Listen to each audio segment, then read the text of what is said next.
Conundrum Audio presents The Amazon Code by Nick Thacker, produced by Nick Thacker and Conundrum Publishing. Copyright 2023, all rights reserved.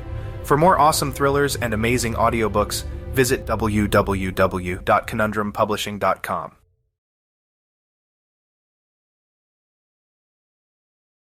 Chapter 1. The world isn't ready for a breakthrough like this. I'm not ready for a breakthrough like this. Dr. Amanda Meron raced through the hallways of the small center, dodging metal carts full of trays of test equipment, computers, and displays flashing and blinking. She lived for these moments, had dedicated her life to these moments, and she would not let them slip through her fingers. For Amanda, it wasn't even about the research. Sure, she was fascinated by it, but it was the sense of living that accompanied the moments of pure scientific breakthrough. How they must have felt, she wondered. Einstein, Newton, Bohr, her childhood heroes, whom she now considered her friendly competition.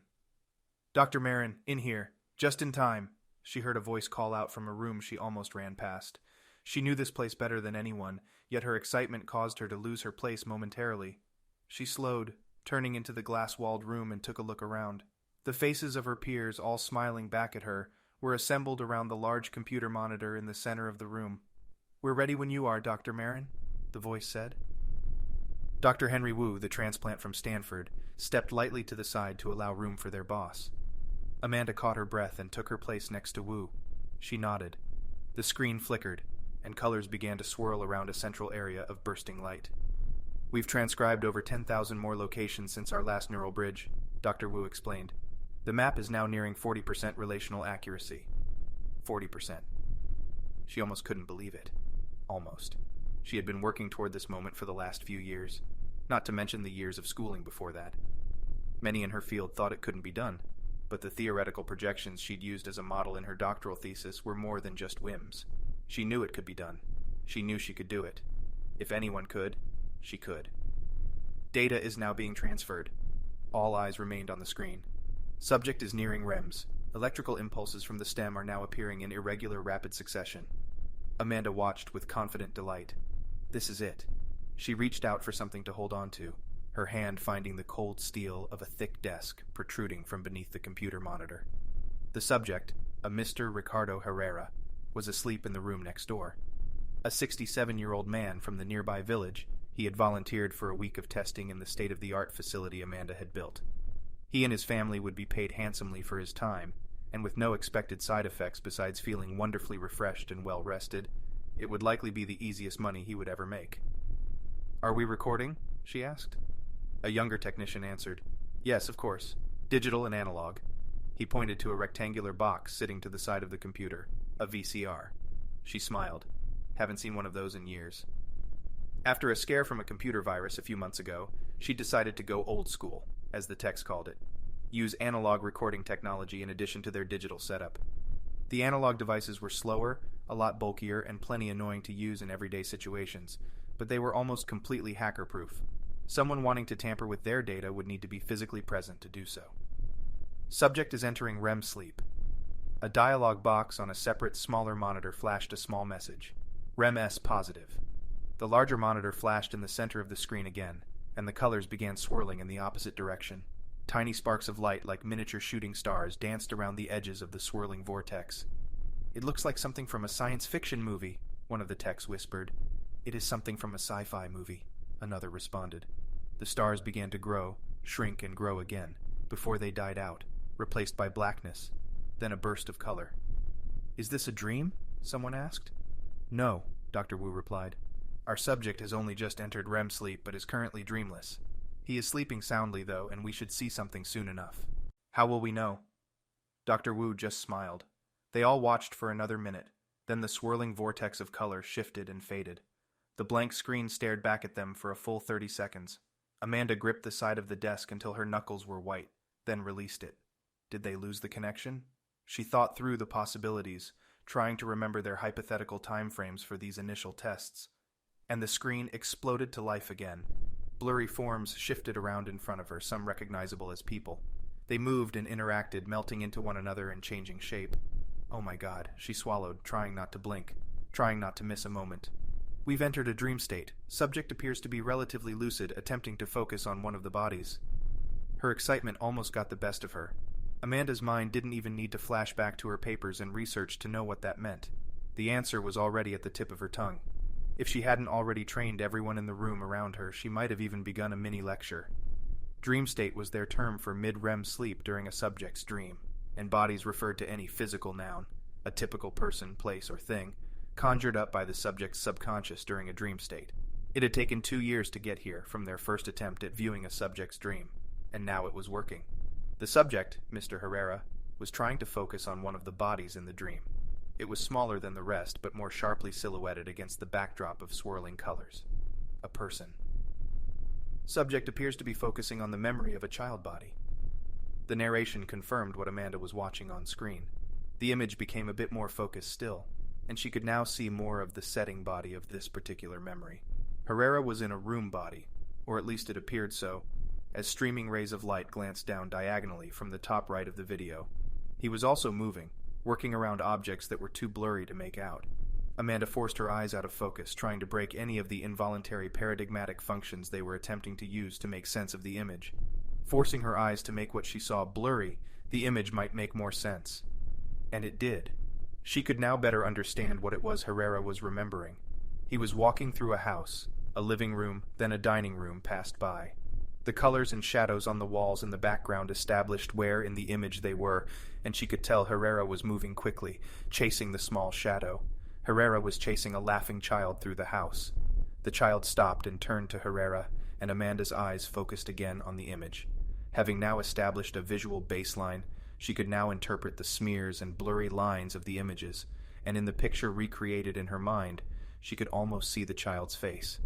It was Herrera's oldest son, now in his 20s, somewhere between the ages of 3 and 8 in the video. She held a hand up to her mouth. It's really happening. The blurriness could be fixed, as could the awkward lighting, through the use of more specific mapping techniques and, eventually, far more electrodes on the brain. After that, image manipulation and video effects rendering could sharpen it a bit more. She immediately considered the repercussions of this discovery and tried to project how long her team might take to deliver a finished, test-worthy product. I can't believe this, Dr. Wu said from beside her. The image is so vivid. I never thought... His voice trailed off as the first-person point of view Herrera again began following the child into another room. We're there, inside his head, one of the technicians said, and we can improve the image quality by increasing the output of each of the electrodes, as well quadrupling the number of... Go back. Amanda looked over to Dr. Wu, frowning. Sir? Go back, he repeated. This is being recorded, yes? Yes, but I don't care about the current feed. Rewind the video about 3 seconds. Dr. Wu, Amanda said. We don't want to lose the... I understand, Amanda, but I saw something. Amanda nodded, and the technician closest to the monitor reached out and fiddled with the controls on the computer below it. The screen changed to a computer desktop for a moment. Then he double-clicked a folder, and then a video file inside of it. Just changing from the live feed to the recording, he said as he worked. The video started over again, from the swirling vortex of colors to the blank screen. He dragged the cursor over the scrubbing track, fast-forwarding the file a few seconds before the end. What did you see, Henry? Amanda's voice was calm, but it hid concern. Dr. Wu was not the type of person to mess around or engage in hyperbole, especially not during a live testing period. I don't know. I'm not quite sure yet, he stammered, his eyes transfixed on the monitor display. There, stop it there and go back a few frames at a time. The memory they were watching was the same one as before, Herrera chasing his oldest son through a house. But Wu seemed transfixed not on the object of Herrera's active memory, his son, but on the background. The video's point of view swiveled to the left, trying to keep up with the child, and it seemed that Herrera was running past a window. They watched the screen until Wu spoke again. Hold it. Right there, on the right, outside the window. That is a window, correct? Heads nodded. Amanda couldn't see what it was that had Wu's attention. Outside, just beyond the window. She blurred her vision again, then released it. The image came into focus more, and she felt her throat constrict. What the... Is that a person? It was indeed. Amanda was sure of it. The image was small, difficult to see even when she leaned into the monitor, but it was sharply focused, eerily focused. It was a man, covered in what looked like gold paint. It looks like a statue to me. But the detail... Amanda shook her head. This is a joke, right, Dr. Wu? Dr. Wu just frowned at the screen. The man, or statue, is completely in focus. The gold-covered man in the image, standing outside the fuzzy outline of the window, was defined perfectly in the frame. It was small and therefore easy to miss, but Amanda knew without a doubt what she was staring at. A man, perfectly focused, stared back at them. "Dr. Wu," she started again.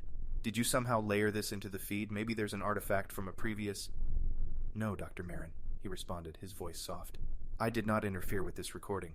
What we are seeing here is part of the dream state created by Mr. Herrera's subconscious. The man we are seeing is, in fact, part of Herrera's memory." "But how can it be so clear? So perfectly in focus?" Wu shook his head. "I don't know yet, but let's see what happens if we jump a few frames at a time, forward and backward." The technician nearest the monitor and computer assembly nodded and moved some controls. The frame jumped, skipping forward. Herrera's memory moved to the left, turning away from the window as he searched for the child. All eyes were on the gold-covered man in the bottom right corner of the screen. The technician pushed forward another frame, then another. "There!" someone shouted. Amanda jumped, startled by the sound of the person's voice, or startled by what she saw. The gold-covered man had moved. As Herrera's memory of the scene changed and shifted, the man in the corner, standing outside the window in the distance, turned and followed Herrera. Amanda stared back at the man. She could see his eyes, deep black and sunken into his head, and his gold face, outlined by a shimmering light surrounding his body. The eyes were looking directly at her. Chapter 2. But how can he be staring at me? Dr. Amanda Meron was following her co-worker, Dr. Henry Wu, through the halls of the facility to the staff conference room. "He wasn't, Dr. Meron," Wu answered. "He was staring at the camera." "The camera?" "Well, you know what I mean, our subject's projected memory. In this case, the memory of chasing his young son through his house is remembered in first person, just like any dream you or I have." "So the man was looking at Herrera, our subject?" "That's what we're going to find out," Wu said. "But yes, I suppose that is the most logical conclusion. The memory of the gold man would likely not have appeared unless it was a significant yet repressed memory. We need to ask Mr. Herrera who the man is and why he was dreaming about him." "But why was he in focus? Once you pointed him out, it was as clear as looking at a photograph. I thought—" "That the projections would all be distorted, blurry, out of focus? Yes, as did I. But for some reason, this memory of the man was so strong, so reinforced, that the electrodes could recreate it almost perfectly in the transmission." "Almost perfectly?" another voice asked. Amanda noticed they had been joined by the same younger technician who had helped them navigate the computer's controls a few minutes ago. "He seemed pretty perfectly composed to me." "Right," Dr. Wu said, not slowing his upbeat clip through the hallways. "But he was completely gold. The memory wasn't firm enough in its recall to recreate the man's proper attire, coloration, etc. Still, I find it quite strange at the seeming insignificance of it." "What do you mean?" "Well, why was that man, in particular, the only thing in focus during that memory? Sure, we do not have the capabilities as of yet to recreate perfect images, but we've hypothesized this before. The strongest memories, or the strongest elements within those memories, will be the things that show up the clearest. So that man is the most important part of that memory? That's what our research suggests," Dr. Wu said. Amanda knew that, but it was encouraging, comforting even, to hear it from one of her closest friends and co-workers. "I'm not crazy then," she thought. "But why that man and not Herrera's son? Or his house?" she asked. "That is exactly the question we need to answer, Dr. Meron." They turned and entered the conference room. Amanda had often thought the small room would be better served as a closet, but she held her tongue and pushed between the wall and the backs of chairs to get to a seat in the corner. This was her company, after all, and she was the last among them who would want to spend money on frivolous things like space and fancy conference rooms. One technician and two other research scientists, Johnson, Guavez, and Ortega, were already there, seated across the table from Amanda. Dr. Wu and Nichols, the last technician, sat next to her. She started immediately. "Team, as you know, our first neurological experiment using a fully functioning live human brain was a success. We will begin the project assessment and start assembling a response and hypothetical model as soon as this meeting is adjourned." She continued through the required debriefing, not stopping to take questions until the end. Thankfully, that was only a few minutes later. "Okay," she said, wrapping up the session. "Any questions?" Hands shot up around the room. She smiled. "Let me guess. Who do we think the gold-covered man is?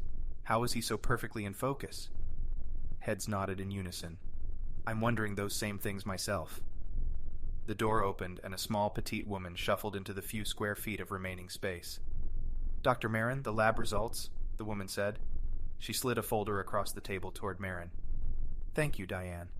She turned to the techs and scientists that had joined her around the table. As you all know, I want this to be a fully open, honest forum. We're all part of this, so this is the first time any of us are seeing these results. Amanda opened the folder and began reading aloud. Upon waking the patient at 0900 hours, the following questions were asked, the transcript and responses to follow. Amanda flipped a page. 1. Were you able to engage in restful sleep? Response: yes. 2. Do you remember dreaming during your most restful periods of sleep? Response: yes. She stopped for a moment and looked around the room. I'm going to skip ahead a bit. There were a few chuckles and nervous laughs, but she continued. 7. There was an object, what appeared to be a human male, in the dream. This man seemed to be covered in gold paint. Brief pause. Who is the man? Response: I am sorry, I do not remember seeing a man. 8. This man seemed to be situated outside a window in the house. Do you remember the window? Response: I do. This was my house, my family's house. The window, must have been the front window, looking out onto the street. 9. And yet you do not remember the man outside the window? Response: There was no man outside the window, I'm sure of it. Amanda swallowed, then closed the folder. Without speaking, she set the folder on the table and placed her hands on it. What the hell is happening? Her first reaction was anger. My research, my entire company, all of it is being sabotaged. She kept that feeling to herself. Unfortunately, the second emotion she felt, that of complete shock, of wondering what was going on, was plastered all over her face. Dr. Meron? Dr. Wu's voice. Are you okay? Amanda felt her head spin. Am I shaking? She tried to steady herself on the table. She looked over at Dr. Wu, nodding. Dr. Meron, I am sure there is a logical explanation for this. Perhaps Mr. Herrera had temporarily forgotten. No, Dr. Wu said. We need to run another test. Please have Diane prepare the subject for another round of REMs. He will need to expedite his regular daily schedule so we can have a test prepared for this evening. Around the table, heads nodded. Amanda could hear the voice of Dr. Wu, but his words weren't registering. We've been sabotaged, she thought. It's a joke. It's all a joke. Dr. Wu continued. In the meantime, is there another subject prepared for a REMS analysis? Diane nodded. Yes, Dr. Wu. We have a cousin of Mr. Herrera here as well. They signed up for the same examination week. That will be perfect. He turned to the technicians seated around the table. Prepare the computer and fMRI system once more. Chapter 3. Dr. Wu didn't blame Amanda. For years she'd been building this project, working toward the ultimate goal and dream they both shared, recording human dreams. The fact that she was currently overwhelmed with the reality of the situation did not surprise him. He would take the lead until she was ready to return. Knowing her, she just needed some rest and time to clear her mind. He had been with her since the beginning of this final phase. Their careers were similar, though Amanda was certainly the savvy and creative mind that a research project of this caliber needed, while he was the lead scientist that provided the logical and analytical functions to keep it moving forward. They were a perfectly matched team as well. From day one they'd hit it off, her wit and charm matched by his seriousness and love for science. In most of his professional career, he'd witnessed only cutthroat types vying for publication credentials, university positions, and curriculum vitae building projects that would only further their careers. But not here at Neratech.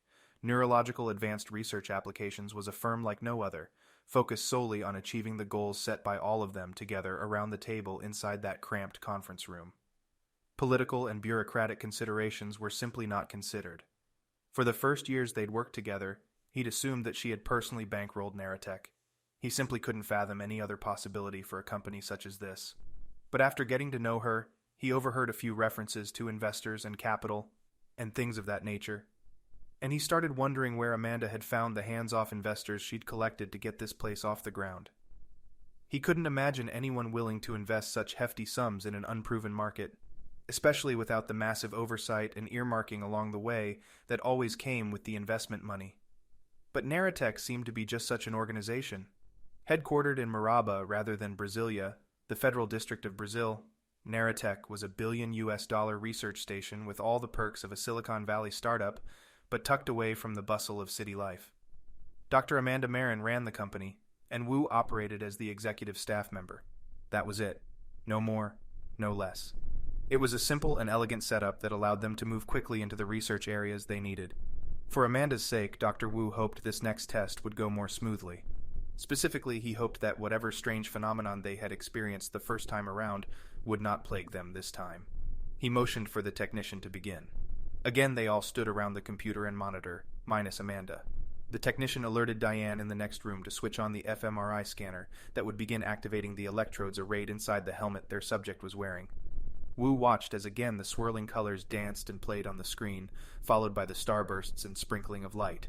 It took longer this time for their patient to enter into a dream state, but after about 10 minutes of watching, the screen went blank. "Confirm recording," he said.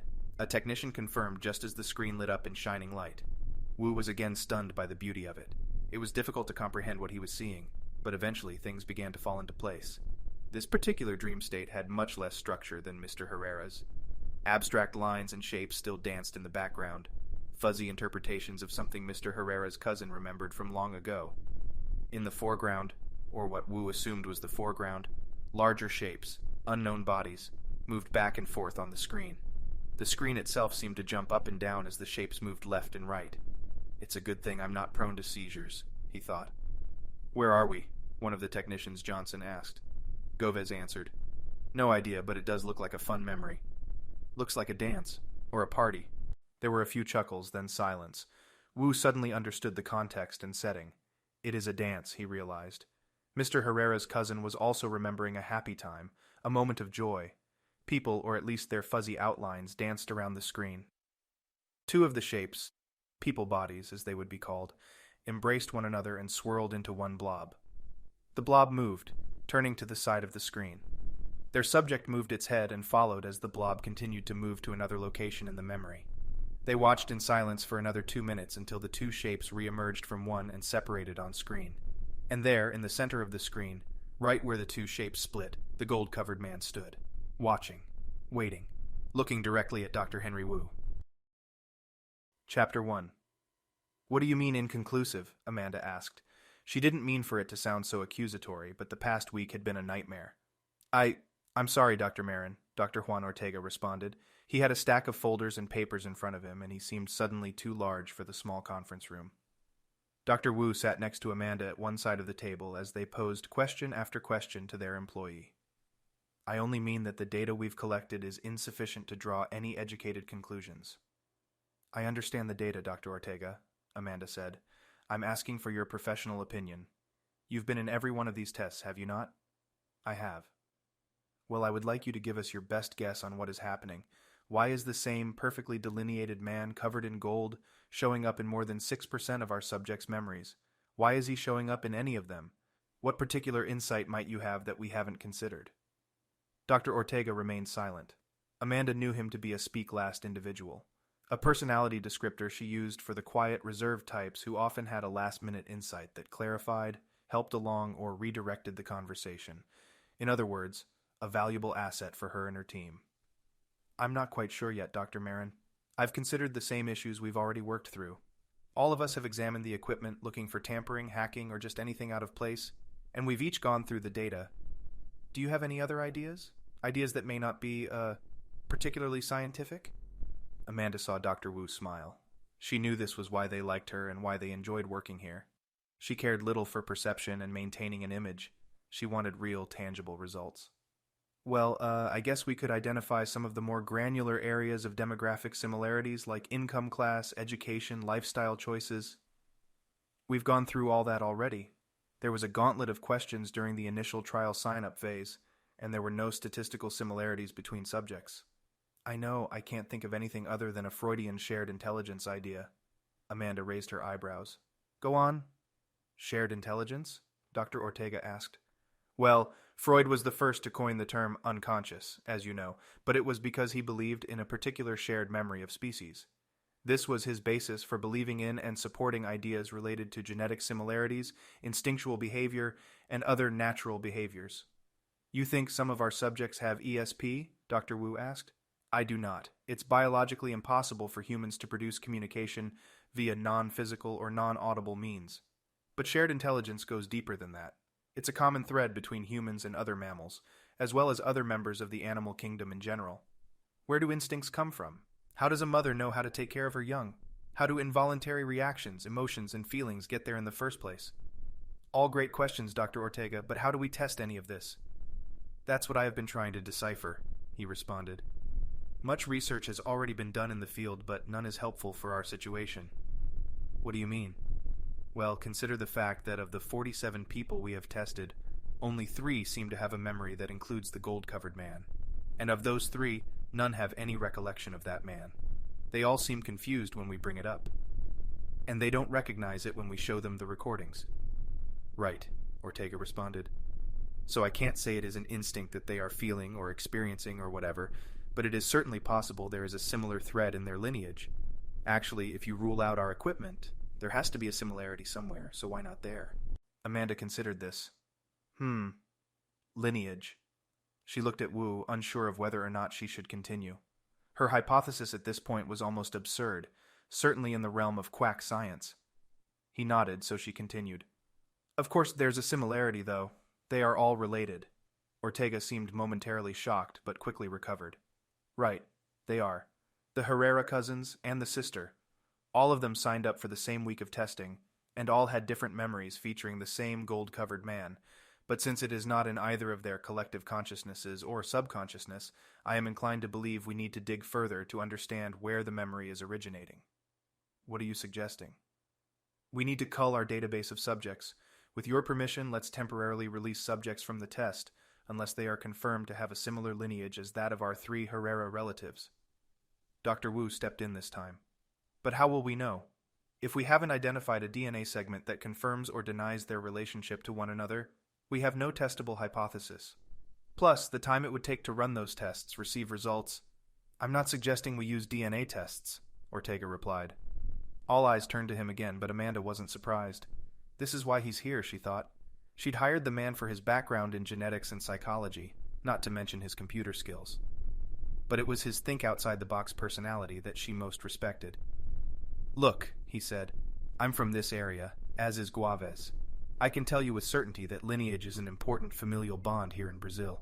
Many of us can trace our ancestors to the European conquistadors and their troops, down through the local and regional tribes. Amanda nodded. Wu seemed slightly confused, but he let Ortega continue. I would bet that the Herreras could also tell us their family history, at least in general terms. Many of the tribes in Central and South America were split from larger, more prominent ones that came before them. So much of their history, while nuanced, is related. Dr. Wu spoke again, now understanding. Of course, if they can give us a little background, we might be able to pinpoint other subjects that share a family tie. Diane had already started to stand from her post as wallflower in charge of note-taking. Titled as an office assistant, Diane's role was significantly more in-depth and crucial to the day-to-day operations than anyone but Dr. Wu and Dr. Meron could understand. She had a degree in organizational administration, but her skills branched out into just about every facet of the team's operations.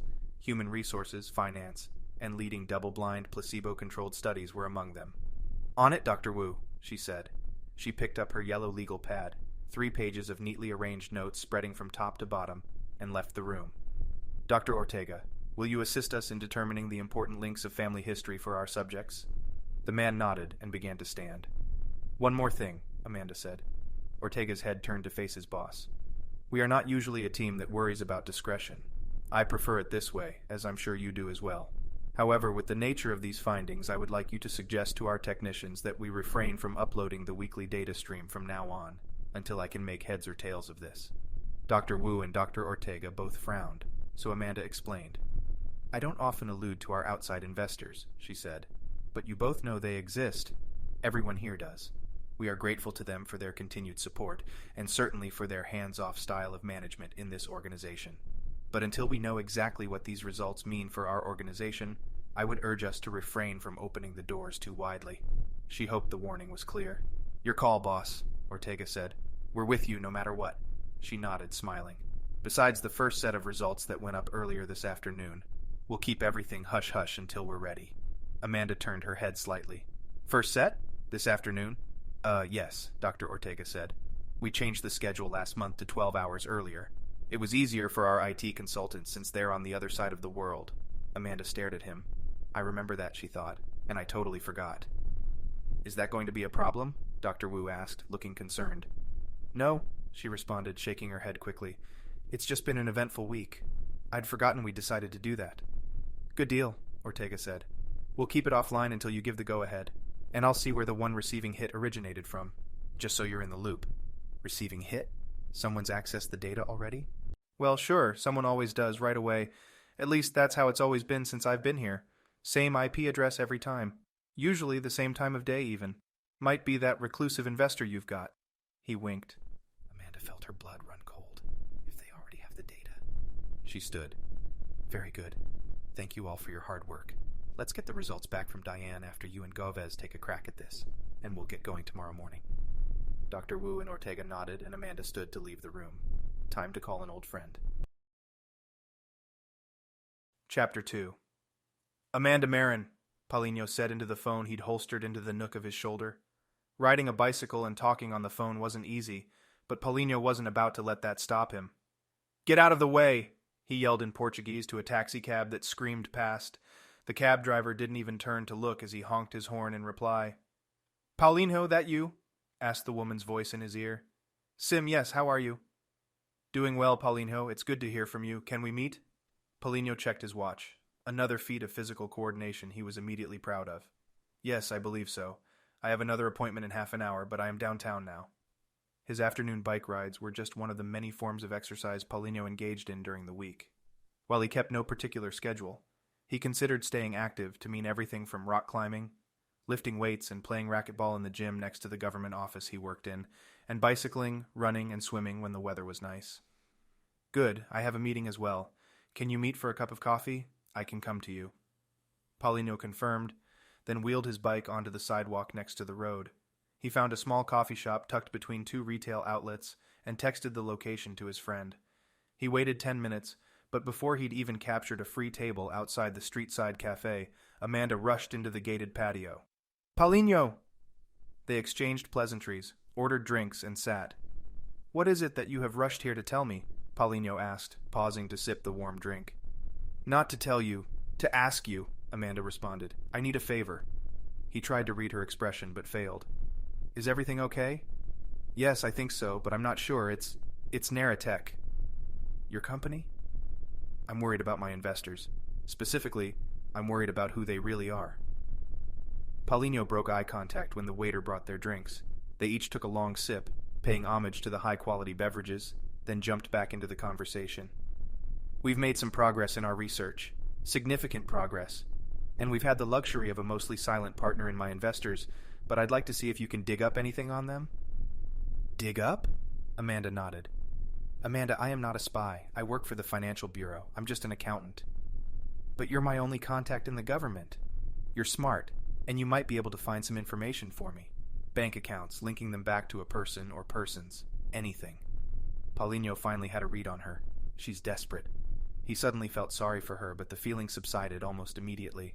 Dr. Amanda Meron had a fragile personality, and was the epitome of an introverted genius. But she still was not the type of person to come crawling to him for favors. They'd only met a year ago, but they'd hit it off right away. Paulinho was an extrovert and socialite, and he'd sidled up to her at a dinner party, each of them the only singles at the event, and he'd struck up a conversation. He loved her quiet confidence, her ability to exude control over her words and naturally force anyone listening to her to pause and wait for her to gather her thoughts. It didn't hurt that she was stunningly beautiful either. He thought about the request for a moment before responding. Amanda, I want to help, I really do, but I cannot imagine where I would even start. I have routing numbers and bank account numbers from deposits. We can start there. What about a name, someone at the firm? He took another sip of his coffee, then added, And why are you so worried? Amanda shook her head. I'm not worried. No, I don't have any names. That was the agreement. Besides, it's not just one person. This organization prides itself on discretion. They agreed to fund the project to completion and give us complete control in exchange for their anonymity. They prefer to be a silent partner. You mean a non-existent partner? Amanda smiled. Nevertheless, they've let us operate without oversight thus far, and we've kept up our end of the agreement. My team uploads research every week, and someone there seems to be accessing it, but they've never responded with any questions or clarifications. She paused a moment. Fine. To answer your second question, I'm just feeling a little overwhelmed. Our project has been moving forward more and more quickly, and I realize that we have no idea who it is we're really working for." Paulinho nodded. "Still, Amanda, I don't know what I can help you with. I will certainly look around our offices for any obvious links, but if this company had a name or a person associated, I do remember what they told me when I first heard from them." Paulinho raised an eyebrow. "They called themselves Dragonstone Corp. I have no doubt that it's an umbrella corporation, and I'm receiving money from one of their subsidiaries, another company that goes by Drake Global." Paulinho steeled himself. "A typical structure to save on taxes. Any idea where they're located?" Amanda shook her head. "None. The man I initially spoke with 7 years ago sounded French, maybe Canadian. I've done some research online and haven't found anything on them." "Good. I'll see what I can find. Amanda, I hope everything is okay. Please let me know if you hear anything else." Amanda stood to leave. "I will. And let me know what you find." Paulinho stood to see her off. He pulled his phone from his pocket again and opened a browser, looking for the number of an old friend. "I wonder if her number is online," he thought. He scrolled through a list of office extensions until he reached the number he was looking for. He clicked the link, opened the phone app, and dialed the number. He lifted the phone to his ear and waited, hoping the number was her cell and not just an office line. "Pick up," he willed into the phone. A woman's voice answered. "Juliette Richardson." "Julie, hello? It's Paulinho from university." It had been years since they graduated, but Paulinho and Julie had been close then. They'd tried to stay in touch, but their professional ambitions had pulled them apart. Their paths had crossed again a few months ago, however, when he was sent to the United States to help with the cleanup of some of the financial fallout the country suffered surrounding explosions and a virus outbreak at Yellowstone National Park. "Paulinho, wow, twice in 1 year," the woman answered. "Yes, and I'm sorry we haven't remained in touch, but I'm calling for something else." Julie paused on the other end. "And what might that be?" Paulinho sighed. "Well, I remember your ordeal back in Yellowstone." No response. "Julie, I know you don't want to relive any of it, but I also know how distraught you were after you and Harvey couldn't get the closure you needed." More silence. "Julie, I was just contacted by a friend working in neurological research. She came to me asking for help looking into one of her investors. She seemed a little desperate, somewhat out of character for her." He paused. "Listen, the point is, I'm worried for her. I will look into it, but I wanted to let you know first." Finally, Julie spoke. "Why?" "Well, the company name she gave me was Drake Global." Chapter 3. "Jules, I told you, I'm not interested in sitting on my butt for 3 weeks while you spend most of it throwing up over the edge of a boat." Harvey Bennett waited for the rebuttal he knew was coming, then turned back to the book he was reading, Plants of the Rocky Mountains. Reading was probably too strong a word since he was mostly just flipping through pages, hoping to catch some of what his father used to call intelligence by osmosis. He hadn't waited long enough. Juliette Richardson stopped at the doorway to the tiny living room in the cabin they lived in together and spoke. "I didn't say I was seasick, Ben. I said I might be. My mom was, and her sister, and you're saying seasickness is hereditary," he said, not looking up from his book. "I'm saying I don't know if I will be. But it doesn't matter. I have medicine, and they have these little bracelets now that—" "Oh, come on," he said, laughing. "You don't honestly think those things work, do you?" Julie took a few steps closer to him and stood at the foot of his recliner, a ratty, crusted old armchair that he wouldn't let her replace. "It's Atwell," as he always told her. She didn't agree and always chose to sit on the love seat next to it.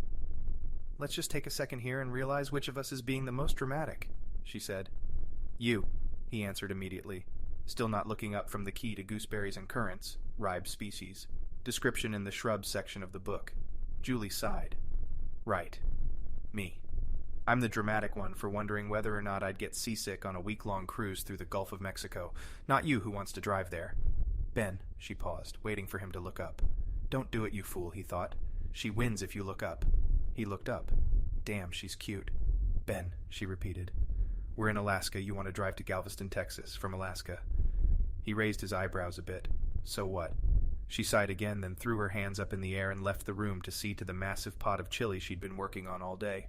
It was an all-time favorite recipe from her mother, and since Ben liked to call himself a year-round chili kind of guy, he had no issue eating the hearty stew multiple times a day in the dead of summer. Julie had officially lived in his cabin for a few months, and he knew neither of them was hoping to change the arrangement anytime soon. If anything, they were getting more serious, but Ben tried as hard as possible not to seem in love whenever any of his fellow park rangers saw them together. He'd been able to stave off the jibes and taunts at first, but within a week of their finding out about his relationship status, he was being called Romeo. He quickly discovered that his fellow rangers at Denali National Park weren't any more creative with their insults than those he'd left behind at Yellowstone. After transferring from Yellowstone, he and Juliette were welcomed with open arms onto the park's full-time staff. Julie began a new role as an IT and technical support coordinator and acted as a part-time consultant for the CDC. Her old program, the Biological Threat Research Division, had been temporarily shuttered after the suspected murder of its leader and a terrorist infiltration among its ranks. She made plenty of money doing it for the park and contracting her services to the CDC, and they allowed her to work wherever she wanted. After Ben had finalized the purchase of the land in Alaska he'd always wanted and made the arrangements, he'd taken Julie along to turn the tiny trapper's cabin that sat on it into a home. Julie entered the room again, having swirled the chili around and deemed it safe for another 5 minutes. Ben never understood her cooking habits.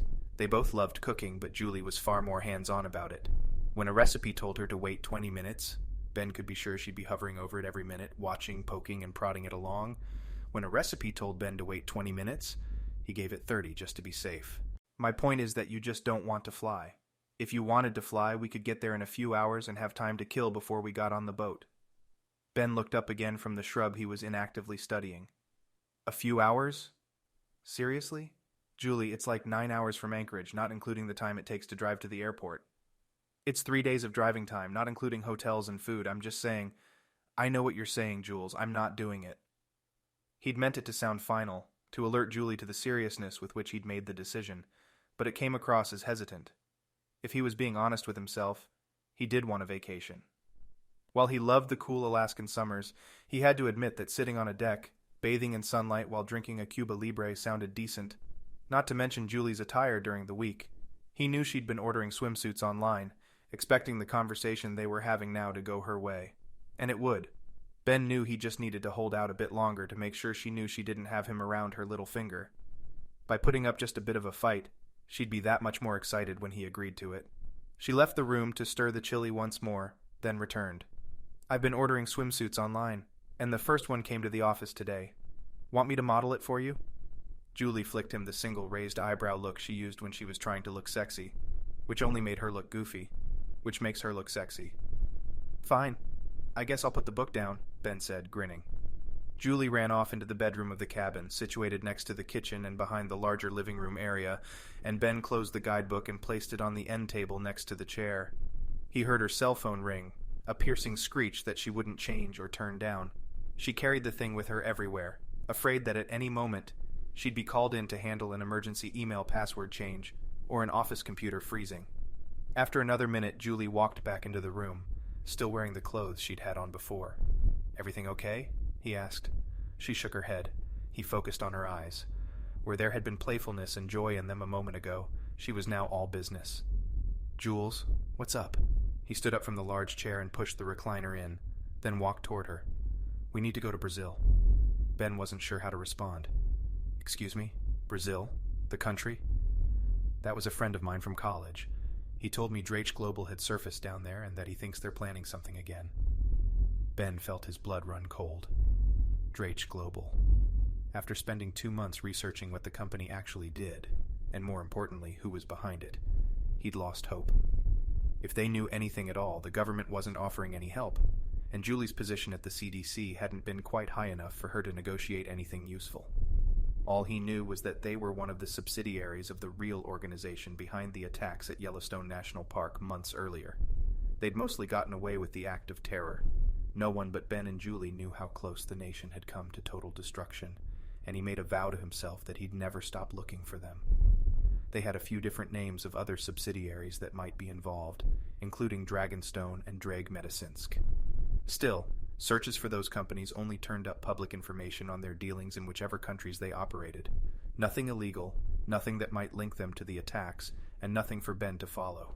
He'd already spent too many waking hours trying to find and follow a thread and nearly thrown in the towel. Now someone was handing them a lead, beckoning. He'd be damned if he let the opportunity slip through his fingers. Chapter 4. Juliette Richardson stared out the small oval window of the 737 as it flew south over the Caribbean Sea. She longed to be down there, cruising around in the bright blue waters between Mexico and Jamaica. The cruise she'd chosen would have taken them to 3 ports in Cozumel, Grand Cayman, and Port Royal, and they'd have spent a luxurious 7 days aboard a gigantic floating 5-star hotel. Instead, they were flying over the open waters and onward toward Belo Horizonte, Brazil, where they would have a plane change and then fly north again to a smaller municipality in central Brazil called Maraba, where they would land in the stifling heat and overwhelming humidity to spend God knows how long tracking down an organization they weren't sure really existed. They would meet up with Dr. Meron, Paulinho's acquaintance, at her research firm, Naratech, and try to piece together tidbits of information that might, or might not, point back to Drake Global. She turned to Ben, who was sitting in the seat next to her. "You think we'll find them?" she asked. He opened his eyes. "Sorry, I thought you couldn't sleep on planes," she said. He rubbed his eyes and sat up straighter in the seat. "I wasn't asleep, just couldn't hear you." She watched him pop a piece of gum into his mouth and waited for him to respond. It took another 10 seconds. "Yeah, I think we'll find something," he said. She raised her eyebrows, hoping to get the message across. "We could have been on a cruise right now, but you're dragging me halfway around the hemisphere because you think we'll find something?" He got the hint. "Fine," he said. "Yeah, I think we'll find them. It's a company, or an organization, or whatever, but it deals in currency just like the rest of us. They've got to have their fingerprints there somewhere." She nodded. "And you said that this Paulinho guy had some information that tied Drake Global to his friend's company." She nodded. "Yes. He told me she thought they were connected somehow, that maybe they were funding her, but trying to keep themselves out of the spotlight." Ben was silent for a moment. "What does her company do exactly?" "From what I gather online, they're a neurological research company. Neurological advanced research applications, I believe. Naratech. Paulinho said they're currently working on an application to map dream states." "Dream states?" "Dreams. They're using fMRI technology, applied directly to the skull, to image and record human dreams."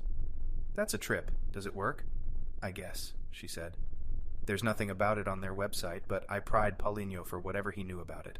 It's not much, but he told me they've had mostly positive results." "Wonder what negative results looks like," Ben said. "Whatever it is, if Drake Global is actually behind it, it's probably important to something they're planning." "Did he say anything about what this our search actually looks like?" "No, except that they've had some sort of anomaly crop up. He didn't know what it was, but he said it made Amanda seem fidgety when they spoke." "Fidgety?" "That's what he said."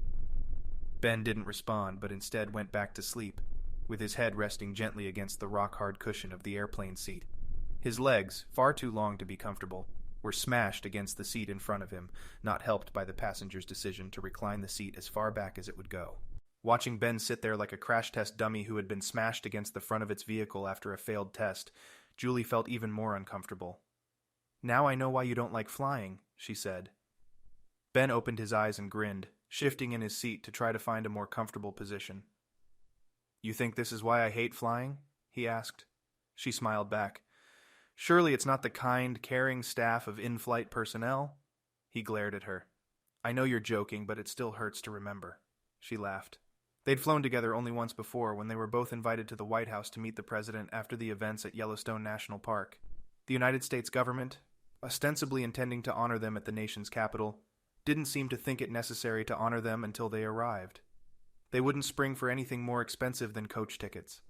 They spent the hours-long flight smashed together in the back row, neither seat able to recline to offer even a little respite from the miserable journey.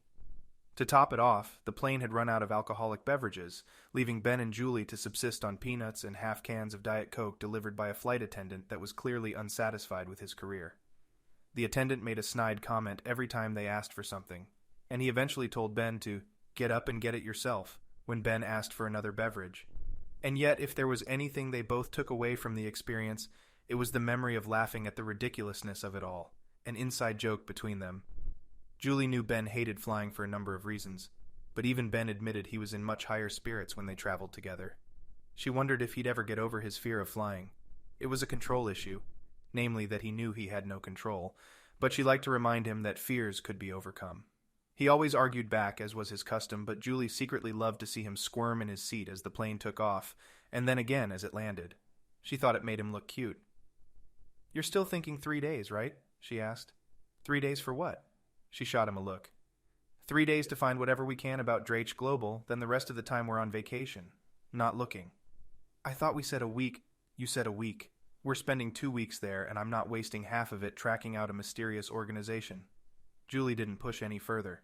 She knew Ben was much more adamant about chasing the nebulous organization that had almost cost them their lives. She wanted to know who they were as much as he did, but she was more than happy to leave the detective work to actual detectives. Ben didn't respond at first, but when she didn't stop staring at him, he finally nodded.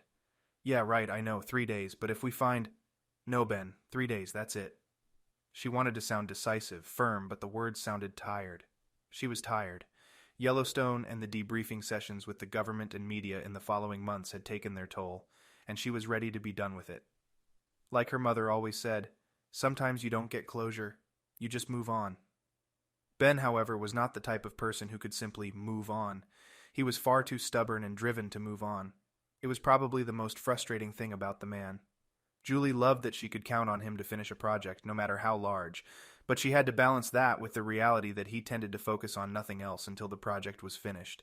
She was always afraid that he would eventually find some lead, a small thread of information that might pique his interest in the case once again. She'd even considered not telling him about Paulinho's call, but she knew he was too smart for that. He'd ask who had called, and he'd know it was something serious, and she would eventually tell him. So it was with great reluctance that she told Ben about the possible lead in Brazil, put their vacation on hold, and agreed to fly to Brazil with him to dig around for a few days. If everything went as planned, they'd spend a few days with Paulinho and his friend Amanda Meron, checking through her company's investment documents and funding details, and possibly examining some of the research. Then they'd spend another 10 days lazing on the beautiful white sand beaches and drinking with the locals, if everything went as planned. Chapter 5. Ben massaged his hands, working out the stiffness from white-knuckling the airplane seat's armrests during their landing a couple of hours ago. He listened as the group shared welcomes and pleasantries, all of them waiting for their drink orders to be delivered. They sat around a circular table at a picturesque Brazilian cafe, an umbrella that stood over them blocking out the most egregious of the sunlight that bathed the city streets. Streams of shoppers and business people moved around them on the walkway, navigating between the cafe's street-side tables. The man who'd introduced everyone, Paulinho, still stood in front of his chair, a full-width smile on his face. He'd shaken Ben's hand with a grip that seemed to want to impress, but not quite strong enough to feel useful. Ben couldn't tell if he liked him or not, but as was his usual custom, he decided that he did not, but would allow the man to change Ben's mind. The man's skin was dark, deeply tanned from the Brazilian sun, and as he drew his hand away, Ben noticed a small circular tattoo on the inside of his wrist. He didn't recognize the design and couldn't get a long enough look at it to decipher it further. To his left sat Julie, who blushed when Paulinho kissed her on each cheek. Ben couldn't remember if that was supposed to be a European greeting or something the entire world did, but he still thought it was strange to see it in Brazil. Across from Julie, to Ben's right, sat Dr. Amanda Meron, a young woman who seemed, in Ben's opinion, better fit for a beach volleyball team than a science laboratory. Her skin was light, but bronzed with a natural glow that only summertime in a place like Brazil could provide. Her hair was short and blonde, but long enough to be pulled back in a loose ponytail that rested gently on the back of her neck. She was apparently American or European by birth, and she stood out from the Brazilian natives around them. Ben tried not to dwell on the fact that she was absolutely gorgeous. When Julie told him about her company, he'd assumed she would be a shriveled old lady, her back hunched from years of sitting over a microscope. Glasses probably held onto her white lab coat by a long dangling chain she would clip onto her front pocket. He pictured his late grandmother, a wide, tiny woman who had the fierceness of a bull and the shoulders to match. He thought about every other science-y type person he could think of. Bill Nye, Bill Gates, some white lab coat-wearing men and women in stock photographs. All of them nerds, according to Ben. He realized when he met Amanda Meron that he knew nothing about science. Stealing another glance, he saw that Dr. Meron sat with her elbows on the table, back straight, her eyes gazing upward at Paulinho, relaxed, yet on edge. Julie looked over at Ben, and he quickly coughed and nodded once, then looked up at Paulinho. Julie grinned, her eyes twinkling with a laughter she kept to herself. Ben wondered if he was blushing. "Ben, tell me, what is it you do for a living, if I may ask?" Paulinho said, somehow talking with impeccably spaced English while keeping the huge smile plastered on his face. Sure," Ben said. "I'm a park ranger up in Alaska." "Oh, quite interesting. Is that something you do year-round?" Ben frowned, trying to interpret the question. If it were anyone else, it would have been a comment related to weather. Isn't it too cold to work in Alaska in the wintertime? But he still wasn't sure about Paulinho. Is that something that pays the bills for you and your girlfriend? Or doesn't she need a better man? Someone like me, perhaps? Ben? Ben snapped his head up, and Julie and Paulinho and Amanda were staring at him. Right, oh, sorry, he said. Yeah, it's full-time. Pays the bills, you know. Paulinho's smile miraculously got even larger. Wonderful. Well, I'm glad we could all be here. Thank you for coming on such short notice. I assume Dr. Meron has filled you in on the details of her company's endeavors? Julie nodded. Yes, thank you. And you have been looking for anything related to Drake Global? The waiter returned with their drinks. 2 light, springy, sparkling juices for Paulinho and Amanda, a Diet Coke for Julie, and a water for Ben. Paulinho nodded in response to Julie's question, finally sitting down. Yes, but it has so far been fruitless. The company seems to want to keep themselves well hidden.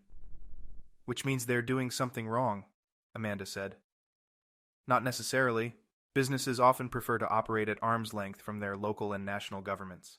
Taxes are a hefty burden these days, not to mention the constant threat of lawsuits and bad publicity. Everyone around the table nodded, accepting the answer. But if they were doing something wrong, you would find it? Ben asked. Well, let's not get ahead of ourselves. I work in an office that has access to otherwise private records that businesses must file every year. That doesn't mean I will be able to find anything if it's there. I'm doing this as a favor to Dr. Meron and, of course, to you two as well. I've also reached out to a friend of mine who's interested in history. He's somewhat of an eccentric, but you'll like him. Julie reached over and patted Paulinho's hand with a concerned look on her face, as if he'd just rescued her nephew's puppy. Ben took a deep, long sip of his water, trying to ignore the odd way his girlfriend was acting around the strapping, dark-skinned Paulinho. Paulinho just sat, smiling, soaking it all in. The man's got swagger, Ben thought. He had to hand it to him. Living in Brazil, educated, wealthy, and good-looking, Ben knew the man wasn't wanting for attention from the opposite sex. He held himself confidently, his permanent smile lighting up the already sun-bleached day. So, Ben asked, what's the next step? Amanda shook her head, forming the words. I'm not sure what's going on or why, but I'm glad you're here, both of you. You need to check into your hotel and get some rest. We can chat tomorrow. And if there's anything you can tell me about this organization, I'm all ears. Ben stood up, preparing to leave with Julie. We're in the dark on this one, but I can tell you this. Drake Global, if they're really who's behind this, is not a company you want to mess around with. Chapter 6. Juan Ortega pulled up to the tiny house at the end of the block and parked his sedan on the driveway. He made enough money to buy a better vehicle, a larger house, and live just about anywhere in Brazil, but for him it was never about wanting more. He'd been raised Catholic by a farmer and a school teacher, and frugality had always been a strong master in their home. Juan's father taught the children, 9 total including Juan, how to garden and grow food, fend for themselves, and take care of a family. His mother taught them the value of a proper education, and instilled in all of them the desire to learn. As he collected his bag and hung his Naratech ID badge over the rearview mirror, an image of his parents came to mind. His father, smiling with the knowledge that his oldest son was carrying on the family name in a proud, world-benefiting way, and his mother, smug with the look only a satisfied mother can have when watching their grown children. They had both passed away 5 years ago, within 6 months of one another, and Juan did his best to remember them well. They had set up a small shrine in the entryway of the house, just inside the front door. He walked toward it, opened the screen door and turned the handle on the larger door behind it, and entered the house. He passed the shrine, seeing the row of candles and framed image of his parents smiling back at him.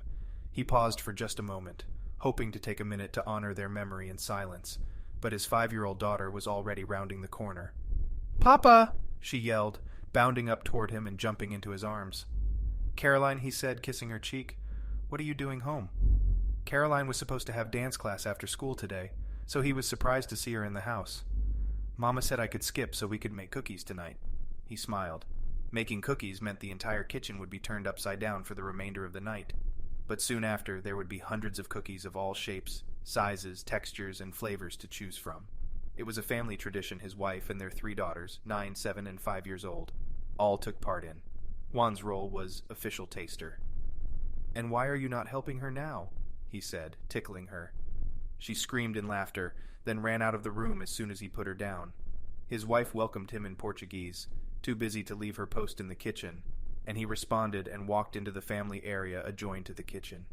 Before he could put the briefcase down, his oldest daughter, Gloria, came into the room holding a game. She already had the pouty eyes of a begging child, hoping to get something from her father. "What, you two are not helping your mother?" "I am, but we are waiting to be done with this batch," she responded. "Please?" She held up the small rectangular box toward Juan. "I guess," he said, "if it's okay with your mother."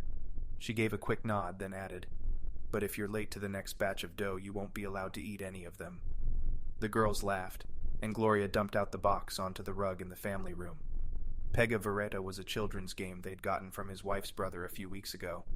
The set of colored sticks fell out haphazardly on top of one another, and the game was to try to pick them up without moving any other stick. Each color of stick was worth a different point value. It was a simple game, but Juan enjoyed role-playing for the girls when they played.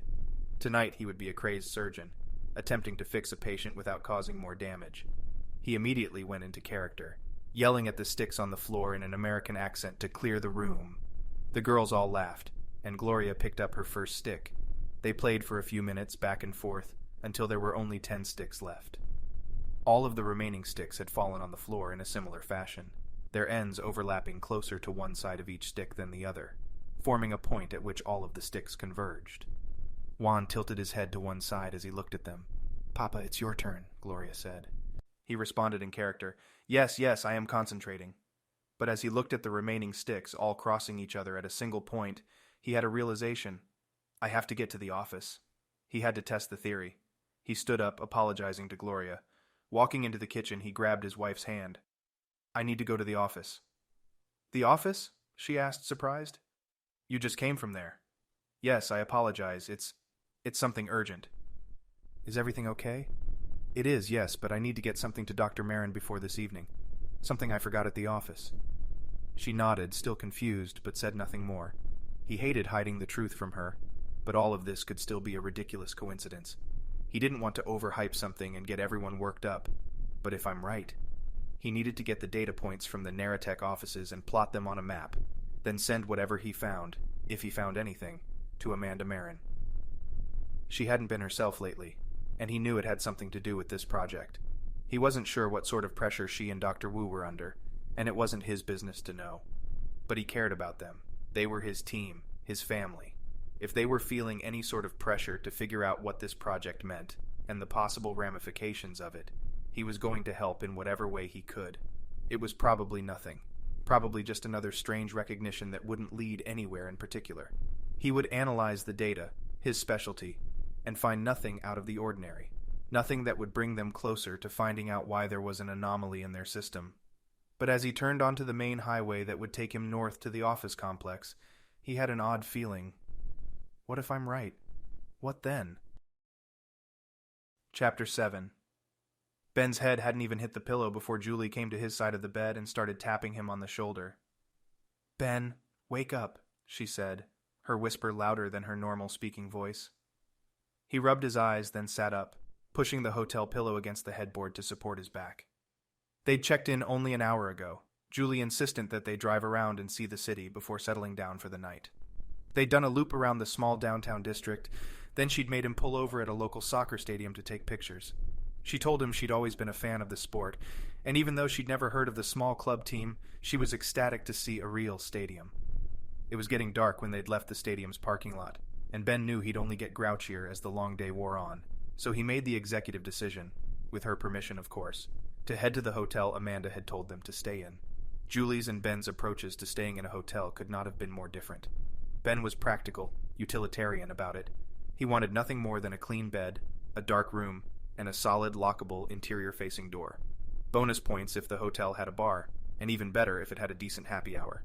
He didn't travel a lot, but when he did, he enjoyed a quick glass of whiskey in whatever flavor the locals preferred. On the other hand, Julie could not care less about the room itself, as long as it was clean. She wanted a hot tub, workout center, and grandiose continental breakfast. Ben loved to remind her that she always forgot her swimsuit. She never used the hotel facilities, and she didn't eat breakfast. But the few times they'd stayed in a hotel somewhere together, Julie always made sure it had her preferred amenities. When they'd entered the room, Julie immediately tossed her suitcase onto the second bed, another feature she preferred in rooms, and let her clothes spill out everywhere. She hadn't even finished desecrating the second bed before she decided to start in on the bathroom. By the time Ben got in there, a mere 2 minutes into their stay, the countertop was covered with hygiene products, makeup, and other accoutrements foreign to Ben. "What is it?" he said. "I wasn't asleep. Not sure how I was supposed to fall asleep with you pacing around like that. You're stressing me out." "There's a lot of reason to be stressed out, Ben," she said. "I was on my phone texting Paulinho." Ben harumphed quietly, but loud enough for her to hear. "Cool it, you're not the jealous type," she responded.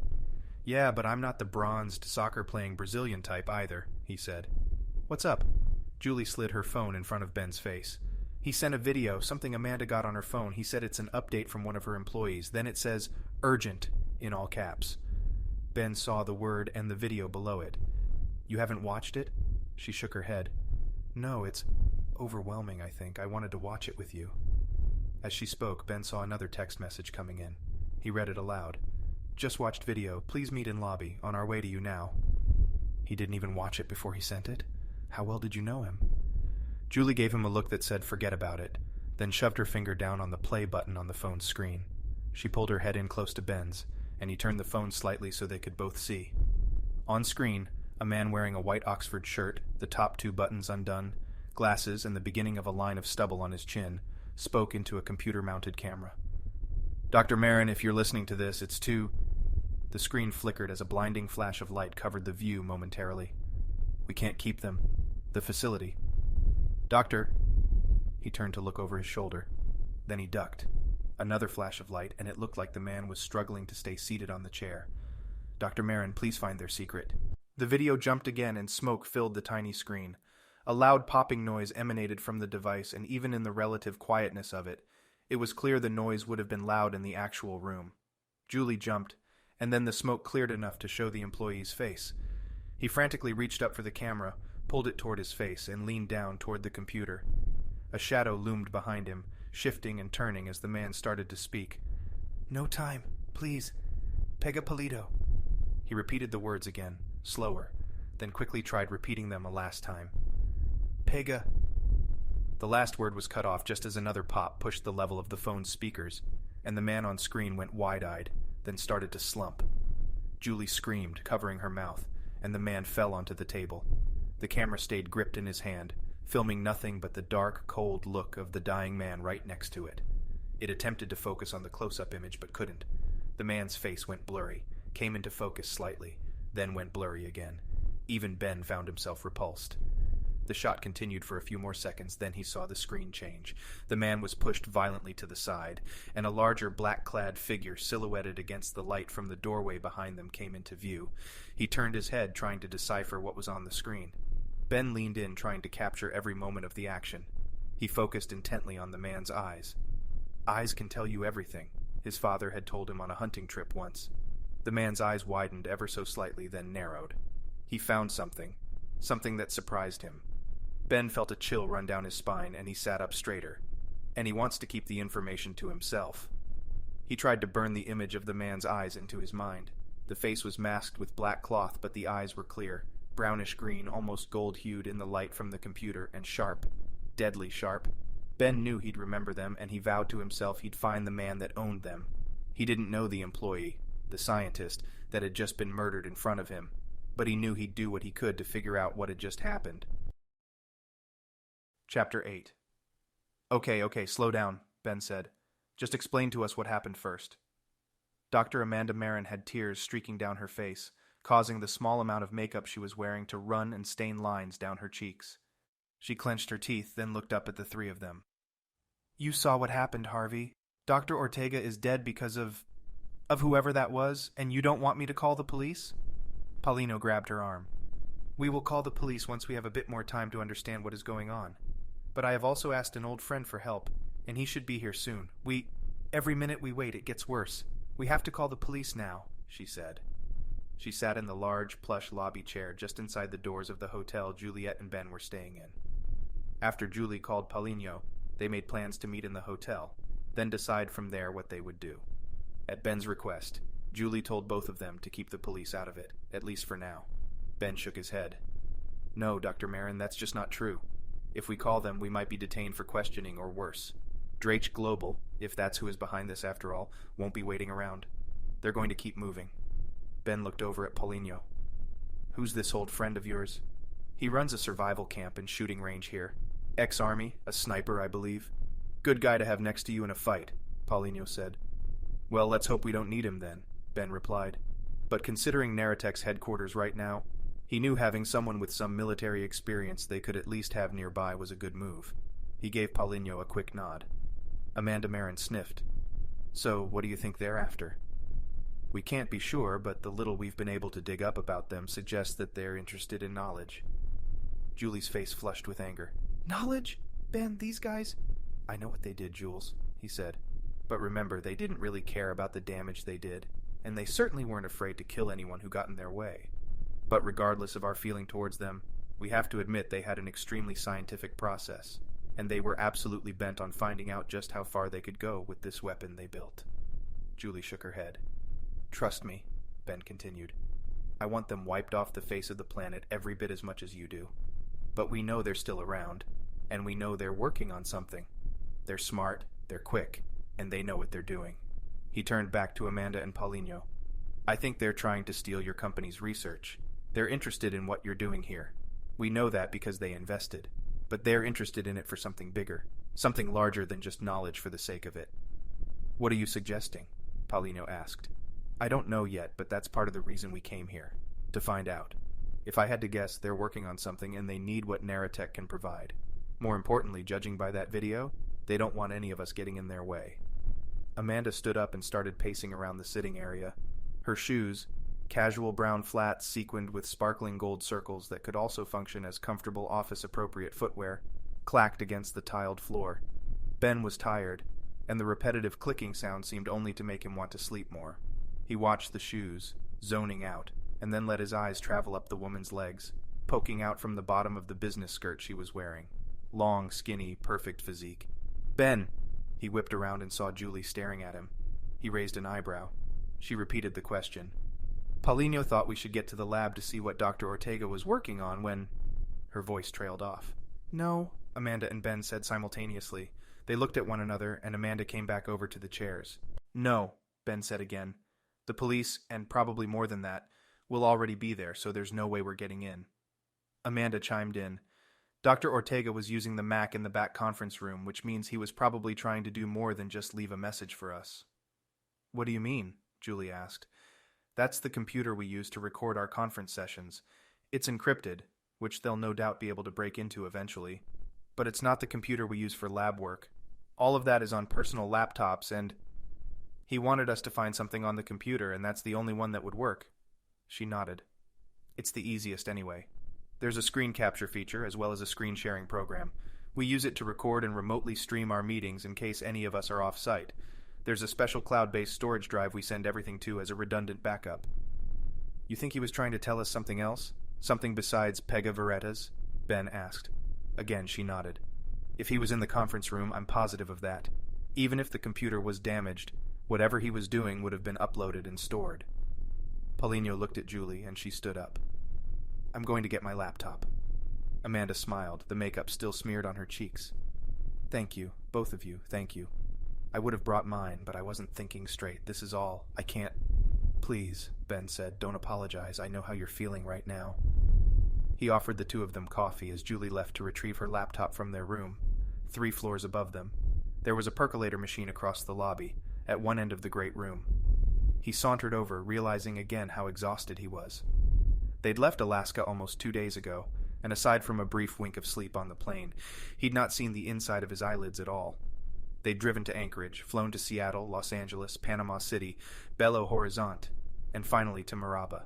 The driving, layovers, and an in-air time of almost 30 hours made the total trip about 35 hours long. He hated flying, and he'd now done more of it in 2 days than he had in his entire life. But it was worth it. He had to tell himself that, if not for him, then for Julie. He loved the girl, and he didn't want her to be caught up in all of this. But he knew her well, too, and he knew she wouldn't allow herself to be left behind. She'd want to be right in the action, right next to him. It helped that with her previous full-time role and current consultant status job at the CDC, she had a line to the higher-ups in D.C. If things went belly up in Brazil, Ben knew she could at least alert the authorities as to their location, and let them know what events had transpired. It was too early in the game to be causing anyone any trouble, and they certainly didn't want to call undue attention to themselves, but Ben was satisfied to know the option was there. He came up next to the first of the tall silver machines and reached for a styrofoam cup. He pressed the lip of the cup to the spigot beneath the machine, and the glass behind him exploded. Chapter 9. Ben felt the air rush around him and then felt the weightlessness of being lifted completely off the ground. The sensation didn't last long. He was thrown forward and over the coffee table into the hard drywall of the lobby's south wall. The sound of it all caught up to him. A blast from the grenade nearly burst his eardrums, and glass shards rained down around him. He fell from the wall, his front side nearly crushed flat as he crumpled onto the table and then down to the floor. The tall coffee warmers were rolling around the tile, mostly unharmed. He rolled to the side, forcing his exhausted, now bruised body to cooperate. Get to Julie. The thought crossed his mind as if it was on autopilot. All he wanted to do was find a hole somewhere, a place to crawl into and go to sleep, to pretend this was all a sick nightmare. But they were under attack. The gunfire started next, rattling the rest of the glass sheets that protected the hotel lobby from the outdoors. He heard the unmistakable sound of automatic rifles, seemingly spraying bullets from every possible direction, and he continued the roll. He finally sat up and began crawling, aiming for the doorway-sized gap between the wall and the information and check-in counter. There had been no one else in the lobby before, just the four of them, and Ben was grateful for that. He reached the counter and pulled himself up to a crouching position, leaning back against the wall to catch his breath. He was out of sight to the front of the building, but he could see and hear the bullets landing on the wall over and around the location of the coffee table. The table itself was shredded, the 3 coffee containers all now leaking and spraying their hot contents into the air. Smoke and dust from the grenade's blast and crumpling drywall confused the air in front of him, but Ben forced himself to keep his eyes open to try and see if Paulinho and Amanda were still in the lobby. Paulinho looked athletic enough, and Ben hoped he fit the description. He couldn't see anyone across the hall from him, and he chose to believe the pair had fled into the smaller hallway behind the lobby after the explosion. The gunfire stopped for a moment, and he saw a pair of soldiers creep into the lobby. They turned from one side to the other, both looking for targets. We're the targets, Ben realized. He wasn't sure how it was all connected, but he knew these soldiers were the exact same ones that had destroyed Amanda's company and murdered her employee. He felt a surge of anger, then adrenaline, but had the resolve to pause and remember that he wasn't armed. Even if he had been, there would be nothing he could do against their guns and training. He was a sitting duck, and they were in between him and Julie. He forced himself to breathe, sliding over a few feet to his left, fully hiding now behind the check-in counter. It wouldn't do much good, but it bought him a few precious seconds. They're trained well. They're not going to just leave here without searching thoroughly. They'll find me and then... He was cut off by the sound of more gunfire, this time farther away. Jules. He started breathing faster, now unable to control his excitement. If they found her. He forced the thought out of his mind, knowing it wouldn't lead to anything productive. You need a plan, Harvey. He looked around. There wasn't even a fire extinguisher hanging on a wall. The 3 computers at the check-in station all had keyboards and separate monitors, but if he threw them at the attackers, it wouldn't do much more than call attention to himself. I have to get to Julie. He dared himself to stand up, peering out over the counter. The soldiers were gone. The lobby was empty, save for the dust and remnants of smoke still billowing around the ceiling. He stood up a bit more, now able to see the entire lobby area. Paulinho and Amanda were nowhere to be seen, and neither were the soldiers. What the hell? He heard a shout from outside the building, then another stream of gunfire. His eyes caught the far-off flicker of a 3-round burst of gunfire from an assault rifle, and he instinctively ducked behind the computer in front of him. The shots never landed, and he rose to see the exchange. Another flash of light, only one this time, and he heard a sickening thud and a scream as the bullet apparently found its mark. Another yell, unintelligible, rang out, followed by more shots. He watched the exchange for a few more seconds until a huge spotlight lit the parking lot in front of the hotel. The blinding brightness of the yellow glow stung his eyes, but as they adjusted, he saw an empty parking lot full of glistening dew and a thin haze of smoke in the air. Nothing else moved. He waited a full minute, then another. He thought about reaching for his cell phone to call Julie, but then remembered they hadn't even set up their international service yet. Another minute passed, and Ben stared at the parking lot until a shadow moved. It grew, the shape of a man emerging from it. silhouetted in the glow. He walked toward the hotel, taking a long, circuitous route through cars and between pillars, obviously attempting to remain behind cover. He got close to the first of the broken glass walls and stepped through. He was now in the lobby. "Paulinho!" he shouted. He raised his weapon, a short, stubby pistol in front of him. A longer rifle was mounted on his back, diagonally between his shoulder blades. Ben watched and waited. "Paulinho, if you're alive, now's a good time to prove it to me, buddy." Ben held his breath. Paulinho stepped out from behind the wall separating the lobby from the hallway. Ben winced, waiting for another gunshot or explosion, but none came. "Well, look at that! You survived!" the man yelled toward an obviously shaken Paulinho. "Reggie," Paulinho said. Are you sure it's safe out there?" Reggie crunched over broken glass strewn about the lobby floor and came to embrace Paulinho. "It's safe for now," Reggie said. "They'll be back for their flood wash, though." Reggie motioned toward the massive light array that was pointing at them from the parking lot. "I set up staged detonation rounds, mostly for effect. Made it seem like a whole squad was up on the hill. They never saw me. Decided to get away with what they had, probably to regroup and come back later." They stood together a moment, then Reggie urged Paulinho toward the wall at the back of the lobby. "Still," he said, "probably smart to get out of the light. Anyone with an aim half as good as mine could hit you from out there." Paulinho turned to face Ben as he stood from behind the booth. Ben brushed off his sleeves and jeans, wiping away the dust and fragments of drywall that had collected there. He lifted a hand, still unsteady from the explosions, and waved. "Harvey!" Paulinho shouted. "Please join us. Julie is here too." Ben felt a wave of relief pass over him. He glanced out toward the parking lot as he started walking through the lobby, but couldn't see anything other than the brilliant light of the flood lamp. He reached the other side, joining Paulinho and Reggie just as they had turned the corner into the hallway. Julie rushed forward and grabbed Ben, embracing him. Her laptop bag bounced on her shoulder, swinging along behind her as she ran toward him. Amanda stood behind her, terror in her eyes. Ben thought about saying something, but nothing seemed appropriate. The woman had lost her company, her employees had been murdered, and now it was clear she was being hunted. Nothing Ben could say would do anything to calm her. He looked again at Julie. "Are you okay?" I heard everything, and then I looked out, and I rushed downstairs when it all started." He squeezed her, then let go. "I'm fine. Glad you're okay. Did you see anyone else in the halls?" "There were a couple of families and a few other people. We all ducked into our rooms when it started, but I think the hotel's mostly empty." Paulinho introduced Reggie to the group. "This is Reggie, our history expert. He's also an ex-Army sniper." Reggie bowed with a practiced flourish and grinned. "American Army, in case you were wondering. Glad to meet you. Sorry, it's got to be under these less than desirable circumstances." Ben immediately felt turned off by the man and his cockiness. He was about the same age as Ben, in his mid-40s, but he hadn't lost an ounce of his Army days physique. Chiseled jawline, hardened brow, and the ability to smile with his mouth, yet keep his eyes cold and calculating. Ben stuck out a hand, preparing for the man's death grip. It came, and Ben forced himself to keep his expression muted, as he felt his fingers and palm crushed together in a vice-like grip. "We owe you our thanks," Ben said. "I'm not sure we'd be alive without you." The man waved off the thanks. "It's nothing. Just glad Paulinho had the sense to give me a ring before it all went to hell here. I like history, but I really like a good fight." He turned and looked behind them at the devastation in the lobby.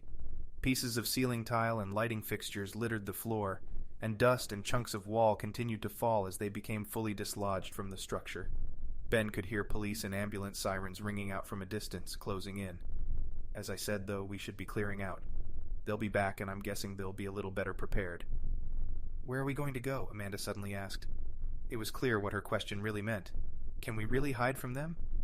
Reggie considered it a moment. "You're the girl they're after, right?" She nodded. "Amanda Meron," she said.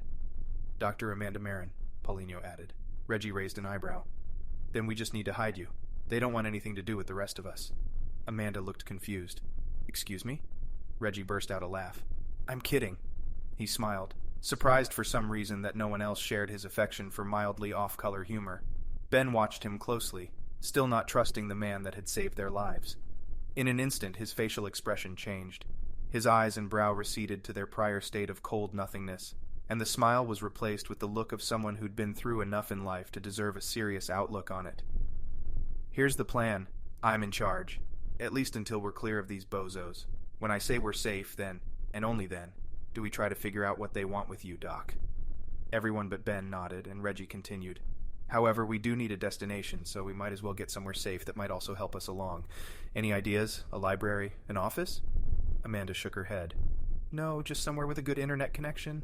Julie, the laptop? Julie's face brightened a bit. Right. I forgot all about that. She swung the laptop bag around and unzipped the top, showing off the silver machine tucked inside. Here it is, Amanda explained to Reggie. Let's move out. Anywhere but here. We think Dr. Ortega, one of my employees, was trying to tell us something.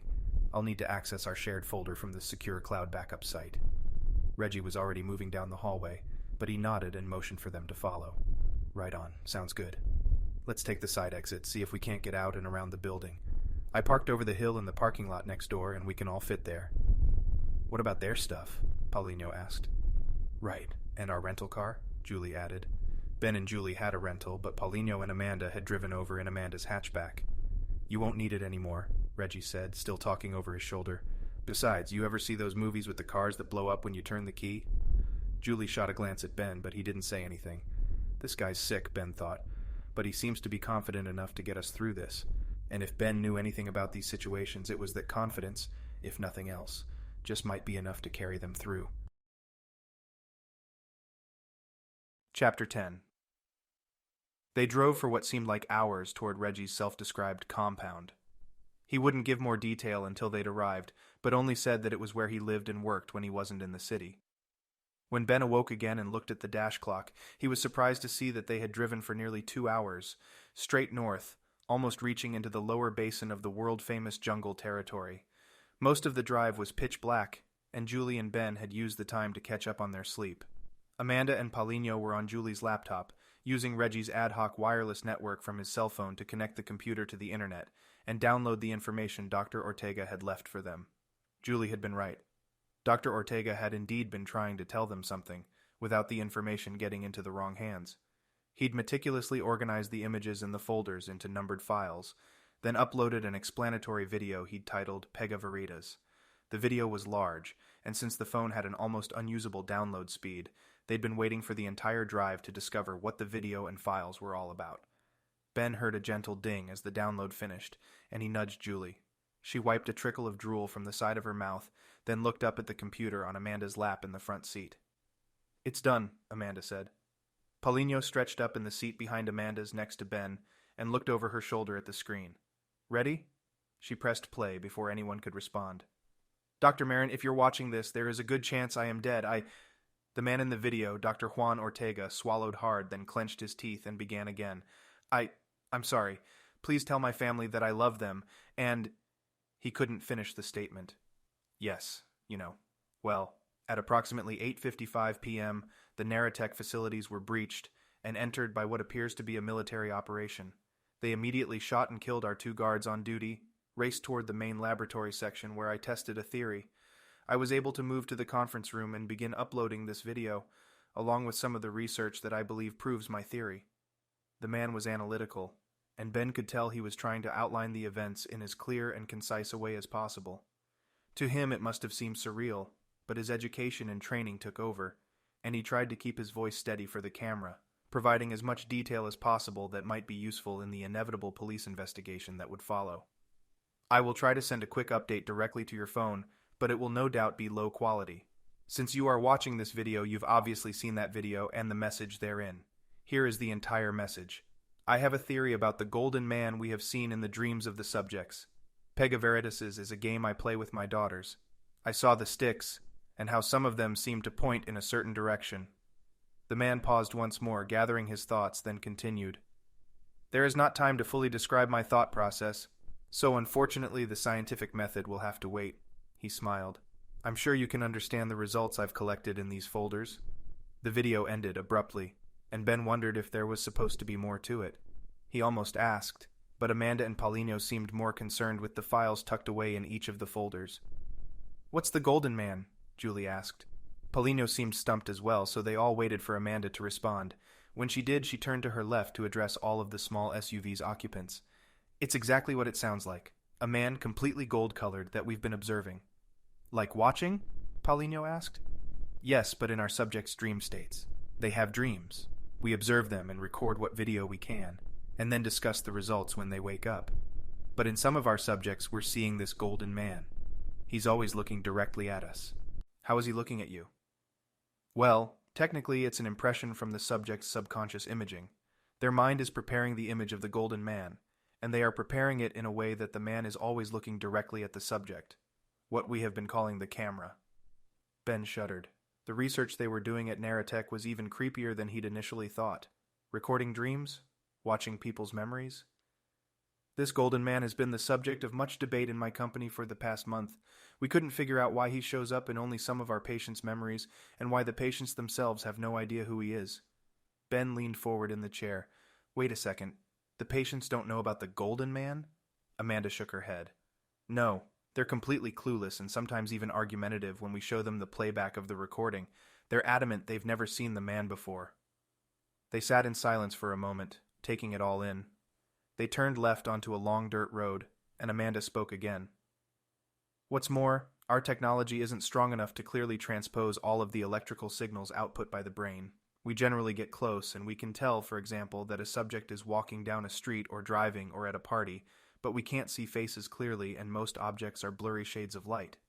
Ben waited for her to say, But, she said, the golden man, when he shows up, is always perfectly in focus, every time without fail. No matter where in the images he appears, he's perfectly outlined, and we can even see his facial features. Ben had almost forgotten that Reggie was there until he spoke up. Sounds like you've stumbled on something worth killing for. I'd say you're in over your head, but I'm no expert. Chapter 11. Julie was shaken but did her best to keep her fears hidden.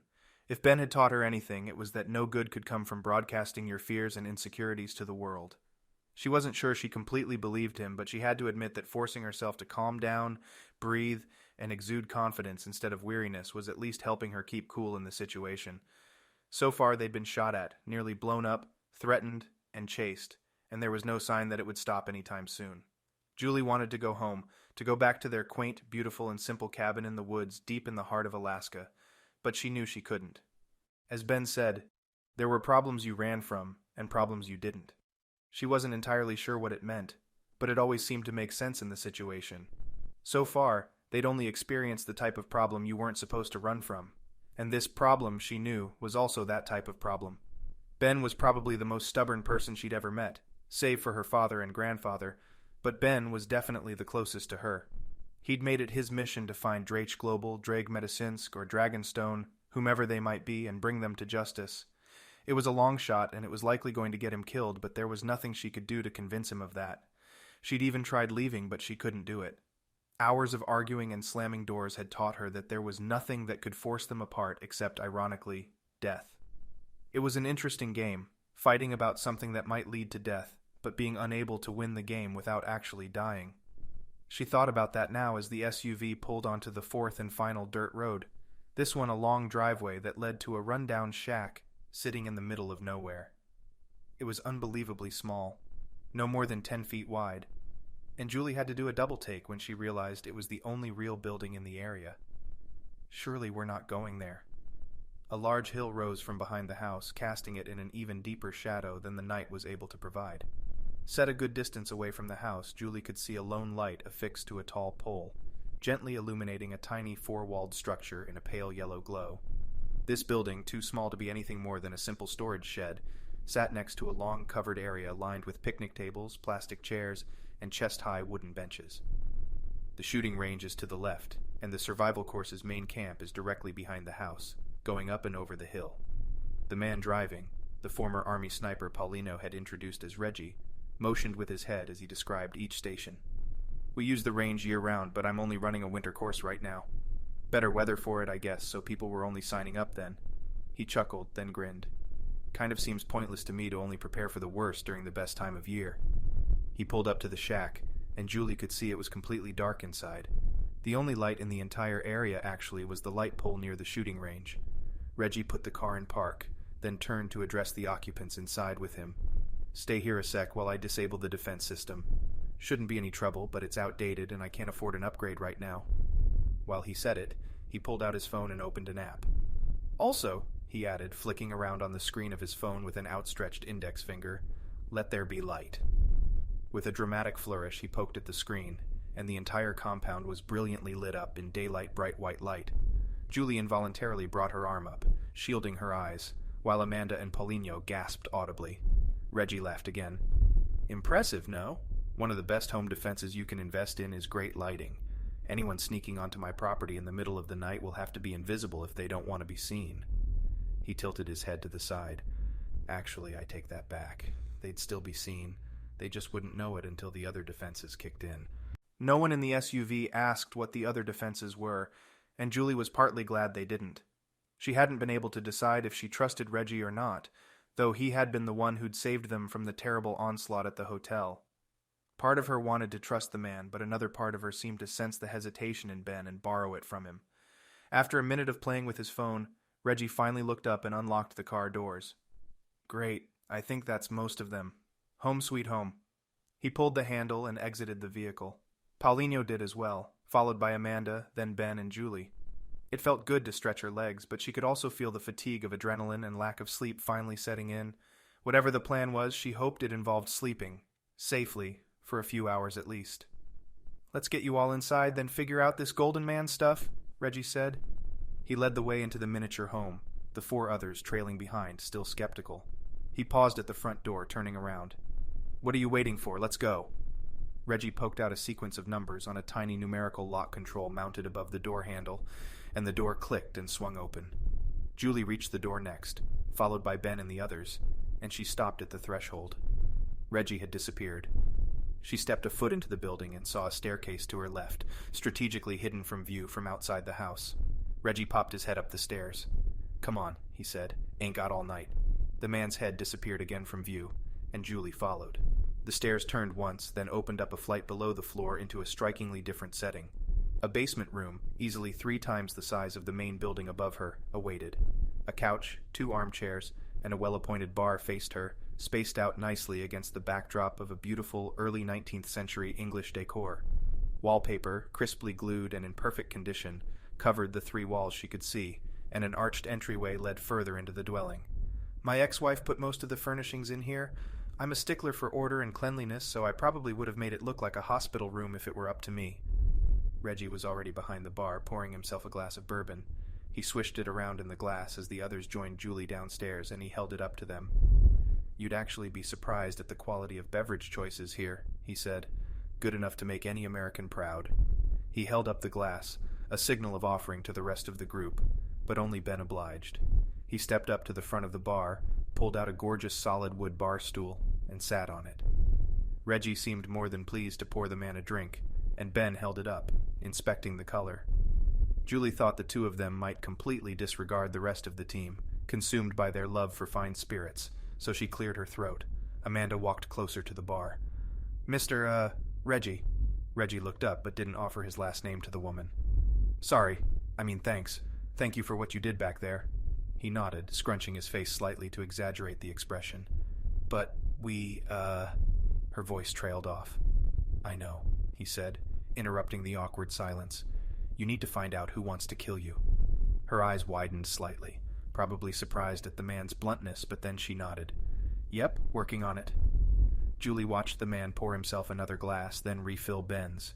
He carefully placed the bottle back on the rack it came from, the unlabeled decanter facing perfectly out toward the room.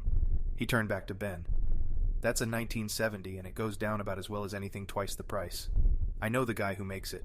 Local, actually. Julie watched as Ben closed his eyes and took a long sip. Unbelievable. Ben was the type of man who could so focus on one thing she often thought there was something wrong with him. She often told him he'd die one day pushing himself too hard, unable to quit when he needed a break. The only 2 things she'd ever known to be able to break him from his focus was herself, offering something he couldn't provide on his own, and a good glass of whiskey. And this glass of whiskey must have been particularly good. He'd essentially blocked out everything else around him, taking in the aroma, then the taste, then the feel of the liquor. He looked at her and she raised her eyebrows. Done? He snapped out of it. Sorry, it's good. She wanted to smack him. I'll get a bottle of it for you before we leave. No, can't do that, Reggie said, unaware of the unspoken fight going on between Ben and Julie. It's local, but it's not actually for sale. Sorry, I might be able to... Listen, Reggie, whoever you are, we're really thankful that you're here and all, and that you've taken us into your underground safe house, but we really need to figure out who's behind all of this. And Reggie held up his pointer finger, giving Julie the immediate urge to smack him as well. We're already working on it. This time, Paulinho, Amanda, and Ben seemed surprised. Chapter 12. I forwarded the file from Amanda's phone to my own online storage system when you were sleeping. He reached below the bar and pulled out a shiny silver remote control. Pressing buttons on it, Julie watched as a huge projector screen rolled down from the ceiling and onto the wall nearest Ben, opposite the couch. Wasn't any trouble since it wasn't encrypted anyway. Still wouldn't have been since I've got... Reggie realized the others were staring at him. Look, I'm not a hacker. It was easy enough. The point is that I wanted to have it ready to queue up here in the house, so we wouldn't have to wait around any longer. Grab a seat. Let's figure this out. He grabbed his glass and headed over to one of the armchairs. Ben and Julie followed, and soon they were all seated facing the giant screen. True to his word, Reggie had gotten the video and other files downloaded onto whatever computer he had hidden in the house, and the main video was loaded up and ready to go. We don't need to see this again, correct? He asked no one in particular. When no one answered, he hit a button and went back to a directory listing of the other files. Clicking the first one, he sat back in the chair, relaxing into the comfortable plush of the upholstered furniture piece. Julie watched the screen as a map appeared. It was a map of the Amazon Basin in the center, but zoomed out enough to show nearly the entire continent of South America. Rio de Janeiro was at the bottom right of the map, labeled in handwritten text that had been painted on the digital image. He pressed forward and watched as the screen changed. The same map was displayed on screen, but another handwritten label appeared. Cristo Redentor, #1, was written above a line that stretched from Rio to the edge of the top left of the map, cutting through the Amazon basin. Christ the Redeemer, Paulinho said, translating from Portuguese. Julie immediately recalled the image of the large statue of Christ in her mind, sitting with arms outstretched atop a Brazilian mountain. They stared at the image for a moment, then Reggie progressed to the next image. This image was the same map, but the line changed almost imperceptibly, and the label as well. Cristo Redentor, #2. A third image came up, still the same map, but another line and another label. Teatro Municipal. There were only 3 images in the folder, so Reggie scrolled through the directory and went to the second of the folders, one labeled Florianopolis. The first image appeared, the map shifting slightly and yet another line appearing. The label read, Hercílio Luz, Paulinho explained. Hercílio Luz is a well-known bridge in Florianopolis, Brazil. Reggie scrolled through 5 more images, each with a perfectly straight line drawn on it in a slightly different location, and each with a unique label. Julie was amazed at the clarity of the writing, and the lines no doubt traced with a ruler by Dr. Ortega moments before his death. They scrolled through a few more folders, mostly labeled after locations and in Brazil, but there were a few from around the world. One was as far away as Paris, France, and showed the location of the Eiffel Tower, the diagonal line superimposed on the map connecting the 2 locations. What do the locations have to do with your research, Dr. Meron? Julie asked. Amanda hadn't spoken since they'd arrived, and Julie wasn't sure what the woman was thinking. I don't know yet, she said. I'm not sure why Dr. Ortega went through all this trouble. It seems like he's just drawing lines from the location of the subjects we studied to something else. Locations of what, though? Paulinho asked. Where the subjects were born, or where they were last known to be living? I don't think so. The labels are of tourist attractions, and I remember some of these tests. The dreams we recorded sometimes had very recognizable scenery in them. The Christ the Redeemer statue was particularly striking in some of them, and I'm sure the Eiffel Tower would have been as well. So these people, subjects, visited these locations, Ben said. Then Ortega drew lines from the locations to something else. So what? Dr. Ortega wouldn't have gone through the trouble if he didn't. Amanda's voice stopped mid-sentence. What is it? Paulinho asked. Pega Veritas, Amanda said. What does it mean? It's a game, just like he said, Paulinho answered. He paused a moment, trying to think of the best translation from Portuguese. Rods or sticks. Pick up the sticks, I believe it's called. Chapter 13. Ben had seen this game before.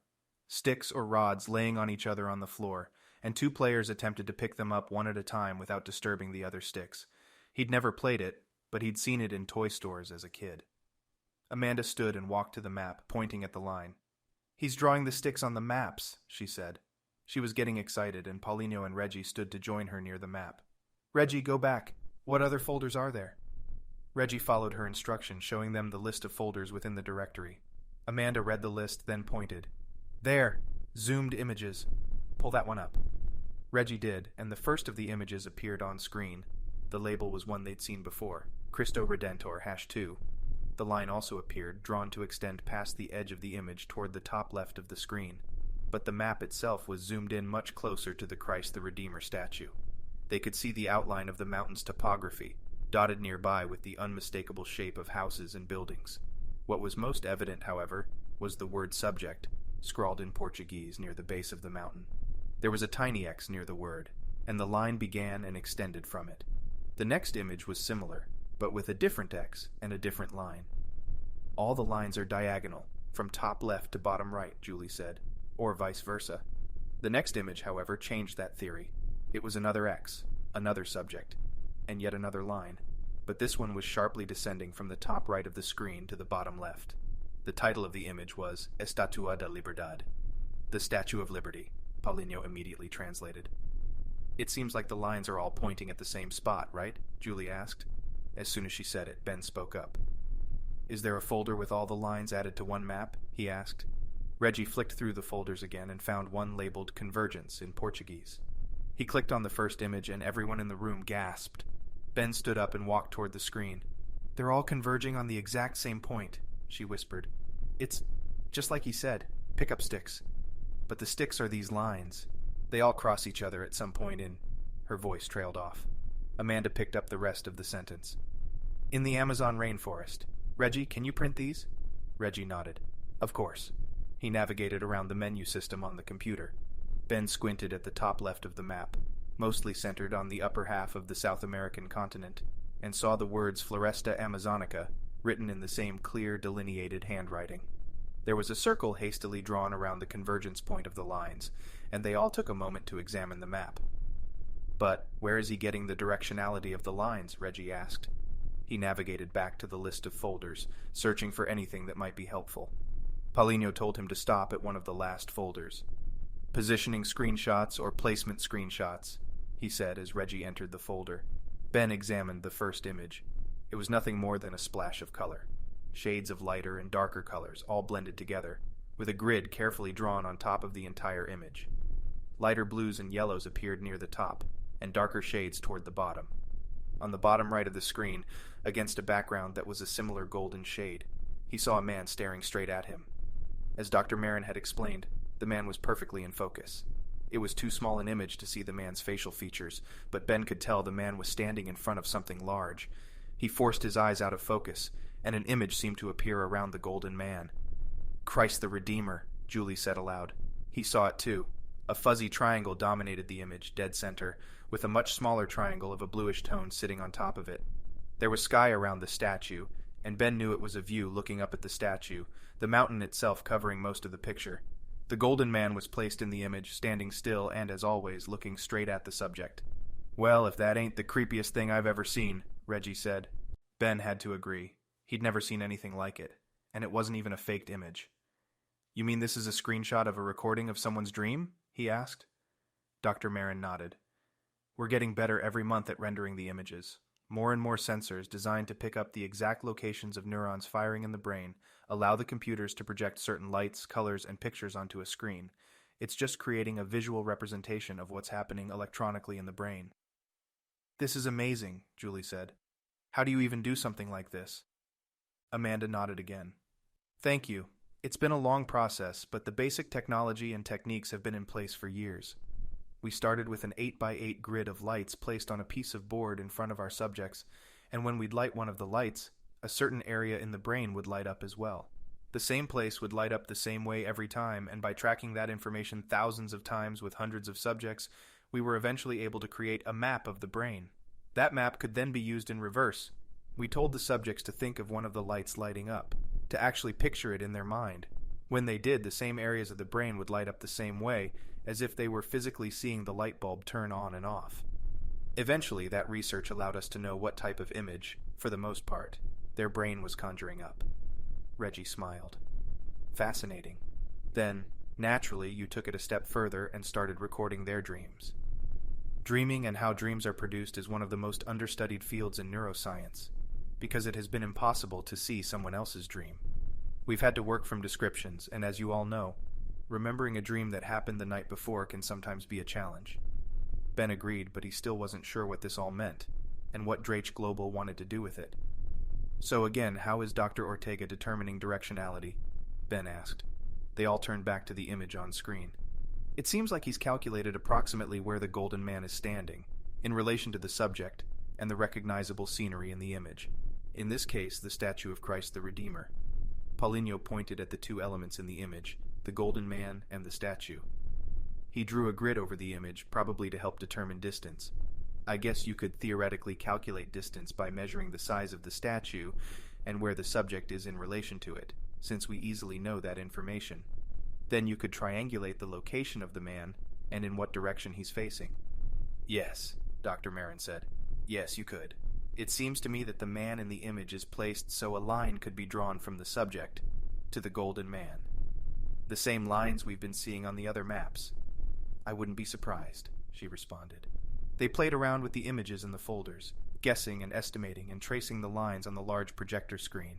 Each of the images in the placement screenshots folder showed a similar image, an out-of-focus view of an easily recognizable tourist attraction or major location, and a golden man standing somewhere in the image. Every time they imagined a line segment connecting the subject to the man, then extended the line segment beyond the golden man, they realized there was a corresponding map of that exact scene, viewed from above. Dr. Ortega had drawn in all of the lines, extending them off each of the maps. Reggie pulled up the convergence map once more. I'd have to say Dr. Ortega has done some fine work here. I'm no map expert, but I've done my fair share of planimetric and topographic navigation. Everything seems to check out. No one disagreed, but Ben asked the question that had been on his mind since they'd seen the convergence point. So, we've got a golden man showing up in people's dreams, and this little man is trying to point us somewhere. We know it's somewhere in the rainforest, but the question I'm wondering is, what exactly is he pointing us to? No one answered. Finally, Amanda spoke up. I don't know. I have no idea what this is, and we couldn't figure out what any of this golden man stuff meant a month ago. But Dr. Ortega died trying to tell us, and I want to go find out what it is. Reggie raised his eyebrows. You're being chased by a group of military-trained killers, and you want to go traipsing out in the jungle? If they don't kill you first, the jungle surely will. I think what we've discovered here has something to do with why they're trying to kill me, Amanda said. I don't doubt it, girlie, but that doesn't mean it's a smart idea to just run into the most deadly environment on Earth chasing a creepy dream dude. Reggie, Paulinho said, you're a skilled survivalist and you teach camps for people. I teach. I don't run into the jungle with an army trying to kill me. But you could help us get there? Ben watched the man's jaw clench and unclench a few times, trying to decide what to do. We'd have an advantage out there for a little while at least, that's for sure. I doubt they're expecting a deep jungle campaign, and I know they're not as prepared for it as I would be. I can keep us alive, I think, as long as we stay ahead of them. But if they catch up... Ben walked over to Reggie and clapped him on the shoulder.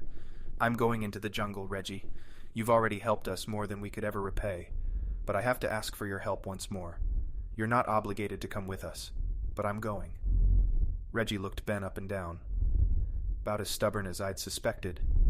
He walked back over to the bar and poured himself another drink, this time a much taller one.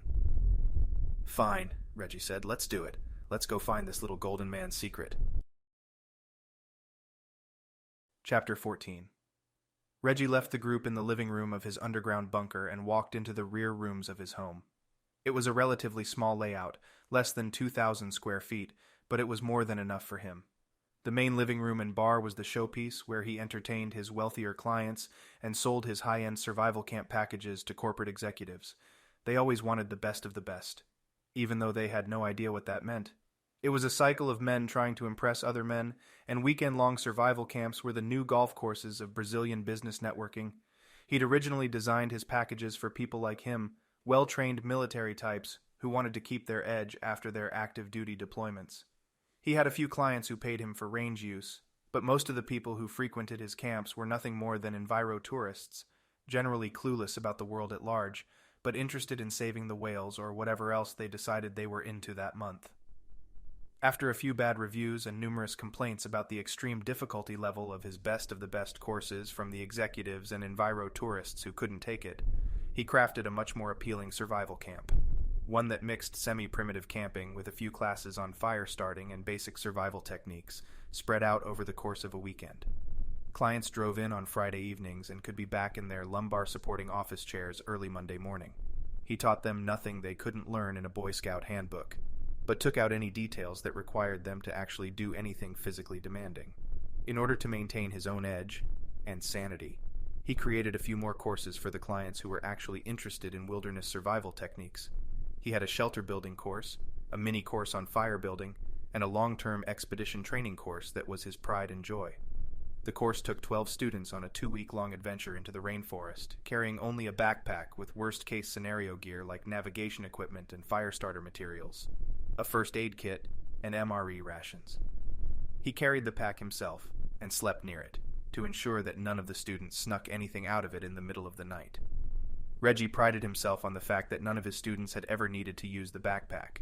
Still, he kept a few of the backpacks stocked and ready to go in case he ever needed to bug out of his bunker. It was these backpacks he was looking for. The hallway connecting the living room and bar area of his bunker to the 2 back bedrooms and kitchen had a centralized bathroom on one side and a large walk-in closet on the other. In the closet, he kept a gun safe for his personal collection, some overstock products he sold at the range and for the classes, and the backpacks. They were customized Kelty Falcon 4000 packs, each slightly reconfigured to match his body type. He preferred these models that had a smaller main compartment and extra additional pockets attached to the pack's frame. Each of the 3 packs was stocked similarly, but one had an additional Stingray tent inside for traveling with a larger party. One of these packs was enough for one person to survive up to a month. With rationing, 3 people could survive for a few weeks, assuming they couldn't find their own fresh water and food. Since he would be traveling with the group, they wouldn't even need a pack. He was more than capable of keeping them alive for some time, barring injuries. But Reggie had considered the circumstances and decided that taking the packs would offer extra protection, security, and support for whatever journey might lie ahead. Not knowing their exact destination already placed them at a disadvantage, and they were about to journey into one of the most dangerous types of wilderness climates. He didn't want to doom them to failure before they even left the house. He grabbed one of the packs and unzipped the top flap. He added the folded printouts of the image of the convergence of lines over the rainforest, the best version of a map they'd get, and checked the rest of the contents and did a quick inventory. Deeming it ready for use, he repeated the process with other packs and walked over to the gun safe. Unlocking it using a fingerprint from his left index finger, he swung open the great door and selected some of the pieces inside. 3 Sig Sauer P 226 9mm handguns and a rifle, a Henry Arms AR-7. He was a fan of the rifle's footprint. Broken down, it could fit inside his pack and was a mere 3.5 pounds. The .22 caliber ammunition was a bit small for the stopping power posse, the group of weapon heads and survivalists who believed that larger ammunition, more stopping power, was always better, but he'd used the AR-7 as a go-to weapon without a problem. He placed the pistols in the main compartment of the backpack and began lashing the rifle to the outside. As he did, he felt a gentle rumbling beneath the bunker's floor.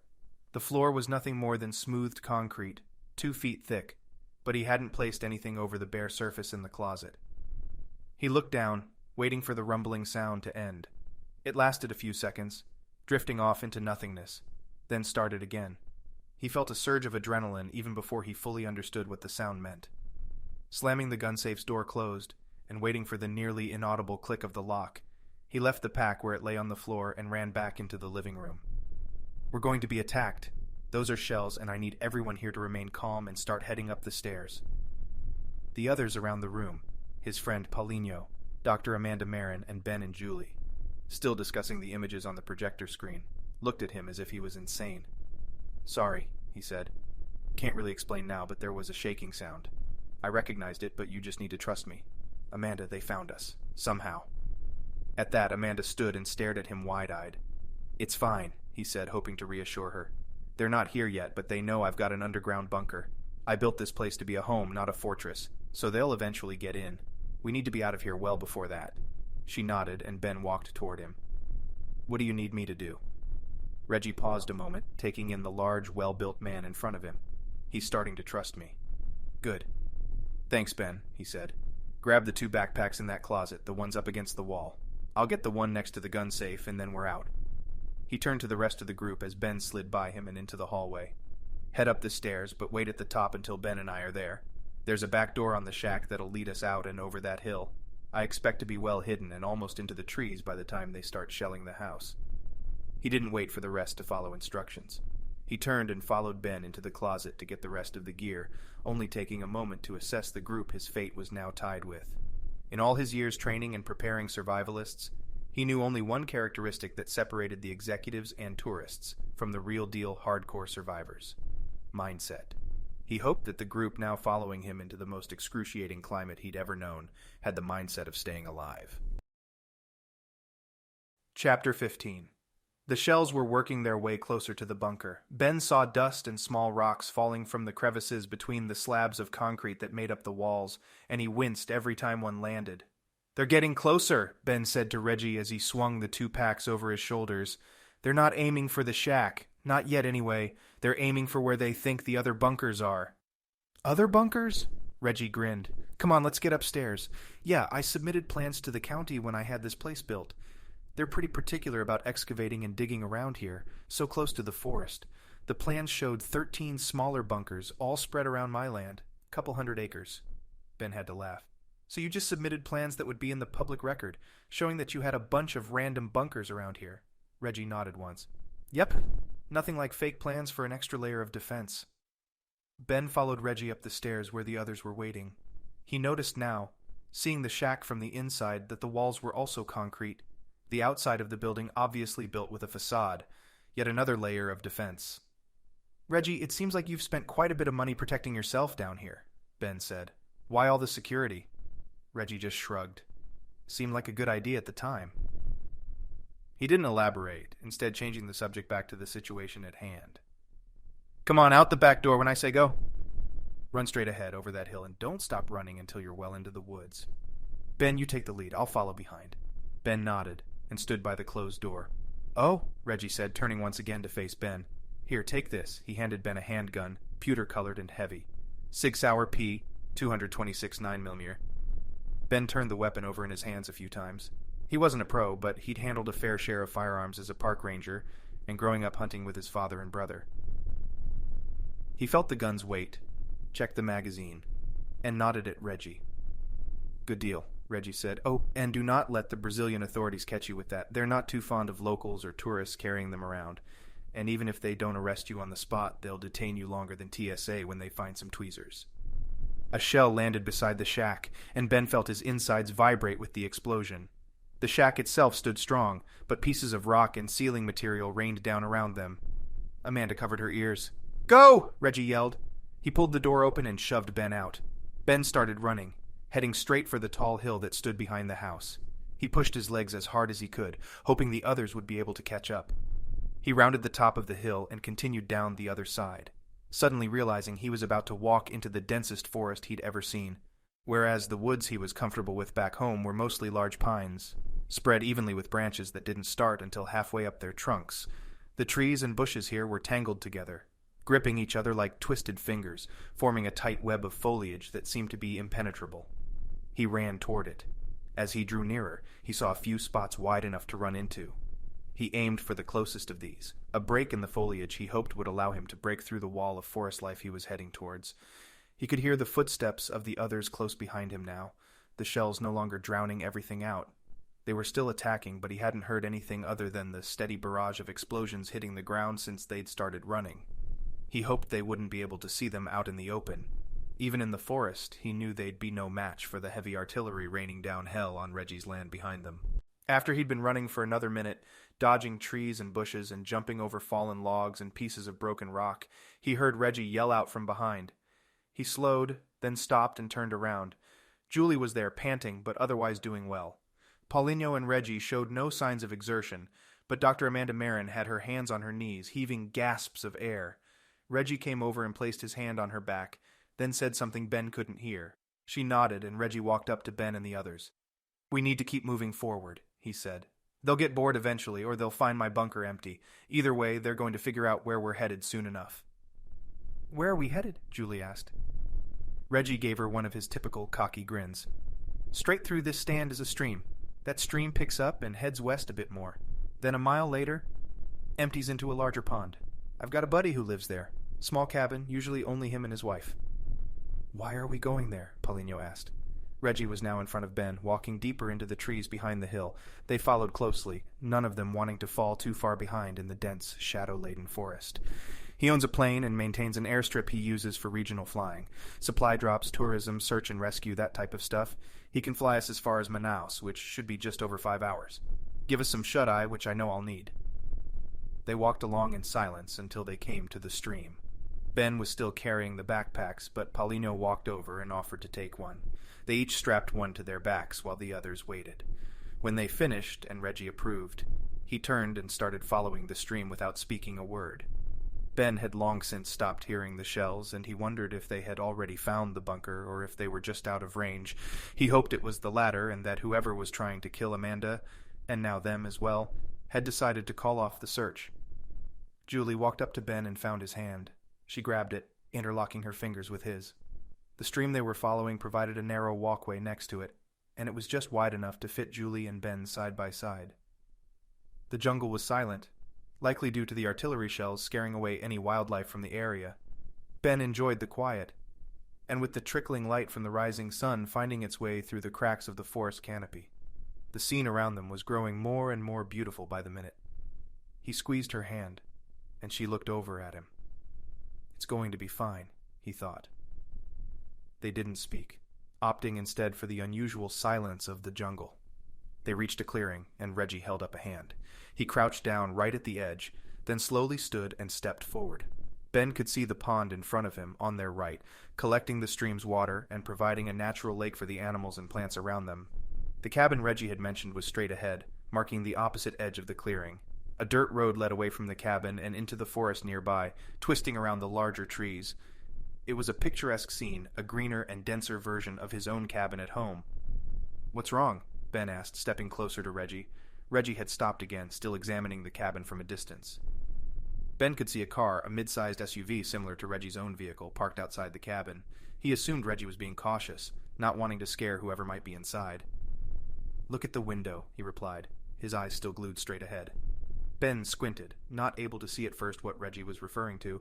Then, as his eyes adjusted to the growing morning light, he saw it. The window was broken, a large round hole cracked away from the glass. The lower pane on that window had 2 smaller holes in it, barely visible from this distance. Bullet holes. The idea that whoever was following had beaten them here was more terrifying than the thought that they'd already killed whoever was inside the cabin. Ben hoped the husband and wife, Reggie's friends, hadn't been inside when they'd come. But he knew these people wouldn't have wasted bullets just to shoot through windows. Something had happened here, and it had no doubt ended in bloodshed.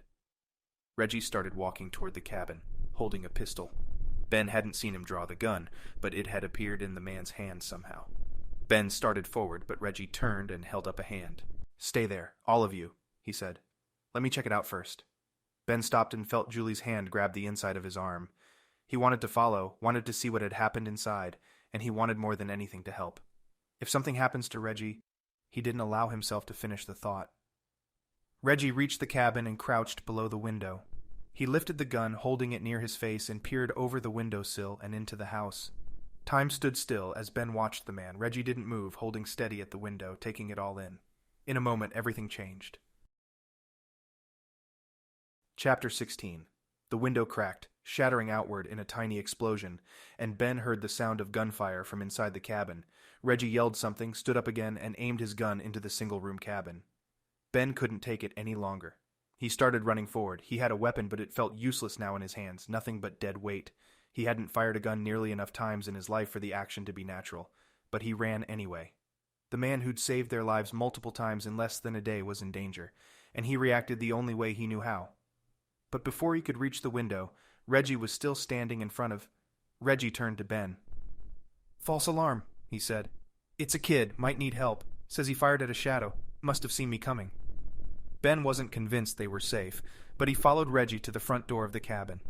Reggie turned the knob, swung the door open, and called out, "You in there?"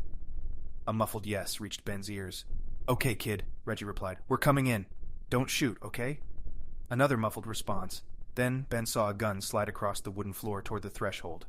Reggie stopped it with his foot and picked it up. He handed it to Ben, who held it gingerly with his fingers as if it were police evidence he was afraid to tamper with. "I'm sorry," he heard a voice say. I freaked out and shot. I thought they came back." Reggie stepped inside and rushed over to the couch. Ben followed behind him, at once taking in the scene around him. The cabin was small, and he could see the entirety of it from the doorway. The kitchen and fireplace sat at one side, a bed at the other, and a small couch faced the window at the back of the cabin. An outdated, round-faced television sat below the window on a stand. The furniture inside the cabin was mostly what Ben would have expected, but it was the blood that took him by surprise. On the back of the couch, smeared against the wall, and nearly covering the floor, streaks of blood were caked and drying. No surface seemed safe from it. In the kitchen, Ben could see 2 dirty piles of clothing, legs sticking out from them, bodies. Ben nearly vomited as he stepped inside. His shoes immediately tracked blood-stained footprints below him, but he wanted to see the person on the couch. The young man looked to be college-aged, with sandy blonde hair that hung over his ears and into his scared eyes. He was tall, skinny, and seemed every bit as out of place in this corner of the world as Ben felt. The kid was shaking, holding the right side of his torso. "You're wounded?"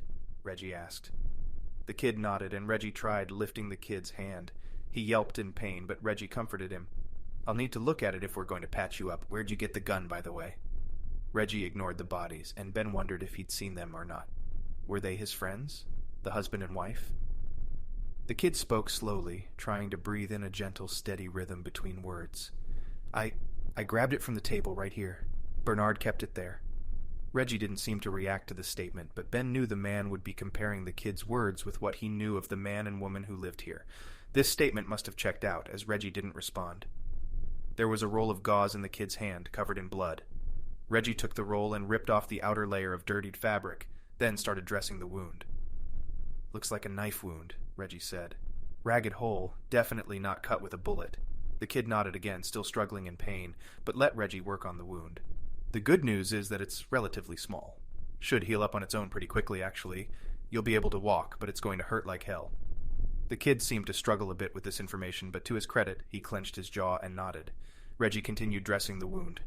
Finally, Reggie looked up. Ben could see something in his eyes. Anger? The man's voice was calm, gentle even, but his eyes held a fury that terrified Ben more than the blood, the dead bodies, and their attackers. Reggie didn't say anything to Ben, but instead turned and addressed the kid. "What's your name?" "All right, Rhett," he stuttered. "Rhett, what happened here? Who killed the man and woman?" "Bernard, and that's his wife, Amelia. They were shot, the same guys that stabbed me."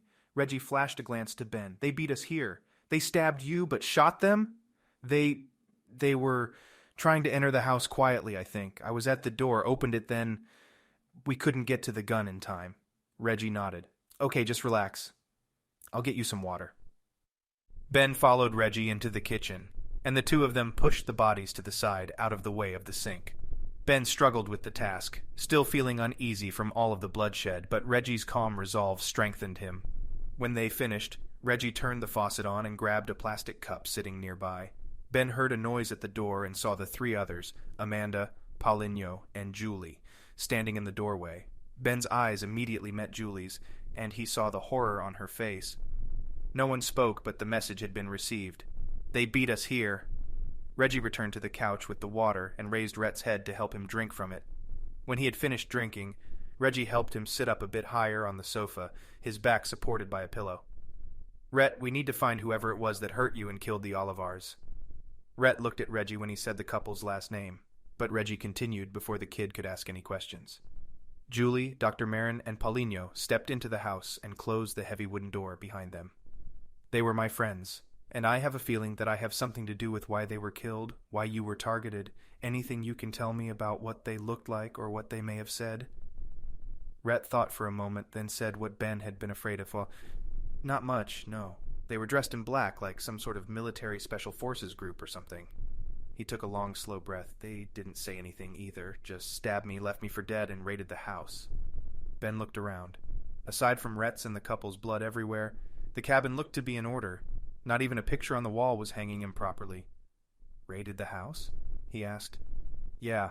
Looking for something, I guess. Not sure what, but they only stayed here for a few minutes. They walked around the cabin a few times, but then they left. That was about half an hour ago. Looking for something." Ben had no idea what they would have been looking for aside from Dr. Meron. "Rhett, why are you here?" Reggie asked the question in his blunt, no-nonsense way, but Ben sensed no hostility toward the young man. I was here to help the Olivars with their deliveries. I'm out of law school for the season and needed to get my flight hours in. I'd always wanted to visit the rainforest too, so I thought I could make a little money on the side doing it. I didn't know they were in with some bad people, but I guess they weren't, Reggie said. Like I said, this isn't your fault. Those men are after us. You were all just in the wrong place at the wrong time. He turned and looked at the rest of the group. 4 scared and worried faces looked back down at him. The good news is that you're going to be just fine. That'll start healing up and you'll be as good as new in no time. Reggie pulled Ben aside. They were looking for any other ways out of here, Reggie said so only Ben could hear it. Keys to the car, any cell phones, that type of stuff. That SUV parked out front is no doubt rigged, but if we hurry we still might be able to get to the plane. The runway's through the trees in that direction and it's impossible to see from the road. Ben took in this information. They came here to make sure we couldn't get out of the jungle.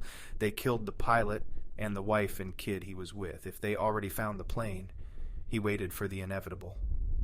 The bad news is, Reggie continued, we still need to get out of here, because they're very likely making a pass through the jungle, and will come back here to check for us. You need to come too, or you'll most certainly be dead. Okay, the kid said. And, Reggie added, looking back into the kitchen at the legs of his friend Bernard Olivar poking out, we need a pilot.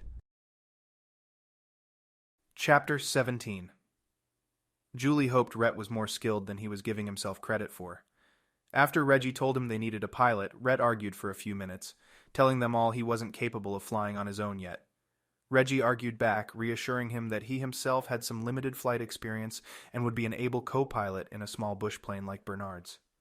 Julie was unconvinced that the kid would be good enough to take off on what seemed to her like a terribly short runway, but she knew there were no other options. She hoped stab wounds didn't make it harder to fly airplanes. They'd found the plane exactly where Reggie said they would, nearly hidden by the tall trees and dense forest canopy at the end of a narrow path about a half-mile from the cabin. Bernard had liked the pseudo-secret hiding spot, according to Reggie, as it made him feel like a drug-running outlaw every time he disappeared below the canopy to land the plane. The plane itself was unregistered, another fact Bernard had been proud of. A 1983 Cessna P-210N Centurion, the small plane was capable of holding 5 passengers and a pilot, with room for luggage or gear. Rhett explained to everyone that Bernard often took the seats out and used the extra space for hauling more equipment to drop zones on the supply routes he frequented. He'd flown with Bernard 3 times already, usually taking over the controls once Bernard had gotten the plane to cruising altitude. You're going to be fine, kid, Julie heard Reggie encouraging Rhett near the front of the plane, while Ben and Paulinho loaded their backpacks into the storage area. Like I said, I've held the controls once or twice, and as long as you handle the landing, we'll be all right. How's that cut? Rhett nodded, not looking away from the controls. Julie tried to ignore the conversation, but couldn't. Both men seemed to consider themselves only amateur pilots.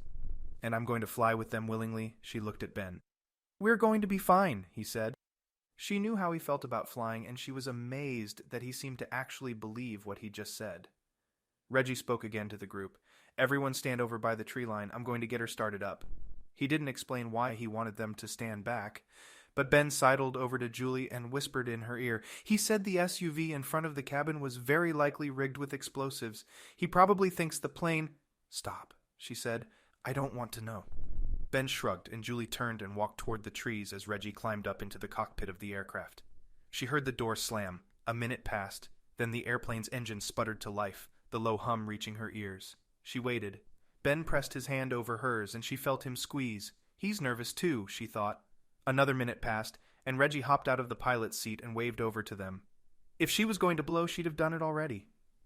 Julie wondered how the man could seem so nonchalant, but she followed Ben and the others over to the plane.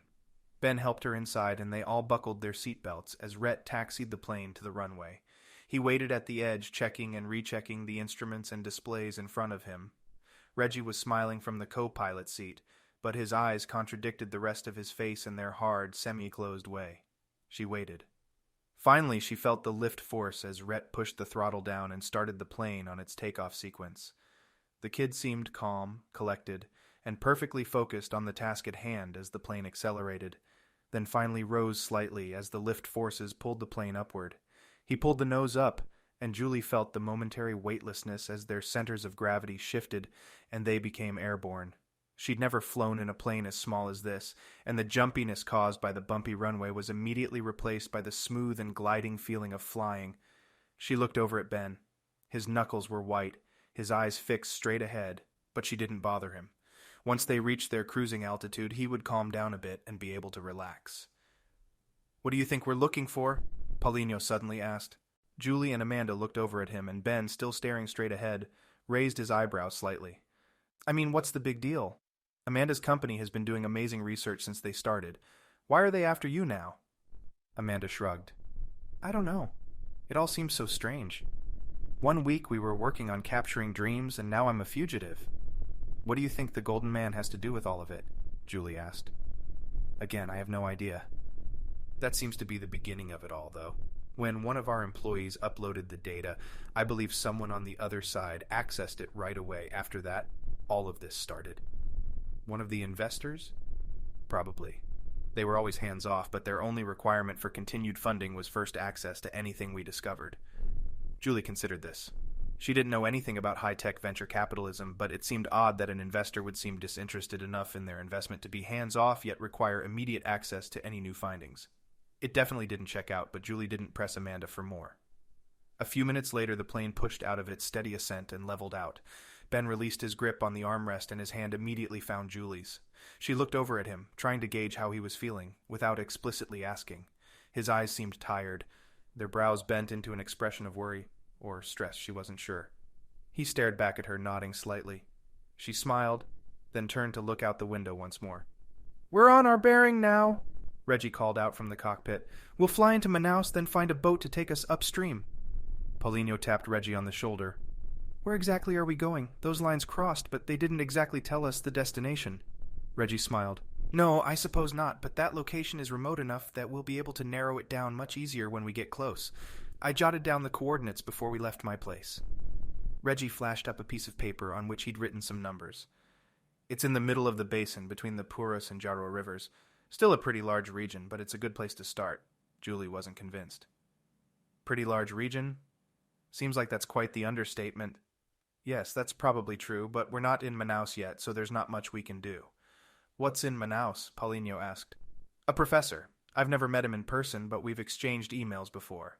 He has some pretty interesting, and compelling, I might add, theories about that particular region of the jungle, so I thought of him right away when the maps came up on the screen. He's also a Jesuit priest, someone who's got access to some of the things we don't, like records." "Records of what? And what is a Jesuit priest going to be able to find that we can't?" Dr. Meron asked. She didn't sound excited by Reggie's suggestion, and Julie had to agree. This man, someone they'd just met, was leading them across a continent in search of something worth killing for.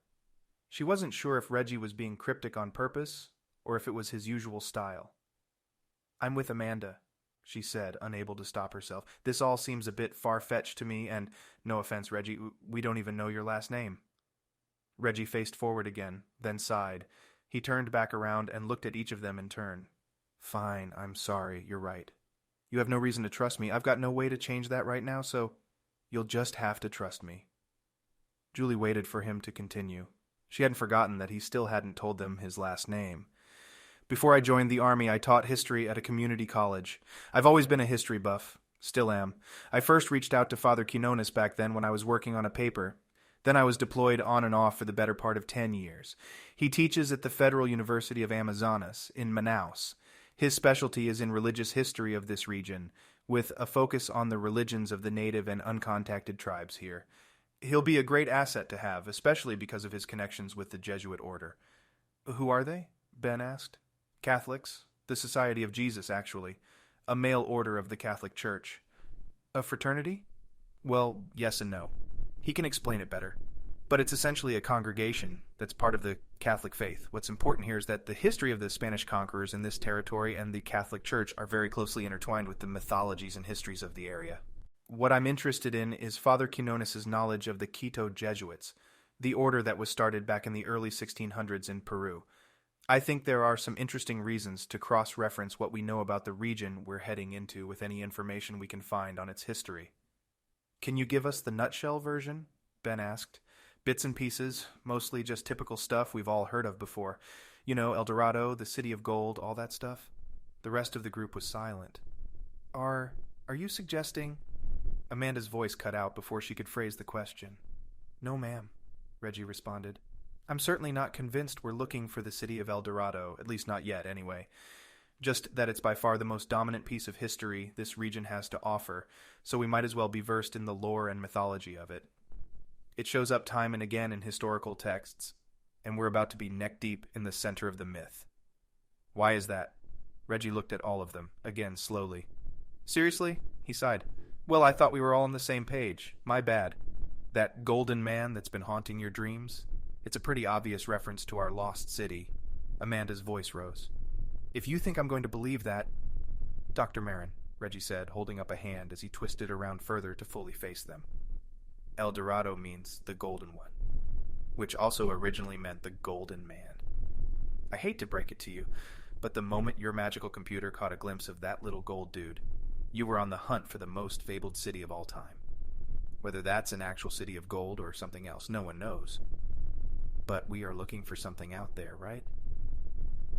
I don't believe...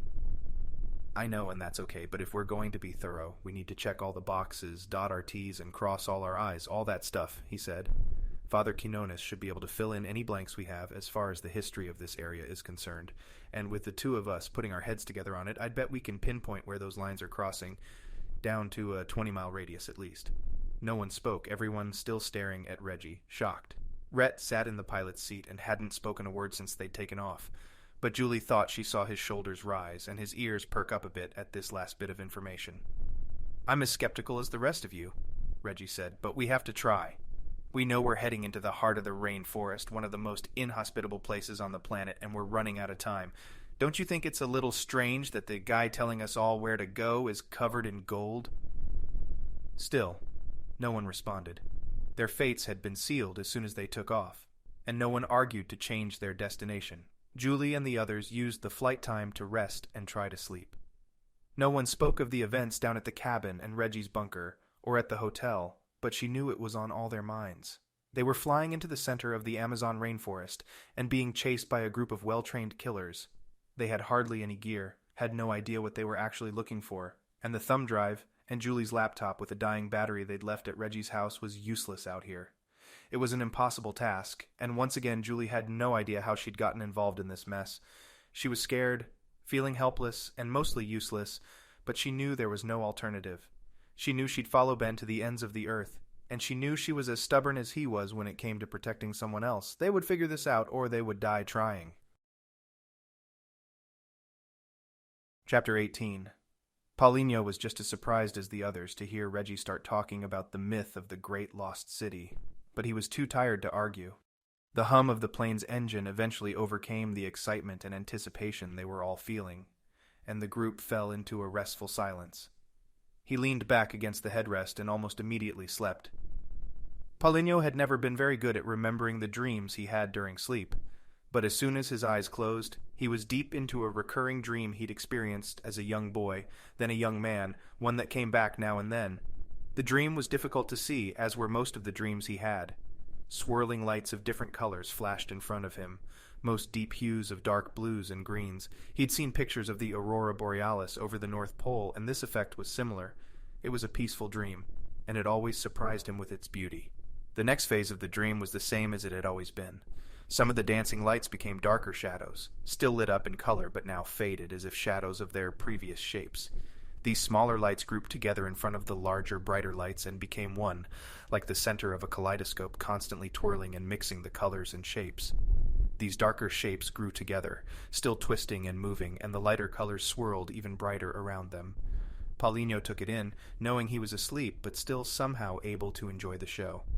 This particular version of the dream seemed longer and even more vivid than the other dreams he'd had, but he didn't care. It was beauty in its purest form, seen from inside the head. He imagined he was watching his own brain during the act of thinking, lighting up as his thoughts and emotions and cares mixed together into a spectacular light show. He couldn't move when he watched the dream, at least not in the same way he could move around in other dreams. His body didn't exist in this dream. It wasn't the type of landscape his mind would allow him to move through, even if he tried to force it. He was stationary, given one single view of the light show and no others, forced to watch the artwork unfold as a spectator, even though it was a creation of his own mind. The only power he had over the dream was to end it, he knew. He was aware that he was dreaming, but the simultaneous feeling of the dream combined with the sleep convinced him to stay asleep. He allowed the dream to play in his mind as long as it wanted or until someone else woke him up. Chapter 19. "Good afternoon," the older man said as the group filed into the spacious office. "My name is Archibald Quinones." Father Quinones took care to shake each of their hands one at a time, while looking them in the eye as they introduced themselves. When he reached the last person, Reggie, he smiled warmly. "It is fantastic to finally meet you in person, Reggie," Quinones said, gripping Reggie's hand with both of his own. "I hope you will forgive me for not reaching out and keeping in touch." No, that's my fault," Reggie said. "Things get busy. And life goes on." Quinones kept the smile and ushered them all in. "Sit," he said, pointing them toward a large leather couch and 2 chairs on either side of it. 2 more chairs sat across from it, both framing a massive hardwood bookcase full of books. Ben thought these types of bookshelves were a little pretentious, but he couldn't help but assume the man in front of him had read every single one. He passed in front of one side of the bookcase and caught a glimpse of a few titles. Archibald Quinones, Ph.D. Okay, so he didn't read all of these, Ben thought. He was impressed, and he sat down in the chair. The room, Ben noticed, was perfectly appointed. The bookcases matched the deep mocha-colored leather of the chairs, and the couch, while a lighter shade of brown, was of the same make and style. A huge area rug spread from beneath the couch to the chairs, lined with large, subtle tan and gold stripes. The carpet beneath was of a similar tone, but neutral enough to provide little interest for the lingering eye. Ben wasn't much for interior design, but he recognized comfortable luxury when he saw it. 2 paintings hung on the wall across the room from him, a large rectangular landscape of a mountain range, and a smaller picture of a scene from the Crucifixion of Christ. The desk at the far end of the room was large and hardwood, yet plain enough not to warrant much thought. A practical, simple solution for a necessary workstation. Ben loved the room and only thought it might be improved if there was a rolling whiskey cart tucked away in a corner. They'd reached the man's house after landing and driving another 20 minutes, and like Reggie's compound, this house was relatively unassuming from the exterior. Father Quinones lived alone, drove a small sedan, and owned a modest home. But as soon as they walked into the man's study, Ben understood that the man took great pride in the place he did most of his work, and therefore spent the money to ensure he and his guests felt comfortable in the large office space. Quinones offered them all water and tea, and when everyone declined, he took the seat next to Ben's at the opposite end of the bookcase and began to speak. "I would love to hear of your adventure so far," he said, jumping immediately into the topic at hand. "But I understand from Reggie's phone call you are in a hurry." "We may be in danger," Reggie answered. "There's a group after us. Not sure who they are or what they want, but they seem pretty interested in Dr. Meron here." Dr. Quinones' eyes sparkled as he looked over at Amanda. "Yes, Dr. Meron, what a pleasure. I've been reading about your company's work for the past half hour. Very intriguing research." Amanda cleared her throat. "I'm flattered, thank you. But what's online is really only scratching the surface." "Oh, I'm sure it is, but you are doing testing in fMRI technology, no? Studying the effects of electromagnetic pulses emanating from the brain during REM sleep?" Amanda looked confused. "How?" "It's all context clues, Dr. Meron, and it helps if you have an interest in scientific matters as I do," Dr. Quinones replied. "I didn't have time to scan through all of the published papers on your company, but it does appear that you have some very interesting research going on back home." Dr. Meron nodded. "And I'm assuming since you've met up with my friend Reggie, he's been telling you all sorts of things about myths and legends, hoping you'll take the bait." As Amanda nodded again, Ben felt relieved to hear that the older man had none of the bravado and cockiness of the younger ex-army man. He felt reassured that Archibald Quinones would point them in the right direction. "Well, what types of myths and legends has he been feeding you?" Quinones asked. Reggie himself spoke up. "Well, let's start at the beginning. They've been recording dreams," he said. "Recording dreams?" "Yes. They're able to record video from the subject's subconscious mind using technology that maps certain areas of the brain." Father Quinones sat silent for a moment, thinking. "I see. Go on," he said finally. "Well," Amanda took over the explanation. "Yes, I guess that's accurate enough, but we've been seeing an anomaly as well, only in certain subjects sharing a common ancestry." Archibald Quinones sat forward in the chair, focusing intently on Amanda Meron. What sort of common ancestry are we talking about? They're all linked together, pointing back to a local tribe, one that we believe originated in the Amazon Basin. Father Quinones was at the edge of his seat. And the anomaly? What was it? Dr. Meron explained their findings. The Golden Man, how it was always in focus, and how it was always looking directly at the subject. She tried to explain some of the computer modelings they had done to disprove their theories, attempting to prove to the rest of them that the anomaly was not a practical joke. She continued on, adding that their current destination was probably somewhere between two of the Amazon's largest tributaries, the Urua and the Purus rivers. And Father Quinones finally stood up and turned to the bookcase behind him and Ben. Amanda stopped mid-sentence, waiting for the man to return to his chair. When he did, he opened the book he'd grabbed from the shelf and started flipping through its pages. This is a book about the earliest tribes of the Amazon, written by a Jesuit priest during the Spanish expansion into the region. Most of the first-hand encounters we have were written by the Spanish, as they were generally the first Westerners to visit the area and document their findings. Quinones flipped a few more pages. We have to assume that the Spanish conquistadors and their explorers documented their findings well enough.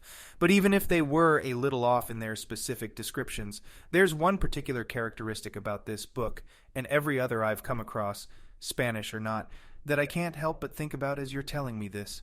What's that? Polino asked. He'd been silent the entire meeting, sitting next to Rhett as the group discussed their plans. Well, the Spanish mapped the region nearest the Amazon River, the main tributaries that fed the larger river we call the Amazon. But the Amazon Basin is a much larger expanse of land. Most of it has been well documented, and modern civilization has reached a lot of it, as evidenced by the number of small villages and cities dotting the basin's geographical area. But there is still one section of land in the Amazon Basin that has almost no mention in the published Spanish documents, Jesuit manuscripts, and modern writings. The group waited for the professor to continue. The area between the Urua and Purus rivers near the western border of Brazil is almost non-existent in the texts. Ben's eyes widened, but he didn't say anything to interfere with the man's train of thought. This area is particularly special in my opinion, Quinones continued. While much of the Amazon has been allotted to farming, harvesting, and study, this area, just northeast of the state of Acre, has not been interfered with. There are some tribes living there, but we have yet to designate this area as a national reservation. Amanda and the others were silent, but Reggie spoke next. Very interesting. He paused, looking around the room, then repeated himself. Very interesting, Doctor. Father Quinones. Please call me Archie, Quinones said. I'm assuming by your inflection that this region is the same region you're investigating?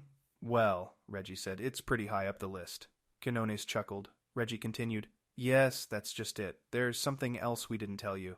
Something Amanda's company was working on. Ben appreciated that Reggie didn't give Quinones the full details about the deaths at Naratech. They think they've been able to pinpoint the location of this tribe, the one their subjects have descended from. There are some details we can get to later, but the long and short of it is that we think this tribe is located somewhere between those two rivers. Quinones raised an eyebrow, a thick, bushy, salt and pepper crop of hair above his eye, asking for more information. I was hoping you'd be able to fill in the blanks, help us figure out exactly where to go next. Ben was surprised that Quinones' dancing eyebrow could extend even farther up his forehead. The man seemed fully intrigued now, fully invested. Yes, I believe I can, Father Quinones replied. He stood up again and began pacing. There is an old document I came across as a young man, something I found buried in the Jesuit archives. It has held my interest for almost 3 decades, though I dare not write or speak publicly about it, as its mystery has long been debunked as mythology. Archie walked to the edge of the area rug and turned around, soaking up the moment and extending his full lecturing powers as a professor. His eyes grew wide and bright. Then his voice fell to a soft, near whisper. The real location of the lost city of El Dorado, he said with a dramatic flourish of his hands. Chapter 20. Ben chuckled, and he noticed Rhett and Reggie smiling as well. Yes, Quinones said, that is the reaction other people had as well. Ben stopped smiling, but Quinones didn't appear upset with him. They are not wrong to be skeptical either, he continued. The lost city idea has long been proven false. Ben waited for the man to say, but, Quinones said. "This document supposedly predates anything I've found that references our fabled city. First of all, it was written by Gaspar de Carvajal, a Spanish Dominican missionary who traveled with Francisco de Orellana during the first voyage of the Amazon River. Francisco Pizarro himself ordered the expedition, and Carvajal was one of the few surviving members. He captured his account and details of the journey, and much of what we later historians know of the early Amazonian tribes is found directly between the pages of his work. Relación del nuevo descubrimiento del famoso Rio Grande que descubrió por muy gran ventura el capitán Francisco de Orellana, or account of the recent discovery of the famous Grand River, which was discovered by great good fortune by Captain Francisco de Orellana." He paused, noticing the blank expressions of the group. "I agree," Quinones said. "He should have hired a publicist to help with that title. Anyway, there was much in the document that historians have long believed to be fabricated, such as Carvajal's mentions and detailed descriptions of large inhabited cities, with huge monumental structures, complete with agricultural areas and paved roads. It has been suggested that the rainforest basin's soil cannot handle any sort of sustainable farming, and likewise we have yet to uncover any of these monumental structures or paved roads. Still, the accounts of the interactions the party had with the indigenous peoples has proven to be mostly accurate. But in the published work, there was no mention of a lost city, a golden man, or anything of that nature. It was only when I came across another book in the archives that I began developing a theory. This work in question was published by a Jesuit priest, who captured first-hand accounts of explorers in the region and translated them. He recorded a story told to him by a Peruvian man, who told the priest he knew Gaspar de Carvajal in Lima just before he died in 1584. The story was told to the priest in Spanish for the priest to later translate it into Latin. Most of it is just an abbreviated account of what relation already covers, but there was one particular story that stood out. It is a story about a tribe with a great chief who would be decorated in gold dust, then jump into a lake. What's amazing about this story is that it almost perfectly lines up with later accounts of the Zipa tribe of Muisca Confederation of present-day Colombia. The Zipa were known to offer gold to their goddess by covering their chief with gold dust, then throwing gold objects and jewelry into the water as the chief washed himself in it. "The Golden Man," Reggie said. "Or the Golden One, in different legends," Quinones said, "but not the Golden City." Lake Guatavita has since been explored, to great disappointment. Other cities in the region covering Brazil, Colombia, and Peru have been scoured for any of these gold objects that might point explorers to the legendary city of gold, but nothing of the sort has ever been found. "So how is this story any different? And why are there so many surviving legends if the city doesn't exist?" Amanda asked. "Well, first of all," Archie said, continuing his lecture, "there are numerous historical accounts that claim reference to a lost city of gold. In 2001, actually, an Italian archaeologist discovered a missionary's report in the Jesuit archives in Rome. The archaeologist in this report describes a large city rich in gold, silver, and jewels, located in the middle of the tropical jungle, called Paititi by the natives. There are conspiracy theories now that suggest the Vatican is keeping the location of this Paititi a secret, but I do not believe this, which brings me to my point and the question you asked. Due to what many others may dismiss as a translation error, I believe this story doesn't reference a city at all. There was a specific line that caught my attention when I first read the account." The group waited for Quinones' revelation. "The priest wrote que estaba cerca de la gran pueblo antigua que vio por primera vez el oro?" Amanda spoke, translating the Spanish. "I only know a little Spanish, but I think it was near the great old city that he first saw the gold." Quinones smiled, a thin, sly line on his face. "Almost. In Spanish, the word pueblo means town or city, but the word's roots come from the Latin word populus, which means people." Red had been listening quietly, but now nodded. "This guy told the priest that he'd been told a story by Carvajal himself about a great old people, and something about gold as well." "Exactly. And everyone thereafter began searching for a city, a physical location, made of pure gold. But my hypothesis is simple. El Dorado refers to a lost tribe, not a lost city. That fully explains why such a secret can remain hidden for 4 centuries. "How so?" Rhett asked. "Well, you can't hide a city forever. They don't move," Quinones said. "But if you are the secret you're trying to keep, if you are the city, all it takes is a strong desire to remain hidden." The group was nodding slowly, and Ben found himself being swayed into belief. It makes sense, he thought. "A tribe? Then how do we find them?" he asked. Quinones smiled his cryptic smile again. "Don't you see, my friends, we do not need to. They have found us. Chapter 21. Valer felt the nervousness creeping up his spine. His old friend, the feeling of anxiety, was now omnipresent in his life, but it still shot up in pangs of crippling fear whenever he got too worked up. Where he should have been able to discern between excitement and adrenaline rush, anger and terror, he now only felt nervousness. More specifically, his heart began racing and he felt a wave of shakiness grip him. In turn, he gripped the edge of the desk and held on tightly, waiting for the worst of it to pass. This particular wave was no doubt caused by the blinking light on his wall-mounted display and what that signal represented. Sarah, the simulated artificial response array semi-AI that controlled his office and communications, an internal project that was nearing the end of its alpha testing phase, also noticed the signal and immediately alerted Valer. Her voice was still metallic and somewhat hollow as it had always been, but Valer had recently upgraded the computerized female voice by giving it a British accent. She tended to communicate in French, Valer's native tongue, but was also fluent in British and American English. Monsieur Valer, there is an incoming connection. Mr. Emilio Vasquez from his estate. Shall I connect? Valer nodded without looking up from the blinking light. Sarah saw his reaction from one of the many cameras mounted inside the walls of the office and immediately authorized the connection. Emilio Vasquez's rounded face appeared on the screen in front of him in full HD resolution. It was too large in Valer's opinion and showed his partner's pockmarks, scars, and spotted skin in too much detail. Mr. Vasquez, Valer began. He kept his grip on the edge of the desk and didn't sit down. Valer, what's this I hear about the company bombing a hotel in Brazil? Valer swallowed, trying to not show his weakness. He sniffed, tilting his head back slightly. It is not the company's actions to which you are referring, my dear friend, but my own. And it wasn't a bombing, but an extraction. Vasquez's eyebrows raised. Oh? And what exactly did you extract? That's not of any importance at this stage. Not of any importance? Vasquez said, his voice raising. Listen to yourself, Valer. Who are you taking orders from? And what gives you the right to cut me out of... I did no such thing, Valer said.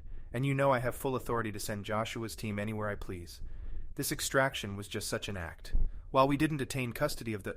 Wait, you mean the extraction failed? Jesus, Valer. You were lucky they didn't leave corpses everywhere. You must think you're above... Valer held up a hand, interrupting Emilio. It is not luck when they are the best trained security force on the planet. They knew the hotel was nearly empty and I told them to make an audible entrance, but to be careful not to leave any collateral damage. Then why did they fail? The fault for that is mine, Valer said. I told Joshua he wouldn't need more than a few men, as the target was unarmed, untrained, and traveling with a small group of civilians. However, there was an unknown variable during the extraction and Joshua was taken by surprise. I told him to track the target, regroup, and be prepared for a full engagement. He will not be taken by surprise again, that I can assure you. You don't need to assure me, Emilio said.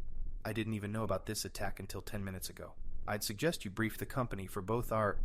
The company is fully aware of the situation and has already provided Joshua with additional men and supplies for the trip. Again, Emilio's eyebrows raised, but he didn't ask the question he was undoubtedly thinking. They are following the group into the Amazon rainforest, we believe. The company has given me full authority over Joshua's team, but they will expect results. I am confident that Joshua's team will produce, but I have nevertheless taken additional precautions. I had to act quickly, so I did not alert you to my actions. And Joshua, you've explained to him about his father? I have been communicating with him as though I am his father.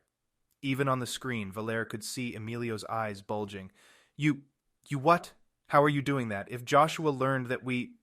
Hacking an email account is not a miraculous endeavor, Emilio, Valer said, especially when the company owns the servers. Joshua is a professional. A few short emails directly from his own father, with my own email address in the CC field, and he was off to begin pursuing our target. He needn't be burdened with any news of his father's involvement with our research in Antarctica. Emilio nodded, thinking, and Valer waited for the inevitable question. Who is the target? Her name is Dr. Amanda Meron, and she runs the research branch of Naratech. Naratech, but she can't. She absolutely does not know what Naratech used to be, and she never will. We've grown out of the facility in Brazil, so we've allowed her to claim its usefulness for her own interests. Her company's research is focused on retrieving images from the mind using functional magnetic response imaging, and they have achieved great success. He paused a moment, finally feeling the nervousness subside.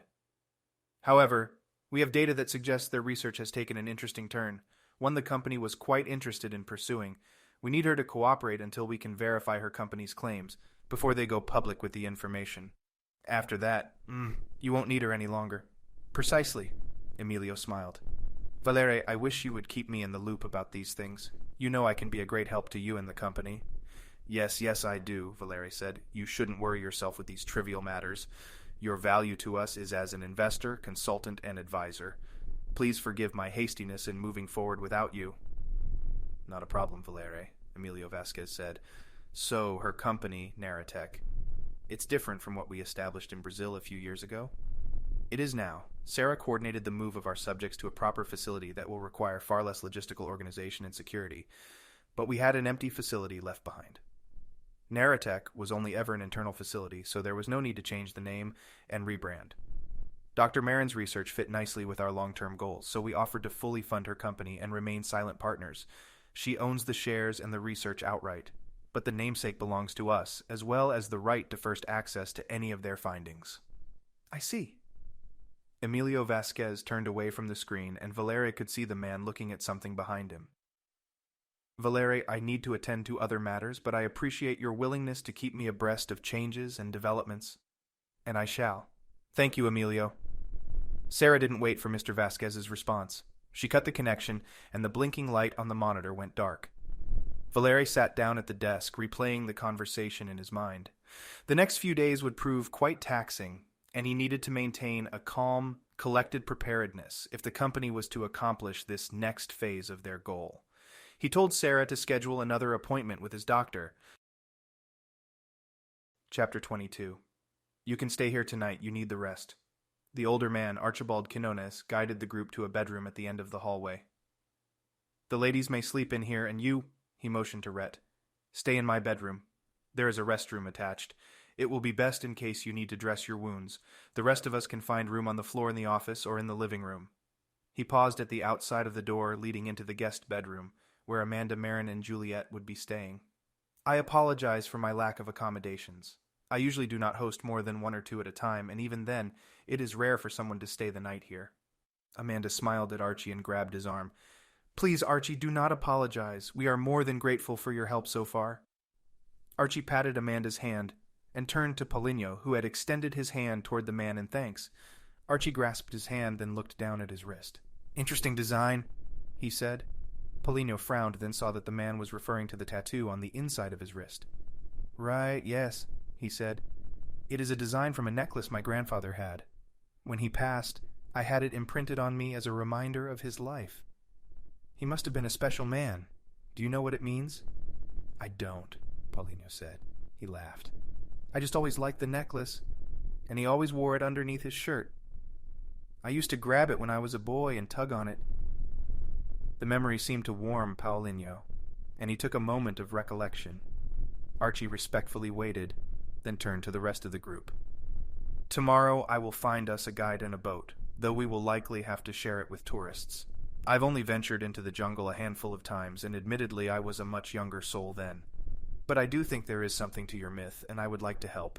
Ben's ears perked up at the man's mention of venturing into the jungle. But Paulinho spoke up before Ben could. You don't intend to travel with us, do you? He asked. Quinones smiled. It is a foolish venture, no? An old man traveling with a band of young, strapping explorers? Reggie looked from Paulinho to Quinones, then at Ben and back. But seriously, Archie, you're not?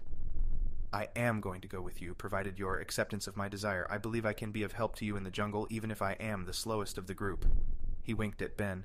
But I do not think I would be the slowest. Ben wasn't sure if he was insulting him or just making a point, but he didn't care. He spoke up, arguing against the man's wishes. Archie, it's a real pleasure to meet you and all, but I don't think... Archie lifted his chin and tilted his head back slightly. Somehow it seemed to Ben not insulting and condescending, but regal and endearing. Please, Quinones said, addressing Ben directly, allow this old man one final indulgence. I will be an asset to your team, and I vow to not hold you up. Besides, I have some ideas about how to map the expedition, and I am no amateur when it comes to wilderness navigation. Archie, this isn't just an expedition. There are killers after us. This isn't your fight, Reggie said. Nor is it yours, Quinones responded. It seems to me they want something from Dr. Meron, and therefore I believe she needs all the help she can get. I know of many of the tribes we may encounter, and which we'd be wise to stay away from. Quinones stopped pacing and walked to the center of the room, a physical statement of assertion. I am going with you, and that's that. I see you've brought packs. I know you're more than capable of keeping one more person alive, Reggie, and we can leave as soon as you are all rested and ready. It will be early, so I suggest you all get some sleep. Reggie smiled at Ben. Ben hesitated, then grinned back. Their team had grown by one. Chapter 23. The dog was a Labrador Retriever mix, dark gray with lighter specks to match his white front paws. It was young, its feet still oversized compared to its body, but like any young dog, it was fast. Joshua found himself exerting more effort than he'd intended trying to keep up with the animal, who was now leading him through alleyways, across streets, and up the large, sloping side of the city.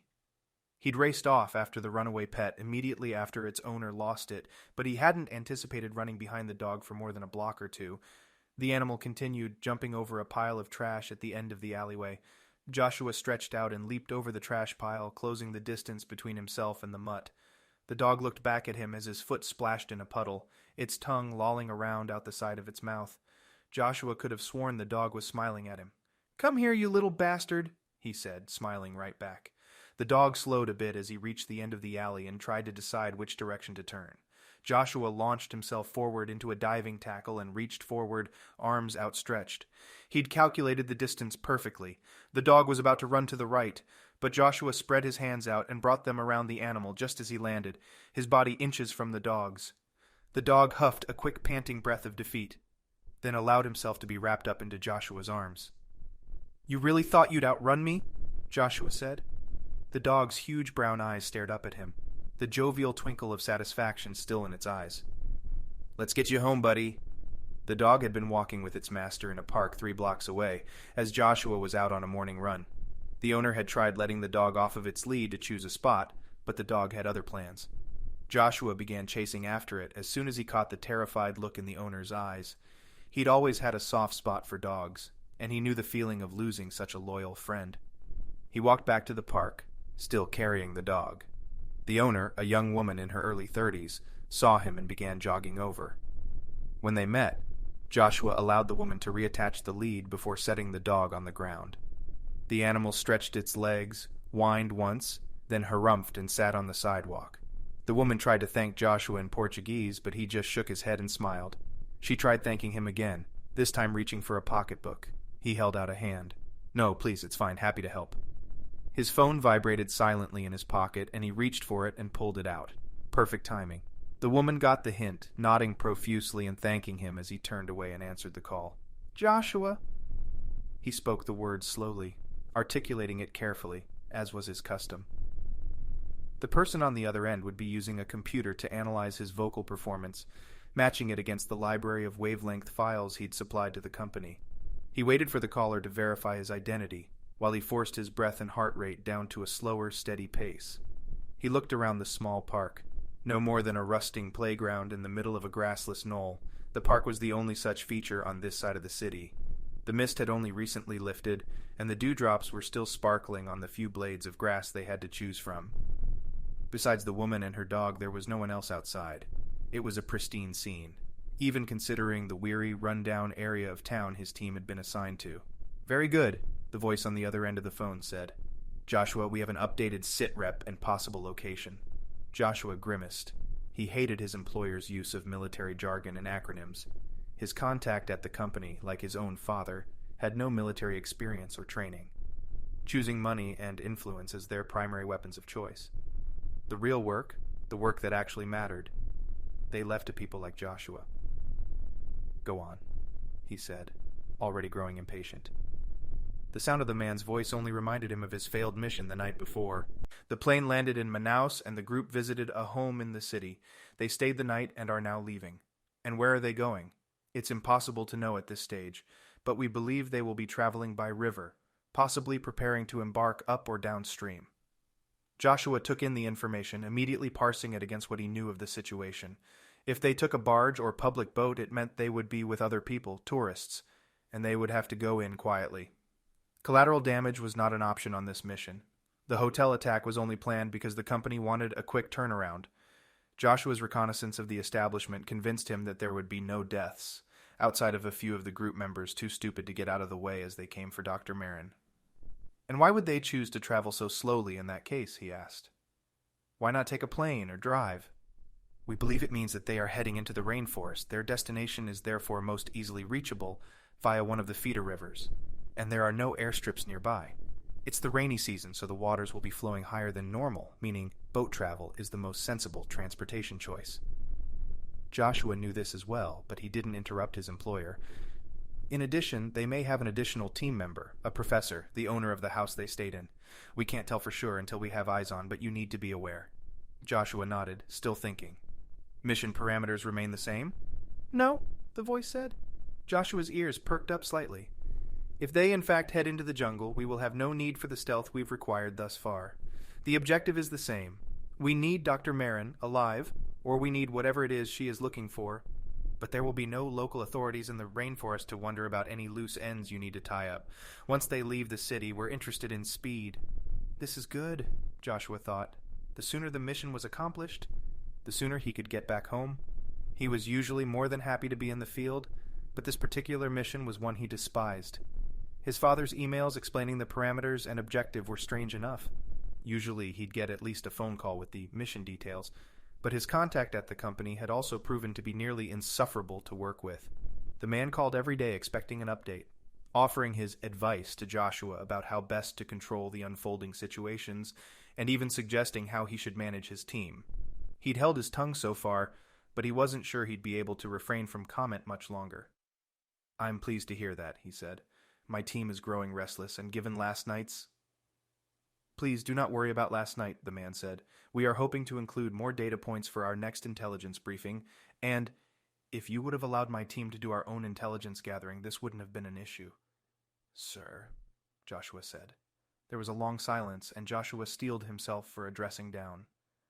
The first $1 million had already been safely wired to his accounts, but he was very interested in receiving the other half of the money as well, upon successful delivery of Dr. Amanda Meron to the company's headquarters. He hoped he hadn't just argued his way out of a job. He waited for the man's response. Unfortunately, we cannot do that, the voice said. It isn't an issue of trust, but of data sensitivity. Joshua almost asked what the difference was, but caught himself. We will remain cognizant of the developments and provide you with remote support in whatever way possible. You are in charge of the ground team as well as your particular methods for retrieval of the company's interest, but we must retain control of the reconnaissance. Figures, he thought. Whatever. What is the remaining time on the beacon? Joshua didn't know the details, but the company had assured him they were tracking the target using a GPS beacon. He wasn't given the specifics, another fact that irked him, but he knew the company operated in ways that seemed frustrating to him. He assumed the beacon was placed in a bag one of that group's members was carrying. The device will be charged for a total of at least 2 days, but starting this morning it will go into a low-power mode, and will only emit a signal every hour, then every 4, until it dies. Joshua shook his head. We shouldn't have started tracking them until we knew that they'd go off the grid, he thought. But he knew they would have done a lot of things differently, had he been fully in charge of the mission. He made a mental note to renegotiate his contractor status with the company next time he was in the office. Fine, he said. Then I need to get my team on the road. I'll be out of signal range, even from the satellites once we hit the heavy jungle cover, so my updates will be sporadic. Understood. Thank you, Joshua. Joshua hung up the phone and started walking back to their safe house nearby. He saw the woman and her dog rounding the corner near the edge of the park, heading back in his direction after a lap around the square. He smiled, waving as he crossed the street. The dog whined again, its tail wagging as Joshua left them behind. Chapter 24. Ben's group set out early the next morning from Archie's home. The old man had a surprising cadre of equipment, and he and Reggie had spent an hour that morning discussing what to take and what to leave behind. They finally settled on just adding some smaller survival tools and devices to the 3 packs they already had. Reggie was mostly unimpressed with the offerings, claiming much of the gear was too old, outdated, or just for looks. The 2 men took turns throwing friendly insults at one another. as the rest of the group worked on cooking, eating, and cleaning a massive breakfast. Their location was within walking distance from the house, only 2 blocks south, so they began walking up the gentle sloping street, just as the sun was inching over the horizon on their left. When they reached a small shack set off from the street a few paces, Archie stopped and pointed at the building.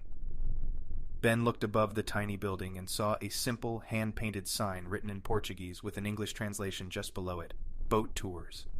He was surprised to see another hand-painted sign covering the only window on the shop's face. Closed. "It's open," Archie explained. "They just don't do a lot of marketing. Helps keep the tourists out." He turned around and addressed the group. "Wait here. I'll be able to get us a pretty good rate." Archie walked across the cracked concrete walkway that led to the shop's front door and banged on the window. Footsteps sounded from inside the building, and a heavy-set, drooping old man yanked the door open. Ben watched the 2 older men exchange words, the shop owner exaggerating his speech with wild arm and hand motions. Finally, Archie turned back around and smiled. He walked back to the group.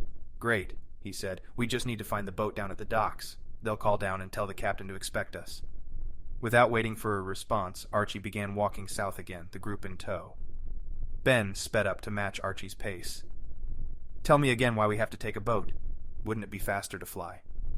Archie shook his head. "No, it's the end of the rainy season, so much of the lower areas are flooded.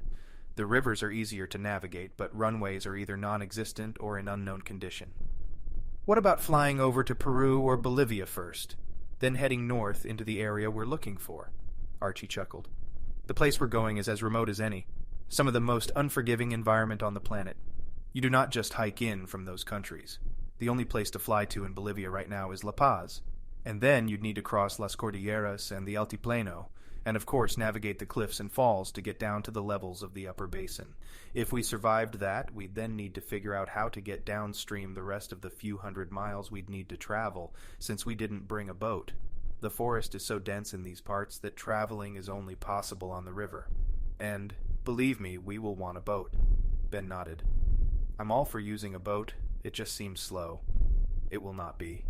The river's width will make the current slower in most places, so it will not be a challenge to push the boat upstream. Besides, the boat is big and has a motor. See?"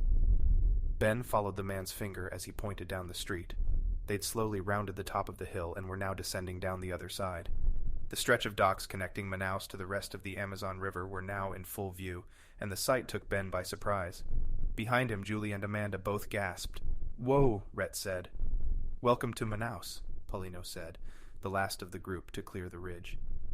Ben wasn't sure what to expect when Archie had explained that they'd be traveling by boat. He supposed the boat would have been an open-top, flat-bottomed boat, pushed along by long poles of some sort. They would pile their supplies in the center of the deck, each taking turns pushing them along upstream until they reached their destination. He could only have been more wrong if he'd guessed they would travel in a canoe. The docks in front of them stretched across his entire field of vision, boats of all shapes and sizes, nearly stacked on top of one another, crammed together closer than the houses and buildings on each side of the street they were on. But it was the size of the boats that most surprised him. The largest stood a full 3 stories above the water, wrap-around decks on each level, like a floating Civil War-era Atlanta mansion.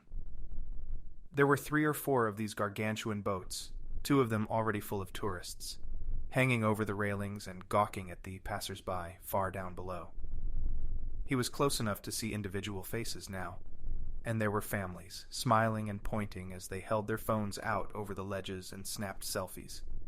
The smaller boats were still large by his standards, 2 or 3 stories tall, some twice as long as the largest of the tourist boats. There were freight carriers, flat-topped and powered by massive diesel engines, and other commercial-looking vessels, all bobbing along beside the others. Even between these larger crafts, Ben could see dozens of small, single-person boats, pushing against each other as they fought for dockside real estate. Some of the smallest vessels carried loads of bananas, fish, and other sacks of goods, while others sat empty, awaiting the return of their owner. The noise was nearly deafening now, as they reached the edge of the congregation of dock workers and tourists that gathered for the morning departures. The sound had been slowly increasing in volume, but it was only now that Ben realized how intense it had gotten. Vendors yelled for attention, tourists shouted at one another, corralling family members together, and the normal hustle and bustle of urban city life competed with all the rest of it. The midsummer sun was still low on the horizon, but it was already nearly sweltering. Ben wiped his forehead with a wrist and smiled at Julie. "Crazy, isn't it?" he said. "I had no idea it was this big." He nodded, turning back to the living picture in front of him. The heat, the noise, and the volume of people and boats all screamed for his attention, but nothing could compare to the river, sitting silently behind the scene. The river was absolutely marvelous.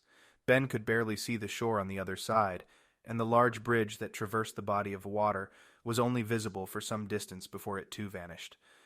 The sparkling morning light gave it a sheen that contrasted sharply with the horizon and sky above it, and painted a perfect backdrop for the thousands of travelers preparing for their journeys. "Our boat should be one of the mid-size ones," Archie explained. He pushed his way through a group of locals and veered off to the left. "The boat is called the Adagio," Archie said. "Means slow. But don't let that fool you. Speed isn't nearly as important as integrity. Adagio has the fuel capacity to get us to the higher basin and back twice, and our skipper isn't as opposed to traveling at night as some other captains are. He's also the only one around who didn't have a tour planned, so we will have the boat to ourselves." "There it is." Rhett pointed to a large 3-level boat that floated behind 3 smaller boats on the water. Adagio was stenciled in all capital letters on the bow. Aside from trails of reddish residue that had crept up the boat's side, the Adagio was pristine white. One man hauled in lines and curled them up on the deck of the boat, while another, undoubtedly the skipper, watched from inside a glass-enclosed front window. The boat itself was facing the city, but a gentle foam of wake had already formed behind the giant floating machine, the engines already heated up and prepared for departure. Ben and the others picked up their pace as they descended the rest of the slight hill and approached the docks. The chaos of the masses of people bustling around the makeshift harbor was heightened from their closer perspective, and Ben was growing more and more anxious as every second ticked by. "Are you okay?" Julie asked, grabbing for his hand. He allowed her to bring his hand in around her waist, pulling his body closer as they walked side by side. "Yeah," he said. He knew she was only trying to help, but her question only reminded him of his own reclusive tendencies and discomfort of crowds and busy places. "Yeah, I'm fine," he repeated. "I just need to get on that boat and find a quiet corner." "Soon enough," she responded. Juliette leaned in closer and whispered into Ben's ear. "And maybe we can find a corner big enough for both of us." He smiled, starting to feel more relaxed already. Some quiet time with Julie would be more than welcome, considering how insane the last few days had been. He started daydreaming a bit, hoping the boat ride would be mostly uneventful and give them all a chance to decompress. Rhett had been walking a few paces ahead of them, and he suddenly turned and darted back into the safety of the group. His eyes were wild, wide-eyed, and it was clear he was distressed. "That guy right over there," he whispered. "He's in a black t-shirt and jeans, sunglasses. He's one of the guys that attacked us at the cabin." Chapter 25. Ben saw the man Rhett was describing immediately. He was standing to the side of the docks, between 2 smaller boats, and looking directly at their group. "Everyone's going to stick together," Reggie whispered back. "We split up. We're toast. There's bound to be more of them patrolling." They continued walking, listening for further instructions from Reggie. Archibald, Amanda, and Paulinho formed one smaller group in the back, while Ben, Julie, and Rhett walked directly behind Reggie. "He's going to radio in and tell them which boat we're heading toward, so we need to plan a distraction. Ben, you have that pack?" Ben nodded, swinging the backpack he was wearing around to the front of his body. "Left side pocket, second from the top," Reggie said. He didn't explain more. Ben fished around for the zipper, then grabbed the small cylindrical device. He held it tightly in his hand, at first surprised to find such an object in their gear, but then remembered the type of paranoid survivalist they were dealing with in Reggie. "Keep it hidden, and don't throw it until I say." Reggie turned in a full circle, then faced forward and continued walking. "They've got 2 more grunts posted up beneath some of the stands on each side of the road. Sunglasses, jeans, and t-shirts, same uniform. These guys aren't trying to stay hidden. They know we know they're there." Still doesn't make me feel good about it, Ben thought. "Everyone listen up," Reggie said. "Take a look at the boat and the path to it. It's a straight shot. There are 3 boats about the same size docked near it, and 5 smaller ones crammed in between. Memorize the location of our boat, and don't forget it. Visibility's about to get very restricted." The group visibly tensed, but no one stopped. "Archie, you got this?" Archie nodded, his smooth and controlled demeanor unchanged. "I will be perfectly fine, Reggie. Let's get to our boat." Reggie smirked and addressed the group a final time. "When you hear me yell, you take off toward the boat. Don't worry about sticking together, just get to the boat. Got it? Get on, get down, and don't wait for anyone else. Ben saw nods all around, and Reggie nudged him in the side. Ready? 3 seconds. Ben nodded, clutching the cylinder in one hand and the Sig Sauer in the other. He felt the adrenaline starting to pump through his system, remembering the last time he'd been under so much pressure. You're going to push through this just like last time? You're the driver, he told himself. You're in charge. Now! Reggie yelled. Ben reacted on instinct, tossing the grenade in front of the group about 15 feet, half of the distance to their dock. The grenade popped on impact but didn't explode. Instead, thick streams of smoke poured out over the asphalt road, shielding the entire area in seconds. They ran forward into the thickest section of smoke. Ben watched his feet, hoping each progressive step found asphalt or wood dock, and not open water. He felt Julie bouncing at his side, her smaller body pressing into his as they ran forward in tandem. He wanted to reach out and grab her, to help her along, but he knew she was every bit as capable as he was, and he had a backpack and a gun to control. Ben listened for any sounds of gunfire or any indication they were being pursued, but heard none. A few people shouted cries of surprise when the smoke grenade detonated, but anyone between his group and the boat dispersed quickly enough. They didn't run into any bystanders or tourists as they reached their destination. The Adagio was suddenly in front of him, and he followed along its hull until he found the gangplank. He hoped the others had been as lucky, but he followed Reggie's instructions and worried only about himself as he launched his body up the plank and into the boat. The boat's engine noise was now matched by a gentle buzzing throb as his feet fell on the boat's bottom deck. He swung the pack off his back and threw it toward the front of the vessel, then turned to wait for Archie, Rhett, Poligno, and Dr. Meron. They each walked up the plank without issue, and Ben helped them aboard. The 4 of them walked toward the front of the boat, then turned and followed Archie up a set of stairs Reggie was pointing them towards. Reggie flew back to Ben's spot from the front of the boat. "Kick the plank out," he yelled. "They're searching the boat behind us, and we need to move." Ben did as he was told, and without pause, felt the entire boat float away from the dock. The skipper was already disembarking as the gangplank fell into the brownish waters of the Manaus Amazon. Ben fingered the weapon in his left hand, swinging it up into the front of his body, bringing his right hand along its other side. He switched his grip, tucking his left hand under and around his right trigger finger, naturally feeling the proper hold. He waited, watching the thick cloud of smoke grow to fill the new cavity left by the large boat. Ben kept his tense posture, squinting into the smoke, but no shots were fired through it. He couldn't hear anything but the normal noise of daily activity on the shore, knowing that their smoke-fueled getaway was only a minor attraction in the overall insanity of the busy docks and marketplace. Their distraction had so far worked, but Ben wasn't about to lower his guard. Reggie stood next to him, also scanning the cloud for anything out of the ordinary. "Think they're going to fall for it?" Ben asked. "They already did since we're still alive," Reggie said. "But that doesn't mean they're going to just walk away. They'll probably—" He cut off his words in mid-sentence, and Ben turned to face him. Beyond Reggie, Ben saw in the distance a flurry of activity in the smokescreen. The wisps wriggled in the air, then parted. A small boat, powered by a single tiny engine driven by one of the 2 men on board, broke through their visibility barrier and launched forward toward the Adagio. The high-pitched whine of the tiny engine sat atop the remainder of the Manaus marketplace noise, but it was all Ben could hear. He pointed, but Reggie was still focusing straight ahead. The Adagio was now in open waters, but it was still gaining speed. The smoke bubble was billowing upward and receding as it lost strength, punctured by the many currents of wind and air competing against it.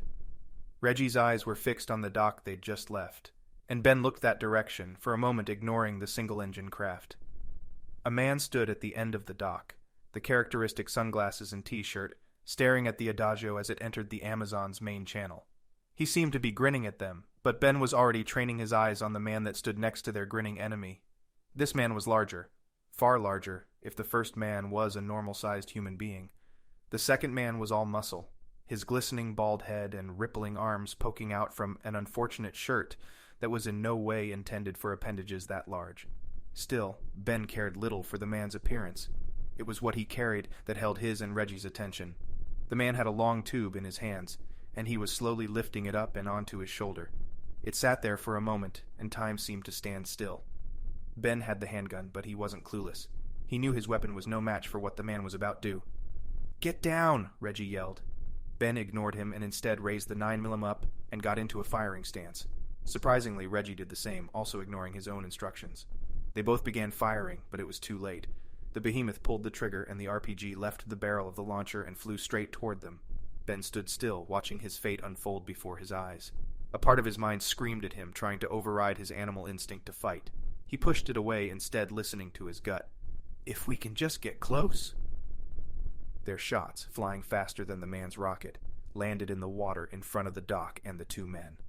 One of Ben's bullets hit the boat behind the men, lodging into the hull of the vessel. He heard the impact, even from their distance from it across the water. The rocket landed, hitting a submerged object in front of the boat. The explosion was mostly contained under the water, but the effects of the blast were no less damaging. Ben felt his feet give way beneath him, and the terrifying realization that he was airborne hit his stomach and his mind at the same time. He reached out with a free hand for anything that might hinder his trajectory, but found nothing. The boat, thankfully, was large enough to survive the massive onslaught of water flying toward it, as well as the force of the blast's wave that pushed against it. The boat's reactive motion stopped Ben in mid-flight, aided by the hard, unforgiving surface of the wall separating the deck's walkway from the interior of the craft. He hit the wall shoulder first, crumpling down to the deck as the boat's starboard side lifted completely from the water and into the air. He noticed again the unwelcome feeling of vertigo as his body became airborne. The feeling didn't last long, however, and he hit the railing hard, landing in a heap next to Reggie. "You okay?" Reggie yelled as the boat settled back onto the river. Reggie was already standing, reloading his own pistol from a pocket on the side of his pants. Ben pulled himself up, pushing away the nausea and throbbing pain in his shoulder, and lifted his weapon once again to fire at the men on the dock. It was only at that moment Ben remembered the single-engine boat. The engine was sputtering, but still alive, having been throttled down as the driver pulled up alongside the tour boat and floated about 20 feet away. He peered out between the railings at their attackers. One of the two black-shirted enemies were communicating via walkie-talkie to the man farther away on the dock, but the other one, having let go of the engine's steering column, was now wielding a small automatic rifle and aiming it at Ben. He winced, waiting for the man to start shooting. Instead, he heard the quick pops of 3 rounds from Reggie's gun and saw the man with the rifle flip backwards as he tripped over the edge of the boat. The second man dropped the walkie-talkie, fumbling with it as he grabbed at his own weapon. Reggie made quick work of the man, firing another 2 rounds at him, hitting him once in the leg and once in the chest. He disappeared into the bottom of the boat, only his backside showing as he lay dying. Reggie looked at Ben. "It's a lot easier when they're close," he said, shrugging. Reggie didn't wait for Ben to respond. He fired more shots at the 2 men on the dock, and Ben silently followed suit. They were far out of range of landing a good hit, but their ruse worked well enough to distract the larger man from loading the RPG once again. Eventually, the 2 men lost interest and ran up the dock, ascending to the street level and into the crowds. Ben finally started breathing normally again, his body still reeling from the shock and adrenaline. He blinked a few times, forcing the breaths in and out slowly to calm his nerves. "They'll be back," Reggie said, grabbing Ben's forearm and pulling him away from the railing. "Time to get inside and meet our crew." Ben nodded, not sure how they'd ended up with this man, capable of staying completely calm in these sorts of situations. "Good job, by the way," Reggie said. He wore the same grin as always, the slight smirk betraying no sign of distress or even acknowledgement of what they'd just been through. "We'll get you shooting straight before this trip's over," he added. The boat was moving quickly now, making progress upriver. Ben wasn't sure if they would be followed by any other boats, but he forced himself to continue looking forward. He followed Reggie toward the bow of the boat, where a small staircase rose steeply to the next level. Reggie pushed open a door at the end of the stairs, and Ben saw the bridge and small control room in front of them. He scanned the room for Julie, and found her standing at the opposite side of the room, flanked by Amanda and another man. Rhett, Archie, and someone else were kneeling on the floor. Julie, upon seeing Ben enter, ran toward him. I'm sorry I didn't come sooner," she said, gasping for breath. "It's Paulinho, he's hurt." Chapter 26. Julie stepped away from Ben and returned to the group standing over Paulinho. "It happened when the boat rocked. We came up here to meet the captain and crewmen, but then heard the explosion. Then everything went sideways." "It was an RPG," Reggie said, walking the few paces to the center of the room where Paulinho lay on his back. "How bad is it?" Archie Quinones turned to them. "Hard to say. He hit his side mostly, but it could have ruptured his appendix. He can't walk, at least not yet." Julie looked around. The captain, Juan Esquivel Garcia, had returned to the helm, steering the boat upriver and focusing his attention out the long, shallow window. His only crewman, an aging, squat Brazilian who had introduced himself as Carlo, had slowly backed away from the scene in the middle of the room and was now standing to one side, still staring wide-eyed at Paulinho. Reggie and Archie were holding Paulinho behind his shoulders, while Amanda held his feet, and all three were trying to lift the man from the floor. Ben walked over to help. Rhett, still in pain from his own injury, stood awkwardly nearby. She wasn't sure what to do. They were being chased by mercenaries. Their ship had nearly exploded and sunk, and now members of their team were being injured left and right. She wanted to pull Ben to the side, out of earshot of the rest of the group, and discuss what they were getting themselves into. She was scared, but she knew Ben was feeling the same way. They all were. She knew what he would tell her too.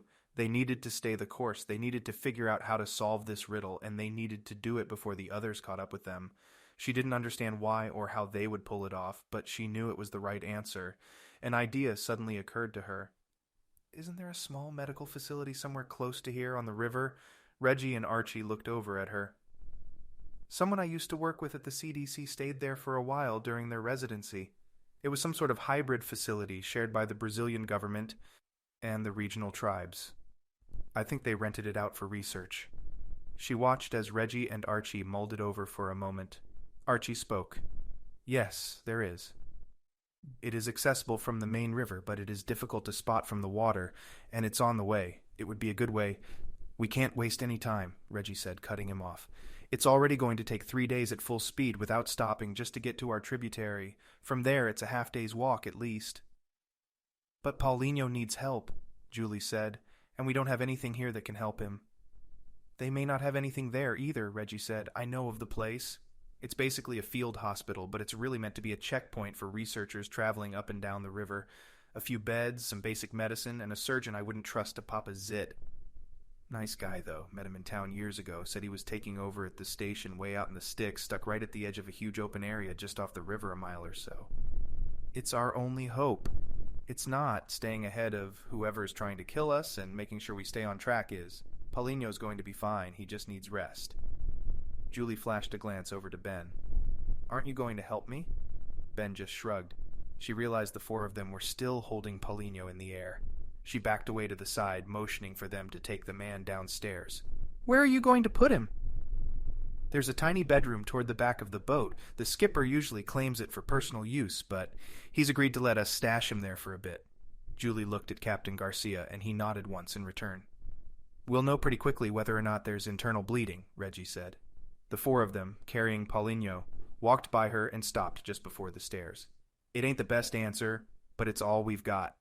Julie didn't accept this. No, stop. He needs help. We aren't going to just wait around to see if he gets better or worse. Ben and Amanda, holding Paulinho's feet, began descending down the steep steps. Reggie and Archie lifted him to shoulder height and walked slowly forward. Paulinho groaned as they jostled him around. I'm with you. Rhett was suddenly at her side, and she nearly jumped as the young man spoke. He needs help. It's a good idea to stop there. Julie waited for an answer that didn't come until the entire group had made it all the way down the stairs. They paused for a moment to readjust their hold, then continued walking across the deck toward the back of the boat. Julie and Rhett followed closely behind. Julie, Reggie said, it's a good sentiment. Under normal circumstances we would have to stop, but now there is no help. We're it. After we leave the city, the only other living organisms out here want to kill you or eat you, or both. Julie felt herself growing more and more frustrated. No one else offered any input. She knew she was stubborn, but she also knew she was right. Anyone else want to weigh in? Amanda looked her way. Julie, it's too... Save it, Julie said. Ben? Ben shrugged, then looked around, then back at Julie. I'm fine with whatever you want to do. Rage flashed inside Julie. You have got to be kidding me. Seriously, you're fine with whatever I want to do? The group had made it all the way to the tiny room, and Reggie and Archie were focused on configuring Paulinho's head and upper body to fit through the door. Julie watched on in disbelief. He could die. It was as if all of the events leading up to this point were only now registering in her mind.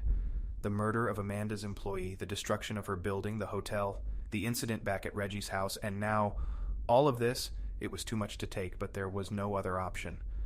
As much as she hated to admit it, Reggie was right. They were alone out here, just their group, the captain, and his lone crew member. There was no stopping, no going back. She turned around and walked back toward the front of the boat. She briefly explored the remainder of the boat. A centralized set of stairs wound its way to the upper and lower deck, and she chose to go down one level. Another deck ran around the boat on this level, but the main feature of this level was the two large rooms at its center. She pushed the door open that led to the first of these rooms and found herself standing in a reasonably sized galley and dining hall. There were two folding tables affixed to the floor at the side of the room, and two sets of folding chairs held together and fastened to wall mounts. A few waterproof bins were stacked behind the half wall, separating the kitchen from the rest of the room, and she saw different labels on each one, indicating what types of foods and cooking utensils could be found in each. Even considering the situation, Julie couldn't help but feel impressed. In the back of her mind, she was already beginning to form a travel itinerary for the next time they had the opportunity to visit the Amazon River. Next time, she thought, if there is a next time. As soon as she thought it, she pushed the feelings away. Ben was just being Ben, stubborn, boorish, and reclusive. He was in the middle of the same situation she was, fighting the same battle, and handling it the only way he knew how. She forced herself to keep that in mind, even as her attitude worsened. She had fallen in love with the man despite his flaws. He was stubborn but strong, reclusive to a fault, but loyal to the few he trusted and allowed into his life. He could even be reckless when his stubborn side took over, and he became driven to accomplish something, but he was still somehow present enough to be in control. Julie had had a few other flings, some of them more serious than others. One of the boyfriends she dated in college had even proposed to her, but she laughed it off and assumed he was joking. He cried, and they broke up the next day. Even into her professional career, Julie didn't see herself as attractive or desirable. She had a great sense of humor, and was mostly personable with anyone she met, but she had none of the traits and characteristics of what she thought men would want in a woman. Tall and thin with brown hair, she kept simpled instead of styled, as she liked to say. She was about as common as anyone else, and it didn't help that she'd chosen a career that was typically filled by the more cerebral types. So it was a surprise to her that she and Ben had ended up together, even though they had their frustrations with each other. After Yellowstone, they'd simply continued being together, neither one of them questioning their relationship. She moved into his cabin out of necessity. It was an extremely long commute, and traded in her job at the CDC in Minnesota for a more laid-back position that still fit her interests. Julie finished her walk through the kitchen and dining hall and entered the room next door. 4 sets of bunk beds were bolted to the walls on both sides of the room, and 2 hammocks were stretched across at the far end. She was initially shocked to realize that they would all be sleeping in the same room, then remembered where they were. There was a closet taking up some space in the far corner of the room, and the door had swung open. She saw a simple toilet and sink inside, and nothing else. How long are we going to have to live like this? The door at the far end of the room opened. Captain Garcia walked in. He smiled and lifted a hand. She did the same. "Who's driving the boat?" Garcia smiled again and waved. Julie cocked her head sideways. "Do you speak English?" She realized that she had only heard him introduce himself. All of the man's discussions with his lone crew member had been in Spanish or Portuguese. The man waved again. "Small." "Right," Julie said. "Got it?" She stood in the room, still examining their living quarters for the next few days, and watched as the captain tossed himself up and into the first hammock, and he began to snore almost immediately. Chapter 27. That night, Paulinho slept in fits. He wasn't sure if it was the bed or the old starchy sheets or the huge bruise on his side or just the simple fact that he was on a boat in the middle of the Amazon River, fleeing dangerous mercenaries. The group moved him to the main quarters, next to the kitchen and dining hall. Archie and Reggie had deemed him safe to move, but no one knew if his wound was going to be more of a problem if they left it alone, or if it would heal up well enough. He could mostly walk on his own, aided by a simple crutch made out of a stick someone had found. But he opted to lie prone for most of the afternoon and evening. He agreed with Juliette that he should see a doctor, but he also understood Reggie's opinion of the matter. They were a long way from home, on a mission, and time was certainly not on their side. He didn't argue one way or another. The group could determine what was best for the group, and if he was supposed to die here from a festering wound in his side, so be it. Dinner had been served in the hall, but Paulinho was as unimpressed as the others.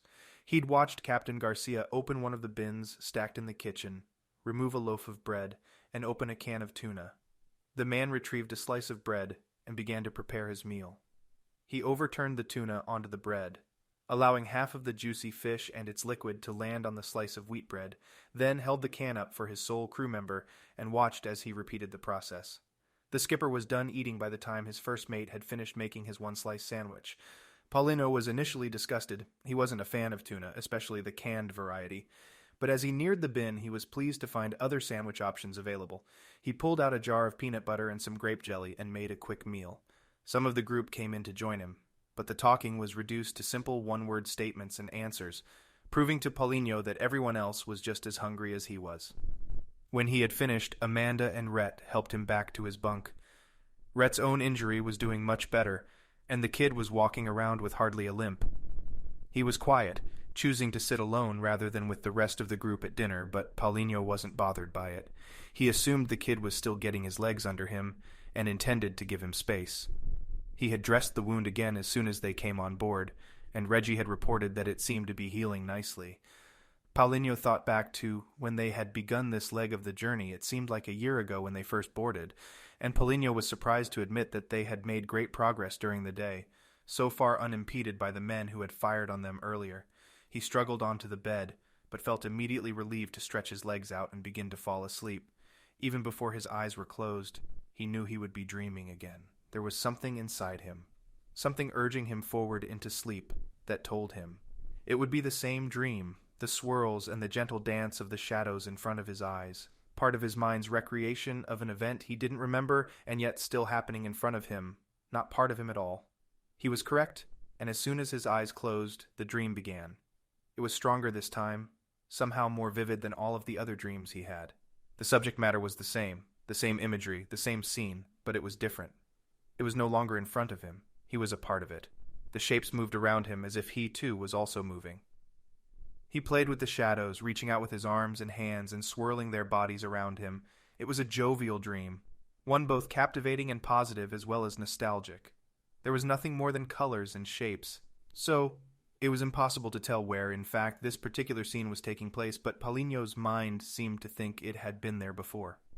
The dream lasted a mere 5 minutes, but to Paulino, the dream itself was an hours-long recreation of an event that he had attended before, only in his mind.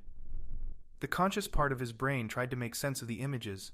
It tried to place the shapes and colors and events in chronological order, in some way that made sense. It was in vain, of course, as Paulino's mind had no concept of its other half. He was merely a gracious captive of his own imagination.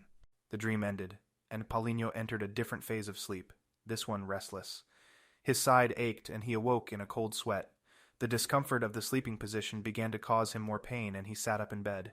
He swung his legs slowly over the edge and placed them on the cold surface of the boat's wooden deck. Feeling around in the dark for his staff, he collected himself and walked up to the top deck. The clean jungle air was a welcome change from the stuffiness of the cabin, and he inhaled deeply as he leaned over the edge of the riverboat. The captain and crewman had alternating shifts during the night, and Paulino wasn't sure which of them was currently at the helm, but the boat continued steadily upriver. Compared to the gentle hum of their engine and the water it displaced, he couldn't hear much of the jungle noise around them. He strained to listen, trying to hear anything reminiscent of what he knew the jungle should sound like at night. It seemed apprehensive, like all of them. The giant boat plowed into its home, and it retreated in silence as they passed through. "Need some fresh air?" Paulino whirled around, only to wince at the severe pain the movement caused. Amanda was smiling at him from the top of the stairs. "Sorry," she said. "I didn't mean to alarm you." "No," he said. "It's not you. It's this." He pointed to his side. "At least you're up and walking around," she responded. "I'd be on my butt for a week if I even got a cut on my finger." He smiled as she joined him on the top deck. In the darkness, they watched the deep shadows of the trees and their hidden life float by them. "What do you think is out there?" he asked. "Everything," she said. "Everything, and it's watching us." He laughed. "Well, that's dramatic." "Unfortunately, I have never been in the jungle, so I get to maintain the illusion that this place is one of the most dangerous on Earth, full of monsters and creepy crawlies no one's ever heard of." Paulino turned to her and grinned. "You have an active imagination, but that's not too far from the truth. This place is full of monsters and creepy crawlies, but most of them are documented, and we've heard of them." Paulino sighed. "Hey, while I have you here, I've been meaning to ask you, been having nightmares?" Paulino stood silent for a moment. "How'd you know?" Amanda laughed. "Sorry, just a guess. In my line of work, friends and acquaintances usually always come to me when they're having weird dreams. You're out here on the deck at night and you need to ask me something, just trying to connect the dots. Yes, well, I wouldn't exactly call them nightmares. It's more like a really nice, pleasant, recurring dream, one I've had a few times all my life. I can't really interpret dreams, no one can, truth be told, at least not with any reliability. No, it's not that, Paulinho said. I'm not sure this one can be interpreted. I just want to know why it's getting more and more vivid. Are you sure it's not just because you were asleep only moments ago? You remember it in greater detail? Pretty sure, he said. It's not exactly a vivid dream. It's like swirls and colors and dancing shadows. I don't know what it is exactly, and I never will. But everything, the colors, the swirls, all of it, it's like it's happening all around me. It's more in my face. Does that make any sense? Amanda thought for a moment, focusing on small, rippling waves far down below as the boat cut through the water. She looked up into Paulinho's eyes. Not at all. They both laughed, then Amanda continued.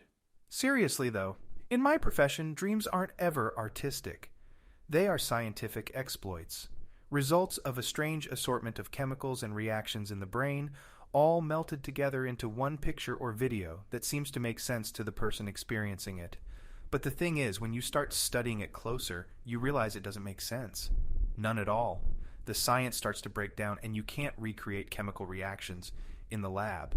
Heck, the only way we've been able to actually study real dreams has been to figure out a way to record real dreams. That's what you've been doing at Neratech, Paulinho said. Exactly, Amanda said. No pun intended, but it's always been my dream to figure out a way to better study dreams. I want to understand why people dream, what they dream about, and what it all means. It's not enough to ask people about their dreams. As I'm sure you know, people often don't remember their dreams the morning after. They have a hard time piecing things back together because the human brain seeks patterns. The pattern recognition module that we are all equipped with in our heads is extremely strong and well developed. What makes sense to our subconscious mind when we are sleeping is almost inconceivably ridiculous when we wake up. Paulinho thought about this for a moment. He had to agree. Trying to remember his own dreams was usually a fruitless endeavor. Most of the time he could recall the major events, people, and places, but the details were a mess. That's why in a dream you can have 3 mothers and a father with 7 legs, and it all makes perfect sense while you're dreaming. Then, when you wake up, your conscious mind, trained over years of life and countless millennia of evolution, tries to piece things together in a streamlined way. It removes the minor details, more than 1 mother and more than 2 legs, and makes you think that you dreamt about your mom and your dad. Of course, that's not very interesting at all, so in a few hours or a few days we will forget about that dream entirely. I tell my patients to write down their dreams as soon as they can remember them. Some of them are pretty diligent about this, and they will even keep a small notebook and pencil in bed with them and write down their dreams as soon as they wake up. What does that help with? Paulinho asked. Amanda shrugged. You know, we're not entirely sure if there is any benefit at all to being able to more clearly remember our dreams and to be able to dictate them. Some of our patients tell us that by writing down their dreams, they are more apt to fall into what is called a lucid dream, a situation where the dreamer feels as if they are in complete control over the plot line of their dream. I've had one of those before, I think, Paulinho said. Most people have, Amanda said, and most people swear it allows them to solve problems they are struggling with in their waking life, or have better relationships, or be more successful in general. That sounds like a stretch. It does, but you would be amazed at what the human brain is hiding from us. Amanda paused again, looking out over the water. Take, for instance, this golden man we're chasing. Our computers were not hacked, our software was not glitching, and there was no one playing a prank on us. The scientist in me keeps saying that there is no possible way an anomaly like that can happen, especially in people of a related ancestry. It's more than coincidence. It is a little weird. It's more than a little weird, Amanda said. It's downright creepy. We don't even have the technology to record dreams in minute detail. The best we can do is squishy images that blend together over the course of a single dream state. But this little man that keeps showing up in all of these dreams is in perfect focus every time. It's beyond me how that can happen, except when I remember that the human brain is a puzzle that hasn't been solved. And it doesn't help that someone else out there seems to want to know what the answer is as well. Amanda visibly shook. Our technology is patented, but it's not hard to request usage of our facilities. In fact, they weren't mine to begin with. My investors allowed me the exclusive use of the space after a few months. She sniffed, but Paulinho couldn't tell if she was crying or not. There's no reason for people to die over this, whatever it is. This journey that we're on will hopefully give us answers, but I can't imagine it leading to something worth killing people over. Paulinho nodded, looking straight forward. The boat turned gently, changing its bearing as the river did, winding slowly west and north over the massive expanse of jungle that cut through the Amazon basin. Well, I think I'm going to give it a few more minutes, then head inside, Amanda said. She reached over and squeezed Paulinho's hand. You should too. You need to rest. Please take care of yourself, okay? Paulinho nodded again, not responding at first. Yes, of course. I think I will turn in now, actually.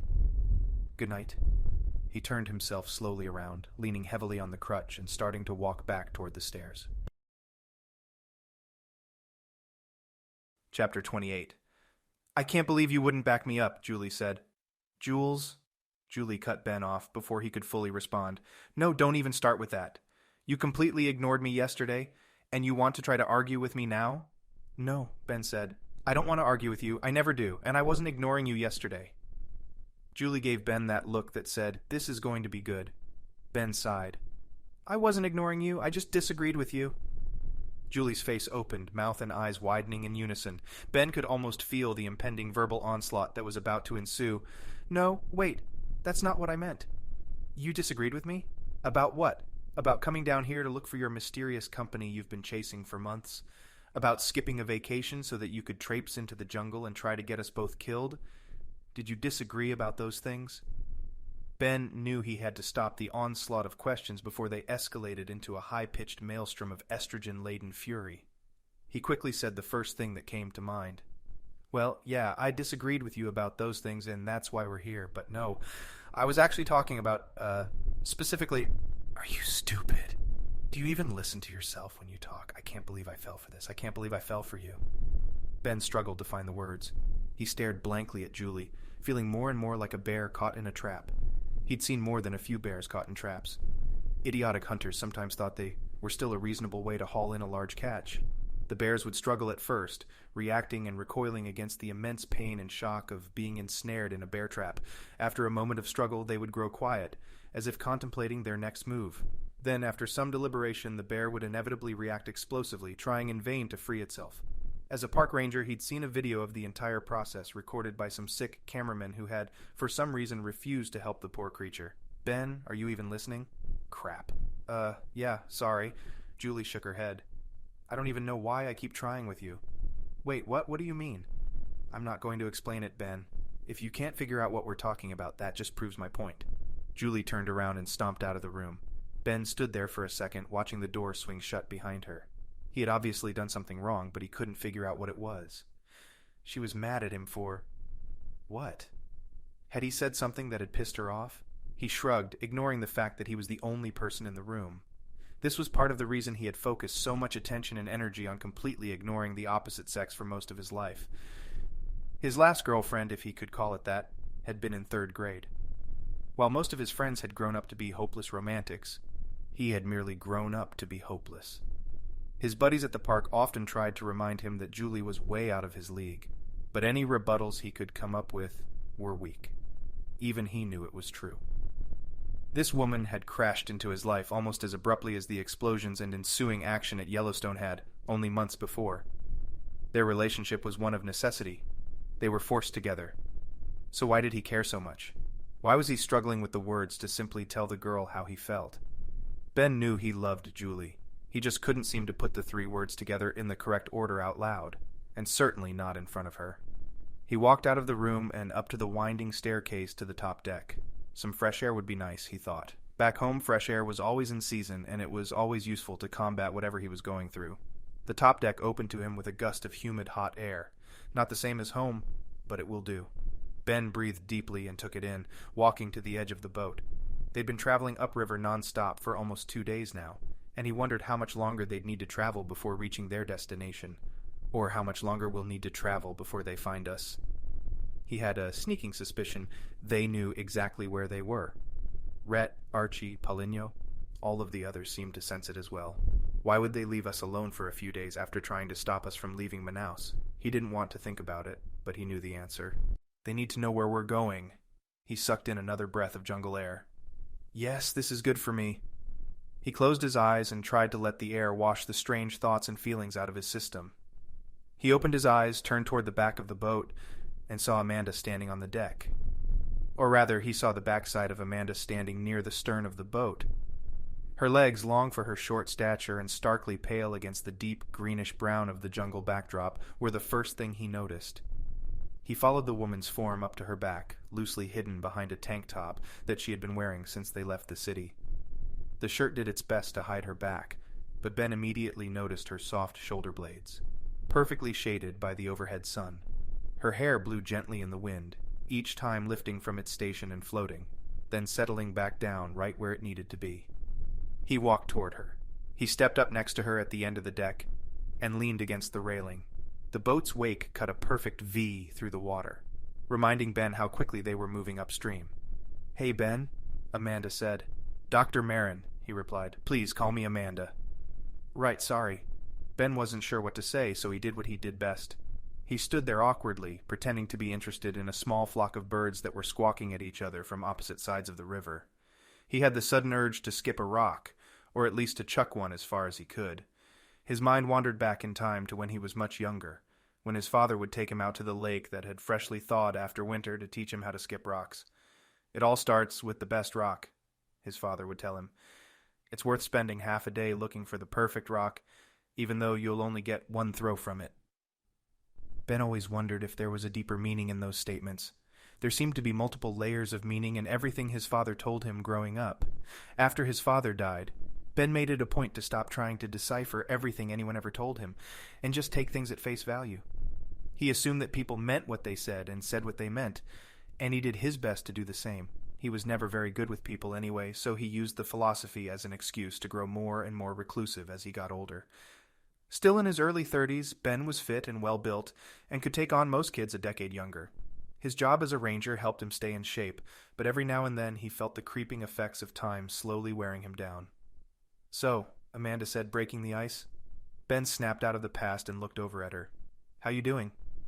"Good, I guess. Been a while since I've been shot at." "Yeah, I read about all that Yellowstone stuff. You're pretty much a national hero." "Not in this nation," Ben said. He wasn't sure if that was cocky or humble. "Besides, they got the story wrong. Reporters, you know?" "Well, Paulinho filled me in on some of the details, but I'd love to hear the story sometime."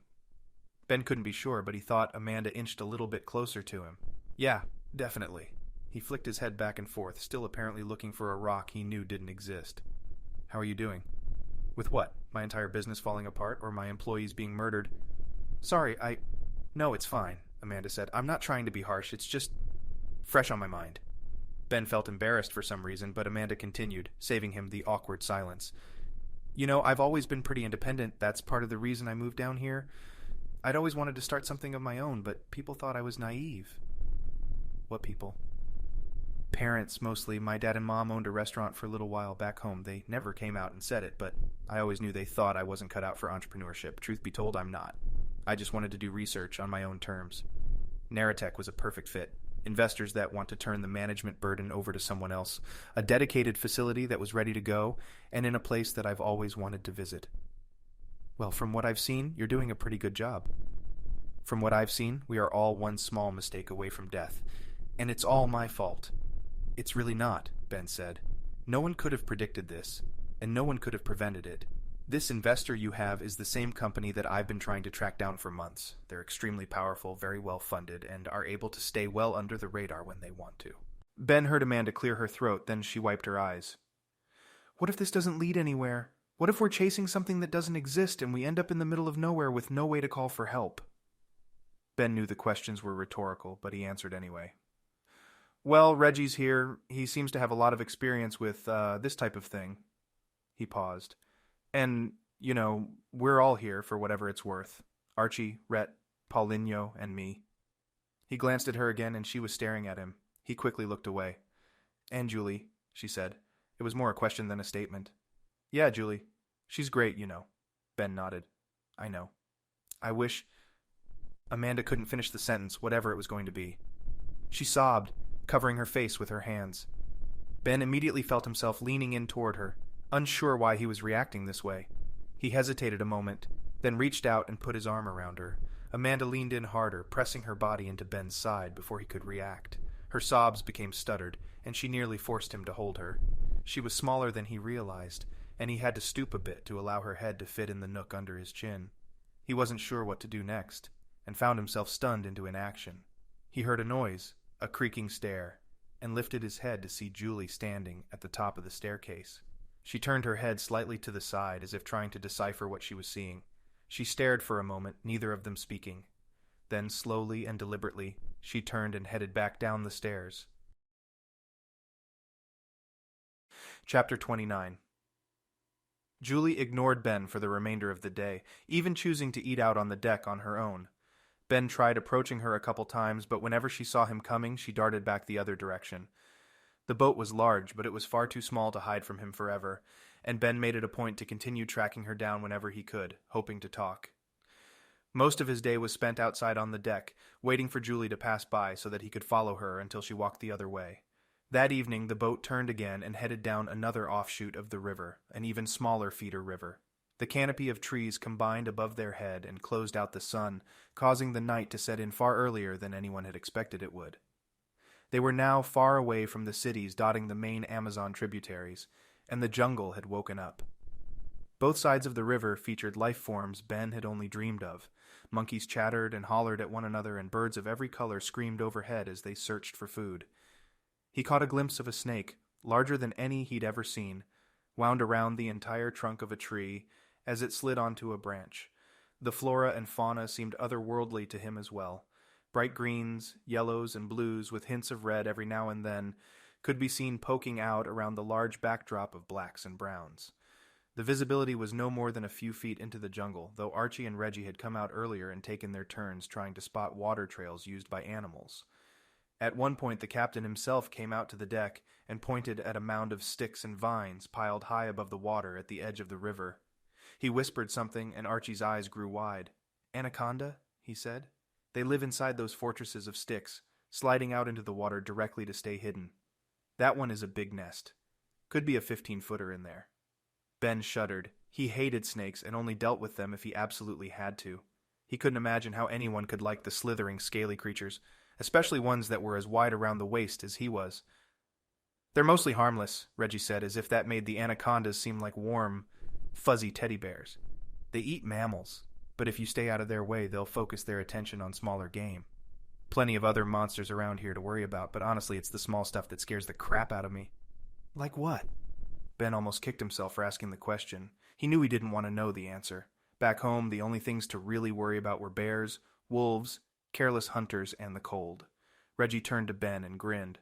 "Bugs, mostly. The kind that fight in packs, working together to bring down animals 1,000 times their size. Species of ants you can only dream about, and specialized insects designed by the devil himself." "Do not listen too closely to him," Archie said. "He's always had a flair for the dramatic. He's not wrong, but most of the life in the jungle is harmless to humans, as long as you are careful and watch your step. The rainforest doesn't need to be anything more mystical and magical than any other place. Sure, there is more life per square foot here than anywhere on the planet, but that's all it is. Life. It wants to survive and thrive. Just like you and me. Not everything wants to kill you, and even the life forms that can will only do so if they feel their own is threatened." Ben listened along as they all stared out at the tree line. Both of the other men seemed to have a profound respect for the natural world, a fact he found admirable. Many people he knew had no appreciation, no concept even that the world they were living in had existed far longer than they had, and had thrived without their meddling and help. The Amazon rainforest was no different, and in many ways more intense and more self-sufficient than any other place he had been. The men swapped stories for a few more minutes until the sounds of the jungle took over. Ben left to take another walk around the deck, hoping Julie would pop up somewhere. He had completed an entire lap around and ended up at the same spot. Only Reggie and Archie had gone down below. He was alone on the deck, and he stared silently into the trees for a minute. It seemed as if the jungle was pressing in on them, growing ever closer to the edges of the boat. He couldn't believe a boat this size could travel so far up the narrowing river, but he did remember that Archie had explained that they were traveling during the flood season, meaning the river would be wider and deeper than normal. Still, There would come a time when the boat would no longer fit through the tunnel carved out by the jungle canopy. He didn't want to know what the plan was then, and he had not asked. He assumed, though, since there were no smaller canoes or boats of any kind on board, they would be walking the rest of the way. No one knew their final destination, which made the trip even more insane. Ben just hoped they would find answers wherever the clues led. He needed, to know what Drake Global was all about, and if it meant he had to travel completely up the Amazon River into an area of the world no one had seen in thousands of years, so be it. The darkness of the jungle spooked him, and it didn't help that the animals and critters had gone silent. He could now hear the lapping of the waves against the boat's hull, but the night air, thick as it was, carried no other sounds. He frowned. He knew enough about wildlife to know that animals became eerily quiet when they sensed danger. The jungle, over the last days, had seemed to grow comfortable with the boat's travel, so he knew it wasn't their presence that had alerted it. He looked left and right, examining the top deck to see if someone else had entered. Seeing no one, he decided to make one final sweep of the top deck before heading back inside for the night. He reached the second level and was about to continue down to the bottom when he heard a small noise. It was a gentle scrape, the sound amplified by the boat's hollow interior. He stepped off onto the second level and began walking toward the noise at the stern. Night had fully reached this area of the world, and the jungle, silent as it was based in almost complete darkness. Ben considered going back down to see if there was a flashlight in his pack, but decided against it. It's nothing. He wanted to believe the noise was just something random, a squirrel or something of the sort landing on the deck and scurrying into a hole somewhere. But his instincts were on high alert, and he began to feel the adrenaline pounding. The scraping sound, quiet as it was deliberate. That much he knew. He reached the stern and turned to the right. The scraping sound came back, this time even fainter, but it sounded close, just below him. He flung his upper body far over the edge of the railing, trying to get a decent look at the lowest deck of the boat. Maybe someone was walking around for a nighttime stroll before bed. Ben knew it wasn't the truth somehow. The noise was human-caused, but someone walking around would not have been in the same spot for that long. Someone was sneaking around, and he intended to catch them. He wondered if he could jump to the bottom deck from here, or if he would miss and simply land in the water, alerting whoever it was that they had been caught and allowing them time to get away. He stretched even farther over the railing and saw a black boot. He could see just the sole of the shoe, thick and deeply ridged. Another instant passed and the boot disappeared. A moment later, he heard the splash. Whoever he had seen had just launched themselves over the edge of the boat and into the wake behind it. "Hey!" Ben yelled, turning around and starting toward the stairs. It was a good 50 feet to the staircase, but he made the trip in just a couple of seconds. He bounded down the stairs and onto the lowest deck and ran immediately toward the back of the boat. He squinted, trying to see in the darkness, but it was useless. Night had set in, removing any hope he had of trying to see who the person was or where they were.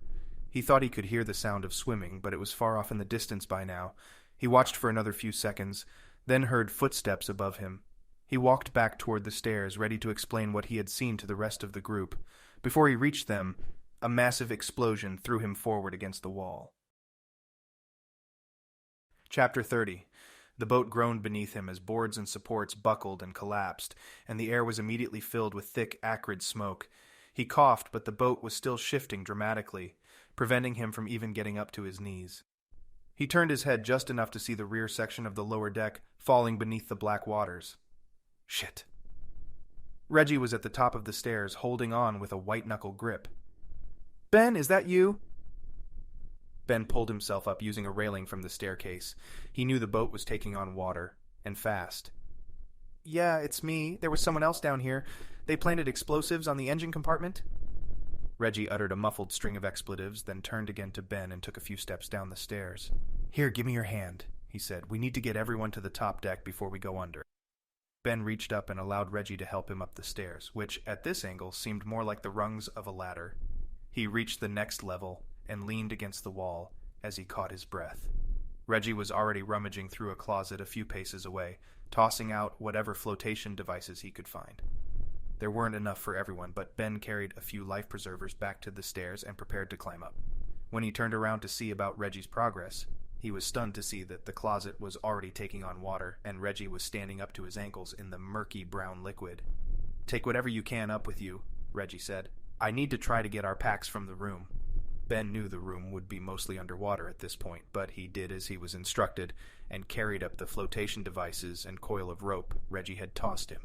The remainder of the group, aside from Reggie and Rhett, was waiting for him. He also noticed that Captain Garcia was absent.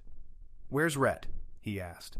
Amanda and Paulino, holding his side, both shook their heads. Archie Quinones stepped up to Ben and helped him with the life preservers. "He must still be down below," Archie said. "Where's Reggie?" "Still down there," Ben said. "He's trying to find the backpacks. If anyone's still down there, Reggie will grab them." Ben said the words, but he wasn't sure he believed them. Someone had sabotaged their boat and then swam to shore. Ben had seen them do it. If, by some strange twist of fate, it had been Rhett or the captain, Ben knew they wouldn't still be waiting around below decks. The thought chilled him, and he forced it out of his mind for the moment. They would deal with the saboteur in time, but right now, they had more pressing matters to concern themselves with. Archie started passing out the life preservers, but Ben pulled him back. "Hold on," he said. "Let's use those to keep the backpacks afloat. I'm assuming we can all swim, right? These will just slow us down." Archie nodded in agreement, and he and Ben began tying the flotation devices together using the rope. "It's crude, but it will do the job. One of us can tie it to our leg and pull it behind us." "Where are we going?" Julie asked. Ben looked up and into her eyes. Her anger had melted away into fear, and she seemed as though she had completely forgotten her and Ben's earlier feud. He knew her well, however. As soon as they were safely back on land, Julie would continue with her cold shoulder and silent treatment. "We need to get to land, obviously," Ben said. "But there's no way we'll be able to break into the forest without cutting through the trees on both sides of us. We'll have to start swimming upstream and hope we find some sort of opening." "Swim?" Ben looked over at Paulino and realized the man was still injured and probably still in severe pain. "Will you be okay?" "I should be," Paulino said. "I'm not worried about my injuries. He looked at Archie, then back at Ben. Ben was confused, not understanding what was going on. He raised his eyebrows, waiting for an explanation. Archie leaned in close to Ben, bringing his voice down so only he could hear it. "We are not on the main river anymore, where all the boat traffic is most of the time," Archie said. "Paulino's right to be worried. There are almost as many predators in the water as there are on land." "Almost as many predators in the water?" Ben tried to read the man's pained expression. "He's concerned now, after trying to convince me that the jungle was only dangerous if you were careless?" "What other choice do we have?" Ben asked, matching the tone and level of Archie's voice. Julie and Amanda stepped closer to them and took over the lashing together of the floats as the Ben and Archie discussed the situation. "None, really," Archie said. He looked at the group, then back at Ben. "But we are not trained for this. None of us are divers or even very competent swimmers, I'm sure. If we get into trouble—" "We're already in trouble," Ben said. "Look around. We're on a sinking boat in the middle of an offshoot of the Amazon River. No one is going to come save us. No one will even know how to find us. Except the group of mercenaries who are already on our tail. We need to hurry no matter what we do." Archie nodded quickly, then turned and hurriedly helped the women finish lashing the floats together. Ben saw the top of Reggie's head appear on the stairs and walked over to help him with two of the backpacks. One of them was soaking wet, one was dry, and one was missing altogether. "I don't think there's anything that would have been damaged by the water," Reggie said. "But the river ate one of the packs, the one with the map and my rifle. We still have the hammocks and 3 tents, but keep close to that pistol, Ben. It's all we've got now. You guys ready to go?" "Think so," Ben said. He slung the 2 packs over his shoulders and walked back toward the makeshift raft that had been built on the deck. The top level was now at the waterline, the back end rapidly sinking deeper into the river. "Let's get on with it then," Reggie said. "I would guess this section of river is deep enough to swallow 2 of these boats stacked on top of each other, so we are not going to get lucky waiting around up here." Ben tossed the backpacks on the flotation materials, and he and the others hauled the floating island toward the edge of the boat and lifted it up and over the side. It made a gentle splash as it hit the water, and Ben held the rope to prevent it from drifting away. Captain Garcia appeared on the stairs, his eyes wide and frantic. He ran up to Ben and Reggie and started babbling in Spanish. The only words Ben could pick out were agua and depredadores, water and predators. "Whoa there, Captain," Reggie said. "Slow down, take a breather." The captain shook his head, then walked up to Archie and continued rattling off Spanish Ben couldn't understand. Archie focused on the captain's words, the water creeping even closer to their feet. Archie listened, then stopped for a moment, as if listening now to the sounds of the forest instead of Garcia's. He held a finger to his lips, quietly motioning for the others to join in. "Quinones," Reggie said. "We don't have time for birdwatching. We need—" "Shh," Archie said, silencing Reggie. "Just listen." Given no other choice, Ben focused on the sounds of the rainforest around him. "What are we listening for?" All he could hear were the chirping of birds, buzzing of insects, and every now and then a holler from a monkey deep inside the safety of the trees. The same sounds we've been hearing for days. Aside from the odd stretch of silence just before the engine had exploded, the sound of the jungle had been almost deafening. To Ben, the sounds became a homogenized blur, unable to be separated out into its individual components. And then somewhere in the distance he heard it, a low, growling roar. Chapter 31. The roar sounded like someone trying to pull-start a lawnmower, only the sound was choppier, spaced out. The sound stopped, and the jungle noises returned to fill the empty space. A moment later, there was another noise identical to the first, only from a different direction upriver. "Anyone want to explain what that noise is?" Amanda said. "You had to ask," Ben thought. "Melanosuchus niger," Archie whispered. Ben looked over at the man, seeing the older gentleman with his eyes closed, listening again for the sounds. "Black caiman," Reggie said, either interpreting the Latin explanation or jumping in with his own. "It's the apex predator around here, and the larger ones can take down anything in the basin?" "Caiman? Like a crocodile?" Julie said. "One and the same, ma'am," Reggie said. "Closer in structure to an alligator, though." Julie sighed and crossed her arms. "I don't really care what it's like," she said. "I'm not getting into the water with those things out there." Reggie glanced back at Ben, who just shrugged. "Hate to break it to you, but we need to get to land, and the only way to get to land is by getting in the water." "I'm with her," Amanda said, "unless you can tell me you've got a way to keep them at bay." Reggie pulled his pistol out of a pack and held it up. "I don't, but this is a start. It probably won't do much, but I'd rather have it along than not." The water was up to Ben's ankles now, and the boat was sinking even more quickly. He felt the water creeping up to his calves, and knew they didn't have much longer to decide their course of action. He walked forward, physically standing in between Reggie and the girls. "This sucks," he said. "I'll be the first to admit it, but we literally have no other choice. We're sinking, and in 10 minutes this boat is going to be at the bottom of the Amazon River. If we get started now, we can stick close to the shore and get to land the first time anyone spots an opening on that side. Jules, I'll be right next to you." Julie was staring at Ben, but he felt like she was looking right through him. She wasn't crying, but her eyes were glistening with wetness, and he could see her breathing increase in speed as she took in all of the new information. If she felt anything like the way Ben felt at this moment, he knew she was terrified. He also knew she agreed with him. They had no other choice. "What about Rhett?" Paulinho asked. "Did anybody see him down there?" Reggie shook his head. "No, but you're welcome to stay back and wait for him if you'd like." Ben flashed Reggie a glance, but Reggie shook his head once more, this time making sure only Ben could see the motion. "He's suspicious of the kid, too," Ben thought. "We can't just leave him down there," Archie said. "What if—" "What if what?" Reggie said. "Listen up, everyone. There is not a no-man-left-behind policy here. There can't be, much as I wish there was. The lower two decks are completely underwater, so there's no way he's still down there, alive." Reggie paused, then looked around. "As hard as it is to admit it, you all know the truth. He's either not down there at all, or something happened to him when the boat blew up. Besides, I checked all of the rooms when I went down to grab the packs. What about the bridge?" "If he was in the bridge, he would use the staircase to come up here," Reggie said. Amanda stepped forward, getting right into Reggie's face. "What if he's hurt, injured again? He's not on the boat anymore," Ben said. All eyes turned to Ben. Reggie seemed to be pleading with him silently, asking him not to reveal what he knew. Ben considered waiting, but they would all have to find out sooner or later. "I think Rhett did it," he said. "We made a mistake bringing him along, but it wasn't anyone's fault. He tricked us." Ben waited for the looks of shock and awe to register, wear off, then return to normal. As each person considered what he had said, he continued, "We can't worry about that now, even if I'm wrong. All I know is I saw someone jump off the boat and swim to shore, right before the engine exploded. We need to get to a safer place as soon as possible. Then we can discuss what to do about Rhett." "And if it wasn't Rhett who'd sabotaged them, it will be too late for him." Ben pushed the thought out of his mind. There was nothing he could do for the kid now.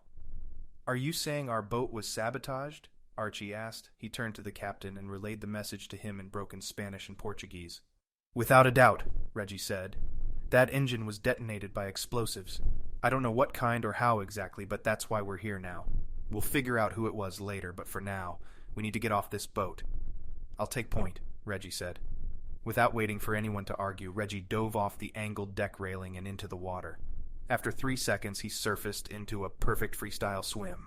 Carlo jumped in after Reggie, and though he was much more out of shape than the soldier, Ben had to admit he was an able-bodied swimmer.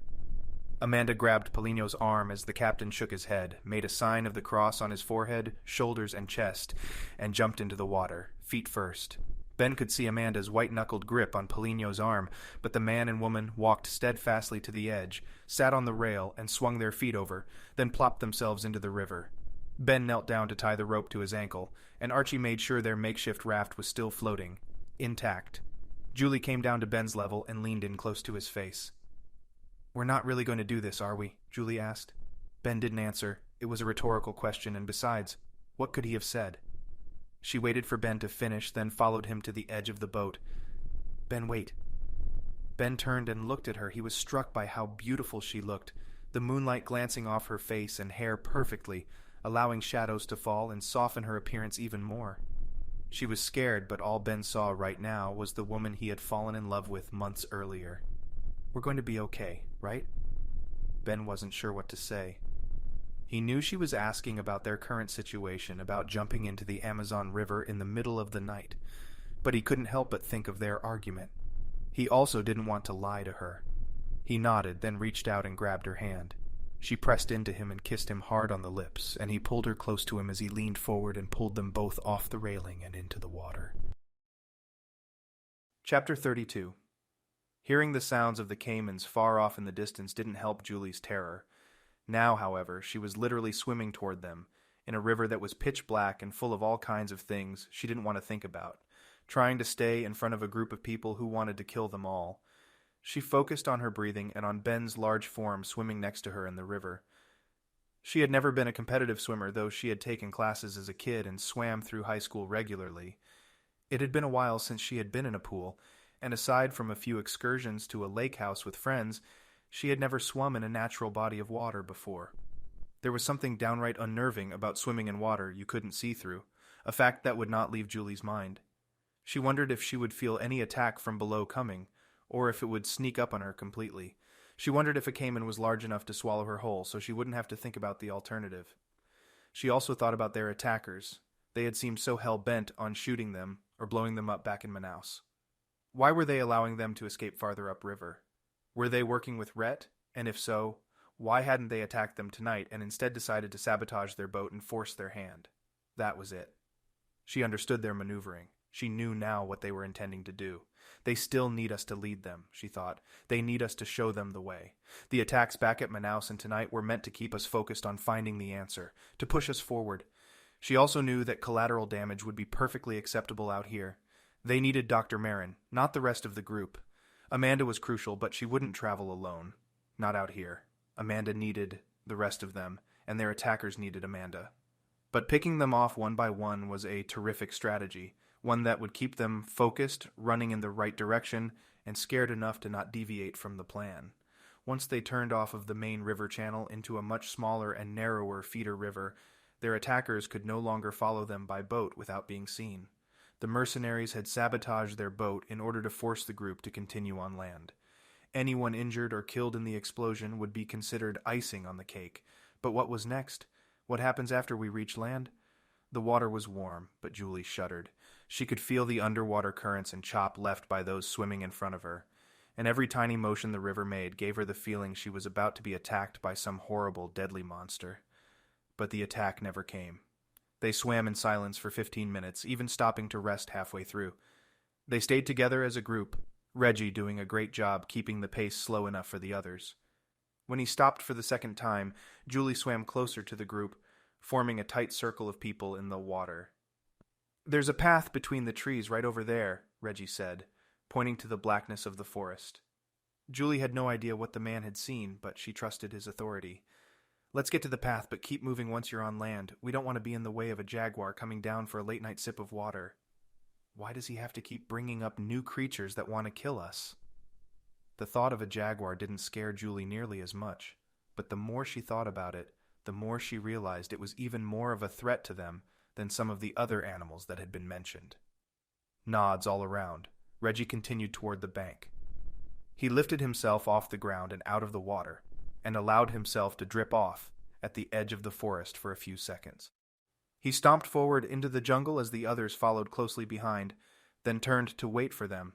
Julie felt the soft riverbed beneath the water rising to meet her feet, so she rushed forward, all too excited to get out of the water. She struggled against an underwater branch that seemed intent on tripping her, then felt her other foot squish beneath the surface into a mud-filled hole. Disgusting. She had never considered the idea that she might one day be traveling on the Amazon River, so she especially hadn't considered how difficult it might be to actually walk in it.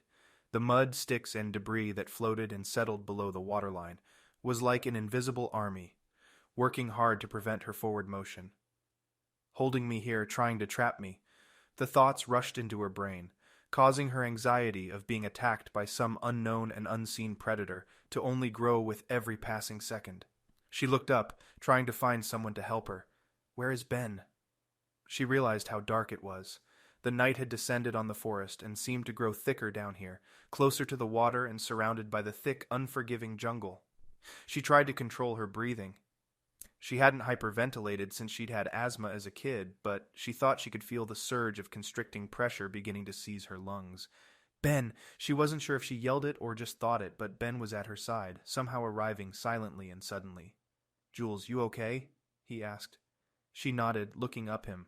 The moonlight found a perch between two branches far above them, graciously casting a deep, whitish glow over everything, providing their party with much-needed light. Ben grabbed her elbow and allowed her to lean on it as she freed her feet from the stick and mud hole. As she stood up and lifted her torso out of the water, she watched Captain Garcia trudging forward through the water, about 15 feet in front of her.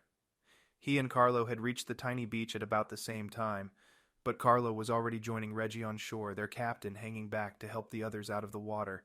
Captain Garcia turned now and helped Archie out of the river, then Amanda. "Come on," Ben said, whispering. "We're almost at the edge. Let's get out and—" Julie was focusing on the shoreline, staring straight ahead, so she missed the attack that happened just out of her peripheral vision. It wasn't much of an attack, however. She heard a small splash like the sound of a rock being dropped into a pond, then a larger thud, then Reggie yelling something incoherent.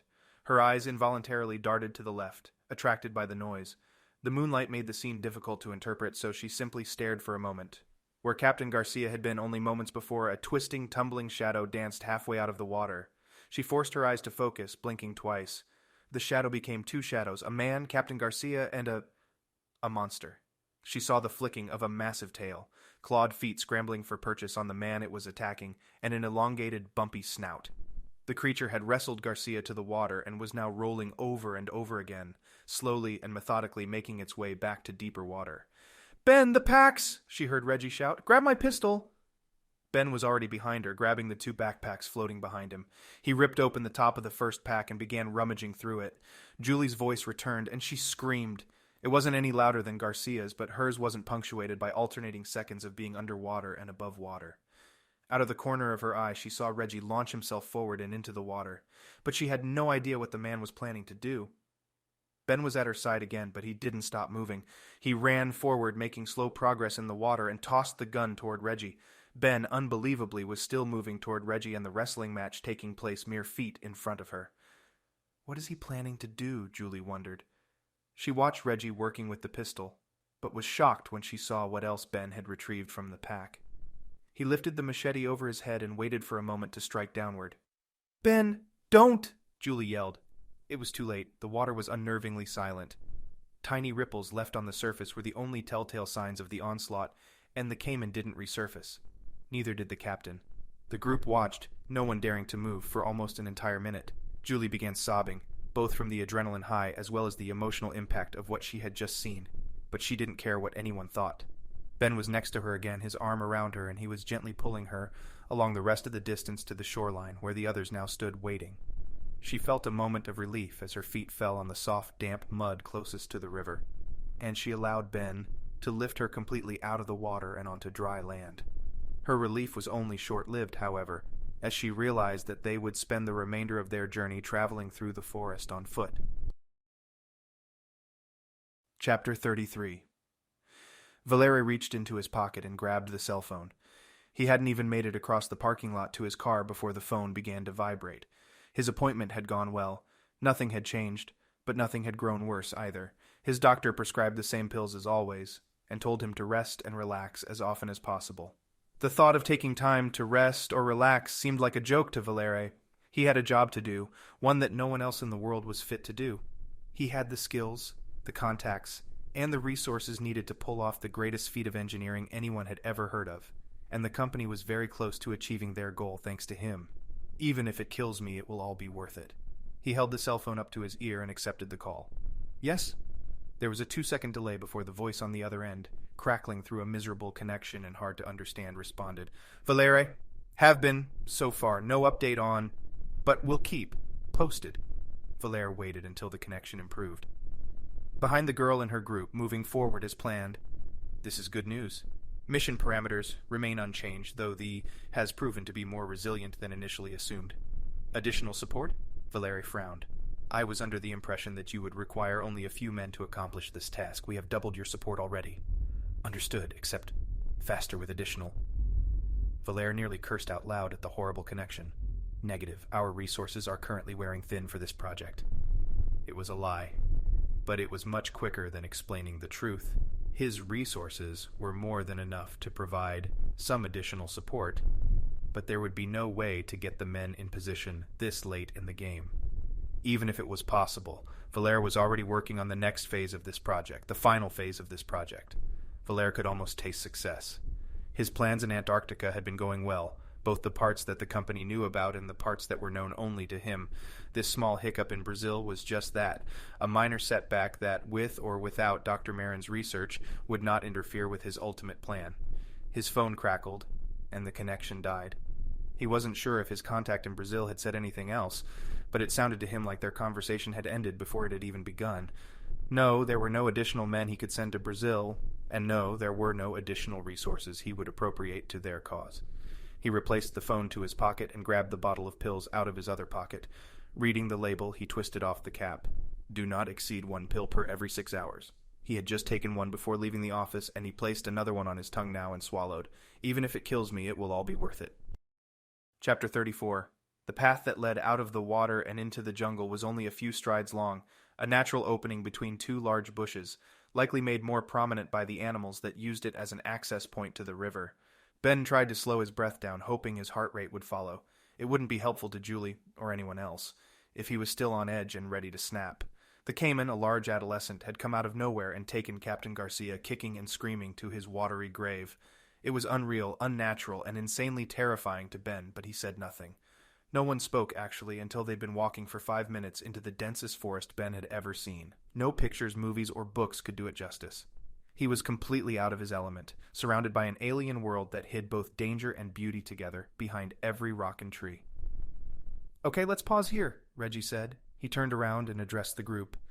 We have to keep moving, at least for now, but I wanted to take a quick breather. We'll take some time a little later to catch up on sleep, but we need to get away from the river as much as possible. Reggie fumbled around with one of the packs and pulled out a compass. He opened the clasp on the device and held it up, waiting for it to balance. He took a few seconds to check their direction and match it in his head with the destination they had decided upon. Satisfied he was leading them in the right direction, he closed the device again and put it back into the pack. No one spoke. Ben looked around at the rest of the group. Archie and Paulinho wore blank expressions, while Amanda looked upset, even angry. Julie looked as terrified as Ben felt, and Carlo seemed disinterested in the whole ordeal. Anyone want to say anything? Reggie asked. What are we supposed to say? Amanda shot back. Reggie shrugged. He was a good man, great things, stuff like that. Are you kidding? Julie was almost yelling. He died right in front of our eyes. You don't even care? Reggie paused, looked at the ground, a carpet of bright green mosses, then back up at Julie. He stepped closer to her and lowered his voice. Of course I care, he said. He was one of us, just by virtue of being here with us. Now he's not here. I didn't know him, and neither did you. Doesn't mean we can't make something up, or ask Carlo. This was an idea Ben hadn't considered, and Paulinho was already hobbling over to Carlo and whispering. Carlo nodded slowly, then looked up at everyone.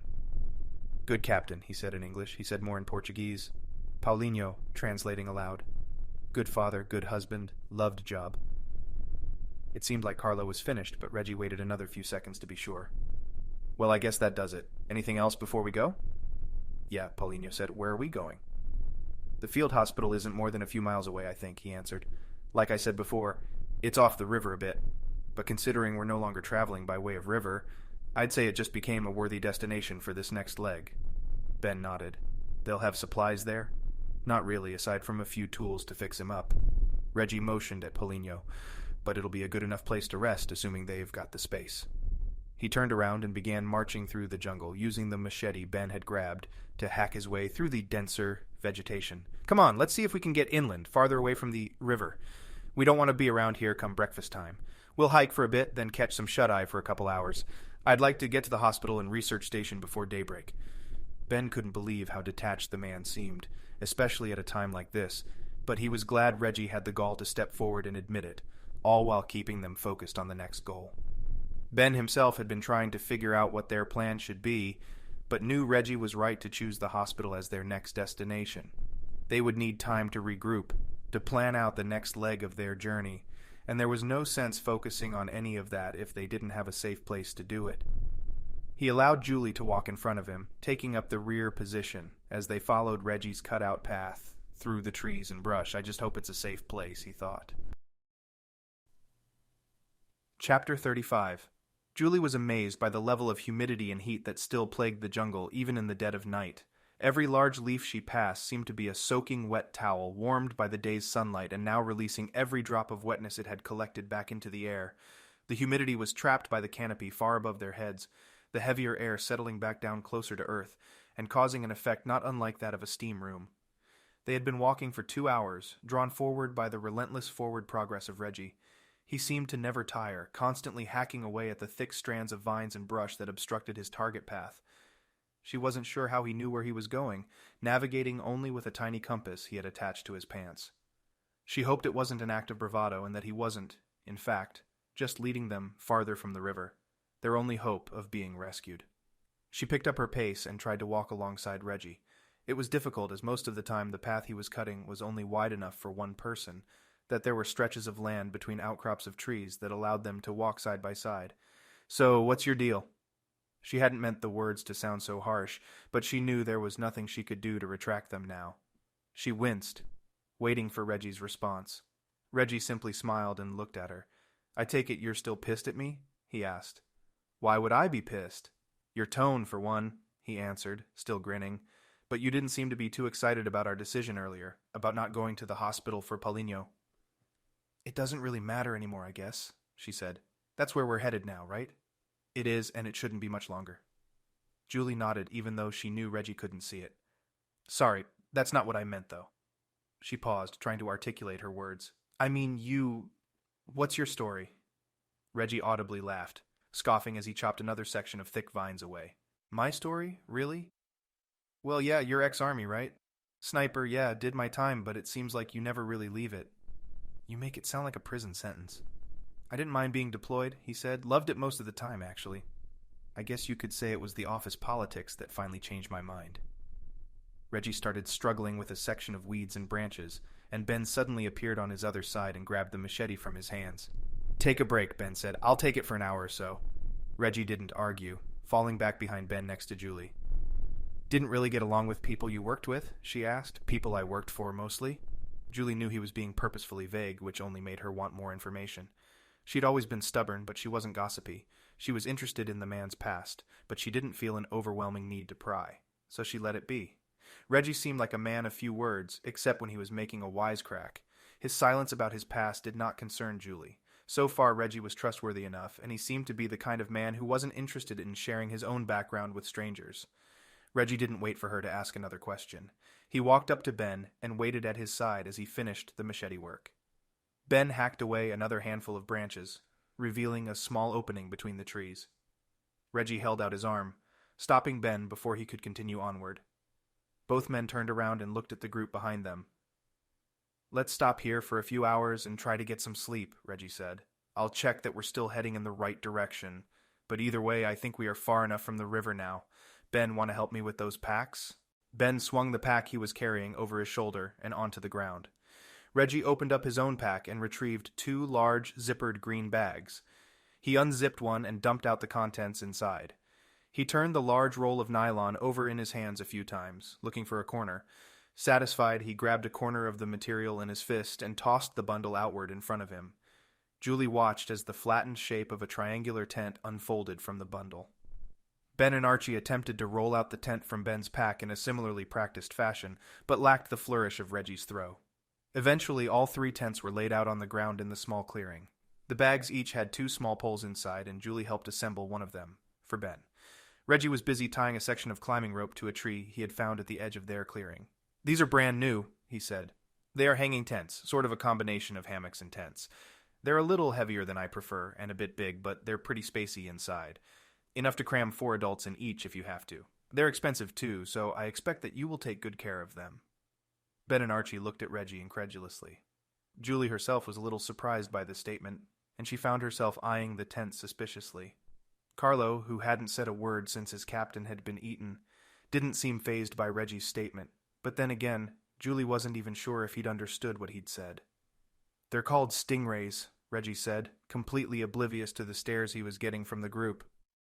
"Tensile makes them, great company, and a fine product. I sell these back home. They're a huge hit." "I've never slept in a hammock before," Ben said. "Well, you're missing out," Reggie said. "And these aren't just hammocks, mind you. They're like a little piece of insulated utopia, protection from bugs and insects, not to mention weather." "And you think they'll hold all of us?" "I know they will," Reggie answered. "Here, help me with this." He stretched out a corner of the 3-cornered tent and carried it to a tree across the clearing, then tied the end to another section of rope. Ben grabbed the 3rd corner and walked toward another tree on the other side.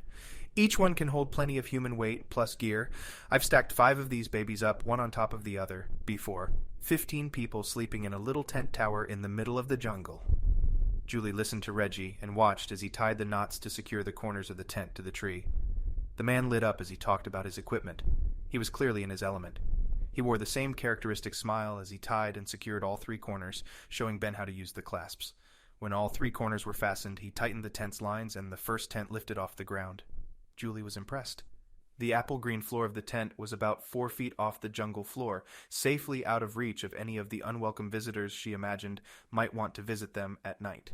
It looked very secure, and the ratchet-tightened lines seemed more than strong enough to hold them all.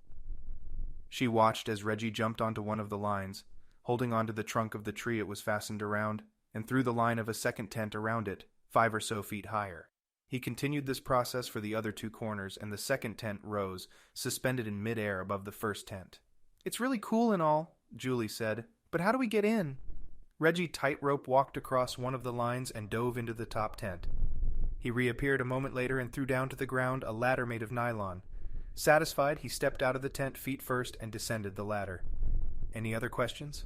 he asked. Julie shook her head. She couldn't help but smile. It was really lucky we found you, she thought. She glanced over at Ben, who was leaning against one of the trees, looking at Julie. To anyone else, his face was unreadable. To Julie, it was judgment. She imagined what he was thinking right now. "You seem impressed with Reggie. Do you like Reggie more than you like me? I can keep us alive just as well as Reggie can." She smiled at Ben, then turned and walked toward Amanda. "How you holding up?" she asked. Amanda frowned.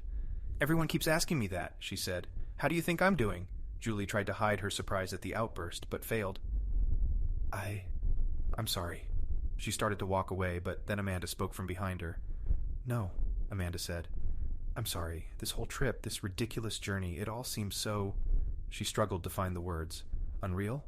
"Yes, exactly. I mean, only a week ago we were finalizing the study that I was going to submit to a few university research programs. And then..." Julie returned to Amanda and grabbed her wrist. She didn't realize until then how small and frail the woman seemed. "Listen, whatever happens out here, just know that we are with you on this.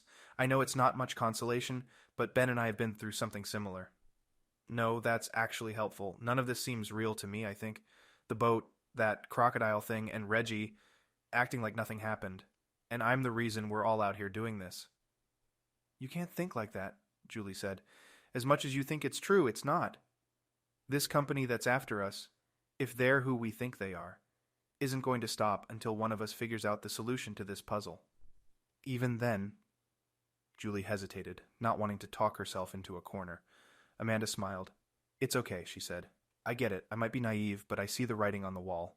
We are all out here chasing some weird anomaly, hoping to God it turns out to be something real so we don't waste our time and energy dying in the middle of the jungle. Even then, even if we find something, they're not going to just let us walk away from this.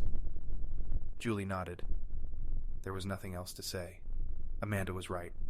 None of them had any idea how they were going to get out of this alive. She watched Amanda's eyes for another few seconds, noticing how much older they suddenly seemed. The woman was incredibly smart, but she knew how helpless and hopeless she felt. Just know that you're not alone in this, Julie said. You're in good hands here, with Reggie, I mean. She started to walk away, but Amanda stopped her. Hey, the woman said. Julie looked back at her.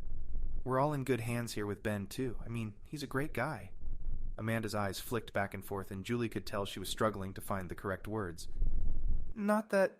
I mean, back at the boat... Don't worry about it, Julie said. Not your fault. Julie said it, but she wasn't entirely sure she believed it. The woman standing in front of her, for as small and fragile as she seemed now, was stunningly beautiful. Her hair fell in all the right places, providing a perfect frame for a face that was a mixture of youthfully cute and respectably gorgeous. Julie felt a quick flare of jealousy, but forced it away. You ladies ready to get some sleep, or would you rather stand by that tree all night? The sound of Reggie's voice grated on Julie's ears. She felt embarrassed, but turned and looked at the man. No, sorry, we're ready. Reggie grinned. Good deal. Let's roll. You two can share a tent, then Carlo and Paulinho, then Ben and Archie can have this bottom one. He motioned at each tent as he explained who would be occupying each. What about you? Julie asked. I'm going to kick it in a hammock, he answered, pointing at a long black hammock he'd tied just underneath the bottom tent. Makes a better sleeping arrangement for me, personally. Amanda was already climbing the 10 or 12 feet straight up to the top tent, and Julie waited until she was completely inside before she started up the ladder. Once inside, she was again surprised at how spacious the interior of the small shelter was. The ceiling was a few feet above her head, not enough to stand up in, but providing enough height to make the dwelling feel larger than it was. Julie found a blanket on her side of the tent, and she wasted no time getting comfortable. She hadn't even removed her shoes before she was drifting off into a deep sleep. Chapter 36. Ben, wake up! Ben jolted upright in the tiny stingray tent, causing the entire nylon structure to wiggle and writhe under his shifting weight. He rubbed his eyes and looked over at Archie. The older man snorted once, but seemed to still be fast asleep. Ben turned and looked at the small opening in the tent door that had been partially unzipped. Hurry up, Reggie said. We need to keep moving. Get him up, too, would you? Ben rubbed his eyes again, tapped Archie, and pointed at Reggie, then began making his way to the tent door. He slid out, feet first, searching for the rungs of the nylon ladder. Finding them, he descended the ladder and hit the ground. He could hear Archie working through the same groggy procedure, working out tired muscles and a fatigued body, no doubt struggling even more so due to his extra decades of wear and tear. Reggie had already rolled and packed 2 of the stingray tents, and he was waiting near Ben and Archie's to finish the third. Ben stretched, attempting to force his body awake. Reggie, come on, he said. What time is it? Reggie grinned. Don't worry about the time. Out here, day is night and night is day. Seriously, though, Ben said. I'm too tired for riddles. What does that even mean? It means you've only been sleeping for a couple hours, Reggie said, still grinning. Follow me. Ben saw the others, Julie and Amanda, Paulinho and Carlo, already waiting for him and Archie, the last to wake. Ben shook his head in disbelief, still surprised by how tired he felt, but he knew from experience that once he was moving and warming up, he'd feel much better. Archie finally made his way out of their stingray and to the waiting group. Anyone make coffee? He asked. Paulinho and Amanda smiled, but Ben was still too tired to be amused. Julie seemed to be in a daze, and Ben didn't have the courage to see if she was still fuming at him for his interaction with Amanda back on the boat. He left her alone and waited to see what Reggie's plan was. Actually, Reggie said, digging for something from one of the backpacks. Eat these. Helps with alertness, fatigue, hunger, pretty much everything. Be gentle. They tend to get me a little worked up if I get too big a handful. He tossed the small plastic bag to Archie, who grabbed a small green leaf from the bag and popped it into his mouth. When he was finished, he passed the bag around the group. Ben reached in and took 2 leaves, pocketing one. What are they? Ben asked, chewing the plant. Coca leaf, Reggie said. Ben stopped chewing. Reggie laughed. Perfectly safe in small doses. 1% cocaine alkaloid pair typically, which means it's enough for the US government to lose their mind when it comes to importing it, so it's damn near impossible to find in the United States. But don't get addicted. It's an expensive habit. Reggie had the last stingray down, and Ben and the others did what they could to help him roll it and pack it into one of the backpacks, still wet from the river. Ben swung the backpack over his shoulder and closed his eyes, silently willing the Little Leaf's drug to take effect. He listened to the early morning jungle. It was still dark, but the animals around him were already beginning to get a head start on their day. He could pick out a few of the birds' individual calls to one another, but most of the more distant noises seemed to be just a surround sound mix of jungle life. It was peaceful, but there was an ominous undercurrent to the high-pitched symphony.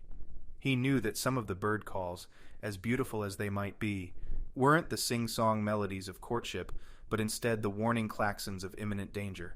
Ben knew part of this paranoia was based in his own fear of their situation, and his growing level of discomfort as they journeyed farther and farther from civilization. He chided himself for the feeling, knowing that most of his life he'd been consumed by nature, feeling more at home in the presence of tall trees and deep silent woods, but he also understood that there was another reason for feeling unsettled. They were being hunted. So far, the mercenary group behind them had stayed behind them, allowing them to pass through the first few legs of their journey undisturbed. But Ben knew it was only a strategy to wear them down. It was meant to terrify their group and keep them guessing at when, and from where, the next attack would come. And it was working. Ben couldn't help but feel the overwhelming pressure mounting. He felt as though his blood had been pushing through tighter and tighter veins, and the intensity of every moment here was growing to be too much to bear. He wondered how the others felt. Paulinho, a good guy, but nevertheless unaccustomed to being out in the elements like this. Amanda and Julie seemed only slightly more comfortable. Archie was doing his best to keep the rest of them, and probably himself as well, in high spirits. But Ben saw through the veil, knowing that it was only a temporary tactic. The only two members of the group that seemed to be at ease, or at least unshaken, by their situation were Reggie and Carlo, their boat crew's only surviving member. He knew Reggie was a basket case, trained by years of combat and specially designed exercises to master his emotions, but he wasn't sure Carlo even understood what was going on. Archie had spent a few minutes discussing their situation with the man, but he genuinely seemed disinterested in the whole affair. The group began walking, following Reggie through the side of the clearing and quickly reaching the thick, dense jungle once again. Reggie wasn't using the machete he had hanging at his side, instead pushing aside branches and bushes gently, as if he was trying to move quietly. Ben picked up on the hint and tried to step softly. He was a large man, thick and muscular from many years living outdoors, but he had honed the skill of moving through forested areas silently. He'd developed the ability while learning to track bears, rabbits, and everything in between. On one occasion, he'd even had to find a human, a young boy who'd run off from his parents and gotten lost in the woods. Here in the rainforest, however, he was way out of his element. This forest did not respect his attempts at stealth the same way the woods back home did. For every twig he accidentally snapped beneath a foot, the forest would echo the noise and reverberate it throughout the surrounding area. He could hear the cooing sounds of smaller monkeys high above him, watching him through the darkness, and the clicking of millions of insects searching for a late-night snack. Every step he made through the jungle seemed to ignite a chorus of noises, all watching him, awaiting and calculating his next move. It added to his paranoia. He wondered what other, larger, creatures were out here, and which ones were hungry enough to strike. He couldn't tell if Reggie would be any help in a situation like that, or if he'd even see it coming. He remembered the Cayman's attack and how helpless he had been. "What are we looking for?" Ben asked. Reggie stopped, turned around, and looked Ben up and down. "This," he said, pulling aside another branch, as if pulling back a curtain on a grandiose stage. He stepped forward and out onto a shelf situated slightly higher than the ground in front of them, providing a perch above the entire area. Julie gasped. The clearing in front of Ben was long and narrow, broken up by only a handful of shrubs and bushes, and stretched a half-mile from their location to the other side, where the trees grew together once again, and formed a tight, impenetrable wall. The tallest of the Amazonian trees at the edges of the clearing connected back together in most places, far above their heads, creating a gigantic bubble of empty space surrounded by forest. It was an amazing sight, larger than any atrium he had ever seen. Even in early morning darkness, with nothing but moonlight poking through the slats between branches and casting long shadows over the entire space, it was a beautiful scene. "It's wonderful," Amanda said, like a postcard. It did indeed look like something out of a magazine or a wall calendar. It was staged so perfectly, their view framed better naturally than any professional photographer could manage artificially. But there was something still off about the scene, something Ben didn't realize for a few seconds. "Is that smoke?" Amanda asked. Ben squinted, trying to see what the darkness had done so well to hide. "I think it is," Paulinho said. "Should we get down there?" he said. Reggie was already moving forward, jumping down the slight grade that led to the floor of the amazing jungle atrium. Ben and the others followed once more, their pace quickened by the desire to learn what lay at the opposite edge of the great clearing. "Any idea what it is?" Julie asked. Ben struggled to make sense of the gently rising smoke, darker than the dark shadows of trees behind it, rising from the base of a larger rock outcropping. No. It wasn't a rock outcropping they were staring at. The base of the trail of smoke emanated from a structure, the remains of a building that had been scorched down to nothing. His senses immediately went on high alert, and he didn't need to hear Reggie's answer to know what lay ahead. "It's the hospital," Reggie said. Chapter 37. Both of the larger buildings, the main hospital and research station, as well as the smaller staff barracks, had been burnt to the ground, and there were square sections of smoldering rubble in 2 additional spots. "Storage sheds, I'd guess," Reggie said, kicking blackened wood and charred debris out of the way. "Looks like napalm or something similar. There's hardly anything left. They must have done it last night around the time the boat sank. Very efficient, too, no explosions." Ben walked slowly between the main hospital building and the smaller shack, taking it all in. He couldn't help but imagine what it was like for the doctor and researchers here, and whether or not they were able to get away. There was an empty pit at the bottom of his stomach, growing heavier with each passing minute. As if answering his own question, his eyes were drawn to a rectangular room inside the smaller building, now no more than a black outline like a life-sized blueprint drawn on the ground.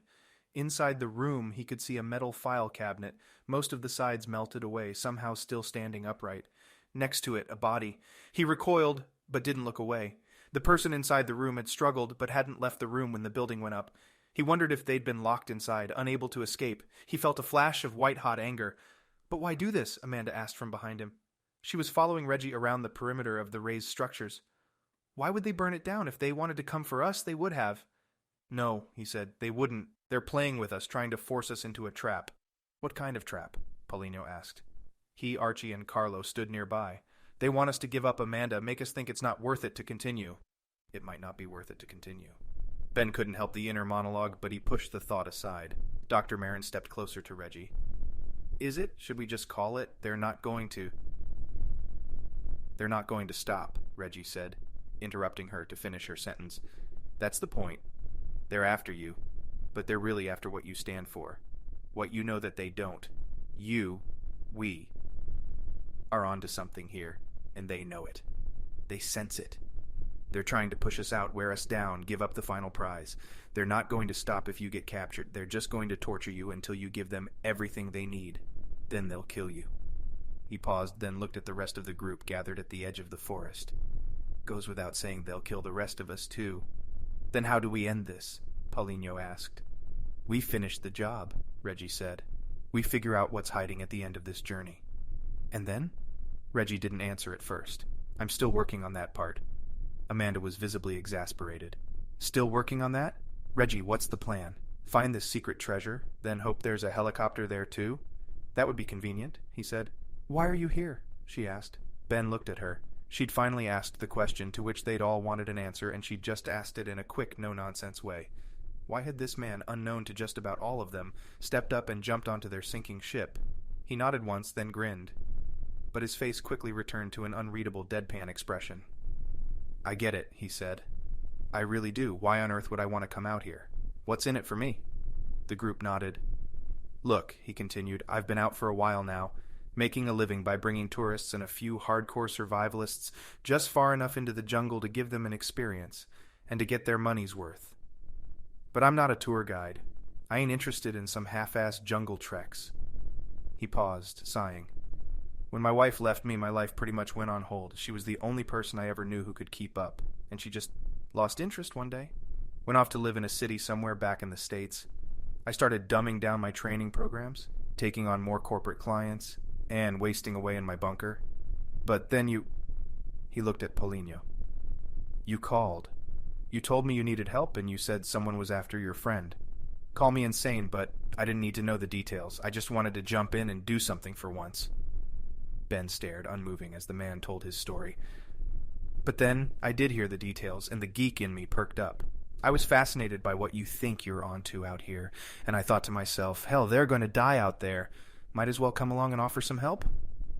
That's reassuring, Paulinho said. Reggie flashed him a glance. It's true, bud, and you know it. We all do. Shit, I do, and I'm the one who's trained to be out here. Ben listened, trying to find the holes in the man's logic. He couldn't, but that didn't mean Ben believed the entire story. He couldn't figure out why someone would be interested in all of this, just for the sheer excitement of it all. Ben himself wasn't one to feel excited about much, and when he did, it was usually over something simple, like a perfectly cooked pot of chili or some other delicious foodstuff. You just wanted one last adventure? A suicide mission? I'm a realist, Ben, he said. I try to see the world for what it is. This is a pretty long-shot play, but there's hope. We know where we're going. They don't. It's as simple as that. As long as we keep that one thing dangling just out of their reach, we'll be fine. I don't know how, so I don't have a plan to keep it that way, but I know it's true. He looked at the rest of the group in turn, finally stopping again on Ben. Ben felt the weight of the man's gaze and could almost hear his thoughts burning into his own mind. And I've chosen you as the de facto leader if something happens to me, Ben. Ben considered this for a moment. It was true that Reggie seemed to have an unlikely affinity for him, and wondered what the man saw in him. Maybe he was just the best option out of the rest of the group, the only person who'd spent a real amount of time in a natural setting. Come on, Reggie said. Let's get out of the open and back into the safety of the trees. We need to... He stopped mid-sentence. Ben felt his blood run cold as he turned to see what Reggie was staring at. Chapter 38. Past the far side of the smoldering remains of the hospital, Ben saw the trees move. He thought it was the smoke at first, until more of the trees began to shake and wobble gently. A large leafy bush, with sharp, spiny fronds of a bright green color, was pressed sideways, and a man stepped into view and then out onto the open moss-covered floor of the atrium. He was naked except for a strip of leather wrapped around his waist and between his legs, and his skin seemed to match the leather. Ragged and tough, it was bronzed and hairless, save for a crop of deep black hair on his head and thick eyebrows. He was covered in jewelry, including bracelets on each wrist, beaded anklets, and piercings in just about every piece of cartilage available to him. The Indian's wrinkled and sun-beaten face was painted black, with a red stripe stretching from ear to ear across his eyes. Ben stared at the old man, creeping slowly toward them, but it wasn't the detail of the native's dress and jewelry that he was focused on. The man held a long spear, stretching out equally in front of and behind him, that he carried without letting the tip drop. It pointed straight toward the group, unwavering as it crept forward in its owner's grasp. Ben, Julie whispered. She snuck up behind Ben and reached her arm around his. He nodded, silently acknowledging that he was seeing the same thing she was, but not wanting to respond aloud or turn his head away from the approaching stranger. Reggie was standing just a few feet in front of them, and Ben saw him reaching down to grab the machete hanging from his belt. He wasn't sure if it was a good idea or a terrible one, but he didn't try to stop him. Reggie's hand fell around the machete's handle, and Ben watched him slowly lift it straight up, his torso still partially blocking it from the oncoming man's line of sight. I'm going to count to 3, Reggie said, keeping his voice down but speaking loud enough for the group to hear him clearly. Then we're going to run. Don't split up, but try to run a few feet away from each other. Julie tightened her grip on Ben's hand. Don't worry about looking back, he said. He's going to throw that thing, and it's going to hit its mark. You turn around, you better believe you're his mark. Ben swallowed. Reggie counted. 1. The man crept forward, not increasing or decreasing his speed. His eyes seemed to be locked onto Ben's. His face was unreadable, indifferent to the outside world. He was intently focused on this singular moment in time, this place alone. Focused on the hunt. 2. The man continued, now only 20 feet away. Mere inches, it seemed. Ben watched the man's eyes, trying to see if he'd divert his gaze from the group, but he didn't. His eyes didn't give any indication that he was even alive, let alone moving toward them. 3! Reggie yelled the last number, and Ben and Julie twirled around simultaneously. And Ben found himself staring at the end of a long, sharpened spear blade. Julie screamed, but Ben almost couldn't hear it. His body was on high alert, alarms ringing in his head, drawing his focus into the object 3 inches from his face. He could see the crude, yet careful work of the blade. The artisan had fashioned it from a rock, smoothing the sides and sharpening the tip to a perfect point. The dull pewter color of the stone reflected no light, but Ben could see through the thin, razor-sharp strip running alongside the extreme edge of the blade. He flicked his eyes over to Julie, only now realizing that there were matching spear points in front of each of the other group members. Archie, Paulinho, Carlo, and Amanda were in front of Ben now, closer to the edge of the forest, and each of them had been stopped just short of their getaway by more spear-handling natives. Ben turned his head again and looked behind him once more, hoping they would at least have a chance by getting around the first native. But the man had been joined now by even more tribesmen, some younger adolescent males and older, very capable-looking men. Each of the hunters wore the same face paint as their tribal leader, but only the first man they'd seen, the oldest of the group, was decorated with jewelry. The old man broke his unwavering gaze and barked some words in their direction. Ben looked around, but Reggie and the others seemed equally confused. The man looked at Ben, then repeated the phrase. Ben shrugged, unsure of what else to do. We're not here to hurt you, he finally said. Deep in the back of his mind, his inner critic laughed. We're not here to hurt you? The man walked closer to Ben, now standing a few feet away. The spear leaned backwards, and Ben closed his eyes. He waited. He felt like the entire group was breathing in unison. He could hear breaths going in and out. Is that me? He thought.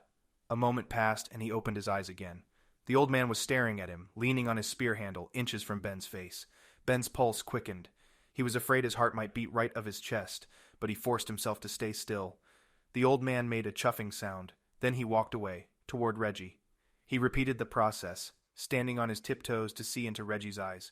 He moved again a minute later, this time coming to a stop in front of Paulinho. When he made the same noise after his inspection of Paulinho, he turned to the group of Indians encircling them, then spoke to his people. The hunters pressed inward, stepping closer to hear their leader's small, shaky voice. Ben's group turned around slowly, all watching and listening to the older man speak to his people in language none of them understood. Ben watched the reactions of the men. They yelled single vowel sounds sporadically, some of them even clapping and stomping. The tribe leader's voice increased in volume and intensity, and the yelling and stomping ascended simultaneously. Finally, when the man's speech seemed over, the leader reached for Paulinho's hand and held it up, screaming as loud as he was able one last order. Ben watched, horrified, as the hunters in front of him all lifted their spears shoulder high and brought them back. Ben caught the eyes of a young man, no more than 12 or 13 years old, and the kid bared his teeth at him. His spear was shorter than the others, but even from this distance he could tell it was every bit as sharp, and it was pointed directly at him. Julie's hand was sweaty, but Ben held it, squeezing nearly as hard as he could. This is it, he thought. He wanted to look at her, to tell her it was going to be okay, but he couldn't take his eyes off the kid that was about to kill him. He longed to apologize to her, to tell her he was sorry for the way he'd been treating her and that he loved her. Instead, he closed his eyes. The old man yelled a final time, and Ben opened his eyes again, unable to look away as the attack started. Every one of the hunters dropped his spear to the ground. He was nearly hyperventilating, unable to control his breathing. He glanced over at the old man and frowned. The leader was still holding Paulinho's arm, but he was now staring intently at it. He brought Paulinho's wrist closer to his face, studying it. Ben could see the small design outlined in black from here, the tattoo. The man started humming, slowly incorporating actual words into the melody. The rest of the hunters quietly watched, also unsure of what was happening. The man pushed Paulinho's hand away, and Paulinho stumbled backwards, surprised at the rapid movement of the aging hunter. Amanda and Carlo caught him by the shoulders, steadying him. Finally, the old man spoke. A single consonant-laden word. A hush fell over the group, even deeper silence than before settling in. The natives seemed to suck in a breath simultaneously, stunned by the word. Ben saw the professor in their group, over the old man's shoulder. Archie's eyes widened. I know that word, he whispered. It's a Yanomami word. Ben lifted his eyebrows as the native repeated the word to his group of hunters. Curse. Chapter 39. Julie wasn't sure when she'd started holding her breath, but she gulped in a breath of hot, humid jungle air. She let go of Ben's hand and wiped her wet palm on the side of her pants. The native hunter stepped back, seemingly shocked and somehow terrified. A few pointed fingers at Paulinho and the rest of them, but looks of confusion were on everyone's face. The leader of the group of hunters backstepped away from Paulinho, as if remaining on alert, and readying himself for an attack. Paulinho, of course, stood still, his nostrils flaring in and out as he too tried to calm down. His eyes were wide, and his huge grin he'd worn when she'd first met him was long gone. The group of hunters carefully made their way around Julie and the others, until they were collected into a condensed group of natives. They stared directly at Paulinho, but none of them tried for any sort of attack. "What just happened?" she asked, her voice shaky and still barely a whisper. "I think Paulinho's tattoo just saved our behinds," Reggie said. For once, Julie noticed, Reggie seemed to be as scared as the rest of them. "What is that tattoo?" Amanda asked. I'm not sure," Paulinho said. "It was on a necklace worn by my grandfather on my mother's side, as I said before. Just a neat design, I thought."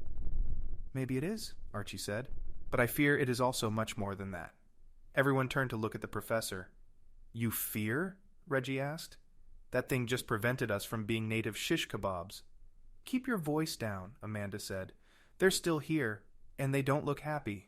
Ben saw that the woman was right. The hunters, fronted by the shorter older man, were still bunched together in the middle of the clearing, just past the hospital building's foundation. Smoke was still drifting into the air from the earlier fire, but it was hardly the situation Ben was worried about at the moment. "What should we do? Anyone have any ideas?" Amanda asked. "Go," Carlo said. The portly man was standing off to one side of their group, clearly disturbed and ready to leave the hunters behind. "Yeah, I'm with him," Reggie said. "Will they follow us?" Julie asked. "Who knows? Maybe we'll just have to have Paulinho in the back, show off his tat once or twice if they get close." Julie didn't think the plan was much of a plan, but she had to admit just about anything was better than sticking around to see if the hunters would eventually grow out of their fear. "Right," she said, turning to Ben.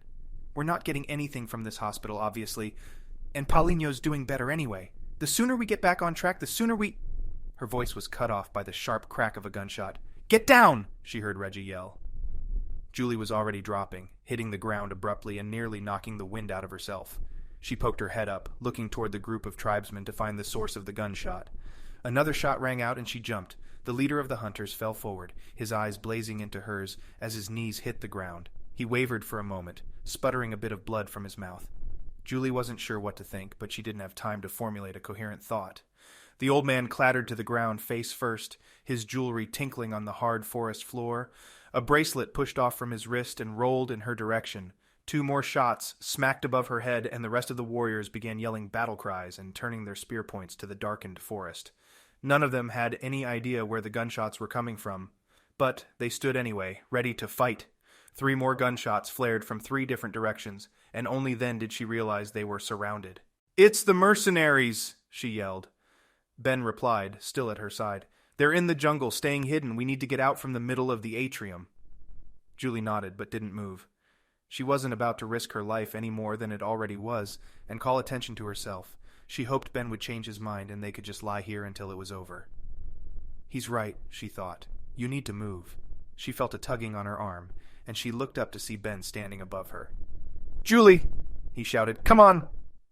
She reluctantly pushed off from the moss-covered forest floor and broke into a run. The others were doing the same, Reggie nearing the edge of the trees with Archie and Amanda close behind him. Carlo and Paulinho had disappeared into the trees already, and she could see the plants moving and shifting in front of her, marking their location as they stumbled through them, fighting against the thick bundle of branches and leaves. Spears were thrown, and 2 of them landed near Julie as they rushed into the relative protection of the jungle. She hoped they were aimed at the mercenaries instead of their group, but she wasn't about to stop and find out. Her heart was nearly beating out of her chest, the muscles in her legs and thighs working overtime to carry her forward and out of the attack. The screams from the warriors, either in preparation for an attack or a reaction to one, almost drowned out the volume of the rainforest. But she could still hear the whooping sounds of monkeys high above, watching the exchange between the 3 different groups of humans and shouting their appeal. Gunshots rang out from seemingly every direction, and Julie wondered how many mercenaries there were hiding in the forest, and, more importantly, if they were running directly toward any of them. Just before Reggie stepped into the cover of the brush, it shook again, and Julie expected to see Carlo or Paulinho step out from behind it. Instead, a man appeared, dressed in the same garb as the rest of the group of natives. Another tribesman. He snuck up behind us. The man lifted a club-like length of wood and swung it out and across Reggie's face. Julie gasped as Reggie went down. She didn't have time to gawk, feeling Ben tugging at her sleeve. He pulled her to the left, sidestepping the scene in front of her. As they jumped over a fallen tree poking out at the edge of the clearing and entered the jungle, Julie tried to glance to her right to see if the man who had hit Reggie had seen them. Someone else stood in front of them now. Rhett. Ben surged forward, and Julie watched as he focused all of his strength into the attack. Rhett seemed to barely register the two people running toward him before Ben hit him. The two toppled over, rolling over the jungle floor. They came to a stop with Rhett's back against a large rock, and Ben's knees pushing into his chest. "Ben!" Julie yelled. "What are you going to—" Ben began punching the younger man. She had never seen him react with such violence, but she stood back and watched it happen. He alternated hands, each blow landing somewhere on Rhett's face. Julie could hear Ben's grunting and heavy breathing, as well as the small groaning sounds from the kid below him. "I'm going to make you pay for everything you've done," Ben said between breaths. He did not allow himself longer than a moment for rest, quickly resuming his assault on the young man's head. Rhett, trying to breathe through a blood-filled mouth, couldn't respond. Chapter 40. "You tricked us," Ben said. "You made us believe you were—" Ben stopped, unable to continue without taking a breath. He wanted to kill the kid, to put a bullet in his head and end his life. It was a more difficult decision to refrain from that action than to carry it out, but Ben was unarmed. He also wanted answers. Ignoring the sounds of the battle between the natives and the mercenaries, he pulled Rhett up and toward him and spoke again, his voice shaking out from behind a tightly clenched jaw. "Why? What's in it for you?" Rhett's upturned lip and flaring nostrils told Ben he wasn't going to get an answer easily. "You're going to talk, you little sack of—" "You already know the answer." Rhett's voice was strained, gurgling from a mouthful of blood and saliva. He spat to the side, wincing. Ben cocked his head sideways. "What? What are you talking about?" "I just told you," Rhett said. "You want to know who's after you, right?" Ben still held Rhett's collar, but he loosened his grip slightly. "I recognized you at the cabin. They told me to wait for you there to make sure it was you." Back at the cabin, he was waiting for us. For me. Ben wanted to start hitting him again, harder until he was too exhausted to move. But he also needed to hear what the kid had to say. "How did you recognize me? Why do you know me?" "The company," Rhett said. He spat again, this time getting the mixture only partially out of his mouth. "They sent the picture of you and Julie. You're who they want eliminated after they get the doctor lady." He paused. "They have no use for the others. But since they're with you—" Ben didn't know what to say. There was no chance Rhett was lying. But Ben still didn't understand who he was. He had many questions for the kid, but he knew he wouldn't get the chance to ask them. "You messed it up for them back at Yellowstone. It was a sideshow, really, so it didn't really matter. But they don't take too kindly to people trying to derail their plans." "Yeah?" Ben said. "And what are those plans?" Rhett struggled to laugh, but it came out as a strained cough. "Right. If you think I'd tell you even if I knew—" "What's in it for you, then?" "What's in it for you?" Rhett spat back. Ben threw Rhett's head back, smacking it into the rock he was still hovering over, and the quick blow stunned the young man. He blinked a few times, spat again, and looked back up at Ben. "You're not going to win," he said. "You've got stamina, I'll give you that, but you're not going to win." Ben tried a new tactic. "What are we trying to win?" "Again, if I knew, I wouldn't tell you. You have to know that, right?" Ben looked around for some leverage, finding it in a fist-sized stone. He snatched it off the ground and carried it back over to where Rhett lay, bleeding, on the moss-carpeted floor. Lifting it above his head, he aimed for the bridge of Rhett's nose. "You're going to bash my head in with a rock?" Rhett asked. "You got a better idea?" Ben said. "Give me a reason not to." Again, Rhett sneered back up at Ben. "That's what I thought. I ain't going to make this hurt much. I'm not into that crap, but it'll be final. Got anything you want to tell me before—" Ben felt someone pulling at his wrist, and he whirled around, bringing his free hand up to protect himself. Ben, Archie said. "Stop. It's me." Ben relaxed slightly, but jerked his wrist out of Archie's grip. "Sorry," Archie said. "I did not mean to startle you." He motioned behind Ben at Rhett. "We need him. Alive." Ben raised an eyebrow. "For what?" Archie flicked his eyes to the left, then to the right. Paulinho was suddenly in view, standing just behind another tree. He was holding Reggie, only now coming to, struggling with the weight of the soldier and his own wound. Carlo was behind Archie, somewhat camouflaged in the shadows of the jungle. Ben realized he had been completely unaware of his surroundings for the past few minutes. The fighting and gunfire had ceased, replaced once again by the sounds of the jungle. As he looked around him at his tattered and beaten group, panic set in. "Where are the girls? Chapter 41. Reggie opened his eyes, and all the pain came rushing back in. In all his years, Reggie had never felt so out of his element. He had taken hundreds of survivalists, amateur explorers, and corporate executives out on wilderness expeditions, and he had brought every single one of them home, safe and sound. Before his life became serving a never-ending stream of hipster adventurers, He had spent his career in the army, making a name for himself as a sniper. On deployments, he was surrounded and supported by a cast of well-trained soldiers like himself, and on most missions he had nothing to fear but not making it back to base in time for a hot meal. But out here, this particular time, things were different. Reggie was leading a ragtag group of people who were trying to find something that may not even exist. He'd talked them into it, and for that he felt partly responsible. But it had been their choice to come out here, to link up with this mission and take it on. They were being chased by a group of trained killers who wanted to take Amanda Meron with them and exterminate the rest of his group, and now they were under attack from a group of tribal warriors as well. Reggie rubbed his head as he tried to clear his vision once more. He was standing, but not on his own feet. At least he couldn't feel them currently. He blinked a few more times, and the memory of what had happened came rushing back. He'd gone down after being struck by a club, from a native that was hiding behind a bush. He'd nearly tripped over a thick strangle of dry vines anyway, and hadn't been focusing on the man's location when he was ambushed. He rubbed the spot where the man's club had landed, just above the temple on the left side of his head. Could have been a lot worse. Not feeling blood, he quickly assessed the area around the bruise and diagnosed it as a close call. After the initial encounter, Reggie had assumed they'd made it out safely, somehow scaring the group away with Paulinho's odd tattoo. But then, the guns started firing, and the all-out brawl began. He saw the leader of the group, a younger man close to Ben's age, with dark, deep-set eyes, staring back at him from the cover of a tree on the other side of the clearing, and they'd locked eyes for a moment.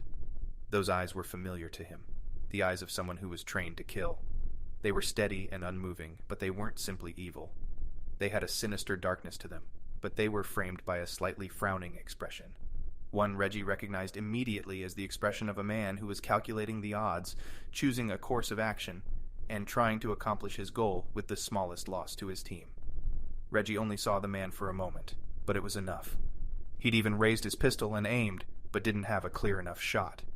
He didn't want to hit any of the natives, as he wasn't sure if they were being watched by any others that might be spying nearby. Even if there was another tribe, one in conflict with the one they'd come across, the tribes would likely communicate what they had found here. And word traveled surprisingly fast in the jungle.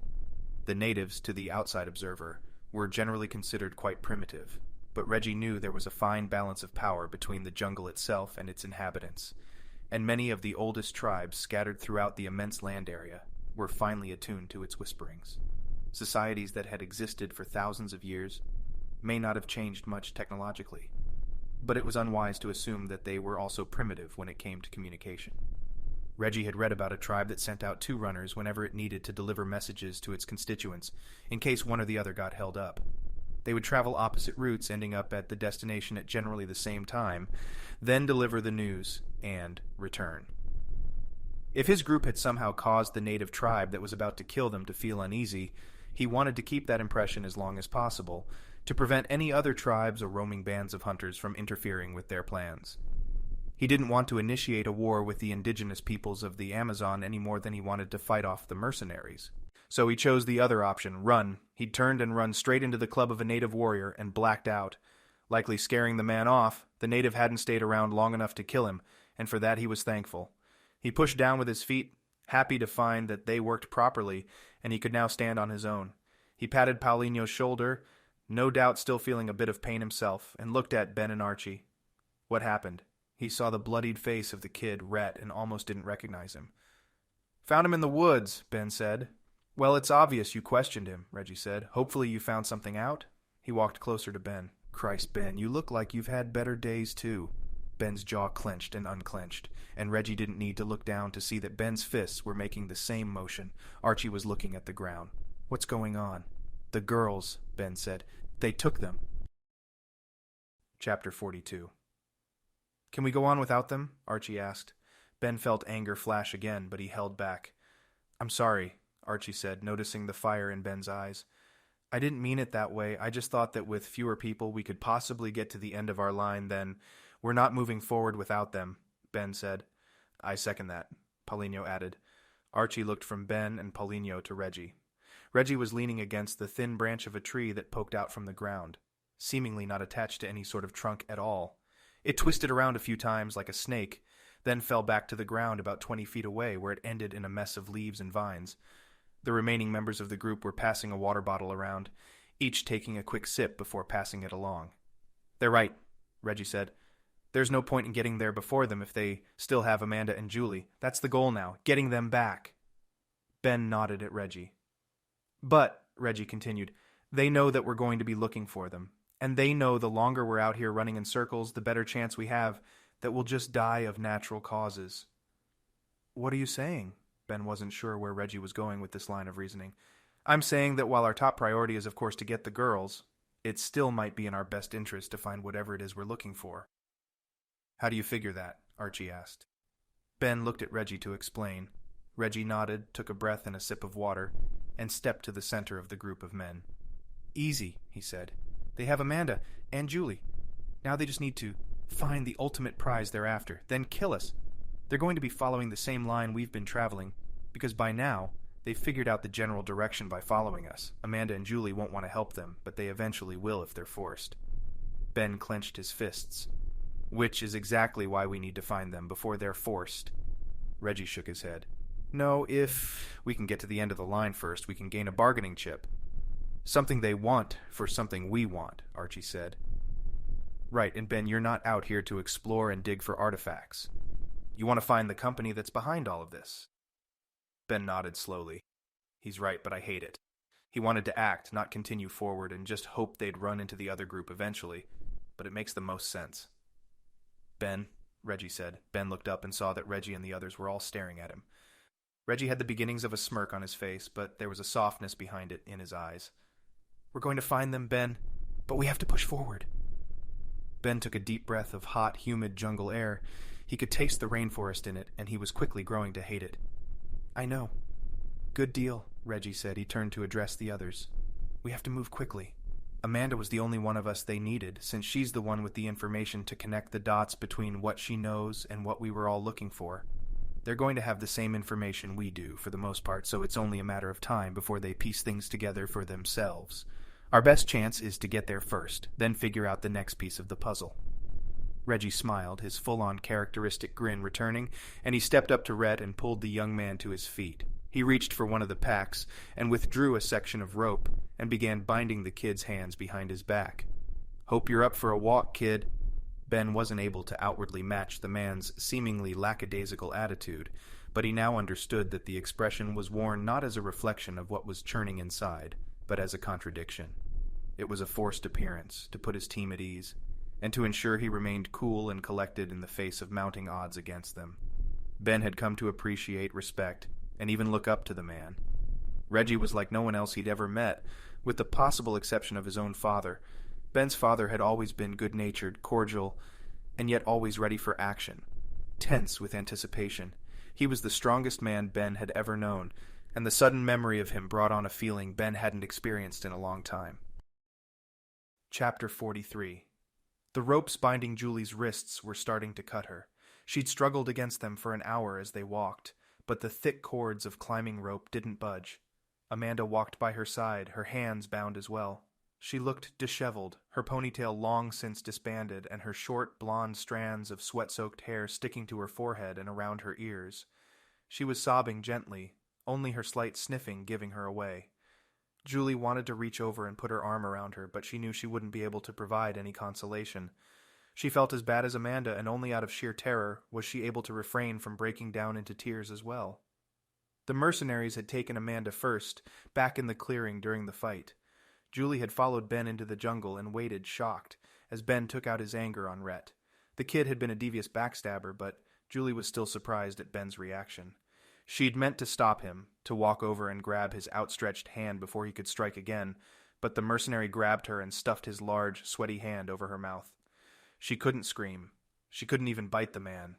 He'd worked his other arm behind her elbows, effectively locking her in place in front of him as he quietly stepped backwards and into the thicker part of the jungle.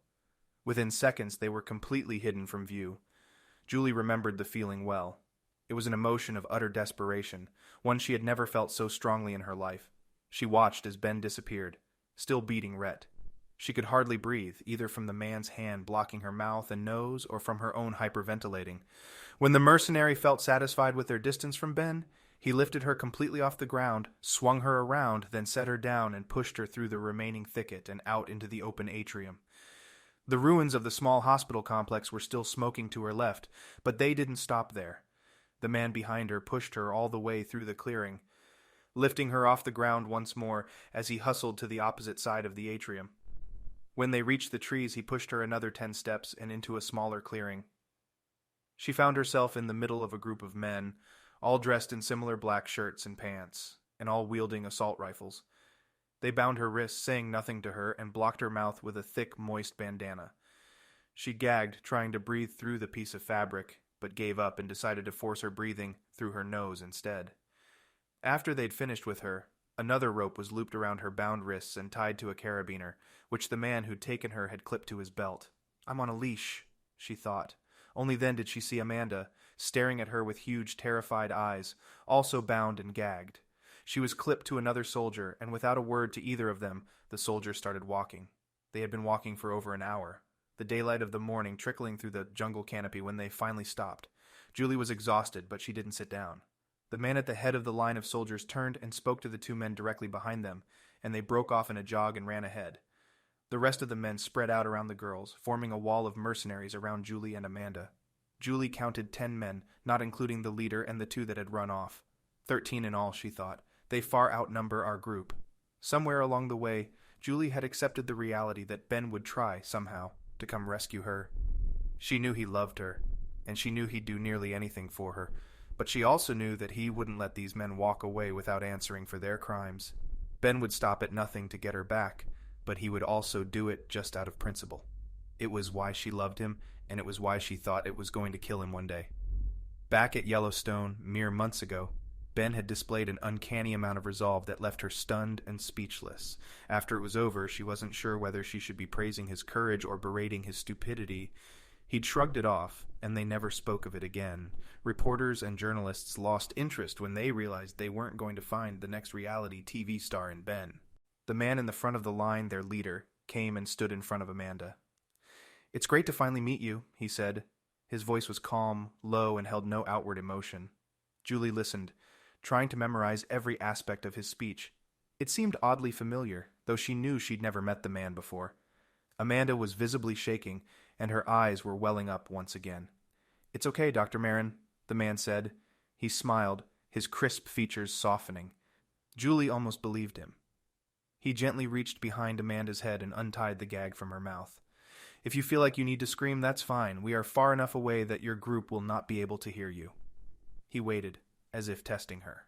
Amanda shook, then hung her head. She didn't respond. "That's perfect.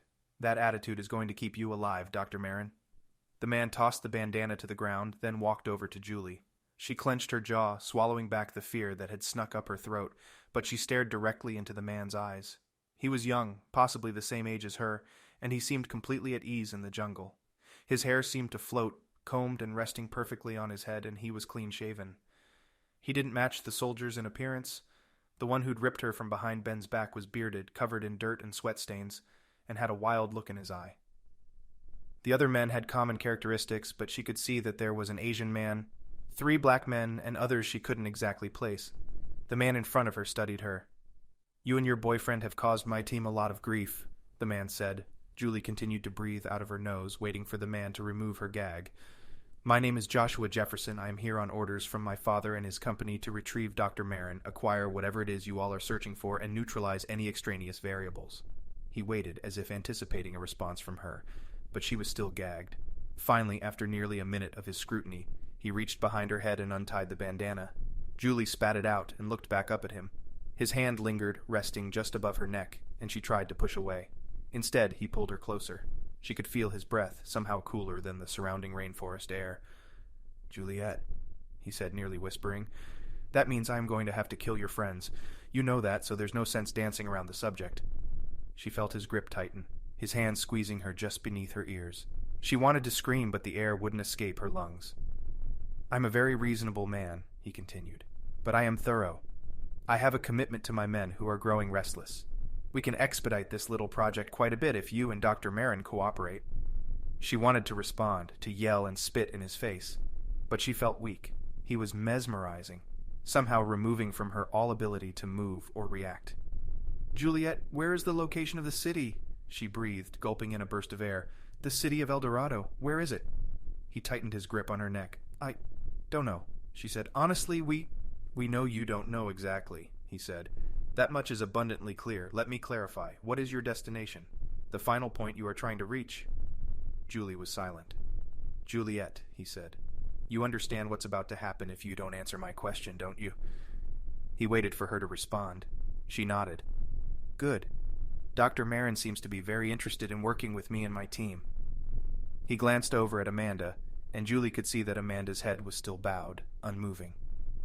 "Do yourself a favor and be the one who decides to contribute to this mission. You and I both know we need Dr. Meron, so she is safe for now." Julie couldn't help but consider what he had said. Why am I still alive, she wondered. What is he going to use me for? He would need Amanda to help explain whatever they're going to find in the city if they find it. But her? What good could Julie do? "Juliette," the man said. She realized she was looking off into the distance, and her eyes snapped back toward Joshua. "I have another question for you. Maybe you can answer this one first." She waited, feeling the man's fingers play at the hair on the back of her neck. It made her shudder. "Your boyfriend, Harvey? What is he looking for?" Julie frowned, then saw Amanda whip her head around and stare at both of them. Joshua Jefferson laughed. "You don't think I believe he is out here in the middle of the rainforest looking for an ancient city of gold, do you?" Julie flicked her eyes back and forth, not sure where he was taking this line of questioning. She hesitated, waiting for him to speak again. "It's a simple question, Juliette," he said. "What is he looking for?" Julie tried to find a way out, a way to dodge the question, but she felt bound, like her wrists, tied up with this man in the center of the jungle, coerced into giving him what he wanted. Suddenly she realized the answer to the previous riddle. Why am I still alive? Why didn't the team of mercenaries just kill me in the atrium? As she fumbled around in her mind for a good answer to the man's last question, the answer to her previous questions fell out of some subconscious space deep within her. He wants Ben. I'm his bargaining chip. She knew immediately that this man would not kill her, at least not before he had Ben. "Drake Global," she said, her voice wavering slightly. The words came out before she even realized she was going to tell him. But her moment of clarity provided her with another answer. This man already knew what Ben was looking for in the jungle, and he knew it was not a lost city. Ben was no more interested in ancient myths and mysteries than these men. They all wanted something else, something more. Joshua's team was trying to secure whatever Amanda's research was pointing them toward. The fact that it might exist inside an ancient, long-lost city was just a bonus. Ben didn't care what was in the city, or where it was located, or what they might find when they got there. He was interested only because Julie was interested, but the city was a simple stopping point along his larger journey. He wanted to find the company. Joshua smirked. "I haven't heard it called that in quite some time," he said. Julie frowned. "Yes, that's one of its names," Joshua said. Drake Global is a pharmaceutical company and operates as the main research and development branch for the rest of the organization. Dragonstone or Dragmedicinsk? Joshua took a step back. He looked up at Julie and she could see him studying her, analyzing her. "Again, those are branches from the main trunk of the organization, but I can see you've done your research. How did you hear those names?" Julie knew she should not underestimate the man, but she wanted to keep him talking as long as possible, to buy herself time.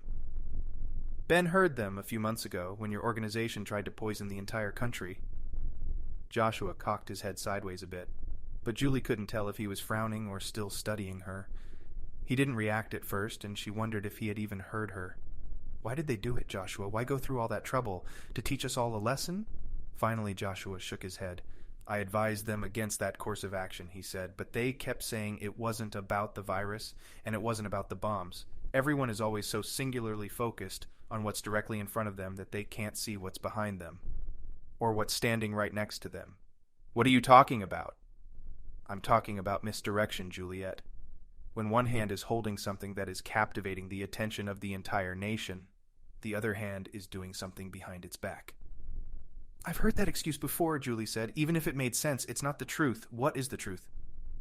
Something in the way Julie said the words set Joshua off. He rushed forward, his face again inches from hers. She thought she could see the gentle fading of red disappearing just beneath his skin. Whatever rage he had felt in that moment was gone a second later. "The truth is exactly what I'm trying to understand," Joshua said. "They've been hiding things from me as well. My own father has been hiding things from me. It's how they operate. How they've always done business. Pay what you need to the people you need, but only give them enough information to get the job done. I've seen so many of my own men discarded and tossed aside by the company." He looked away, and Julie was suddenly struck with the realization that he had shared more than he had intended. His emotions must have been getting the best of him, and he poured out more information than he'd wanted to. He cleared his throat, then seemed to visibly loosen, shaking out his muscles and tense posture and replacing it with something that looked like a nervous bodybuilder trying to appear relaxed. Julie looked around at the rest of the men standing near the trees, surrounding her and Amanda. They stood ramrod straight, each of them fully attuned to the forest and its noises, waiting for any sign of impending attack, from man or beast. They were all dressed the same way as Joshua, but he was the youngest of the group and the only one who had spoken to her so far. She didn't understand their hierarchy, or how Joshua had assumed command of this contingent. But it didn't matter. He was the one she needed to talk to. He was the one she needed to convince. "Joshua, what do you want from me and Amanda?" He thought about this a moment, then answered, "You already know what I want from you. It's what the company wants me to do with you. Find whatever it is you were looking for, ensure Dr. Meron's cooperation, and remove any possibilities that someone might talk." Julie summoned whatever remaining courage she could find and stared down the man standing in front of her. "Then what are you waiting for?" Joshua's voice dropped to a whisper, and she had to strain to hear. "I needed to know for myself, but I think what I've been suspecting is true." He paused, looking around to make sure his men were still at their posts, not focusing on his conversation. He was talking so quietly now there was no way any of them, or Amanda, could hear. "Juliette, Ben and I are looking for the same thing." Chapter 44. "I'm going to ask you one more time," Reggie said. "What are you doing out here? Why not just kill us all when you had the chance?" Reggie walked behind Rhett, pushing him along when the kid fell behind or veered off course. The kid hadn't spoken a word since Reggie returned, but Reggie knew he could outlast him. Rhett's hands were tied behind his back. The rope then tightened around his waist to form a sort of belt that further secured his hands. Ben walked in front with Archie and Paulino, and the small Brazilian boat hand, Carlo, followed directly behind Reggie. They were traveling in the direction that Reggie had pointed them, aided by a hand-drawn map. After losing the maps in the river, Archie Canonis and Reggie had taken a few minutes to recreate on some scraps of paper, to the best of their ability, the maps, as well as the intersecting lines they'd discovered. Between Archie's knowledge of the area and his own navigational skills, Reggie thought they could remain pointed toward their destination. He hoped. He'd never ventured this far into the Amazon before, and not many outsiders had. Those who had were typically on an exploratory mission, usually funded by a large organization or government, and they had the resources to support them. Still, large groups of people went missing every year in the Amazon basin due to high flooding, predators, or hostile natives. Others simply got lost. Reggie wanted to make sure he and his group made it out of the jungle safely, but even with his skill set, he knew it was a tall order. They'd soon be battling not just human and animal predators, but the elements as well. Dehydration could set in quicker without a constant supply of fresh, pure drinking water, and food would prove to be more and more difficult to obtain as the rations of MREs and coca leaves they carried in the packs wore thin. On top of that, Julie and Amanda were gone, taken by the Mercenaries. He'd wanted to scream when he found out, but he forced himself to push the emotion back and allow the logical side of his person to take over once more. He had decided they needed to move forward and accomplish their mission, allowing the Mercenaries to meet up with them later. It was a difficult call to make, considering he now had no control over Amanda's and Julie's survival. He was impressed with Ben's ability to see his point of view as well. Ben, unlike Reggie, had skin in this game.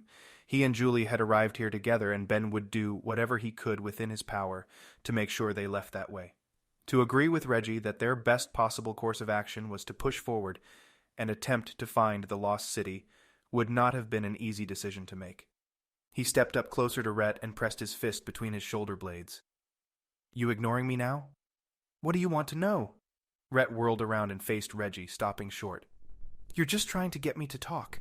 You don't actually need any information from me." Reggie grinned. "Fine, you're right, but I think after the boat incident, you owe us at least one." "Shoot." "Same thing I asked a minute ago," Reggie said. "Why not just kill us all when you had the chance, back at the cabin or on the boat? Hell, why not just crash the plane? Definitely no survivors that way." "That wasn't my mission," Rhett said. Reggie let out a one-syllable laugh. "Your mission? How old are you, boy? 25? Rhett's face reddened.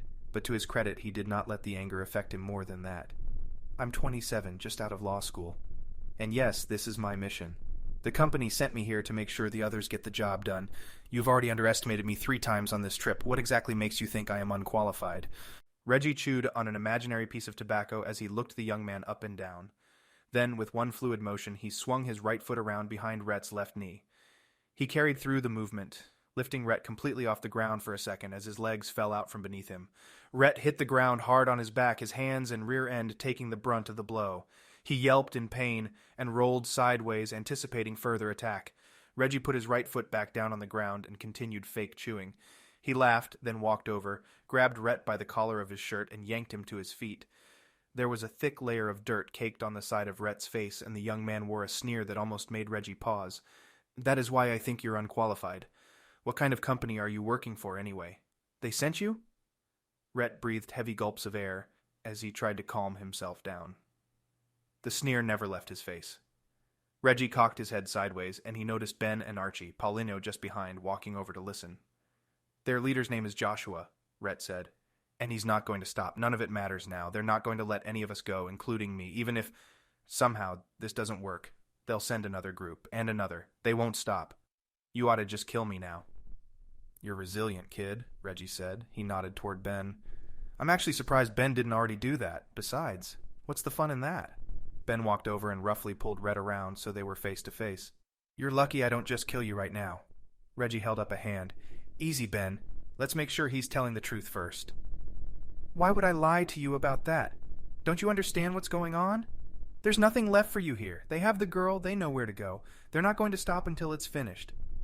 Then why send you? Ben asked. They're thorough, the company. They don't stop until the job is done, and when it makes most sense, they'll opt for redundancy over saving resources. And their leader, Joshua? Reggie asked. Is he as qualified as you? Rhett just smiled, his eyes remaining cold and locked on Ben. Reggie pushed Rhett away, causing him to stumble before catching his balance and walking forward into the trees. Paulinho and Archie were still in front, but Ben held back next to Reggie. Carlo, ever the watchful sentinel, silently began walking at the back of the line when the group continued. Keeping his voice low, Reggie turned to Ben. What are you thinking? I should have killed him when I had the chance, Ben said. Reggie shook his head. Push that aside for now, Ben. There's more at stake here. This company, whoever they are and whatever they're after, is obviously willing to spend a lot of money to accomplish their goal, and it seems like there may be some sort of distrust in the organization. Why else would they send 2 teams? This isn't a team, Reggie, Ben said. This is a kid. And this kid has gotten the jump on us quite a few times already. I don't intend for it to happen again, and I know you don't either. That's why we need to figure this out. Why send both of them? Reggie waited for a response, but Ben was silent. If these guys really are working for the same company, Reggie continued, I wouldn't be surprised if he's telling the truth. This organization might send more. That means logistics are more difficult. Communication is harder. Can we use that to our advantage? I really do like the way you think, Ben, Reggie said, but no, not really. Not out here, at least. We need to get to the end of the line, find the city, or whatever it is that's out there, and get the girls back. Then we tackle the problem of who's behind all of this. Ben nodded. Sounds like a plan. They walked along in silence for a minute or two, neither man speaking as they followed directly behind Rhett. They crossed a few small streams and trudged through some low-lying swampland, eventually reaching a higher platform of trees and bushes. Reggie wondered if Ben was still thinking about the exchange they'd had with Rhett a few minutes ago. But it was Ben who broke the silence first. And Reggie? Ben asked. Reggie looked over at Ben, waiting. You just say the word. Let me know when I can kill this little runt. Reggie smiled a true, genuine smile, nodded once, then continued pushing through the rainforest, toward whatever lay ahead. Chapter 45. What do you mean he's your brother? Julie asked. She'd just told Joshua Jefferson about Rhett and his supposed sabotage. Keep your voice down, Joshua said. That's not information I would like my men to overhear, Julie sighed. You've got us tied up, guns pointed at us, in the middle of the Amazon rainforest. The least you could do is explain what the hell is going on. Joshua glanced around, making sure, for the 100th time, none of the men walking around and in front of them could overhear them. I told you already, he said. The company has been lying to me. Something's going on, and it involves my father. There's no way he would send my brother out here, and certainly not on company business. But you, he would send you? Look around, Julie. Joshua said, his whisper raised to an excited level. "I'm trained for this. I've led men into the darkest corners of the earth and brought just about every one of them back alive. This is what I do. Steal innocent women and tie them up to use as bargaining chips later?" Joshua looked away, then down at the ground as they walked. "Julie, come on. I told you the truth. I assumed something different. You assumed we were murderers and the only way to protect your company was to kill us? Stop. Be reasonable for a second. I know it's hard to ask, but trust me. I was given orders, just like always. I always follow the orders, and then I get paid. I'm good at what I do, and I don't ask questions." Julie just stared at him. "I'm starting to ask questions, Julie." He looked over at Amanda. Julie followed his gaze, and her heart immediately fell. No one had touched her since they'd tied her wrists, but she looked beaten. No one had spoken a word to her, but she looked distraught. Julie wanted to call out, to say something to her that would lift her spirits, but it was hopeless. There was nothing she could say or do that would make Amanda feel any different about the situation. She almost wanted to ask Joshua to speak a little bit louder so that Amanda could overhear their conversation, for whatever good it might do. Instead, she just waited for Joshua to continue. "My father has worked for this company for as long as I can remember. After I quit my job with a private security detail, the company recruited me. It didn't take much. I was always intrigued by what my dad did, even though he rarely spoke about it at home. I was trained, given a brief overview of the expectations, then went through a barrage of psychological examinations. After that, I started running missions for them. I've been leading a group of men since then, all chosen by the company and never the same group." Julie was slightly taken aback by the statement. It seemed honest, genuine. At the same time, it didn't seem like any sort of military structure she'd ever heard of. "They're secretive, all of them. I've only been contacted by 3 or 4 members of the organization since I've started working there, including my own father, but I haven't actually heard his voice in months." "Why are you telling me all this?" Julie asked. Again, Joshua looked around. "They're working on something, and my father is a part of it, but I'm a pawn, someone they can send to do their dirty work for them.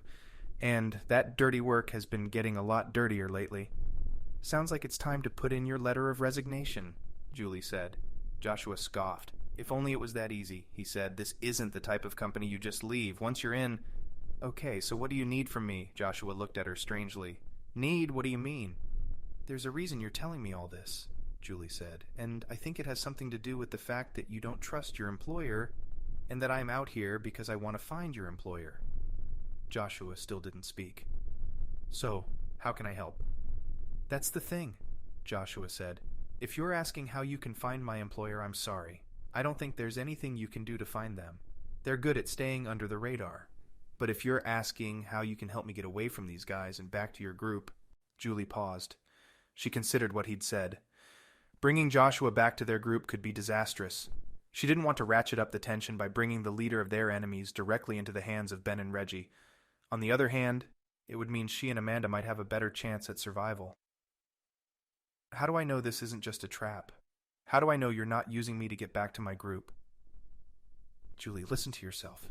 You and I both know that you are nothing more than a bargaining chip. Amanda is the reason we are out here, and once my team acquires whatever it is we're looking for, we won't need you, and possibly not even her. I'm offering you a chance."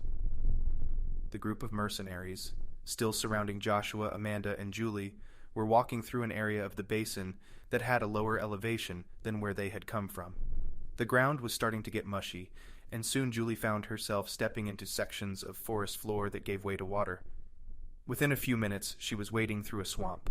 Her shoes, the same flats she had been wearing since they disembarked the plane, were starting to wear thin. Reggie had offered pairs of boots to the men only, as he didn't own any women's sizes.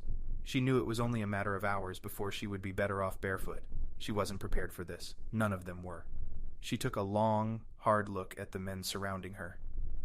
Joshua was mostly at ease, save for a hardened look in his eyes that spoke volumes about his experiences. The rest of his men alternated swatting at insects and pointing their guns outward as they marched through the rainforest swamp. These were men who had seen combat, but they were not men fully prepared for an expedition into one of the most grueling climates on Earth. She wondered how her own group was holding up. Amanda, obviously, was struggling. Julie was no doctor, but she knew Amanda would be fine so long as she had the strength to continue on. Paulino seemed to be recovering well from his injury, and aside from any new injuries or an infection, he would heal well. The professor, Archie, was stronger than he looked, and probably had more hours in the rainforest logged than any of them. She had no idea whether or not Carlo was most comfortable on a boat, back home, wherever that was, or in the jungle. It was Reggie and Ben she worried about most. Reggie seemed to be the epitome of a leader, someone they could all trust with the challenge in front of them. He could carry them through just about anything, she thought, thanks to the way he carried himself and his obnoxious smirk. But every leader could crack, after a certain amount of pressure applied to them, and different scenarios thrown at them. Every leader was capable of falling. She never considered Ben a leader until this moment. He was absolutely a strong man, capable of things she never thought possible for a mere mortal, but she admitted to herself a slight bias toward him. Still, he had proven himself worthy of her affection, and that wasn't worth nothing. She knew he would not stop until he was either dead or had accomplished his goal.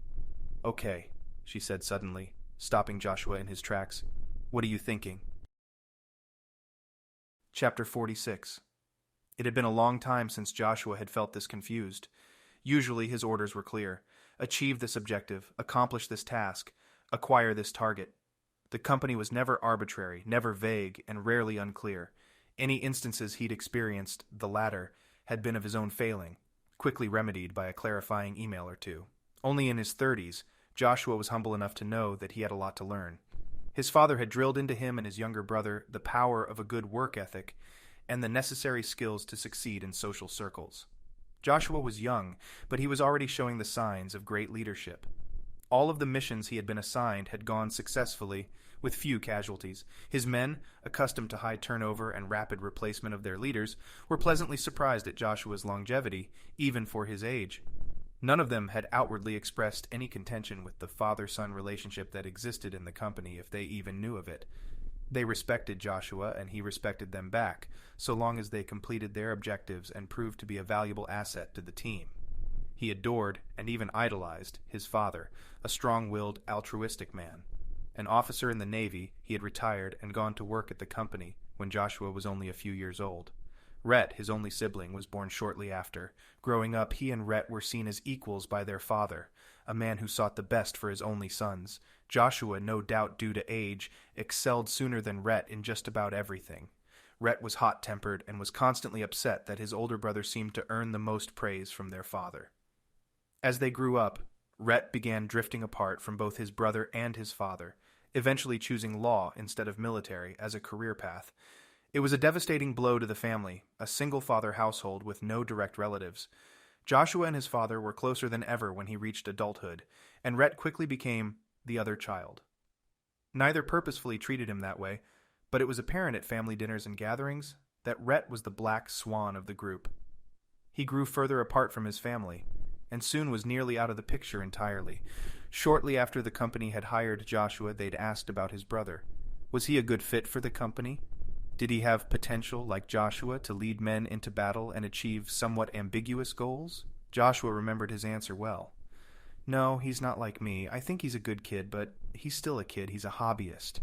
Someone who's interested in learning to fly one day, then learning how to manipulate the jury's emotions in a courtroom the next. He's a hotshot. He's not the type of guy who will focus on mastering something before moving on to the next." Joshua knew his assessment was still true, even though he hadn't heard from his brother in over a year. Rhett had told him about a year and a half ago he was interested in getting his pilot's license, but couldn't exactly clarify what he was hoping to accomplish by doing so. Joshua had pressed him on it, but Rhett grew cold, flighty, and disengaged. It wasn't a good memory, and Joshua wished it had been different. But family wasn't something you could change. What you were born with, you were stuck with. He'd even tried reaching out to their father, but didn't hear back. He wrote off the conversation as youth. Rhett was a young gun trying to live up to his brother's and his father's expectations, but deep inside, Joshua Jefferson knew the truth. Rhett Jefferson was a loose cannon. He was unreliable, unfit for duty in any military, and not someone Joshua wanted to associate with professionally. It was a difficult decision, but he told the company that Rhett was the type of man who would lead them to far more problems than solutions, and should only be used, if they still decided to employ him, in extenuating circumstances. So when Julie asked him how she could help, and what their next move should be, he answered her the only way he knew how. "We need to get control of the situation," he said. They'd been walking side by side for an hour, and he wasn't sure if she even remembered that she'd asked him the question. And how do you suggest we do that? 2 of my men are loyal to me, and the rest are loyal to the company or just in it for the money, Joshua said. He motioned toward 2 men walking on their left side. Riggs and Allen are good, but the others I can't vouch for yet. We're going to have to move quickly, so I'm going to need you to get Amanda and try to get ahead of us. I'll talk to those 2 and see about setting up a distraction. Joshua looked at Julie to gauge her reaction. She was staring straight ahead as they marched through the forest, her expression steely and firm. Good, he thought. She's going to be just fine. Also, I'm going to need you to hit me. Julie snapped her head up and looked at Joshua. I think I can manage that. Joshua smiled, then slowed down slightly, and walked behind Julie for a moment. He slid the edge of his knife against the ropes binding Julie's hands, and the cold steel cut easily through. Julie kept her hands held together behind her back even as the ropes loosened and fell. Joshua continued onward, this time matching pace with the 2 men he had identified earlier. Change of plans, he said, his voice barely audible. The 2 men nodded once quickly. I need you 2 to buy us some time. Don't let the others follow us until we are safely out of range. Got it? Again nods. With Riggs and Allen squared away, Joshua turned once more to Julie and caught her eye. He mouthed the word ready and waited for her response. She glanced over at Amanda, then gave her approval. Satisfied, Joshua returned to her side and explained the rest of the plan.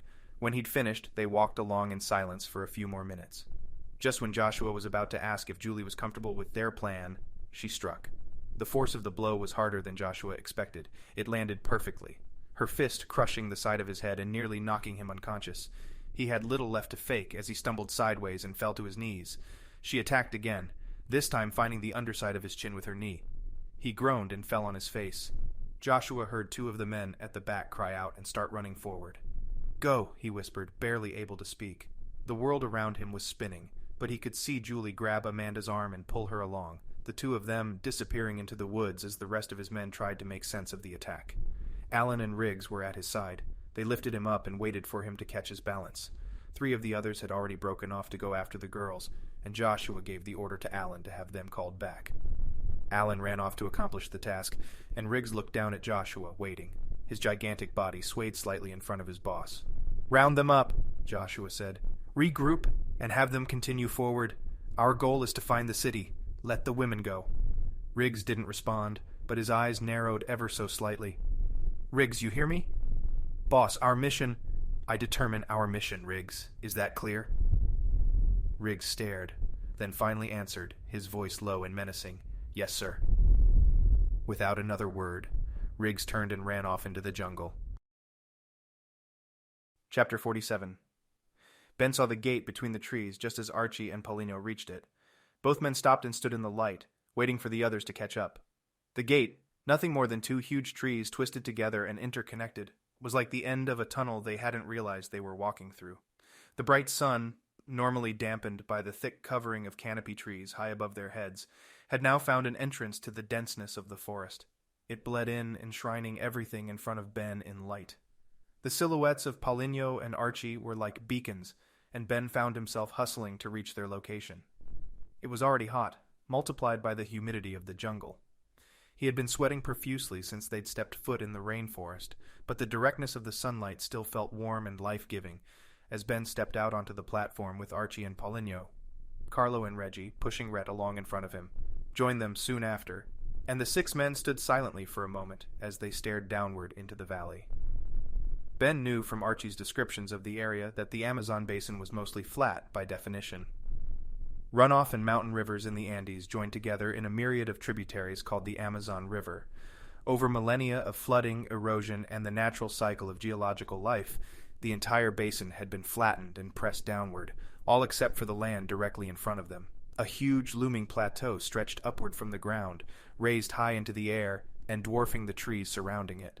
What was perhaps only a couple 100 feet of vertical height seemed massive compared to the elevation of the rest of the forest. The cliffs were solid rock walls covered with luscious green blankets of mosses, small trees, and jungle shrubs, weaving its way around the plateau and forming the bottom and base of the valley they'd stumbled into was a slow-moving wide tributary river. Its water looked deep brown, with flecks of blue and green sparkling as the light hit it. Rocks and other landforms jutted out of it, giving it the appearance of being a relatively shallow body of water. Archie explained that these sorts of unknown rivers were quite common in the basin. The entire area was subjected to flooding for half the year during and immediately after the rainy season. Most of the larger tributaries, including the Amazon River itself, would swell up and cover a much larger area of land, but there were often low-lying sections of jungle that would become rivers for a few months of the year. It was difficult to tell whether or not the river Ben was standing in front of now was unknown due to its non-existence part of the year or because of its remoteness. There was a strong possibility it was a permanent fixture of the Amazon, just not one known to the outside world. They had reached an area of the world that was largely unexplored and undocumented, a completely remote section of the globe. "I didn't know there were mountains in the jungle," Paulino said. "It's not a mountain, technically," Archie responded. "It's rock, but it's no more than a large formation. A plateau top, it appears, at least from this angle." Ben idled over closer to the conversation to overhear.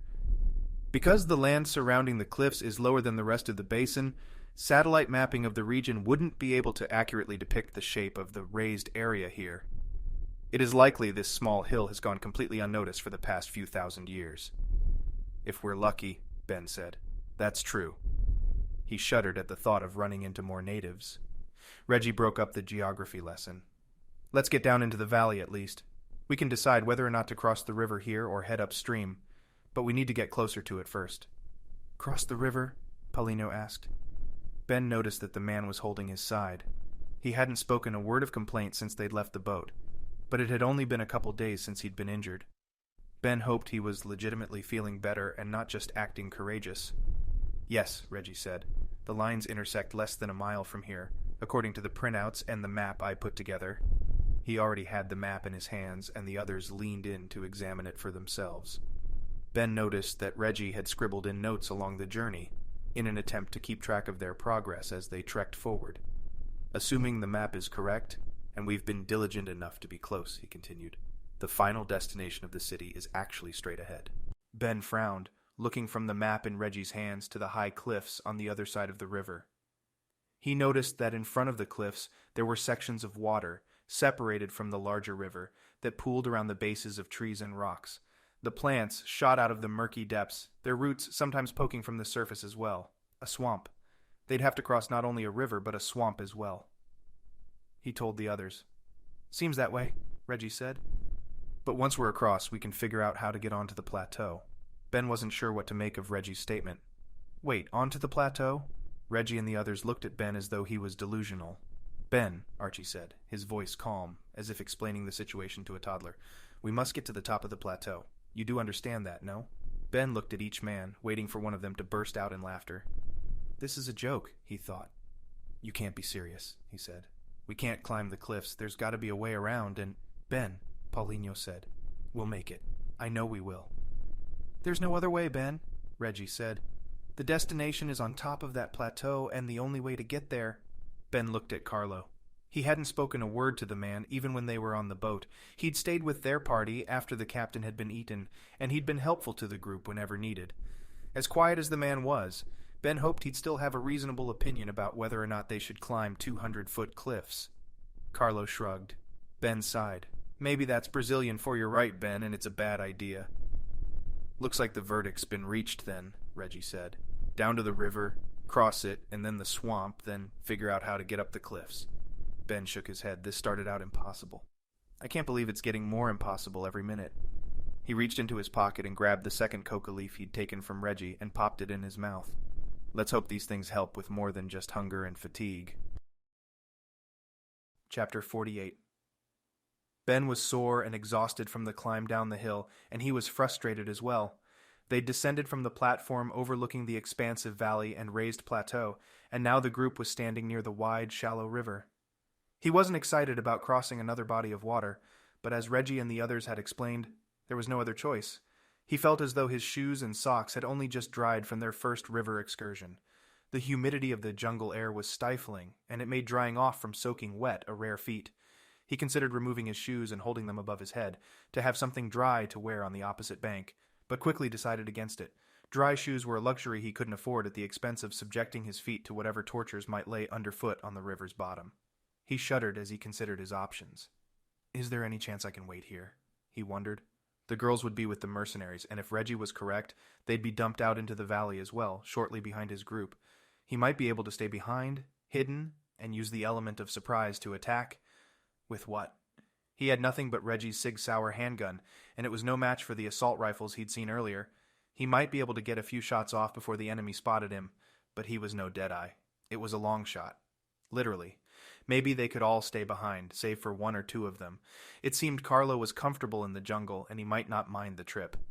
Archie, who obviously had a knack for the history of the tribes in the region, would be a good asset to send forward as well. Ben shook his head, dismissing the absurd thoughts. They'd have to stay together. None of the others would agree to a plan that would split their group even further. They were already outnumbered, and with the girls missing as well, splitting into two smaller groups was a recipe for disaster. The river, wide and a deep emerald color, loomed before him. He sighed. Reggie, still pulling Red along, and Paulinho all stepped in together, both men appearing undaunted by the task at hand. Their legs disappeared into the murky water, but only up to their knees. Ben watched on, waiting for one of them to fall off a shelf into deeper water.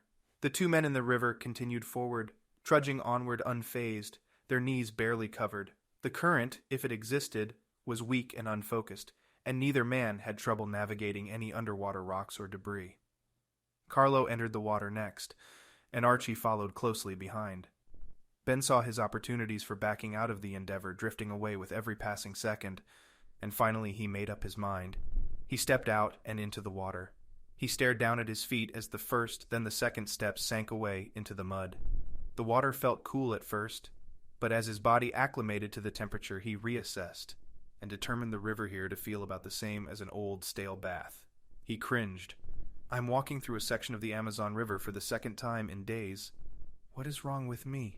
He thought of Julie, and how he wished she was by his side instead of Carlo and Archibald Quinones. They were good men, and he appreciated both of them, both for their positive, optimistic attitudes, as well as their capabilities and experience. He wasn't able to share their enthusiasm for the trip, but Ben also knew that it was his own stubbornness that had brought them to Brazil in the first place. With that memory came the reminder of what he was here for. The throbbing heat of a rage he'd long since pushed back inside of him came rushing back upward, and Ben clenched his teeth as he remembered. All the people they killed, all the waste, destruction. He remembered the people he'd left behind at Yellowstone, his friends and fellow park staff. Julie had given up everything to follow him, allowing him to dictate the course of their lives as they were intertwined together, tighter and tighter over the last few months. She brought out the best in him, and he loved her for it, but it didn't change the fact that they were together now, because they once shared a common enemy. That enemy was the reason their lives had been entangled with each other's, and that reason was now chasing him through the most remote jungle on Earth. He plowed forward, quickly catching up with Archie, then to Carlo, only steps ahead. A hot-tempered vigor pushed him onward, and he was surprised at the rapid change of heart he suddenly felt. He felt energized. He felt as though he'd been luxuriously rested and pampered for the past few days, not trekking through the rainforest. He charged toward the opposite side of the river, longing for dry land nearly as much as he longed for revenge.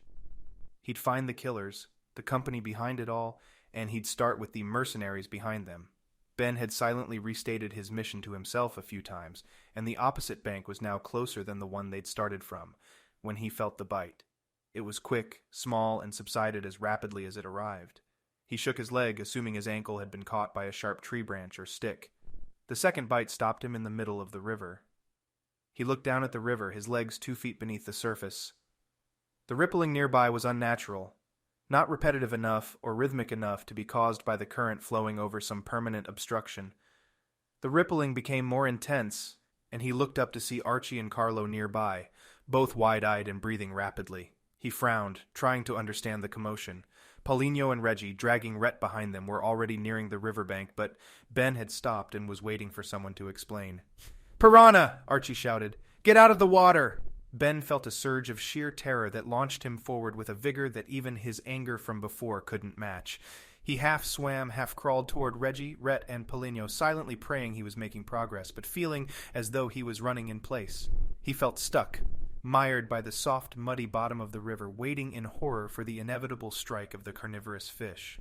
It was like a dream he used to have as a child, in which he'd try as hard as possible to run forward, only finding that his legs and body were unresponsive, and he struggled in place until he woke himself up. This time he didn't wake up to find it was only a bad dream. This nightmare was real, and he was very much alive and awake. He didn't feel any more bites, but he heard Carlos scream from somewhere behind him and to his right. He wanted to continue, to get to the edge of the river and escape the man-eating fish, but something inside him made him turn around. He reached out to Carlo instinctively, but Carlo wasn't paying attention. In fact, Carlo wasn't even looking his direction. The man had fallen to his waist, and the dark color of the water around him was now stained an even deeper crimson. Carlo was batting at the surface of the water with his palms, trying to force the attacking predators away, but it was in vain. His mouth was open in a silent scream, and before Ben could react, he lunged forward and face first into the water and disappeared from view. The white water frothed and churned from the 1,000 tiny splashes. The fish didn't let up, even as Carlo's body sank away. The fish continued their assault, pushing Carlo's body still deeper into the mud. Ben had walked nearly the same path as Carlo, so he knew the water where Carlo lay was the same depth, not deep enough to be fully submerged. Ben knew what it meant. The only way to sink a body in shallow water was to make the body smaller, and that's exactly what he'd just witnessed. In less than a minute, the fish dispersed, and Carlo was completely gone. The stain of an oil slick on the surface, the only evidence remaining of the brutal attack. Chapter 49. Joshua needed a plan, and quickly. Amanda and Julie had run off as he'd hoped, but he needed to find them before his men did. He knew there was a mutiny playing out, but he wasn't sure if all of his men were involved or just a few. Riggs was a good soldier, someone Joshua could count on to get the job done no matter the cost. He had assumed this integrity was a sign of loyalty, but he had assumed wrong. Riggs was clearly planning to oust Joshua from his position leading these men. Whether he would take over that role or not was of no concern to Joshua. If Riggs had his way, Joshua would be dead by then. He was running after Riggs now. The man had taken off in the direction they'd seen the women run, hoping to intercept them, subdue them, and likely make them pay for their insubordination. Joshua hoped Julie would be able to stay ahead of Riggs long enough. Joshua was not an expert tracker, but Riggs, and the girls before him, had done a fantastic job leaving a trail behind them. He saw the broken sticks, crushed leaves and grasses, and footprints in the ground below his feet as he charged forward. As he ran, he tried to listen for any sign of a skirmish, but the jungle around him was feverishly excited about the intruders chasing each other through it. He heard the hoots and howls of monkeys, the incessant buzz of millions of insects, and 1,000 other unidentifiable noises that created the backdrop drone of the rainforest. He turned left and nearly stumbled into Riggs. There was a river, wide and slow-moving, just in front of him. Riggs was standing on the bank just at the edge of it, preparing to cross. "Riggs," Joshua said. Riggs turned around, and in that instant Joshua knew the truth. "One of us will die here today." "Riggs, where are the girls? Did they already cross?" "I was almost on them. The other side of the river slopes upward, so they'll be going slower. Since you're here now, though, I guess we can take care of our other business." "It doesn't have to be this way, Riggs. The company has given you everything. They stuck you with us because your daddy told them to. You didn't earn this. You're just a rich kid who talked the talk, and—" Joshua dove forward and punched Riggs. He swung cleanly through, snapping Riggs' head to the side. Before Riggs could recover, Joshua wrapped him up and pushed him back into the water. It was deeper than Joshua had expected, and both men disappeared beneath the surface for a moment. When they came up, Riggs had the upper hand. Joshua felt the man's hands around his neck, trying to hold him underneath the water. The river was shallow enough to stand in, however, and when Joshua caught his feet on the bottom, he lunged upward. Riggs' hold slipped, and Joshua attempted to turn the balance of power back into his favor. He grappled for a moment with Riggs' arms, trying to subdue him, but Riggs was a far larger and stronger man. Riggs got an elbow free and slammed it across Joshua's face. The pain exploded beneath Joshua's skin, but he ignored it for the moment. He found an opening and tried to knee Riggs, but they were still in the water, and the action was slowed enough to be nullified. Joshua ducked his head down just as Riggs came at him with a left hook, and he pushed Riggs backward back onto the shoreline. Riggs's body smacked against the soft, muddy ground and sank in just enough to hold him in place for a moment. Joshua took advantage of the small window of opportunity and landed a 1-2 punch on the man. The punches were clean, solid, and forceful, but Riggs hardly seemed to notice. He grunted and spat out a mouthful of blood, meanwhile bringing his foot and leg around Joshua's. The kick tripped Joshua, but he was able to fall with his knee downward, catching Riggs in the groin. This attack garnered a reaction from Riggs, and his eyes rolled back for a second as he waited for the pain to subside. Joshua tried to wriggle free, but Riggs had placed him in a hold, locking him in place on top of himself. For a moment, both men lay still.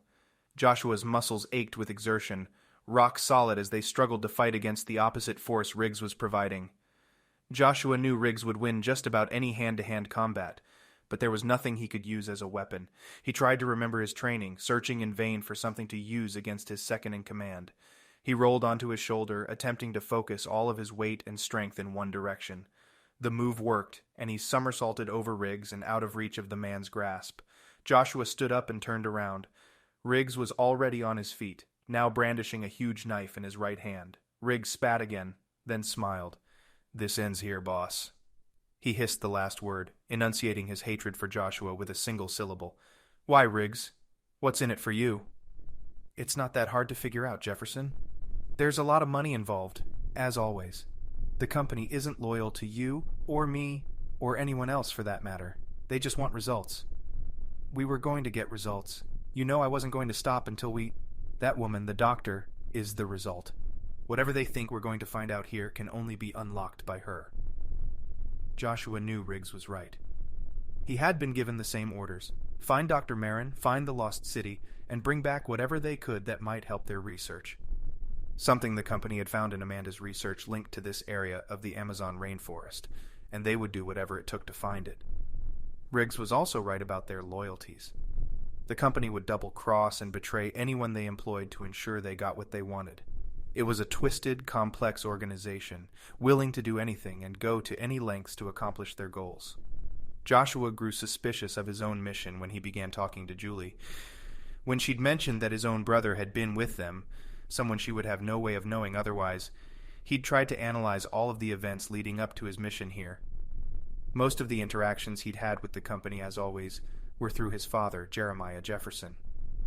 The man was higher up in the organization, though Joshua had no idea how wide the web of hierarchy was spread. Usually, Joshua had regular phone calls with his father about upcoming missions and deployments. The company chose to communicate with Joshua through Jeremiah, allowing both men somewhat autonomous decision-making when it came to the details of each mission.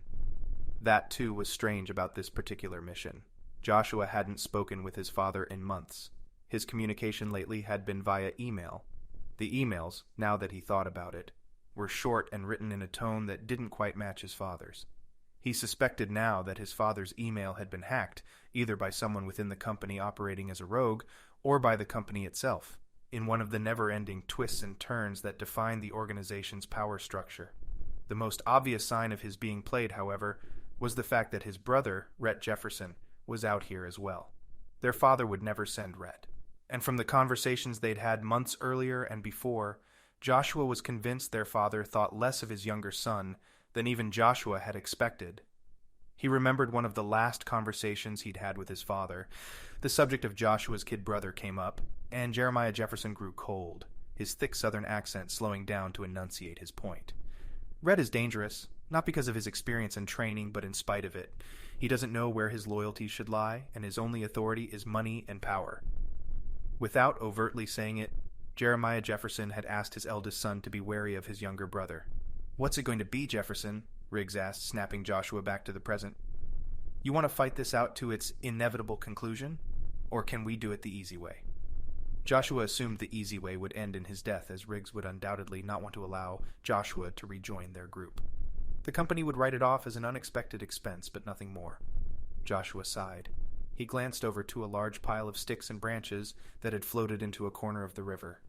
Over time, the mess had compressed itself together, forming a nearly impenetrable wall that domed upward above the water's surface. As he stared at the crop of broken sticks, he had an idea. Riggs wasn't going to make this easy, regardless of Joshua's choice. He had no doubt he would lose in any sort of one-on-one combat, no matter how hard he fought. He couldn't use a distraction to any effect, and Riggs wouldn't fall for any type of gimmick. He was a hardened soldier. Someone who had seen more combat than anyone on their team. A lifer who had killed more people than some of his men had ever even known. Joshua sidestepped, inching closer to the water. Riggs matched his movements, stepping around to his right as well to keep Joshua directly in front of him. Soon, both men were standing at the edge of the water in inch-deep mud, eyeing each other in anticipation of the final battle. Joshua waited until the larger man was standing opposite him, just in front of the mound of debris. The nest. He remembered reading about some of the more well-known predators they could expect to find in the jungle. The list of things that could kill them out here was nearly endless, but there were a few that topped the chart in Joshua's mind he called horrible ways to die in the rainforest. He recalled one of these predators in particular and their typical habitat. They preferred slow-moving rivers, almost swamp-like, murkier water that allowed them to sneak up on their prey, and nesting in the large mounds of sticks and debris that were common alongside Amazon tributaries and rivers. It was a long shot, but it was all Joshua had. He jumped forward, hoping Riggs would take the bait. He did, stepping backwards and onto the mound. It was a nearly involuntary reaction, a response to the sudden frontal assault. Joshua stopped and waited. Riggs stood on the mound, warily eyeing his opponent. Then it happened. Riggs was too heavy for the mound of sticks, and one of his feet broke through the ceiling of the dome. The interior of the mound was hollow, and Joshua saw and heard the splash of water as Riggs's foot hit the river's surface. Riggs was surprised but unfazed. He cursed, trying to wriggle his foot free. Come on, Joshua thought. There'd better be someone home. Riggs pushed down with his free foot and pulled his leg out from the hole. Just as the sole of his boot lifted free from the top of the dome, the mound collapsed. Sticks, mud, water, and Riggs sloshed around in the river as Joshua looked on. Riggs was just about to stand when something pulled him back. His upper body fell forward as his lower body was tugged backwards into the shallow water. He frowned as he lifted his head above the surface once more, and Joshua saw him make the effort to pull himself up and forward again. His movement was betrayed yet again, as the invisible force beneath the surface tugged on the man. Riggs's eyes widened as he realized what he was fighting against now. Joshua stared, calmly looking into the broken nest and the man struggling against his fate. The anaconda was obviously upset that its home had been ruined, and it made no difference to the large snake that it was a human intruder. Riggs pulled himself to the shore, digging his fingers into the mud and forcing his torso up onto the bank. Only then did Joshua get a good look at the snake that had wound itself around Riggs's leg and lower body. The reptile was absolutely massive, over a foot wide at its thickest point. The greenish-brown snake reacted to every motion Riggs made with an opposite one, using every ounce of the man's strength against him. Whenever Riggs exhaled, the snake wound its way up his body and tightened its grasp on its prey. Joshua had read that the anaconda was a member of the boa constrictor family, aptly named for its ability to constrict its prey by wrapping itself around its food to suffocate it. Sometimes growing to a weight of 500 pounds, they typically only attacked small to medium-sized mammals, only rarely striking out at full-grown humans. Joshua had hoped this particular snake would make an exception, and it had. Even if the snake had no intention of consuming Riggs, the man would be crushed beneath the weight of the monster in less than a minute. Riggs struggled for a few more seconds, then looked over at Joshua. His eyes were bloodshot, his mouth agape yet eerily silent. He seemed to be calling out to Joshua, crying for help. Joshua ignored him, staring onward at the horrendous scene unfolding in front of him. A small part of him felt remorse, but he was able to look past those feelings and remind himself of the truth. As the snake finished the job, Joshua heard the snap of a branch and the rustling of leaves to his left. One of the men from his group appeared in the jungle. The man looked at Joshua, then down at the snake-wrapped Riggs. When his eyes came back to meet Joshua's, Joshua was pointing his gun directly at him. He fired 2 shots quickly, but the man was already moving. He ducked and fell to the ground, dodging the attack perfectly. Joshua didn't wait any longer. There was no way he was going to stay and fight off the rest of his men, now turned against him. He dove headfirst into the river, briefly considering that the giant snake may have had friends lurking nearby. He swam freestyle across the water and to the other side, not slowing down until he had pulled himself from the river and into the trees. Joshua ran up the sloping hill, in the same direction Riggs had said the girls were headed. It wouldn't take long for the group to meet up, explain what had happened, and realize that Joshua was no longer on their side. From then on, he would be the enemy of not just Dr. Meron's and Julie's group, but of his own as well. A half-hour later, he found Julie and Amanda. They were walking ahead of him, moving slowly, Julie half carrying Amanda as they pressed onward through the jungle. He needed a plan, and fast. The girls were trying to meet up with their group, and Joshua needed to help them do just that, without getting himself killed in the process. "Juliette!" he shouted, running forward to intercept them. Chapter 50. He hadn't realized his mouth was hanging open until Reggie called out to him, "Ben, you okay?" Ben couldn't move his gaze from the water, but he nodded. "I'm okay, Carlo." "We saw Ben. Nothing we can do." Ben wanted to scream. He wanted to curse, to argue with Reggie. We could have stopped it. But he knew the horrific truth.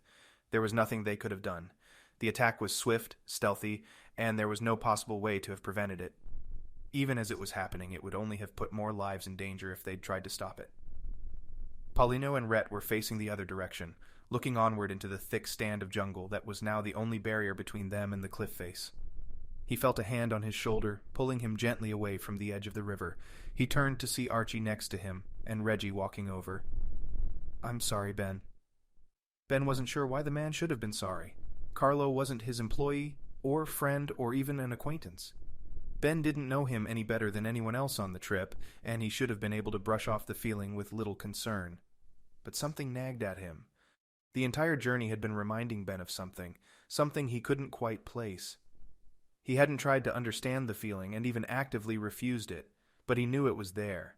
It tugged at him, bringing him back to a time and a place he'd long since tried to forget. His father was there, and his brother. A hunting trip. A bear cub had wandered into their camp, and Ben's brother had come between the cub and its mother. Ben's father died saving him. His mother never truly recovered. That was almost 14 years ago, and he'd become a park ranger shortly after that. He'd wanted a job that was solitary, something away from people and busyness. When he'd arrived at the park and started working, he realized immediately that he'd done it for the wrong reasons. He loved the park job and dedicated the next decade to it, but it was Juliette Richardson who'd finally forced him to realize the truth. He didn't hate people, he just hated the pain they caused. He wanted to help, and was stubbornly dedicated to the people he loved and worked with, and would do anything to protect them. He was reclusive because he was afraid, not because he was angry. She'd made him realize that. Reggie soon joined Archie. "Ben, he knew the risks. We all do. He had nothing to do with..." "None of us do, Ben. It's no one's fight. And that's exactly why you and I are fighting it." Ben eyed Reggie suspiciously. "I'm on to you, Bennett," Reggie said. "Julie filled me in on a bit of it, but I got the rest pretty quickly." "What are you talking about?" Ben asked. "You and I are the same this way, Ben. We care about people in a way that makes us stupid sometimes." Ben frowned. "It's not always a bad thing, man. You're here and that's good. No one else on the planet would throw themselves in the face of this willingly. You flew here, on a plane. 2 planes, actually." Reggie grinned. "She told you about that?" "Yeah, sorry." Reggie rapped him on the back. "Everyone's got something, you know." Ben laughed. "There aren't a lot of guys I've met like you. You're stubborn as hell, but you use it smartly, under pressure." Ben started walking away, trying to distance himself from the river and not think about the fact that when all this was over, when they'd finally found what they were looking for and somehow stayed alive, they'd have to cross it once more. "Carlo was a good man, I'm sure," Reggie said. "We'll make sure to find his family. Right now, though, we need you. All of you. Understand?" Ben nodded. "Good. Julie's out there somewhere, and she needs you to get her back." Ben tensed at the mention of her name, but he knew Reggie was right. The man wasn't pandering to him or manipulating his emotions. He spoke in truths and laid out the facts. It was one of the things he liked about Reggie. Archie had rejoined Paulino, and both men were checking the bruising that remained on Paulino's torso. It was a terrible bluish-black color, but Paulino seemed to be doing well. The bruise-covered area was already growing smaller too, it seemed. Archie poked and prodded it in a few places, and both men soon deemed it healthy enough to continue forward. "You ready?" Reggie asked. Ben thought for a moment, his subconscious still churning through scenarios that would allow him to not have to free climb a rock wall. Not finding a suitable scenario, he nodded. "Ready as I'll ever be," Reggie grinned. "You got this." Reggie walked the few paces over to Archie, Rhett, and Paulino, and asked the same question. But before Ben could listen for their responses, he heard the unmistakable sound of gunfire cracking through the air. He squinted, trying to see across the river at the source of the commotion. The gunfire continued, steady bursts of shots echoing over the river's surface and reaching Ben, then bouncing off the cliff face behind him and back over the water. It created a tin can effect, adding more confusion and threatening chaos to the mix of emotions Ben was feeling. Julie suddenly stumbled out onto the same ledge they'd descended from less than an hour earlier, the gunshots continuing to rip through the jungle. Chapter 51. "Julie!" he shouted. He waved his arms above his head, hoping to get her attention. Julie didn't wave back. Instead, she jumped forward and down off the rock platform, her feet eventually finding the unstable jungle floor that sloped up below the ledge. She slid the rest of the way to the ground, barely stopping to catch her breath. The same walk that had taken Ben's group about 15 minutes had taken Julie less than 30 seconds. Ben knew what that meant, too. She's the one they're shooting at. She's running from them. His joy at her appearance was soon replaced, yet again, by fear, anger, and the slow, smoldering feeling of revenge. He shouted out to her again, but she was intently focused on getting across the river. "Julie, wait, there are—" He knew she could hear him, but as he tried to shout his warning to her about the deadly predators lurking just below the surface of the water, he felt Reggie tugging on his shoulder. "Ben, stop, look!" Reggie pointed up at the ledge, and Ben's eyes followed him there. The ledge, he now realized, was probably the only entrance to the valley they were in. The natural form of the landscape, coupled with the density of the jungle they were in, did not allow any access to this place besides entering through the same tree pillars they'd found, the doorway into their little valley. And that doorway was not empty. Ben could see the younger mercenary, the one he recognized from the video at Naratech, looking down into the valley. His rifle was slung over his shoulder, but he held a pistol in his right hand. Ben could almost feel his eyes on him, staring. Ben clenched his jaw and started forward. Again, Reggie held him back. "Those shots were from assault rifles," Reggie said, "and he's not using one." Ben listened for a moment and heard the popping sounds of gunfire still ringing out in the distance. The trees dampened the sound a bit, but the noise was crisp enough to carry easily into the valley. "What are you saying?" Ben asked. "He's not the one shooting at Julie, and I don't think he's trying to catch her. I think they're all running from the mercenaries."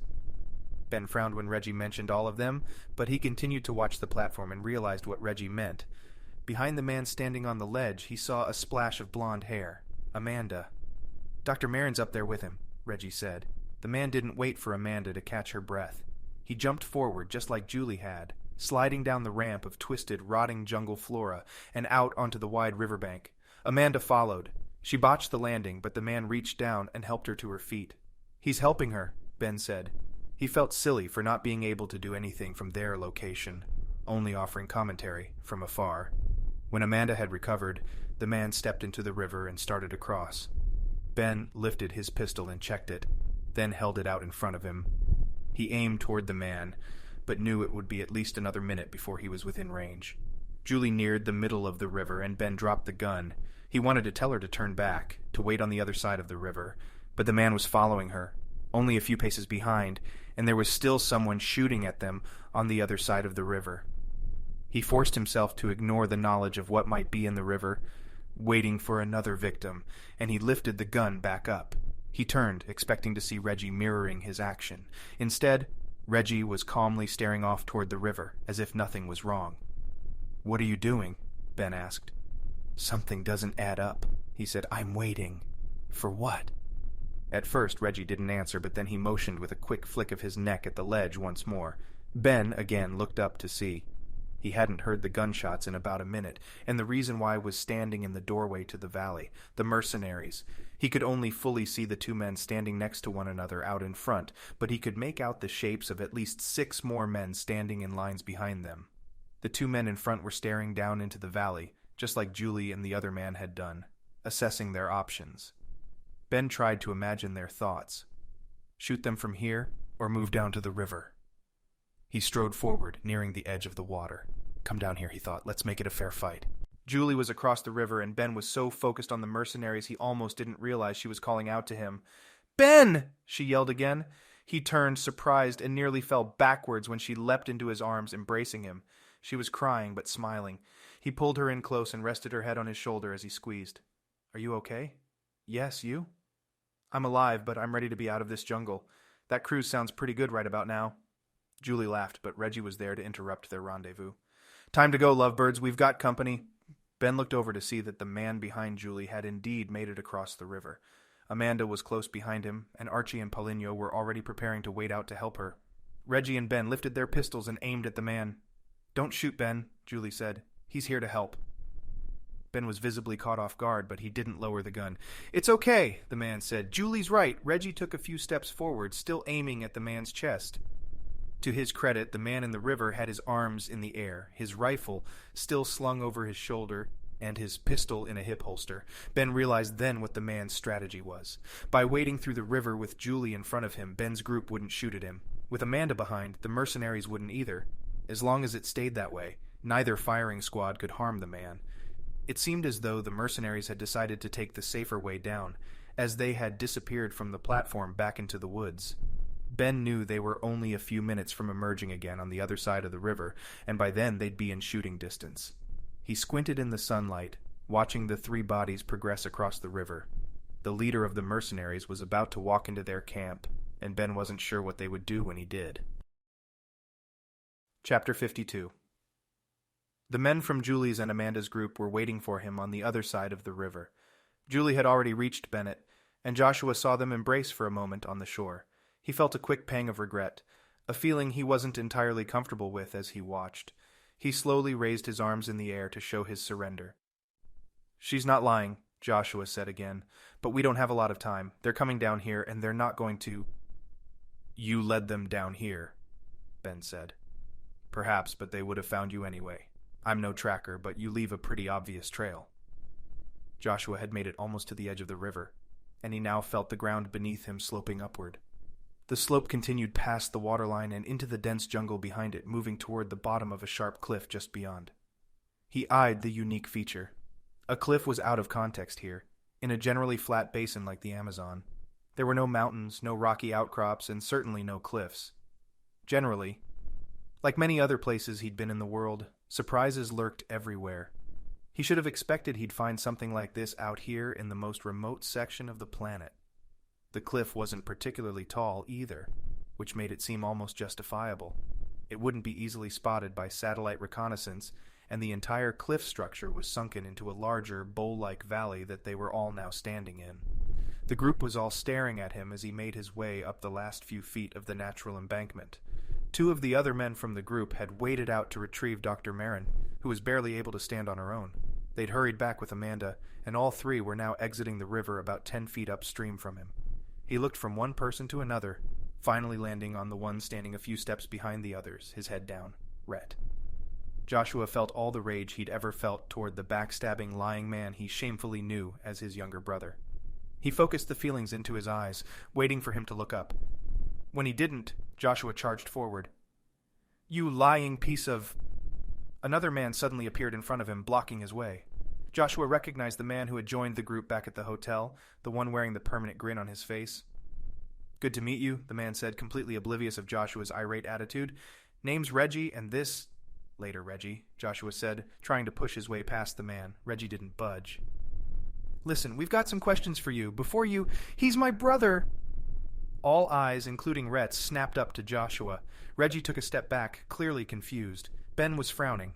Joshua waited, trying to let the tension dissipate a bit from the situation, but the knowledge of the soldiers, his soldiers, somewhere directly behind them gave him a sense of urgency. "We don't have time, like I said. We need to move, get to the city." "Why are you here?" Reggie asked. Joshua nodded. "Right, I apologize. I was, obviously, with the other group. We tracked you, trying to locate and acquire Dr. Meron and her research. Anything that might lead us to the city of El Dorado." Reggie stared on, his face expressionless, while Joshua continued. "I work for a company that is interested in acquiring whatever it is that's hidden in the city." He glanced over at Harvey Bennett to make sure he was paying attention. "They think Dr. Meron's research and the city might be connected somehow, considering the speed and secrecy you all left with." Ben stepped closer to Joshua. "What can you tell us about this company? And what made you change your mind and suddenly want to help us out?" Joshua caught the sarcasm in the man's question, but he ignored it. "I'm telling you the truth, Ben. The company I work for will do anything to achieve their goals, including killing anyone who gets in their way. We figured that out." "Right. Well, I think I became one of those people." Reggie's face hadn't changed, but he finally spoke. "And this kid here is your brother?" Joshua nodded. "My father works for the company, and he apparently sent me out here to find you all. I was just following his orders, but now I'm starting to doubt they even came from him." "Why's that?" "Because he never would have allowed him out here. He's untrained, untested, and you can't trust—" Rhett, his hands still tied, suddenly ran forward and dove headfirst into Reggie. Reggie stumbled but didn't fall, but as he turned to fight off the attacker, Rhett pushed off of him and back onto higher ground. Joshua reached for his own weapon, but Ben was advancing toward him. He considered his options, but his younger brother was already in motion. Rhett looked as though he was in severe physical pain, and judging by the bruises and cuts on his face, Joshua assumed that was true. He had his arms outstretched, his hands the only part of his body not shaking. Extending outward from one of his fists was Reggie's pistol, pointed directly at Reggie's head, only feet away from him. "Okay," Rhett said. "It's time to get back to the others." Joshua was furious, but he couldn't move. He knew Rhett would, without a doubt, shoot the man he was threatening. Any wrong movement or word would set him off. "Rhett," Joshua spoke calmly, hoping to ease his brother's anger and get him talking. "Save it," Rhett said, blood and spittle flying out of his mouth. "You heard what I said. Now move." Ben was standing next to Joshua now, their shoulders nearly touching. Joshua kept his face straight forward, but moved his eyes to better see the man standing next to him. He noticed that Ben didn't have his weapon up. It would only be a half second, but it might be enough. "I'm only going to ask this one more time," Rhett said. "And then your friend." Joshua, with a singular, fluid motion, pulled his own pistol upwards and toward Rhett. He had to carry his arm even higher than normal, as Rhett was standing on a section of ground a few feet higher than the rest of them, literally taking the higher ground as an advantage. He felt more than saw Ben lifting his weapon up in reaction to his movement, but it was too late. He fired twice, aiming for Rhett's chest. Chapter 53. She'd started running as soon as she saw Joshua's gun raise. Aiming for Amanda, she realized that her trajectory would cross paths with another one. That of the bullets Joshua was now starting to fire. Redirecting after the first two shots sounded, she found herself running toward Ben. He was standing safely out of the line of fire, but he too had his gun lifted, preparing to shoot. "Ben, no!" she yelled, nearly tackling him as she collided with him near the waterline. Ben turned around as he was pushed sideways, a surprised look on his face. "Julie, don't shoot him," she said again, breathless. "He's on our side." Ben looked from Joshua to Julie, then toward Rhett. How do you know?" Rhett grunted, blood already pooling on his chest, even as he stood, trembling on the higher ground above them all. He tried to take a single step backwards, but his foot never landed properly. He toppled, falling sideways and crumpling down to the ground. He coughed twice, blood spattering from his mouth and soiling the white, flat rocks that lay nearby. Julie stared at the droplets of blood, her eyes transfixed. What is happening? She felt out of control, trying to rein in Ben while convincing him and the others of Joshua's innocence. But then, for some reason, he'd shot his own brother. "Julie?" She looked up. Ben was staring at her, but he wasn't alone. All of the group, besides the dying Rhett, were looking at her, waiting. Ben and Reggie were both aiming pistols at Joshua's head. Joshua had dropped his own weapons, including his rifle, onto the beach, and was now standing with his arms high above his head. He looked completely calm, even relieved, as if his own mission was finally over. "No, She wasn't sure what to say. "Don't kill him. I believe him." No one spoke. Joshua's eyes fell on Julie, and he gave her a slight nod. "Julie, what did he tell you?" Reggie asked. "He already explained it. His men are loyal to the company they work for more than they're loyal to him. They're here for a paycheck, but he thinks the company double-crossed him." "What company?" Ben asked. "The company you've been searching for," she said. "Drake Global, or Dragonstone, or Drag Medicinsk, they're all the same thing?" "Or Draconis Industries," Joshua said. They all looked at him. "It's the actual name of the company I work for. All the others are subsidiaries. Related, but not necessarily the same. Some are pharmaceuticals, some are research, some are computers and electronics.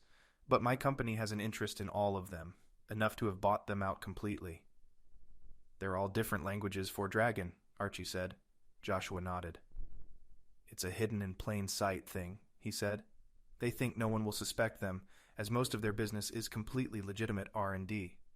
"But they're a terrorist organization." "No, far from it," he said. "They're just not afraid of destroying anything that gets in their way. They have unbelievable power and just about an unlimited pool of resources. What keeps them out of scrutiny is that they keep things in one hand hidden from the other, and many of the countries they operate in are eating out of one of those hands anyway." "What's in it for you?" Reggie asked. "Why tell us all this? A day ago you were shooting at us." Joshua looked over at Amanda. She was leaning on Paulinho, who had his hand on his head, massaging his temples. "My team was ordered to bring Dr. Meron back after finding the lost city of El Dorado and eliminating the rest of you. But I started to suspect that my father, the one I thought I was receiving communication from, was no longer in the picture and that the company had been using me. He never would have sent my brother out here." Julie shook her head. "But that's what doesn't make sense to me," she said. "Why kill him? He's your brother." Joshua clenched his teeth. "It had to be done. There was no way around it, and it was only a matter of time. He's been a thorn in our side for years, and there's no doubt he was the main reason the company was able to feed information to us about your location." "Wait, what?" Ben asked. He still held the pistol in his hand, but his grip faltered a bit. Julie saw the gun dip slightly. "How did they know where we were, and for how long?" Joshua stepped forward and Ben brought the gun up, gripping it tighter once more. "How did he get that wound?" Joshua asked. He pointed to his brother's side. "The knife wound?" Archie said. "He said you did that. Your team, at least. We found him in a house, and then he flew us to Manaus." Joshua frowned. "No, we had no idea he was out here until Julie mentioned it. I was able to check in with the company up until we entered the jungle outside of Manaus, and they just filled me in on your general location." "Then how—" "Give me a second," Joshua said, interrupting. He bent down to his dead younger brother, ripped open his shirt, and peered down at the knife wound. It had begun to heal, but there was still a purplish-black area surrounding the wound itself. Joshua reached for his own combat knife, pulling it out of its sheath on his leg. He held it up over the wound, and Julie looked away, repulsed. She tried to ignore the sounds of flesh being cut. "Here," he said, and Julie looked down again. Joshua's hand was covered in blood, but in his fingers he held up a small cylindrical device. "Is that a tracking device?" Ben asked. Joshua nodded. "Sick," Reggie said. "Masochist." "You don't know the half of it," Joshua said. "The good news is we're off the grid now." He used the blade of his knife to rip open the device, pulled out its electronic innards, and threw the lot of it down and stomped on it with the heel of his boot. "The company can't find us out here," he said. "Maybe not," Archie said, "but they can." Julie turned to see what he was pointing at. The mercenaries were standing just on the other side of the river, preparing to cross. She wondered why they hadn't fired, then realized where they stood. "They have us pinned down. No need to waste ammunition. They can get closer, grab Dr. Meron, then pick us off one by one." "Guys, we need to move," she said. "We're standing in front of a cliff. No way we're getting up and over it before they're here." But Julie felt a sense of dread wash over her as she realized how wrong she'd been. The mercenaries opened fire, the first rounds hitting the water just feet from them. They're not afraid to waste ammo, she thought. They want us all dead. As soon as possible. Chapter 54. "Run!" Reggie yelled, but the command fell on deaf ears. All the others, including Amanda, were already diving into the trees at the edge of the river. They were less than 100 yards from the cliff face, and Reggie knew once they hit that, there were only 3 options for progressing forward. To the left, following alongside the cliff, as it circled back through the valley, to the right, also following the cliff, or straight up. The destination, according to their maps, had them scaling the cliff and continuing on in the same direction they had been traveling. But Reggie knew there was no possible way they could climb, without gear, of course, straight up the cliff and onto its top, without the group of soldiers behind catching up and picking them off as they ascended. That left 2 options, left or right. Neither got them closer to their target, but both were equally poor choices. In Reggie's mind, that meant they were both equally good choices. As long as we stay together, he thought. The mercenaries were still firing at them, even though his group was well into the cover of the trees and into the swampy section of land surrounding them. He assumed their ammunition stores were far higher than he had originally anticipated, and that they were hoping for a lucky shot or two to zing through the forest and hit one of them. Joshua ran directly in front of Reggie, giving Reggie a visible reminder of the other topic he was still mulling over. Joshua had shot his own brother, at almost point-blank range, without batting an eye. It was a heroic gesture, when Reggie considered that Joshua might have done it in the interest of saving the rest of them. But Reggie knew there were always at least 2 sides to every story.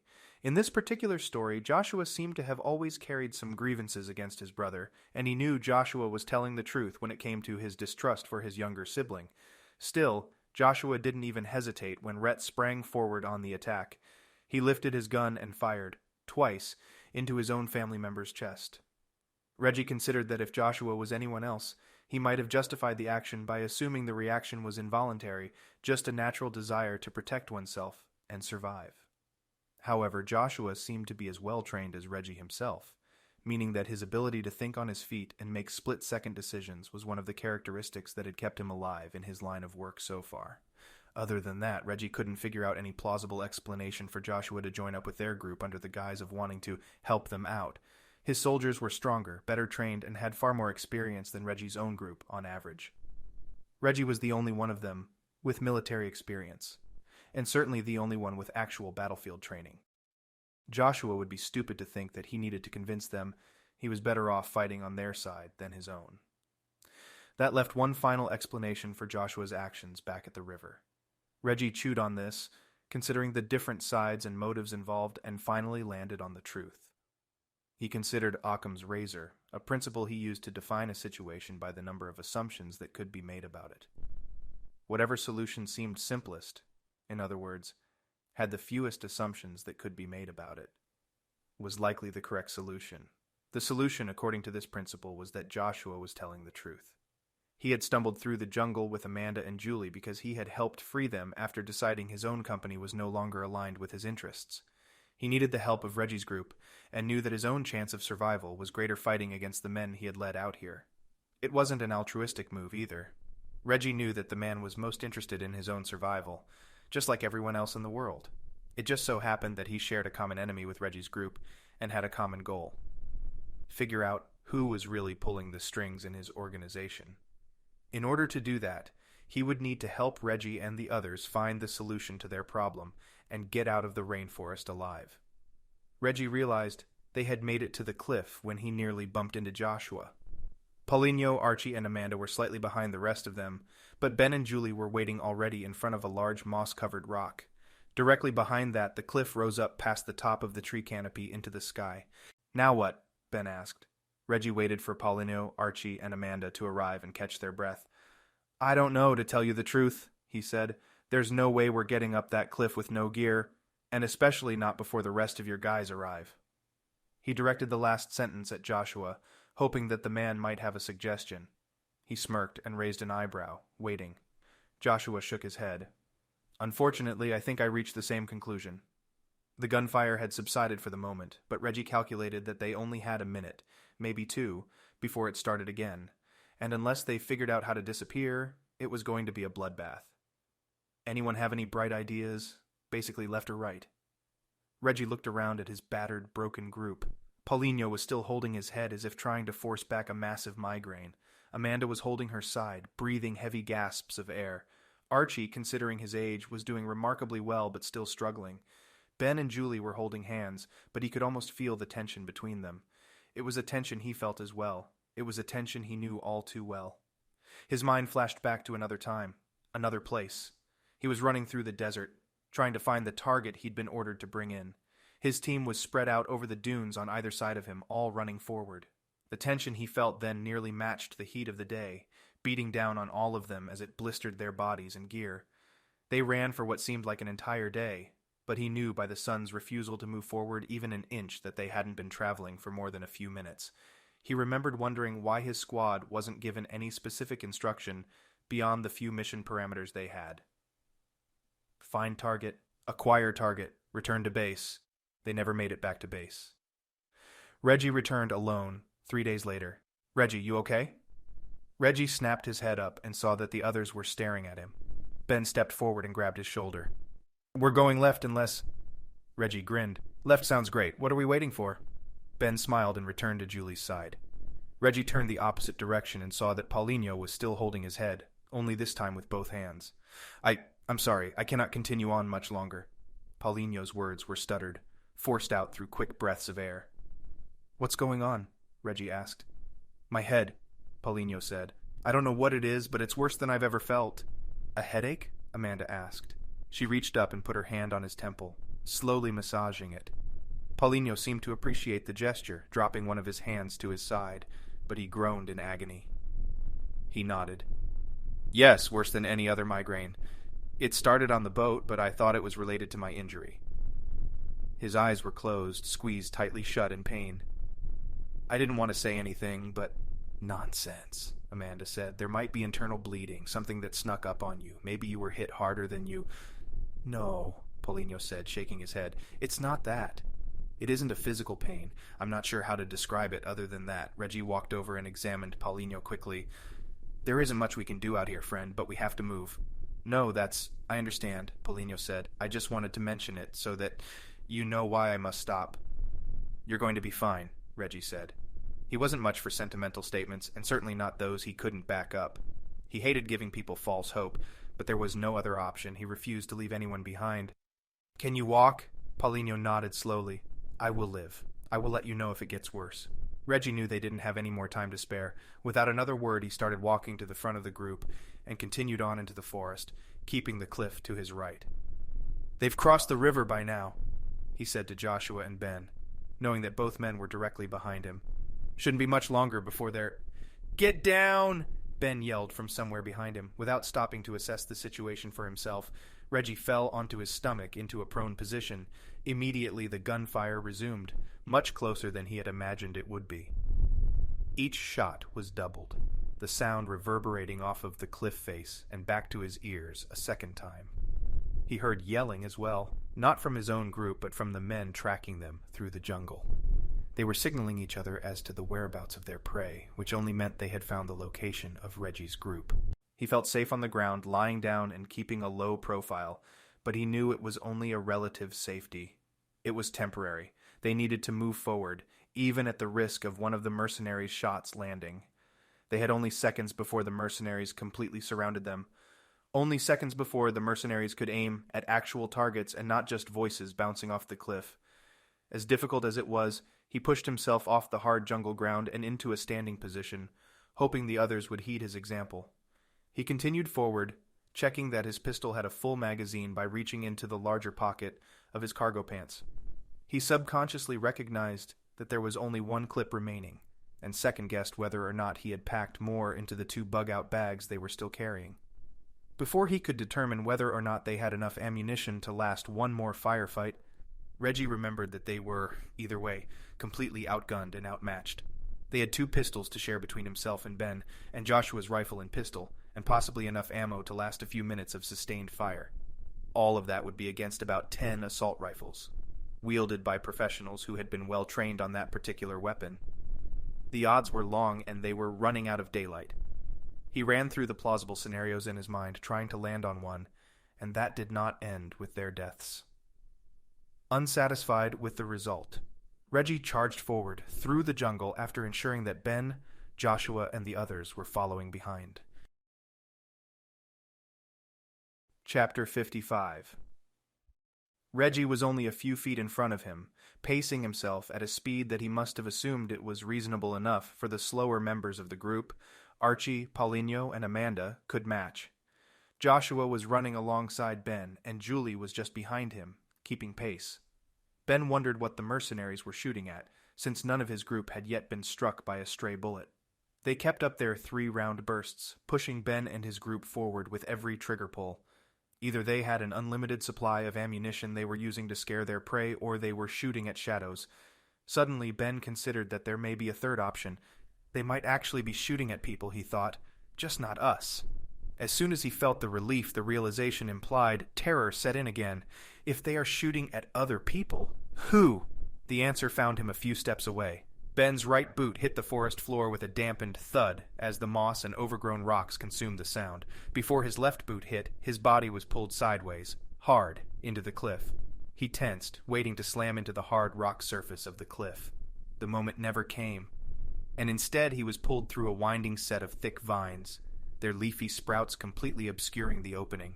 It was a hole in the cliff, like a cave, just a crack running from the ground upward, wide enough for a man to fit through, but completely masked by the foliage hanging down. He nearly fell as he stumbled sideways, but the strong hands that held his arm and shoulder righted him as he regained his balance. The entire motion was too quick for him to even cry out, but he reached for his pistol.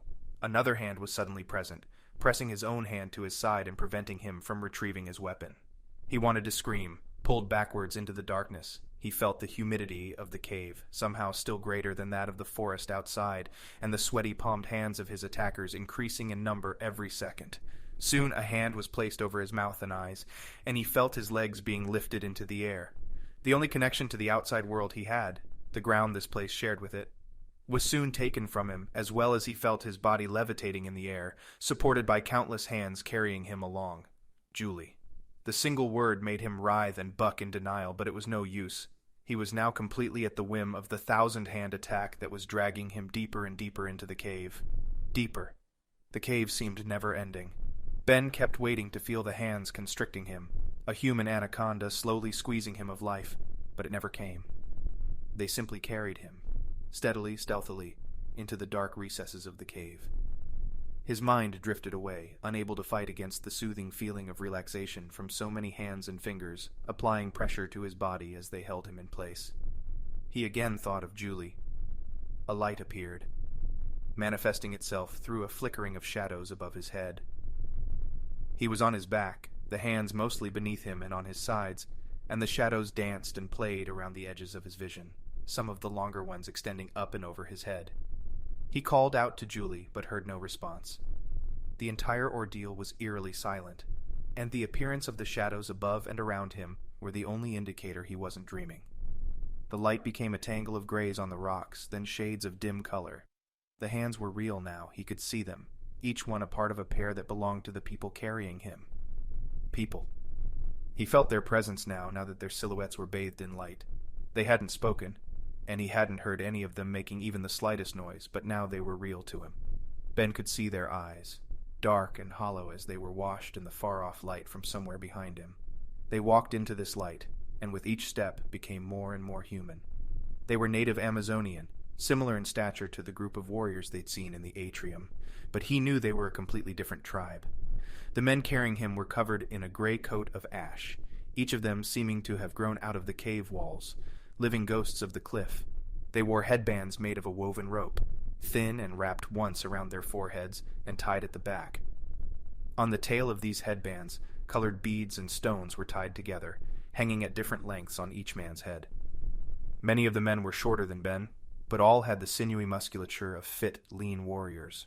None wore shirts, but he noticed a few of them wearing shorts or long pants. One of the men nearest Ben's head leaned close to him and spoke something toward him.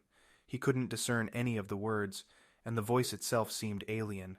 Gravelly, with a deep, mature tone, the sentence wasn't hostile or kind, but lay somewhere in between. He looked up at the native, hoping he wasn't being asked a question. The man repeated the words. Ben tried to shrug, but he was still being held in place by the men's hands. They carried him a few more steps, and he was out of the cave and back into the glaring sunlight. He blinked the brightness away, then felt himself being set down, gently, on the grass. They took his weapons and pack away, the hands carrying them somewhere out of sight. Ben turned his head as he lay there, unsure of what they expected from him, but still wanting to get a look at his new surroundings. The sunlight was unimpeded, the canopy of trees he had grown accustomed to seeing overhead long gone. None of the thick foliage of the rest of the forest had found its way here, and Ben was shocked to discover that here was a circular open area surrounded on all sides by the cliff. There was no top to the plateau they'd seen, just a natural wall encircling a gorgeous, lush valley. Ben saw that there was even a stream winding through the center of the valley, fed by a tall, thin waterfall at the far end of the circle. It disappeared into a small lake, then continued past Ben and out a hidden crevice beneath one of the walls of the cliff. Around the lake, dotting the gently sloped hill the entire area sat on, were buildings made of brush and trees. Some incorporated entire trunks or rocks into their frames or walls, but all appeared to be made from natural materials. A few larger structures rose up and dwarfed the smaller buildings, the largest of them closest to the lake. People wandered in and out of these buildings, each seeming to have a purpose and destination all to their own. Some of them were working, building more structures or cooking around large, smoky fires, and still others were sitting on the ground in groups, talking. He then noticed a particularly interesting feature of the landscape as he examined it. There were only a handful of trees in the entire area, and all were of the same variety. He didn't recognize them, but that fact wasn't surprising to Ben, who'd felt out of his element since they'd arrived in the jungle. Each of the trees had large yellow fruits blossoming on it and bowing its branches, some of the larger ones nearly reaching the ground. Children ran between these branches and the trees themselves, knocking each fruit from its perch, picking them up and delivering them to women who hauled them away in baskets. They were harvesting the plants, but something else struck Ben as odd as he watched the women deliver their baskets to their destination. The men around him stepped back and allowed him to sit up, then stand. He rose to his feet warily, completely overwhelmed by the scene around him. He tried to search their faces for answers, but was met with a look of confusion from each of them that matched his own feelings. He watched for nearly a full minute as the assembly line of fruit pickers and deliverers continued their work in front of him. The women carrying baskets emptied their collection of fruit directly into the lake, walking onto a makeshift log pier that had been fastened to the shoreline. The baskets were turned over, emptied, then placed back on top of the woman's head, and the process continued. The fruits themselves sank completely into the tiny lake. Ben? He whirled around, searching for the source of the voice. His heart raced, realizing whom it belonged to. Julie. Chapter 56. He saw her standing on the opposite side of the stream, only 20 feet away. Next to her were Reggie and Archie, and coming out of another similar cave to their right was Paulinho, then Amanda Meron, each of them being carried on their own platter of hands and delivered to a spot surrounded by more natives. "Are you okay?" she asked. He wasn't sure what that question meant in this context, but he nodded anyway. "Am I okay? Is this even real?" He started walking toward them and was surprised to find that the tribesmen didn't attempt to stop him. When he got close, Archie stepped forward and explained. "I think they're watching us closely, but aren't worried we'll fight back." He nodded toward the center of the tiny village, and Ben saw immediately what Archie was focused on. He'd missed them the first time he'd scanned the village, but one of the groups was busy sharpening sticks. Weapons. "They're probably not worried about us because the only way in and out of here is through these little cave tunnels. And I'm guessing they're a good shot with one of those spears," Reggie said. He stepped closer to the two men. "What is all of this?" "It's a village," Archie replied, "but I've never heard of or seen anything like it. Their homes and buildings are of a completely different technology, ancient even. Their clothing matches the rest of the contacted tribes of the Basin, piecemeal outfits from whatever articles of clothing they've been able to buy, steal, or trade for." "But you don't think they're a contacted tribe?" Julie asked. "I can't imagine how they would have been. We are so far off the beaten path, and a place like this is not something I ever thought I would see in the middle of the Amazon." "You mean this village?" "No," Archie said. "This geologic structure, a raised plateau, even one as low as this, is strange enough. But this obviously is no plateau. It's called a tepui, and it's a landmass typically found far north of here, sort of like a raised plateau, but instead of a flat top, the cliffs simply surround a sunken valley in the center." "Well, it exists, and we're standing in it," Reggie said. "Unfortunately, that won't help us very much. Any idea who they are?" "Again, no," Archie said. "Their dialect doesn't sound anything like the other languages I'm familiar with." "So they spoke to you too?" Ben asked. Archie nodded. "Couldn't decipher a word of it." Behind him, Paulinho fell down. He hit the ground hard, and Julie and Amanda rushed over to help. It took their group by surprise, and only then did Ben remember that the man had complained of a headache not long ago. He looked around at the men who had carried them here, attempting to make eye contact with one of them and somehow ask them for help. Two of the men, one he recognized as the man who had spoken to him in the cave, were still conversing near the cliff wall. They had walked away from their fellow tribesmen to talk shortly after Ben arrived, and only now did Ben notice how lively their argument had become. Before he could get their attention, one of the men stormed back to their group and began talking to the others, his voice more animated and excited than the first man's. Within seconds, Ben felt the tribesman converging on them and his hands ripped behind his back and bound. He was pushed to the ground, a spear suddenly poking its way through his shirt and held tightly against his upper back. He could only lift his head, and when he did, he saw Julie once more. She was being shown similar treatment, her hands already tied tightly in front of her. Another man pressed down between her shoulder blades with his bare foot, keeping her on her side on the ground. "Ben," she whispered, her eyes glistening. Her voice shook even with the single syllable she'd uttered, and Ben felt the vulnerability of complete helplessness as he watched the men lift her roughly off the ground and carry her away. Before he could say anything, the hands that had brought him here were pulling him upward again. Chapter 57. Reggie fought against the strain of the hands that once again were carrying him. This time the hands were rougher, more concerned with moving him where they wanted him than with his comfort. He struggled, knowing that a single slip of some of the tribesmen's hands would be all he would need to wrestle free. From there, he didn't know. He'd fight, surely, but to what end? They were outnumbered, and even if he could get Joshua free, also a trained soldier, how many of these men could they take? There were around 200 members of this remote tribe, at least in the village, but there could be many more still outside the cliff walls surrounding their little valley. Still, he wasn't quick to admit defeat.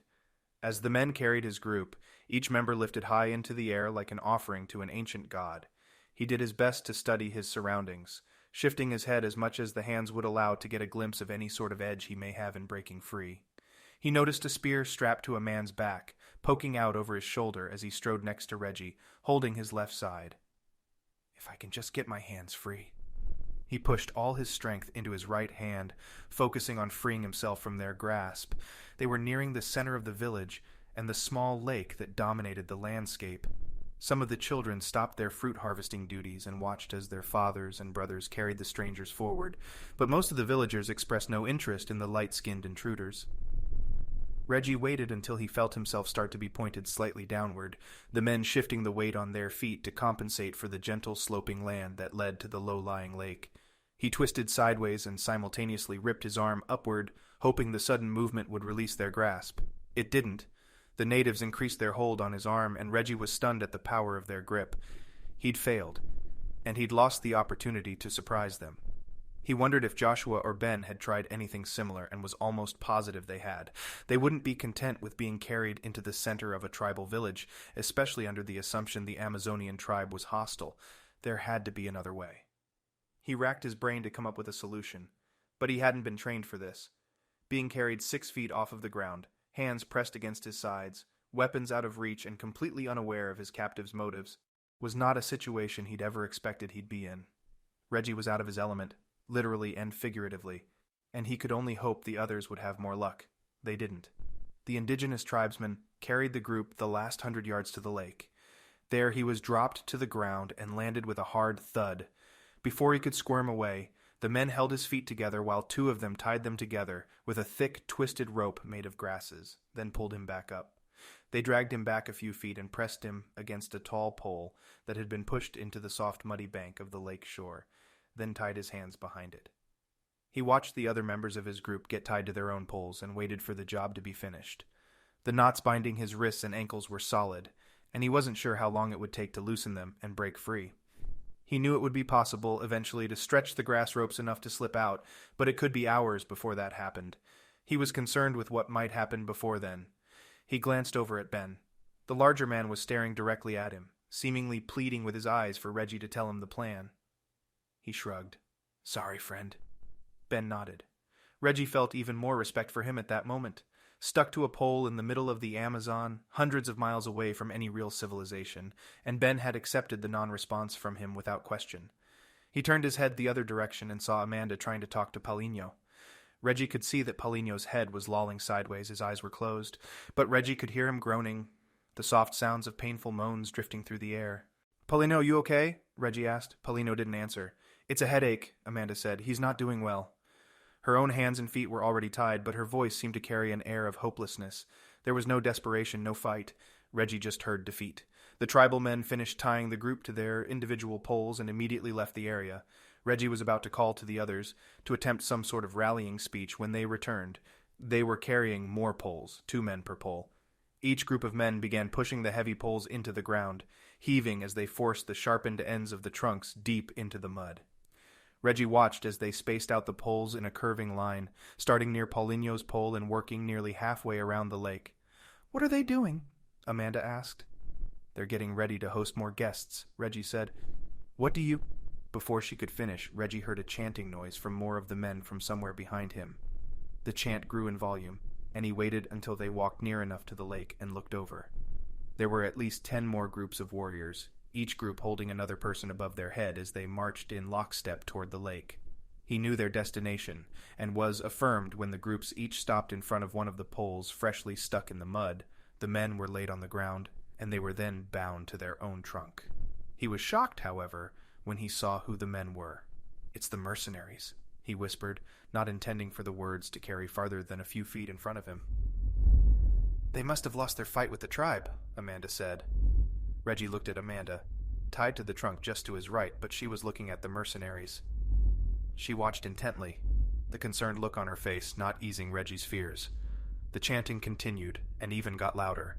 "There's something else going on here," he thought. "They are waiting for something."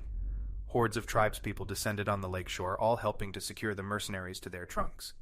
The chanting rose to a chorus of deep, sinister growls and unintelligible words, and Reggie forced his mind to focus on the procession, not the droning sound. Within minutes the job was done, and both groups, the Mercenaries and Reggie's own people, were all fastened to their own poles around one side of the lake. The entire tribe was present around them, women and children included. The chanting stopped. All of the natives turned their heads and looked behind Reggie. He couldn't twist around enough to see what it was they'd reacted to, so he waited until whatever they were looking at came into view. When he did see it, he nearly gasped. Chapter 58. "It's the golden man from the dream," he thought. He looked to his left and saw Paulinho, his head lolling while he groaned. When his neck rotated and Paulinho's face fell toward Reggie, he saw that the man's eyes were white, rolled up into his head. "Paulinho, are you okay? Can you hear me?" Paulinho didn't respond to Reggie's voice, but he noticed his face turning slowly. He's watching the Golden Man. Paulinho clearly couldn't see anything, but his face was somehow locked onto the steadily moving man nearing the lake. The man was naked, but covered head to toe in a gold powder. It shimmered as it caught the last of the dying rays of sunlight, but Reggie couldn't tell if it was the powder itself that was reflecting or a layer of sweat on the man's skin. The powder seemed thick, almost syrupy, and it coated every inch of skin. When the man blinked, gold eyelids replaced white eyes. 2 women and a younger girl followed the Golden Man, each holding half of one of the fruits Reggie had seen earlier. They kept pace with their leader, rubbing him down with the fleshy portion of the fruit as he neared the lake. When one of the women saw a spot that was unsatisfactorily covered, they'd reach out and smear the fruit on his skin. Reggie was dumbfounded. The exact image Amanda had described in her subject's dreams was walking directly toward them. Instead of actual gold, they were using the juice and pulp of a golden fruit, but the image was unmistakable. The man strolled as if taking in the scenery of a park, completely unaware of the captives tied to tree trunks yards away. He was heavy-set, but looked muscular, and he carried himself with an air of authority. "He's the chief," Reggie thought. There was something visceral in him, a feeling the man had evoked when he met eyes with Reggie. He knew, without a doubt, this man was in charge. "That's him," Amanda whispered. Reggie could see that her hands, bound at the wrists, were shaking. He nodded, then realized Amanda hadn't looked away from the Golden Man.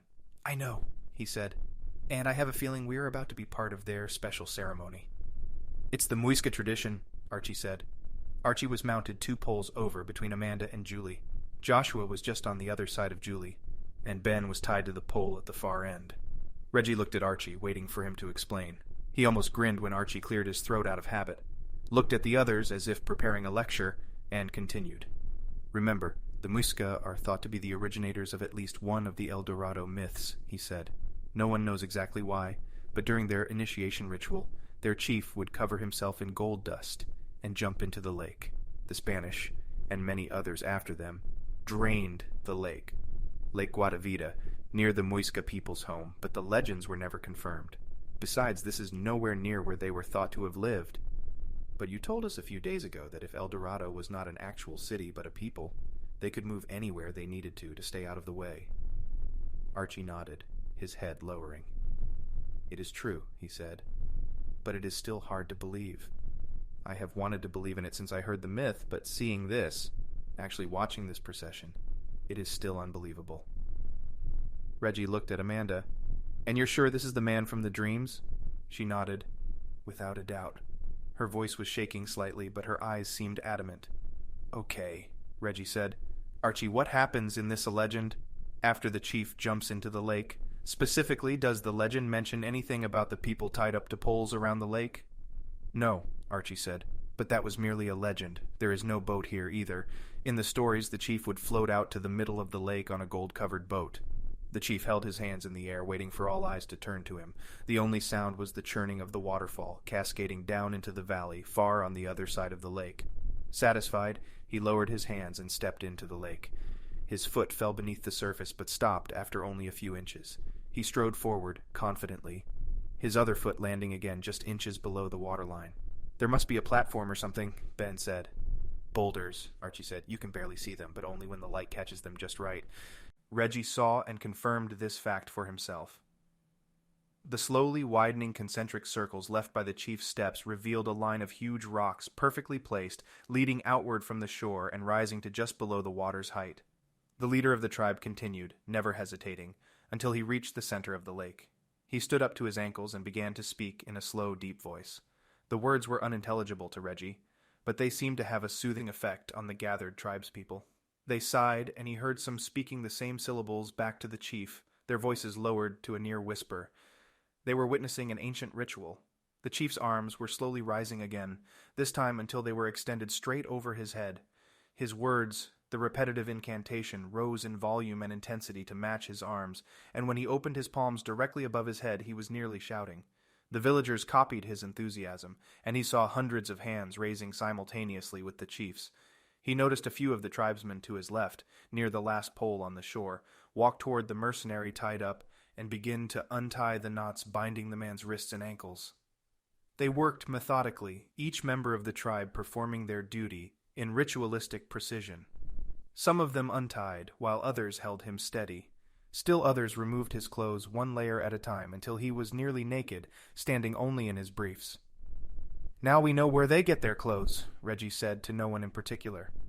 In less than a minute, the man, one of the men Reggie didn't recognize from the attack at the atrium, was standing with his arms held to his sides by a handful of indigenous people. They pressed in against him, preventing him from fighting back or lashing out, and they slowly gripped sections of his body until they had lifted him completely off the ground. They half-dragged, half-carried the naked man around the edge of the lake and toward the hidden line of submerged boulders. Their trajectory brought the entire group directly in front of Reggie, and he tried to read the man's thoughts. His eyes were dark, set deep into his head, and he wore a deep frown. Besides that, he was completely motionless, allowing the tribal men to pull him along until he was in front of Joshua. He quickly turned his head, staring down his former leader, and spat. The saliva reached Joshua's feet, landing on the side of his boot. Joshua clenched his teeth a few times, but otherwise stared straight ahead, ignoring the obvious insult. Reggie grinned. He couldn't help it. But the action from the mercenary was answered swiftly. Two of the warriors carrying him released their hold on him for a moment. In the second they dropped him, they lashed out with the weapons they were holding. One of the men reached for a club hanging in a belt on his waist and swung it up and onto the back of the mercenary's head, earning an angry howl from the man. The second tribesman pulled out a shortened spear he'd had slung over his shoulder and shoved it into his hip. This particular attack caused a much greater reaction, the mercenary falling limp, screaming in agony. The group of indigenous men didn't falter, however. They pulled the man to his feet and out onto the first rock. Two of the natives poked at his back with spears, forcing him forward to the next boulder. The mercenary obliged, holding his hip and working slowly to maintain his balance. It was an excruciatingly long ordeal, but Reggie noticed that the chief hadn't so much as shifted his position on the rock in the center of the lake. Arms held high, he waited the 10 minutes for the mercenary to join him. When he did, the chief wasted no time. He lashed out with both hands, each of them holding a tiny dagger Reggie hadn't seen before, and plunged them into the man's neck. Reggie saw the mercenary reaching up to grab at his severed artery, but the two natives behind him immediately pushed forward with their spears and sent the tips through the man's back. Amanda screamed. Reggie couldn't help but look away. The entire sickening spectacle had lasted only a few seconds, but the massacre was the most gruesome he'd ever seen. When he looked back to the center of the lake, the mercenary was already falling sideways into the water. The two warriors held him still for a moment, then yanked their spears out of the man's flesh and allowed him to sink into the lake. "Oh my God," Amanda whispered. "Oh my God." She was shaking uncontrollably, repeating the 3 words in a whimpering, defeated voice. The two warriors with spears were making their way back to the shore, but the king was already beginning his chant again. When Reggie looked over at where the mercenary had been tied, he saw another group of warriors untying the second man in the line. So this is what happens to the people tied to the poles, he thought. But we're not even going to have to wait for the chief to jump in the lake. Reggie wished for a moment that the legend of El Dorado hadn't been passed down through the ages, with only the good parts of the story intact. Chapter 59. By the time the third mercenary had been slaughtered and sacrificed to the lake, the sun had completely disappeared and there was nothing but a crisp line of moonlight illuminating the village. Ben had hoped that the tribe would pause their ceremony and continue it in the morning, but as of now it seemed as though they had every intention of finishing. He was beginning to lose control, a feeling he strongly disliked. He was upset, not just at the tribe and village, but at everyone he'd come here with. He wanted to blame them, to make it their fault he was here. But he knew it was foolish. He was the only one he could blame. He'd dragged Julie here too, and now he had to watch her get murdered by a ruthless Amazonian tribe. His only saving grace was that he likely wouldn't live long enough to have the weight of her death upon him. Ben struggled against the bindings, but his wrists only ached more with every twist of his hands, the ropes never loosening. He looked over at Reggie, hoping the man would have found a way out by now. Nothing. Reggie was staring straight ahead, directly at the chief standing in the middle of the lake with his hands above his head. What is this supposed to be, anyway? He thought. This isn't how sacrificial ceremonies are supposed to go. He had no idea if it was true or not, but he'd imagined there would be more fanfare, more excitement, a purpose. To him, there was no purpose to all of this. The chief seemed hardly engaged in the ceremony, and even some of the younger children had lost interest. Ben, Ben turned to his left and saw Joshua looking at him. "That one on the end," he said, motioning with his head. "Paulinho?" Ben asked. "Yeah, him? What's up with him?" Ben frowned. "What do you mean? Back at the atrium, remember? You were surrounded by another tribe, a different tribe, but they backed off. Why?" Ben had almost forgotten about their earlier encounter, but his mind was suddenly drawn back to the moment. He remembered beating Rhett and losing Julie and Amanda, but he did also remember the encounter. I think it was his tattoo." "A tattoo?" "Yeah, on his arm." Their leader grabbed his arm and looked at it and got spooked. "What was the tattoo?" "No idea. He doesn't know either. Just a design on something his granddad gave him." Joshua nodded, thinking, and Ben tried to anticipate the man's thoughts. "Why?" Ben asked. "You think it can help us here?" "I don't know, but it's the only thing I can think of besides waiting in line to die." The others had started listening, and Reggie spoke up. "I'm voting against waiting in line." "What if it doesn't help us?" Amanda asked. She was still whispering, afraid to call undue attention to herself. "What if it does?" Julie asked. Ben cringed at her tone and tried to ease the hostility. "Amanda, it's our only hope. Look at him. He needs help either way. And that's why we need to figure out how to get out of here, not ask them to kill us faster."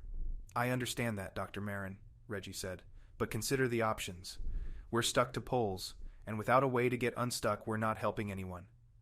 Amanda tried to wipe a tear from her eye by pressing her head to her shoulder, but couldn't reach. It rolled slowly down her face and fell to the ground in front of her. "At least try to wake him up," she finally said. Ben watched as Reggie tried to urge the man to his left awake. Paulinho responded to the voice, but his eyes were still pulled up tight, revealing just bloodshot white spheres. "Paulinho!" Reggie tried again. Paulinho's eyes were still dead to the world, his face blank and expressionless. "Come on, man. Wake up." The fourth mercenary was dragged naked to the rock bridge where the chief waited. "Hey!" Ben yelled. He wasn't sure what his plan was, but the one they had, the one where they just waited for their turn to be marched naked to their deaths, wasn't one he particularly liked. At the very least, he wanted to get their attention. He yelled again, and this time, a small portion of the villagers looked his way. "Yeah," he shouted. "Over here, right here, I'm talking to you." Still more faces turned his direction. "Ben," Julie said, "what do you think you're doing?" He ignored her and started rolling his head around in circles. He didn't have access to his hands and feet currently, so his head was the only thing on his body that could move. Hopefully, it will be enough. A few of the tribespeople started walking toward him. He noticed a few of the warriors glancing over, so he continued yelling. Reggie and Joshua joined in, and finally Archie and Amanda. Julie was the last to jump on board with the plan, but she eventually gave in and began shouting at the people surrounding them. Two of the warriors appeared in front of Ben, and he shouted as loud as he could directly in their faces. To their credit, they seemed immune to his chaotic insanity, and more concerned that he was interrupting their sacred proceedings. "Not me, you idiots!" he shouted. "Go over there." He motioned toward Paulinho. "He's the one you need to see." Still more warriors appeared in front of them, and even some of the older men of the tribe milled around the poles Ben's group were tied to. The fourth mercenary was marched outward from the lake shore and onto the rock with the waiting chief. For an ostensibly ceremonious event, the chief quite unceremoniously jammed the blood-soaked daggers into the man's neck, and the man's two escorts followed up with their own stabbings. Ben could hardly hear the man's screams as he died, struggling for breath as his lungs and throat were punctured. He was caught up in his own yelling, screaming for attention. "I just need one of you to understand me," he thought. "Is that so much to ask?" "Ben, look!" Julie's voice somehow reached his ears over the cacophony, and he followed its instructions and looked back to Paulinho. 3 of the warriors had gathered in front of the man, and more were heading toward him. "I think it's working," Archie said. "I think they're—" 6 warriors surrounded Paulinho and began untying his hands and feet. No, Reggie said. "That's not what we—" Paulinho still didn't resist as his shirt was ripped off of him. One of the warriors was working on his pants when the others started dragging him toward the lake. "This is not good," Reggie said. "All we did was make them mad. They're turning their attention to our group now." "No," Amanda said. "Please, we have to make them understand." Paulinho had been stripped down to his underwear by now, and he was standing at the edge of the lake. The 2 men with spears pushed him forward, onto the first of the rocks. He took one precarious step forward, then another.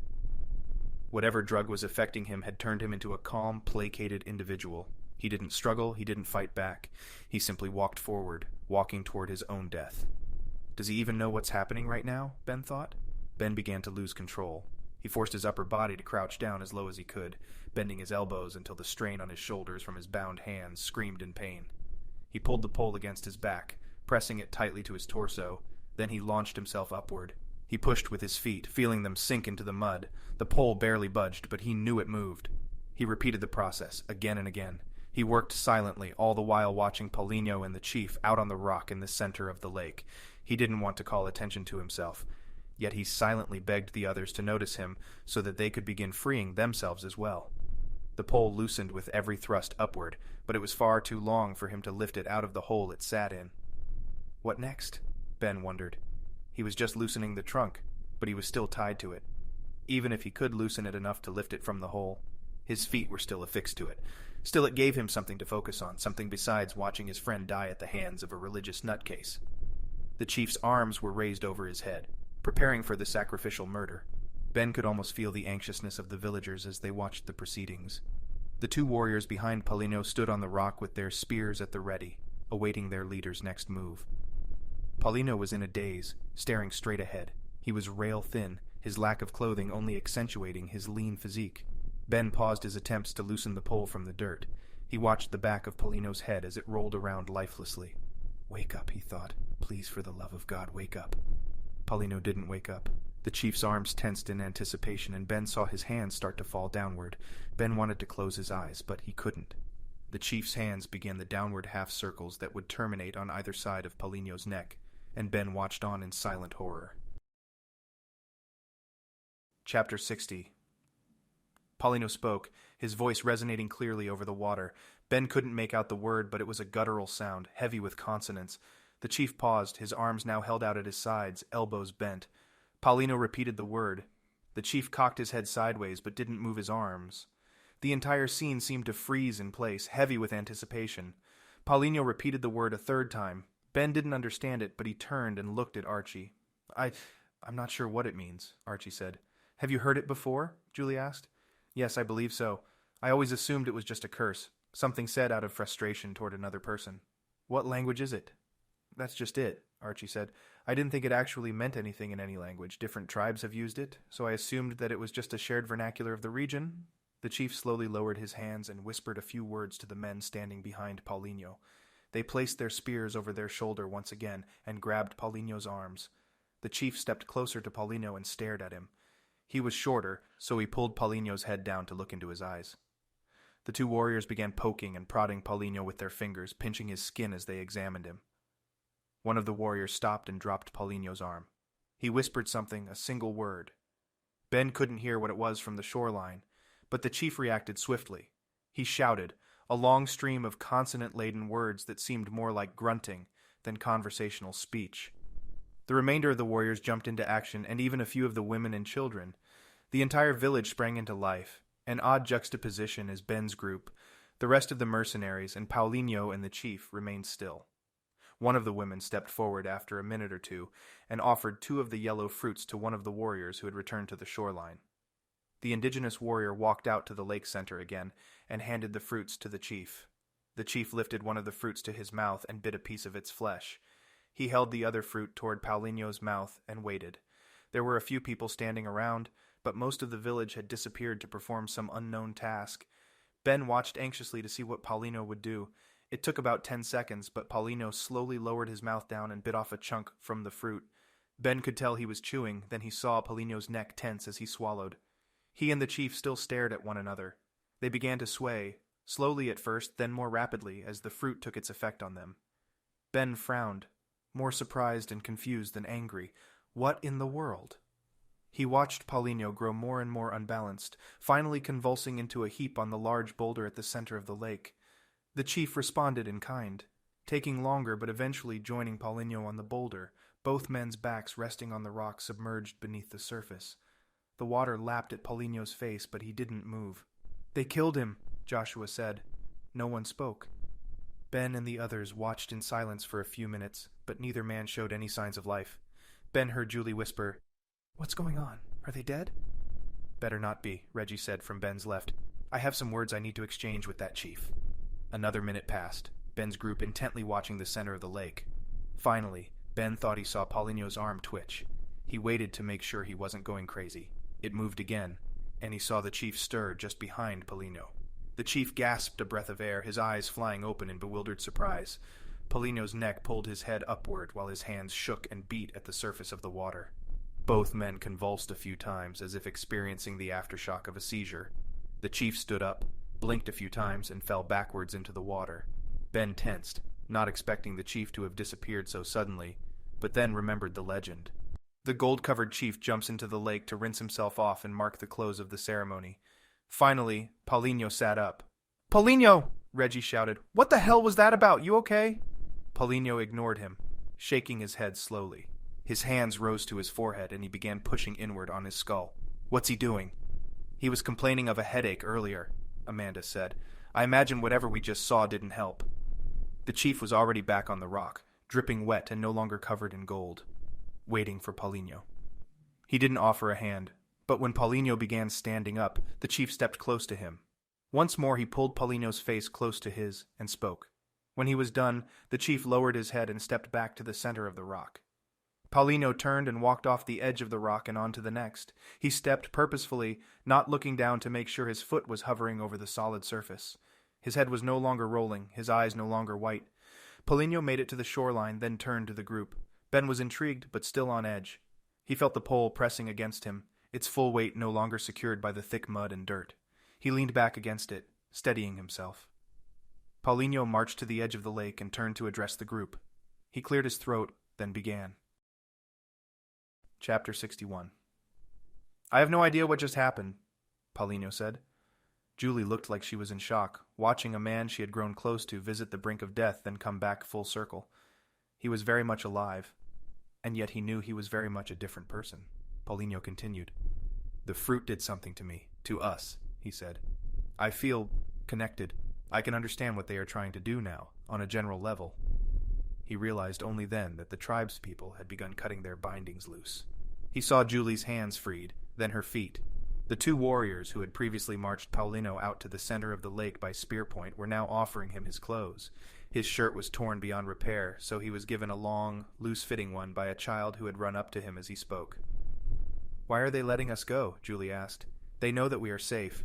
They understand that we are not here to upset their way of life." "Yeah?" Reggie asked. "What do they think about those guys?" He motioned over to the remaining mercenaries, still tied to their tree trunks. He made the motion with the flick of his head as he was still tied to his own pole. Paulinho turned to address Reggie.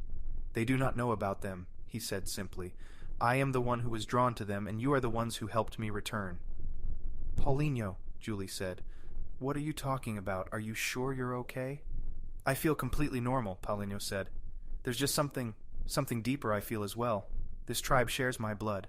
My family was descended from them." Julie walked over and stood next to Paulinho. Slowly, as they were untied and freed, the others joined him. The moon had risen above the edge of the Tepui, causing the lake and river to light up with a white glow. In light of everything happening, he found himself struck by the beauty of the place. He turned a full circle, capturing the essence of the beautiful scenery. He hadn't noticed most of it until now. The tall, thin waterfall fell from the top of the cliff far off in the distance, with only the sound of the gentle throb of running water to remind him that he wasn't looking at a postcard. "How do you know?" Julie asked. "Are you sure you're not just hallucinating?" Paulinho shook his head. "No, I'm sure. My grandfather used to wear this symbol on a necklace," he said as he revealed the tattoo on his wrist and stared down at it. "We never knew the name of the tribe we were from originally. As it was generations ago we left the rainforest and settled in the city."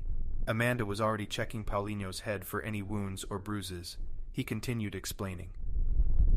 "When I was unconscious, I dreamt again. But this time it was real. It was vivid like never before. I could see faces. The faces of these same people. But from a long time ago. I know their story now, and why they're here. They've always lived beneath these trees, but they've worshipped them as gods as well. The fruit gives them life and connects them, somehow. It opens up a channel to each of them, and they use it to communicate." "Really?" Reggie asked. "ESP?" He could hear the skepticism in his voice. He felt it himself. "No, not like that," Paulinho said, "like shared memories, but stronger. I don't really know how to explain it." "I think I do," Amanda said. The others turned to look at her, waiting for her to explain. It's a chemical relationship between neurons, those associated with communication and ones that aid in memory storage. We're only beginning to unravel the mysteries of the brain, but it's long been assumed that humans have been suppressing some areas of our brains hidden in our evolution, including something resembling telepathy.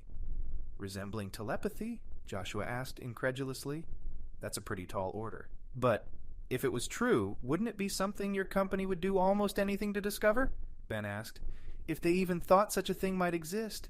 Julie looked up at him as he asked the question. At some point, Paulinho realized Ben had pulled Julie close to him, his arm over her shoulder. Yeah, Joshua said. Yeah, it would. The potential...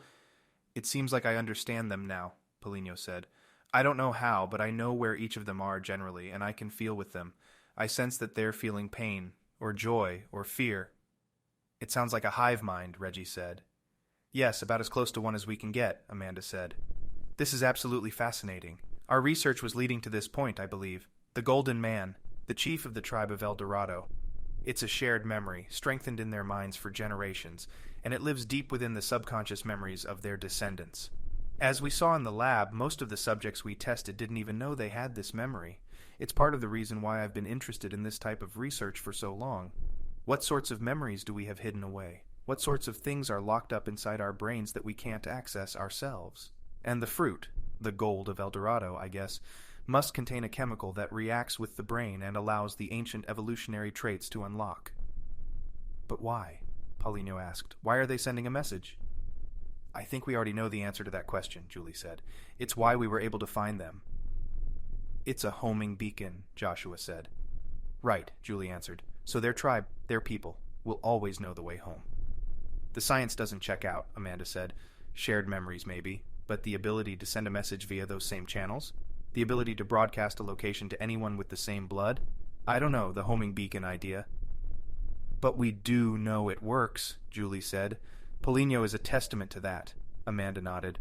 Of course, I know. I mean, it doesn't make sense, but that's only because we don't understand the mechanisms at work. It's not out of the question anyway, at least the parts that we already know. The stronger the neuron connections in the brain, the more vivid the memory. Your ancestors are from this tribe, Paulinho, and as you got physically closer to them, you were able to recall vague memories of theirs. When you ate the fruit, it jump-started the process. I'd imagine it wears off quickly, but until then, what else can you tell us? Before Paulinho could answer, 3 gunshots in rapid succession rang out. Gonna have to wait, friend, Reggie said, instinctively crouching lower to the ground. Sounds like the party isn't over yet. The rest of the group fell to the ground as well, following Reggie's lead. Joshua remained crouched, staring at the line of mercenaries tied to poles. Let me guess, Ben said, directing his words to Joshua. Paulinho's tribe didn't capture all of your friends? Chapter 62. It had been an eventful day, even for Joshua. He'd seen things no man should ever experience, and he'd been in plenty of twisted situations. Still, the Amazon was new to him, and a situation like this was something he'd never thought, in his wildest dreams, he'd be a part of. Paulinho, the man who'd not spoken a word since he'd met him, aside from his complaining about a headache, was now claiming to be part of some sort of hive mind. He thought he was able to tune in to the frequencies of the tribe, understanding their emotional state as a whole.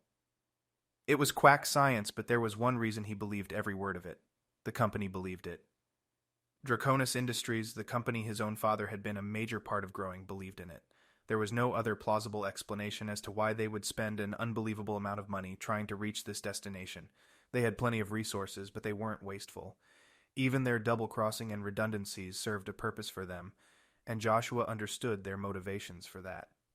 Still, he had been surprised with his father's careless attitude about sending Rhett to follow and intercept him, and he had been surprised at the seemingly arbitrary mission parameters.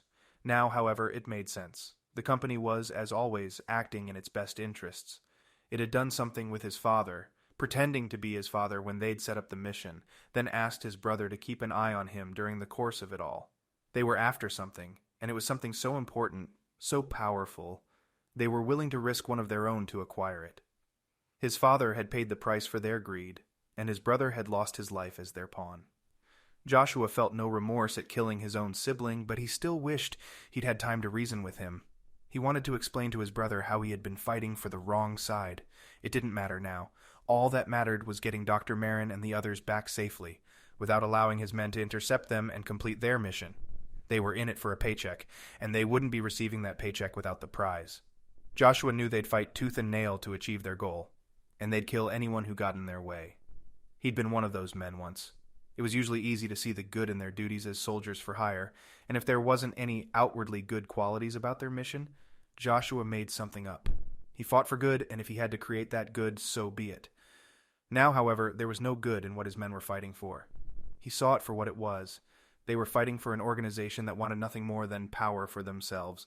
There was no redemption in that. When he'd finally realized that there were 2 men missing from the group, it was too late. Alan, one of the men he'd thought was loyal to him, and another, older soldier named Hallard, were not among the mercenaries the natives had brought into their village. They must have followed us here, he thought. The shots had come from above, but it was still unclear what direction. "Get down!" he yelled. He ran for the nearest building.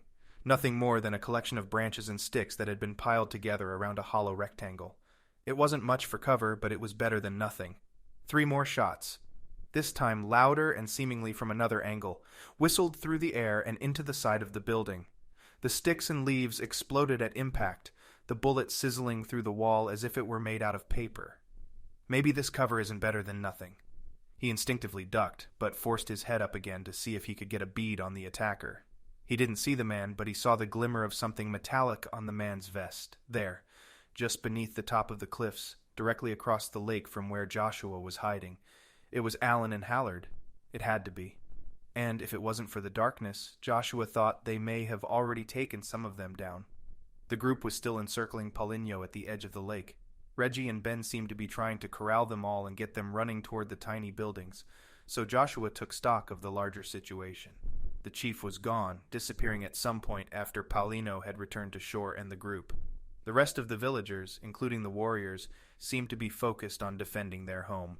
There were shouts and yelling from every corner of the valley, and Joshua saw many of the men, and some of the women, gathering whatever weapons they could find. Even with a limited supply of ammunition and only 2 shooters, Joshua knew the village didn't stand a chance. He wasn't one to back away from a fight, especially since he had a personal stake in it, but the odds weren't in his favor. He and the rest of his new group were unarmed, and that was the first problem he needed to solve. Reggie was at his side. "What's the call? Think we can hold them off?" Joshua looked at the unfolding chaos, then back at Reggie. Ben and the others were close behind him, waiting for him. "No," Joshua said. "I don't.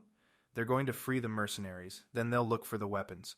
The tribe probably doesn't know what they are, or they'd be using them already. But they wouldn't have just discarded them. They took them somewhere."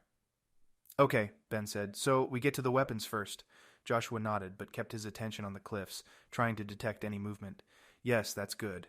But if we can't get to them first..." He didn't have to finish the statement. The rest of the group knew the risk. He looked at Paulinho.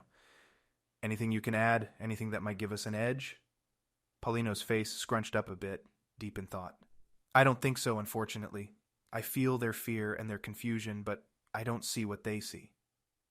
"Okay, fine, we'll make do. You and you..." He looked at Archie and Paulinho. "You 2 know the tribe better than any of us, so put your heads together and figure out how this plays out." "You want us to stay here and... think?" "No. I want you to stay here and keep her alive." This time he motioned to Dr. Amanda Meron. "And also think, keep your eyes open, and shout if there's something we need to know about..." He turned to Reggie and Ben, awaiting their response. Reggie grinned. "That's pretty much the plan I had," he said. Ben nodded. "Great. Let's stick together, but watch your backs. Also, if you can, keep an eye on the lake. We need to know immediately when they start untying the rest of them." Chapter 63.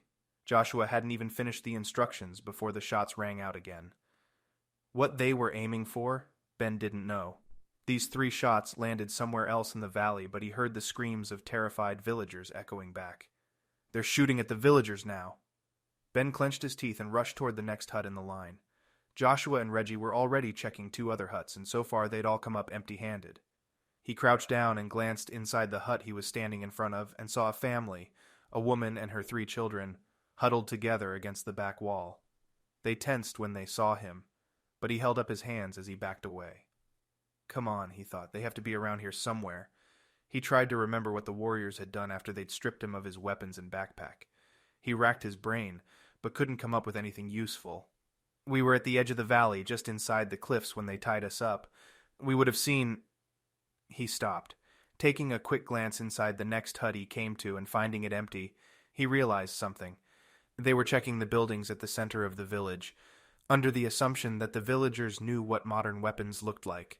Following that line of logic meant that they would try to keep them safe, somewhere where they would be protected. But if they had no idea what they were... Joshua, Reggie. Both men retreated from the buildings they were checking and looked at Ben. "Back where we came in," he said. "Why wouldn't they have hidden them somewhere near the entrance?" Joshua thought about this for a second. More gunfire, this time from both sides of them, erupted from a higher elevation and farther away. All three men ducked, but Ben realized they were still aiming at the indigenous tribespeople. He glanced over at the mercenaries and was satisfied to see them all strapped to their poles. "Good point. Why don't you and Reggie head over there, and I'll take a look inside the last two buildings here." Ben and Reggie nodded and immediately started running toward the cliffs. As soon as they left the relative cover of the cluster of mud and stick huts, Ben felt vulnerable.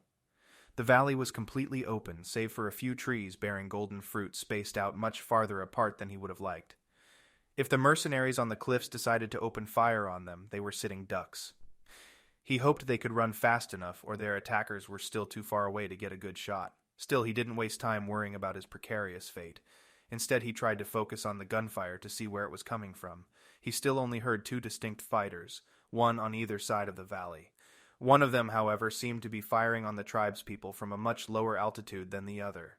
He swung his head to the left, trying to track the attacker as he ran. Reggie reached one of the trees and paused for a moment near its wide trunk. Ben caught up and stopped as well to catch his breath. "Seems like there's one on either side of us," Ben said. Reggie just nodded, his hands on his knees as he breathed deeply a few times. "Yeah, seems that way.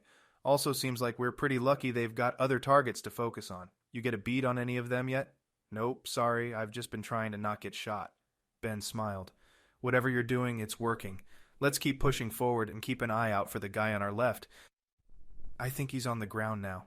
The other guy might be providing cover for him." "Got it." Reggie was off and running again much sooner than Ben had anticipated. Ben was in the middle of a deep inhalation and begrudgingly started chasing after the much faster, much fitter man. They ran for another minute until they reached the edge of the valley and the cliff face. Stopping again, Reggie turned around this time and faced Ben. "Your plan, boss," Reggie said. "Where to now?" By now, Ben was gasping for air and he held up a finger for Reggie to give him a moment. Reggie smirked, nonchalant. Ben had no idea how the man kept up his cool, collected attitude in moments like this. "Sorry," Ben said. "Anyway, I was thinking..." The zinging of bullets whizzing by his head led Ben to drop to the ground, once again knocking the air out of him. They thudded into the rock wall beside them, and another burst flew in from the same direction, this one spreading wide. "You hit," he heard Reggie yell. "No," Ben whispered in a wheezing, airless voice, "but it might have felt better if I had been." "I can promise you that is not true," Reggie said. "Anyway, I think I saw him, about 2 o'clock, just northwest of where we are now." "You've been keeping track of what direction we're facing?" Ben asked. "Old habits die hard." "Give me a break," Ben said in reply, still lying prone on the ground. He turned his head to see where Reggie was, and was surprised to see the man crouching, partially hidden behind a large boulder. "Seriously? You've got cover, and you didn't offer me any?" Reggie was staring down the valley, toward the direction the gunshots had come from. "He's not shooting anymore. He started running, and I lost sight of him after that." He shifted his focus and met Ben's gaze, then held out a hand. Ben grabbed Reggie's hand and allowed him to help him up.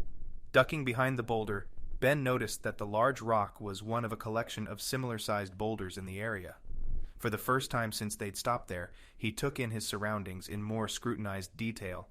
The rock outcropping was one of two such formations situated on both sides of where they had entered the valley. Whether the rocks had fallen from the cliffs in this way or not was uncertain. As he realized, they could have been rolled into position by the tribe. When he started to consider this option, he had a revelation. "Reggie, do you think these boulders are defensive stations? Like a bunker?" Ben nodded. Reggie frowned as he looked at the boulder they were hiding behind, the rest of the boulders on the side of the entrance and the similar arrangement of rocks on the other side. "Could be," he said. "Makes sense to me. In that case, let's get to the other one. There's nothing here, but..." Ben's last few words were cut off by the violent eruption of a grenade blast against the cliff wall. He felt his body being flung through the air like a rag doll. lucid only for the time he spent in the air. When he hit the ground, he blacked out. Chapter 64. When he came to, Ben had the sudden urge to remain in the peaceful sleep of unconsciousness. There was a war raging around him, and he had woken up in the middle of it.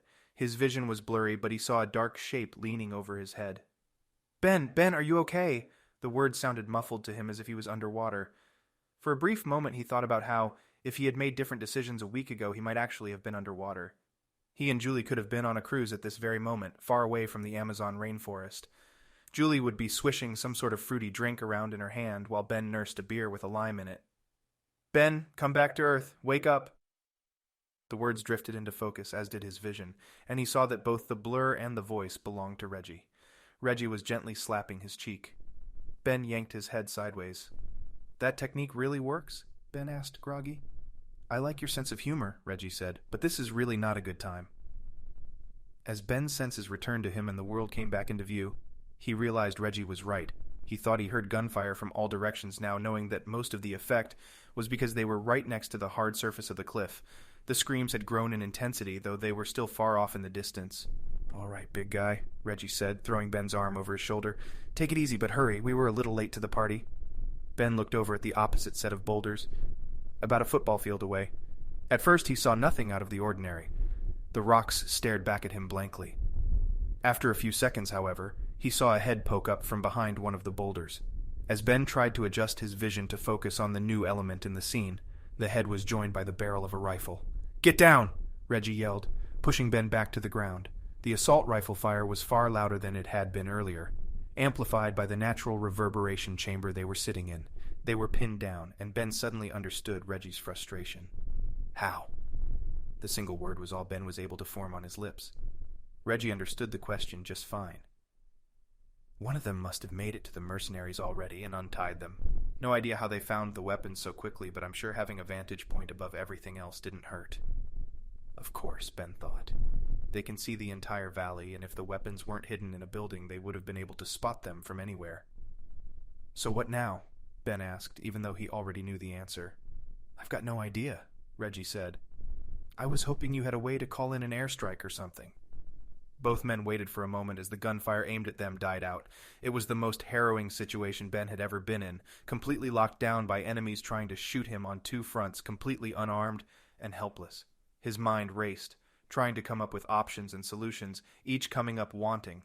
His body seemed restless, as if at any moment it would spring into action against his own authority and try to make a break for it.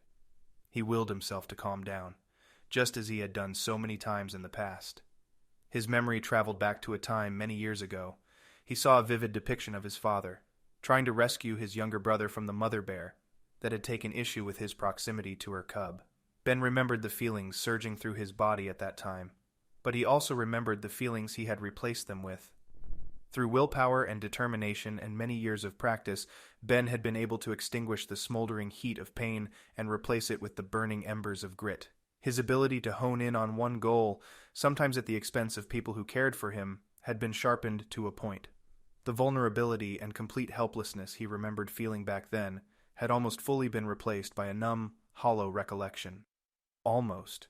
Today, right now, in the middle of the Amazon rainforest, far away from anyone who could help, Ben was experiencing the same feelings that plagued his younger self. He wanted to run away from it all, to hide, like he once did by becoming a park ranger, and escape the real world. He wanted to ignore it, to let Reggie battle the demons trying to break into his protective shell. He wanted to, but he wouldn't.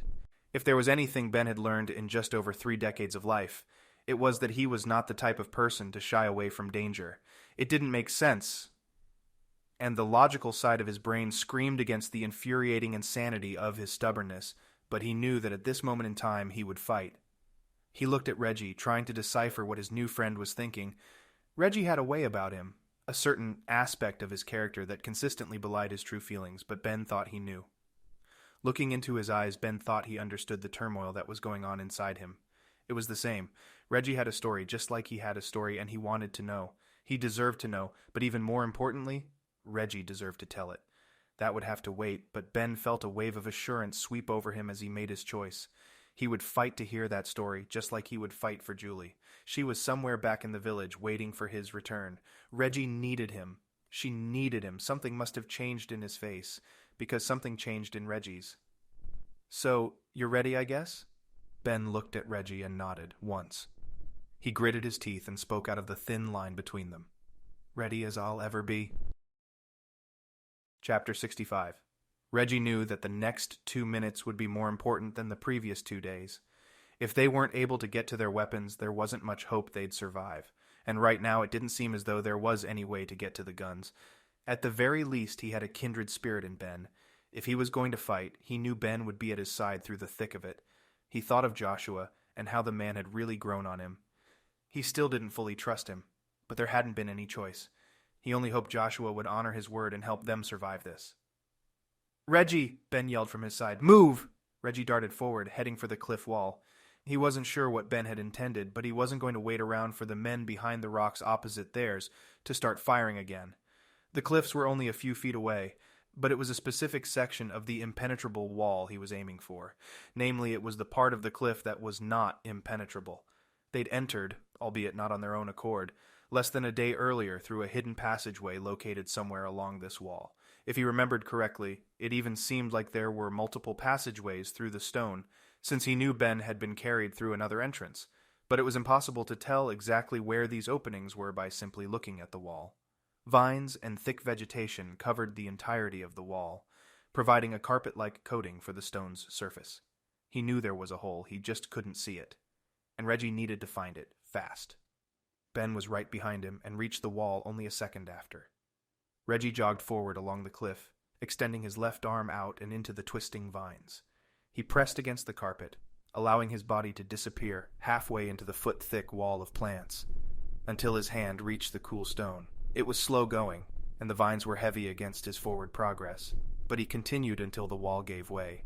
It happened almost exactly halfway between the rocks they were hiding behind and the opposite outcropping the enemy was currently occupying. He nearly fell sideways as the cliff swallowed him into it, but he caught his balance and continued into the tunnel. Within seconds, the remaining light provided by the moon vanished completely, and he was thrust into utter darkness. "Reggie?"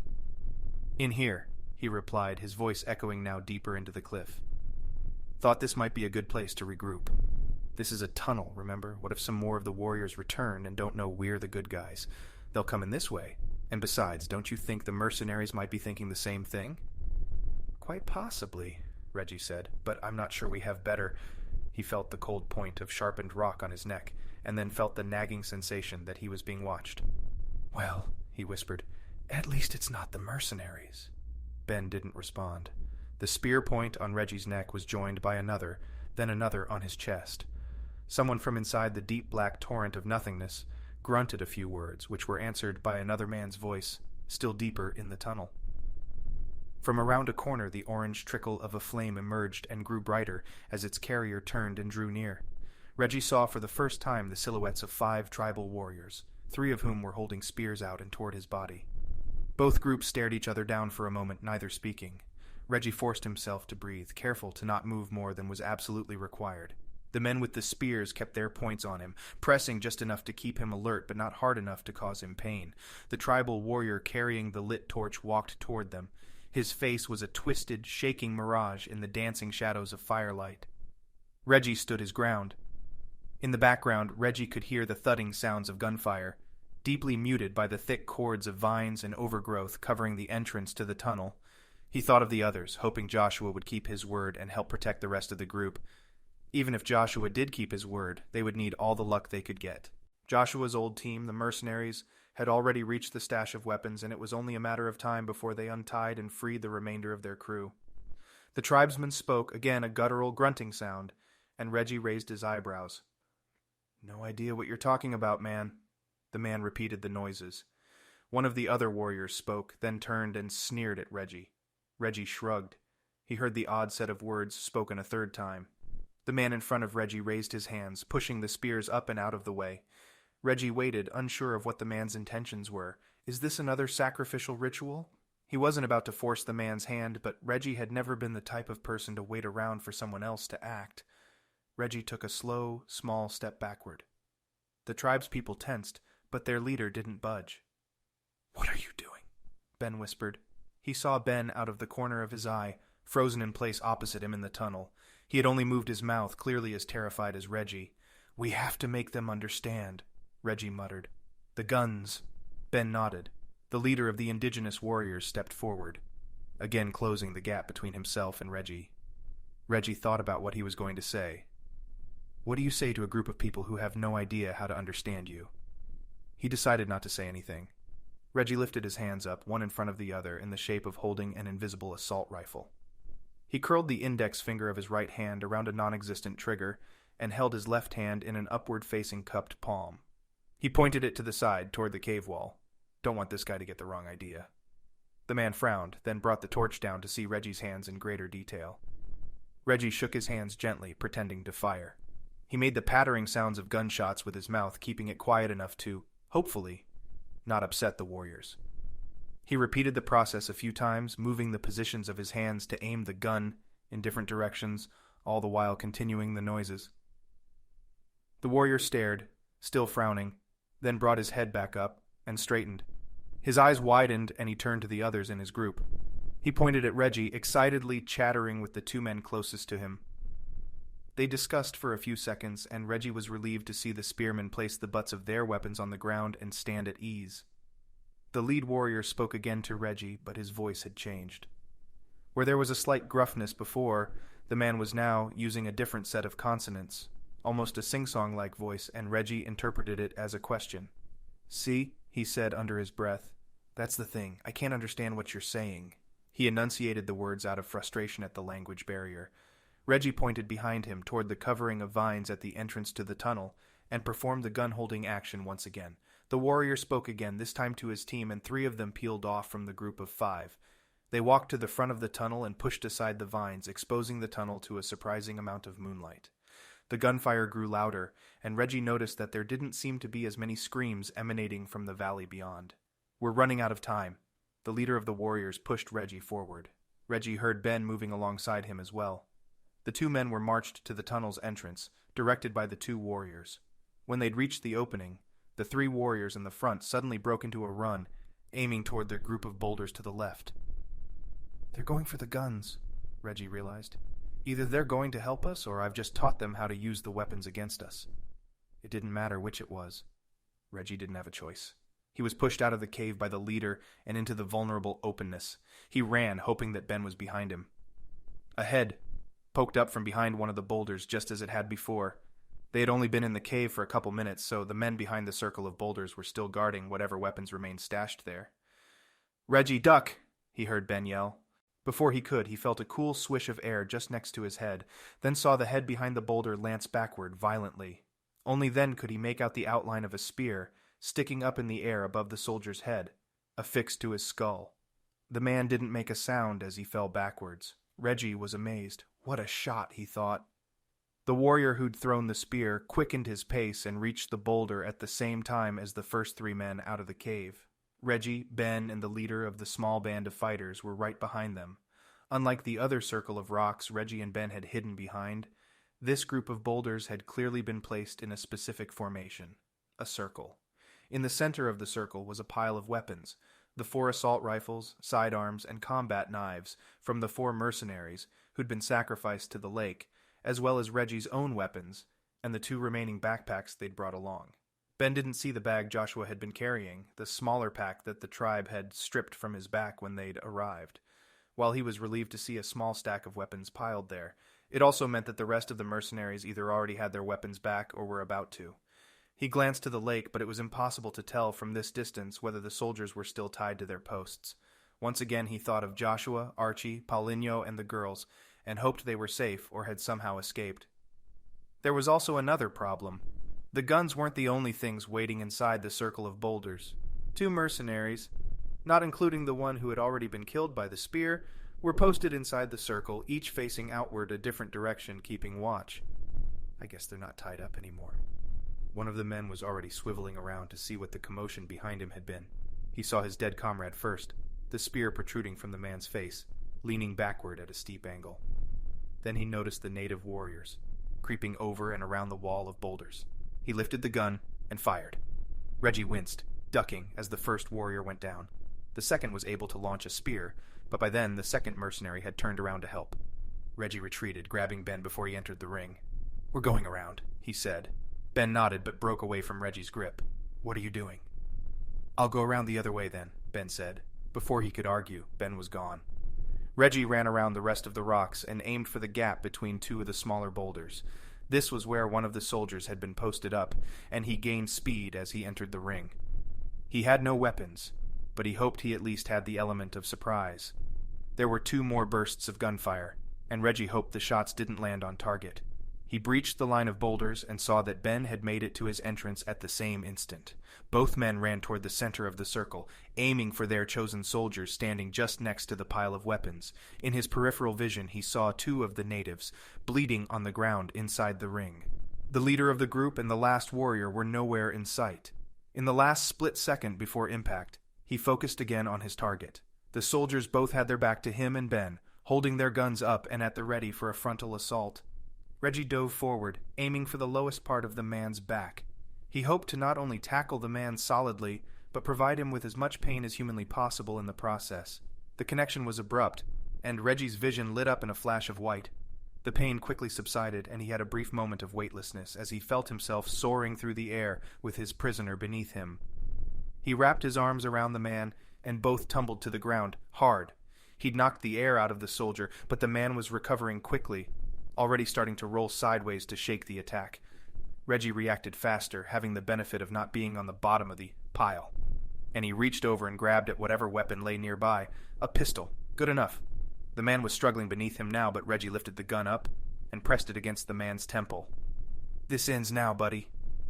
The soldier froze, recognizing defeat. Reggie felt him relax slightly, but he continued to watch the man's hands. The pile of weapons was equally within reach for the soldier. "Don't even think about it," Reggie said. "Ben, you okay?" Reggie didn't turn away, not daring to let the man he was sitting on catch him off guard. He still had the gun to his head, but Reggie wasn't taking any chances. "Ben, you there?" Reggie jumped at the sound of a gun firing directly behind him. He momentarily dropped the pistol from the man's head, startled. The man took the opportunity to lurch forward a few inches and grab the knife on the ground in front of him. In a single swift motion, he swiveled his upper body around and backhanded the knife point toward Reggie. Reggie was in motion, but it was too slow. He saw the point of the knife falling closer and closer to his face, as if watching a slowed-down instant replay from a separate camera angle. He forced his body to move faster, but he wasn't going to make it. The knife curved through the air until it was an inch from his eye, then stopped. Only then did Reggie's mind register another gunshot. The soldier beneath him immediately sagged, his arm dropping back to the ground and releasing the knife. Reggie saw the open hole on the side of the man's head, the tiny circle of blood marking the entrance wound. "What the hell, Ben?" Reggie yelled. "He surrendered. We could have used—" "Well, we can't anymore. He's dead," Ben said. Reggie could hardly hear him. "And keep your voice down. You're screaming." "You discharged a weapon next to my ear," Reggie yelled. "It's not funny." "Didn't say it was," Ben said, shrugging. "Come on. Stop whining. You're supposed to be trained for this." Chapter 66. "We need to get back to the lake and find the others," Ben said. Reggie was opening and closing his jaw, trying to regain his hearing. "You go on," Reggie said, still talking far too loudly. "I'll hang back and cover you." "You sure?" Ben asked. He hadn't expected the man to decline. "I was a sniper back in the day, so I'm better off back here anyway. Besides, someone needs to make sure the mercs don't get to the tunnels." Ben hadn't considered that, but he knew Reggie was right. Whatever his decision, Ben was going to get back to Julie. "Okay, fine. Let me have some of those." Reggie was already handing Ben the assault rifles. He ignored the knives, but kept his 2 pistols for himself. "How many of them are left?" Ben asked. "Bad guys?" "We took care of 3 here. The natives got 4 earlier, and I think they started with 10 or 11, right?" "So a few more." "Yes, but a few more well-trained soldiers hunting us, and without weapons, we're fish in a barrel." Ben nodded, then turned to leave. "I got your back." The 4 assault rifles were heavy. There was no possible way to carry any of them in a position he could actually fire one, and he was reminded once more at his complete reliance on Reggie's ability to get his back.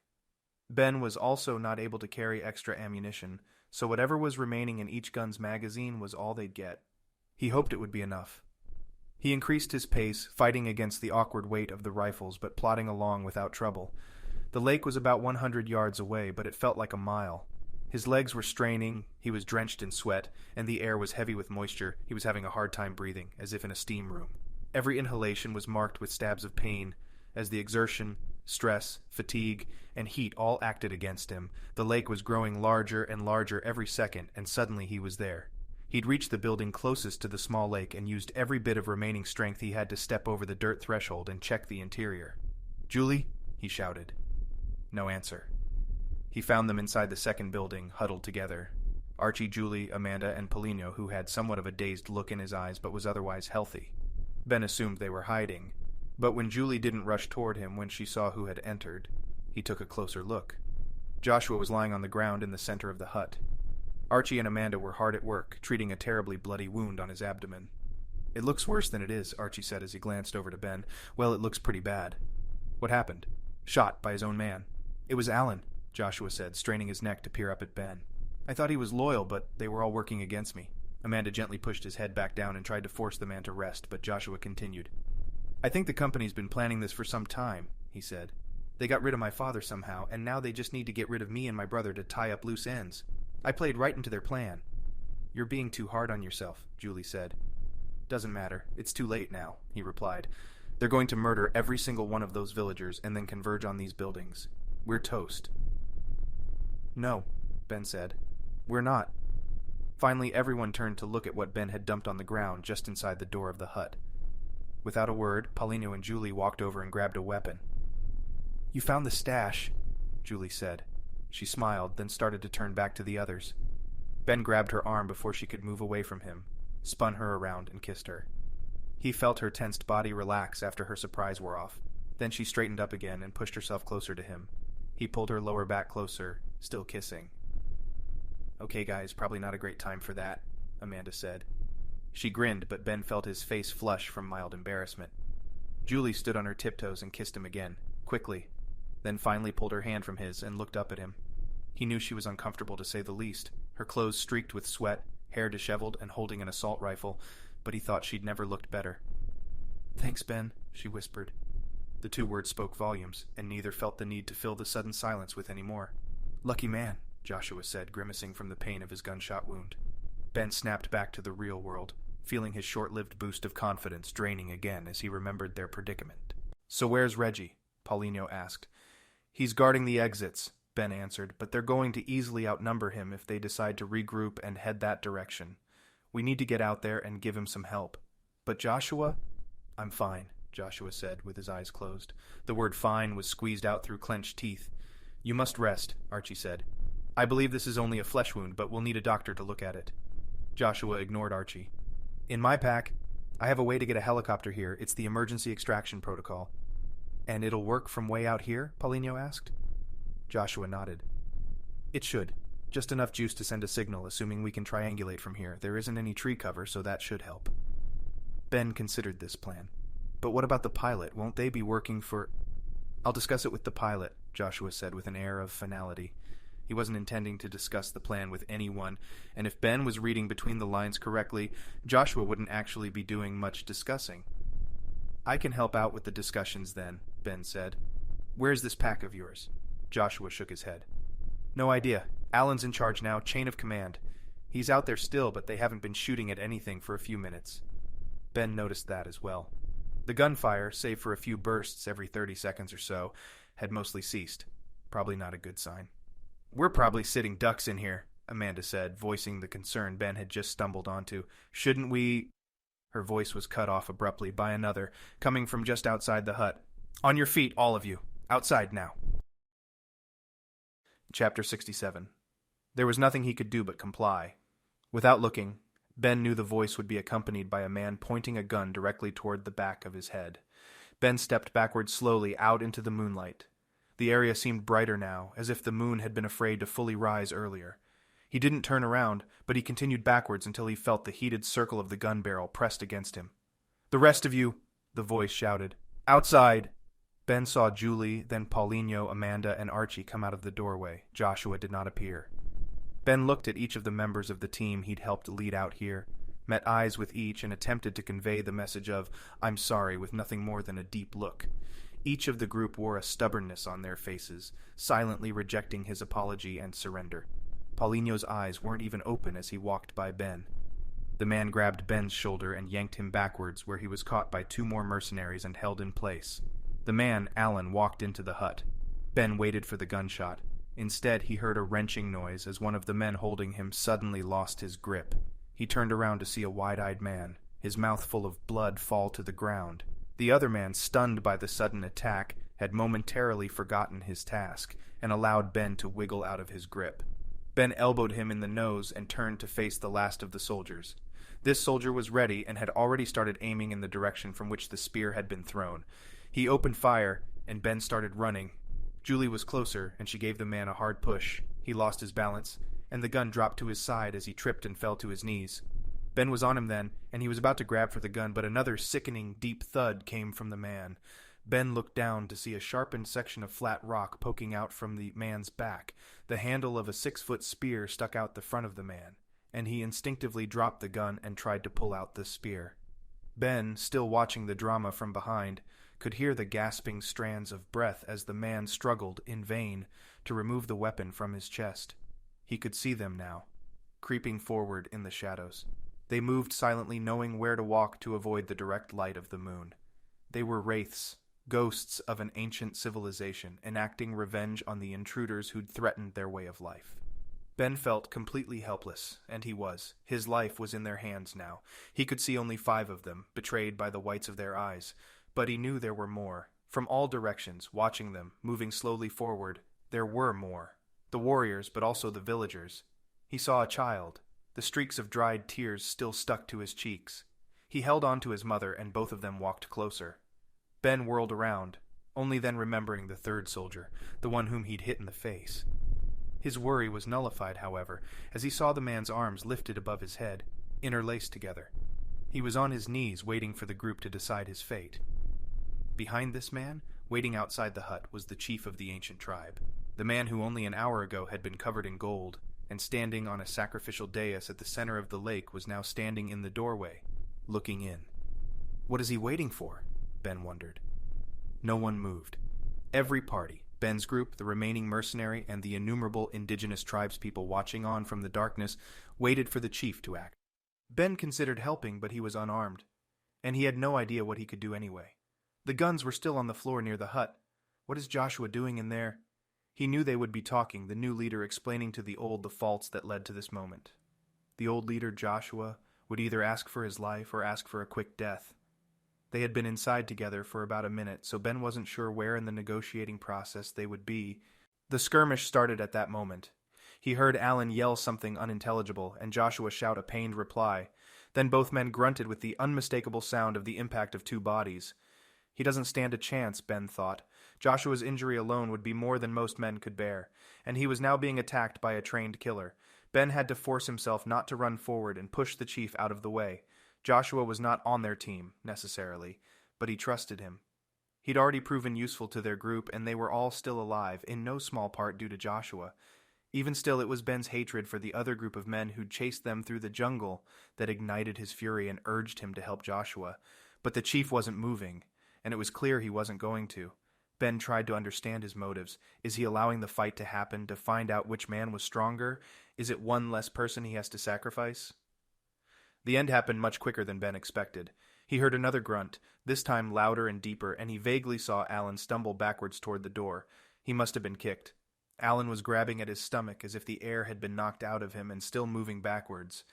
He reached the opening in the tiny building and continued out, finally able to catch his balance. The man heaved, pushed off his knees, and stood up. He had recovered well, and quickly. He took one final breath and lifted his foot to march forward again, and the chief jammed the 2 miniature daggers into Alan's neck from behind. Ben saw, even in the darker moonlight, where they had appeared from. The chief wore bracelets on each wrist, and on each of these were fastened the 2 pointed strips of rock. He had a skill and control using them, and if Ben hadn't been standing directly behind the chief, he might have missed it completely. Alan coughed, choking as the daggers swirled around inside his neck. The chief left them there, then leaned in so his head was resting almost on Alan's shoulder and spoke. The words were the same ancient-sounding language they'd all heard before, but the words were unrecognizable to Ben. The chief repeated the command, louder, then violently yanked the daggers from Alan's neck. Alan sank to the ground hard. There was no water here to catch his fall, and there were no spearmen to quicken the transition from life to death. He gasped for air, all the while holding his neck with slick, blood-soaked hands. Ben stared downward at the gruesome scene, but couldn't look away. He felt in part as if he needed to watch, needed the closure of it. He didn't cheer it on, silently or otherwise, but he watched. It was not cathartic or therapeutic, but it needed to happen, and Ben knew that. He'd orchestrated some of this man's death, whether he chose to believe it or not, and the least he could do was watch it to the bitter end. Another part of him realized the truth of their entire mission. He'd failed.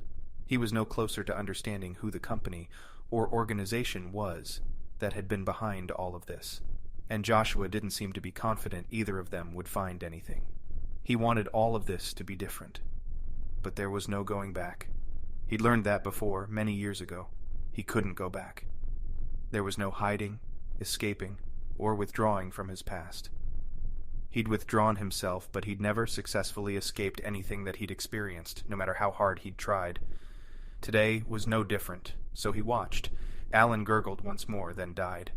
The blood hadn't gotten the message that its owner had stopped living, so it continued pressing out of him, filling and staining the ground around his head and torso. Joshua was at the doorway.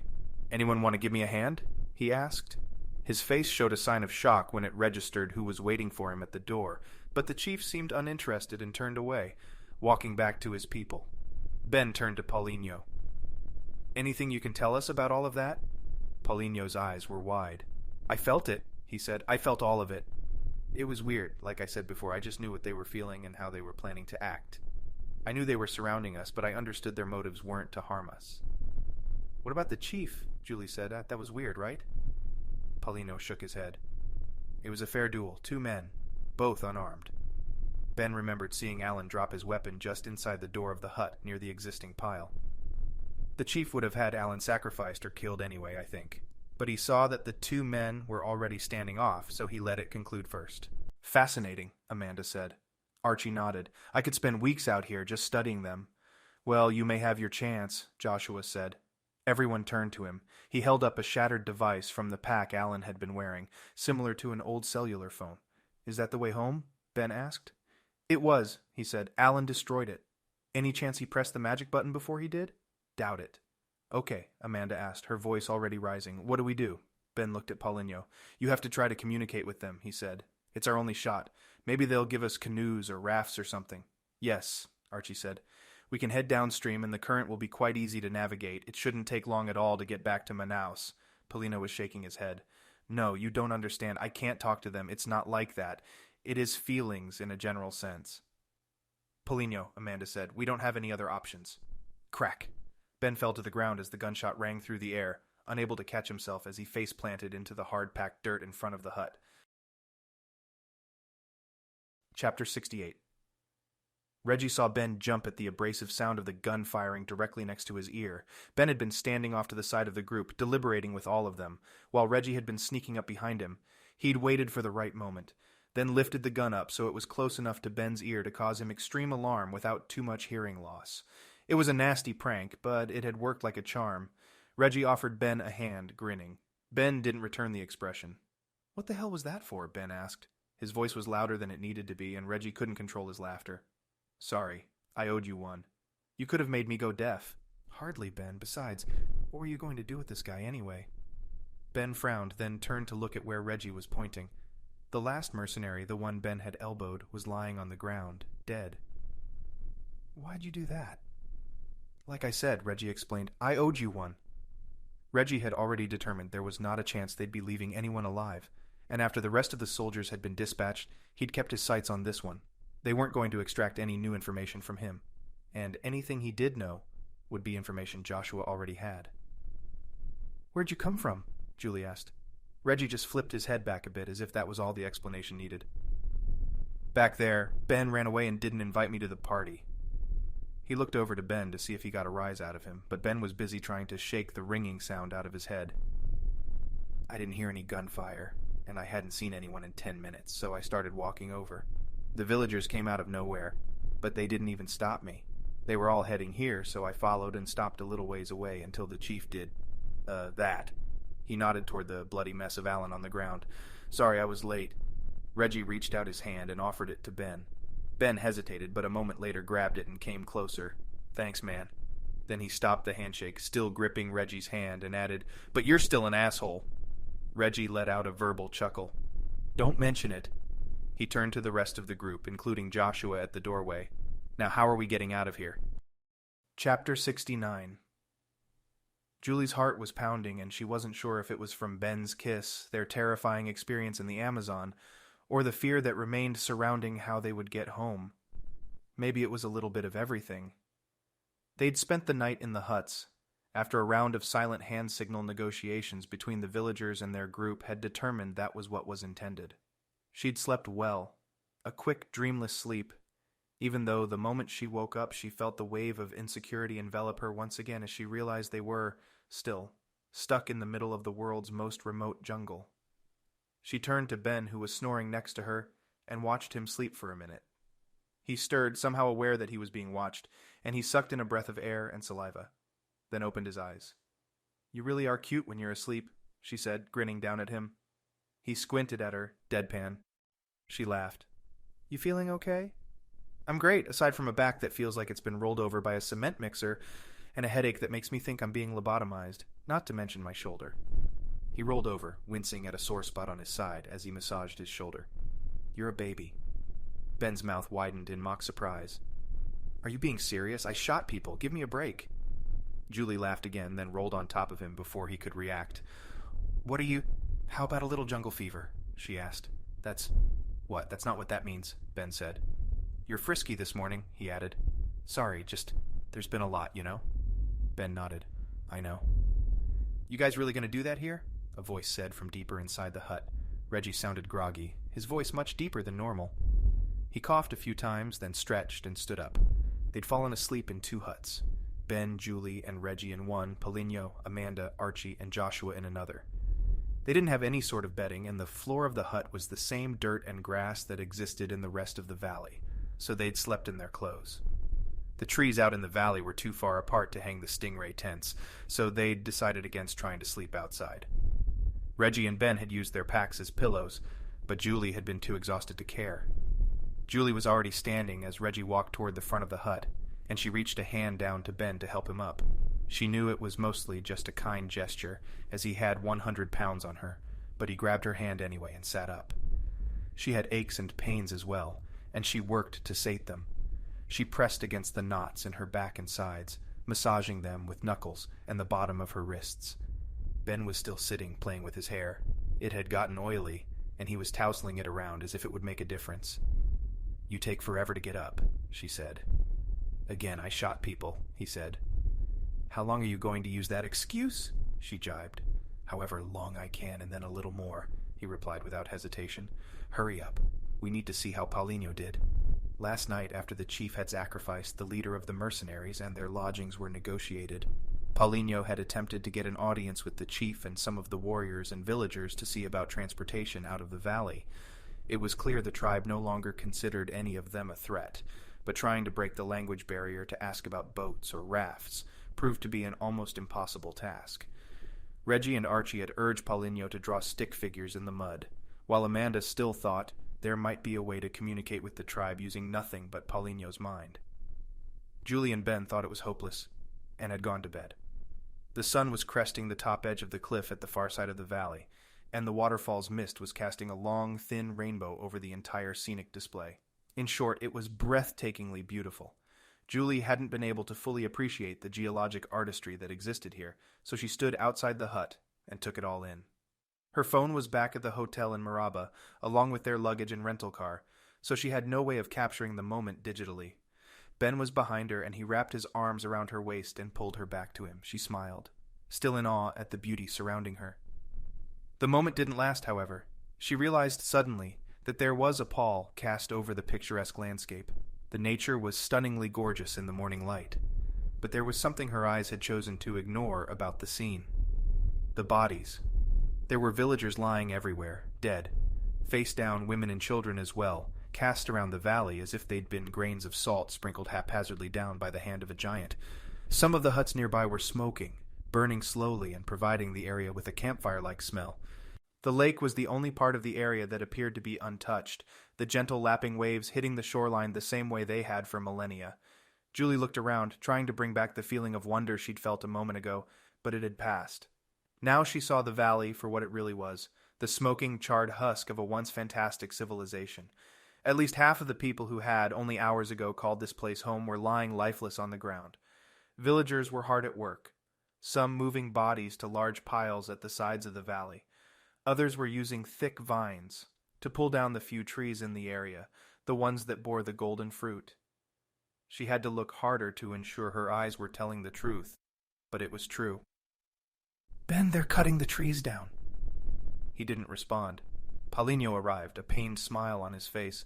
She'd admired his smile days ago in Maraba, when it had the wide, light-hearted appeal of a man without worry. Now it was tainted, a smile that only offset a small amount the tired look in his eyes. "Morning, Paulinho," she said, ignoring her mind's interpretation of the man's facial expression. "I hope you slept well," he said.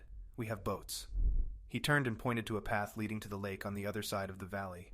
There were 4 canoes sitting there, small but sturdy-looking. She frowned. "Paulinho, that's fantastic. Why are you upset?" He paused for a moment, collecting his thoughts. I'm not sure," he said. He dropped the smile. "It's this, I believe. All of this. These at one time were my people, but that isn't relevant now compared to the devastation we've brought them." Ben released Julie and stepped up to Paulinho. "Hey, Paulinho," he said. "We didn't bring this. They did. And they're not here anymore." Paulinho nodded once, but his eyes fell. "Still, we'll fix this," Archie said, who'd suddenly emerged from the hut next door. He was followed by Joshua and Amanda. "We'll make it right somehow." "I already have some ideas," Amanda added. "The research we can do now will help them strengthen their minds, giving them more of an advantage out here. We can—" "No," Paulinho said. "No, they don't want that. They've always wanted nothing from us. They've tried for centuries to stay out of the way, living here and dying here in the jungle." Joshua looked around, and Julie watched his face. He was trying to make sense of the villagers, watching them work. "Why are they tearing the trees down?" Paulinho spoke immediately, anticipating the question. "It's their tree." Meaning that it's not only the basis for their city and entire way of life, but it belongs to them. To them, it is a possession they all share. They've had to adapt and move to survive like any other group, but their tree has always been a unique advantage. That's why they can't let the fruit or leaves, any of it, leave El Dorado. Where they go, the tree goes, to be replanted and grown somewhere new, and when they leave a place behind, they remove any remnant of the tree and its fruit. "It's the only place on the planet with these specimens," Archie said. "Remarkable. And El Dorado is wherever they are," Julie added. "So they're leaving?" Paulinho nodded. "Yes, they must. There is no other alternative." "But we'll always have a way to get back," Amanda said, stepping closer to the Brazilian man who had acted as their unexpected liaison for the past day and touching his shoulder. "Paulinho, you have their blood, which means you have their memories. We'll be able to find them no matter what." He nodded, then took the final step forward between himself and Dr. Amanda Meron. She was shorter than he was, so her head naturally fell backward as she peered up at him. He didn't hesitate. He darted forward and pressed his lips to hers. She raised her hands to resist at first, then dropped them to her sides and leaned into the kiss. Julie smiled, the juxtaposition of the moment against the background of the villagers toiling away not enough to keep her from beaming. "Come on," Reggie said. "Way too much kissing around here. Shouldn't we be testing those boats?" Amanda pulled herself away from the taller man. "Give us just a minute. We have some catching up to do," she said. Chapter 70. Ben's hand was sweating, but he didn't dare move it. Her fingers were wrapped tightly between his, clenched into a death grip. He wasn't sure he could move it, even if he'd wanted to. He'd originally grabbed her hand as their plane left the Manaus airport, ostensibly because he hated taking off. It was true he disliked flying, but he was starting to come around to the fact that he actually disliked not being in control. Ben was a man who wanted to control not only the situations that he, either purposefully or inadvertently, found himself in, but also control those situations that weren't even possible to control. Love was a great example of that. As Julie's head rolled sideways and found the perfect-sized nook between Ben's head and shoulder, he inched backward in the uncomfortable airline seat and tried to make the best of the situation. It wasn't hard. Besides having zero control over the pilot's and co-pilot's decisions far up in the cockpit, the situation he currently found himself in was something he couldn't have designed for himself in a million years. He was more in love with the woman sleeping on his shoulder than he'd ever dreamed possible, and it didn't hurt that he was more attracted to her than anyone he'd ever met. As if that wasn't enough, there was currently no one trying to kill him. Dr. Amanda Meron and her new fling, Paulinho, returned to Manaus, then Maraba, along with a few of the golden fruits they'd snuck out of the valley, to continue the research she'd started. She had some ideas about the fruit, and how it could help unlock some of the powerful mechanisms she thought might still be hidden in the human brain. Paulinho had promised to use his connections in the government to provide her the legal protection she would need to start a new firm, away from the watchful gaze of Draconis Industries, or Drage Global, or Drage Medicinsk, or whatever it was called. Reggie, a man seemingly as mysterious as Ben had always wanted to appear, provided him with a simple answer when Ben had asked him what was next. He shrugged. Ben laughed, then repeated the question. Reggie just gave him the same goofy grin, too wide to be genuine, but with enough authenticity in his eyes that the smile couldn't have been completely fabricated, and turned around to catch a bus back to his home. His bunker had been attacked by the Draconis soldiers. But as he'd explained on the canoe trip back to civilization, if it couldn't stand up to a few idiot radicals, what's the point of building a bunker? Dr. Archibald Quinones was a little more reserved on the trip back to Manaus, and when Julie had pressed him on it, he'd given a non-response. Ben had let it slide, but Dr. Meron had eventually backed him up against a wall and asked the same thing.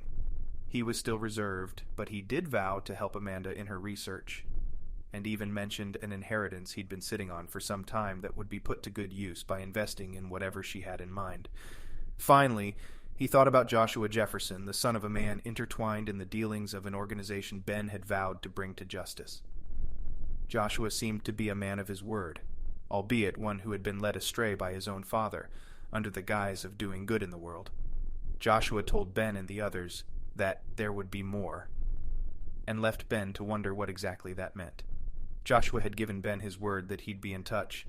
He had to find his father first, but he did tell Ben he had plans to go after the company that had double-crossed his family and pitted them against one another. When he was ready, he said, Ben would hear from him.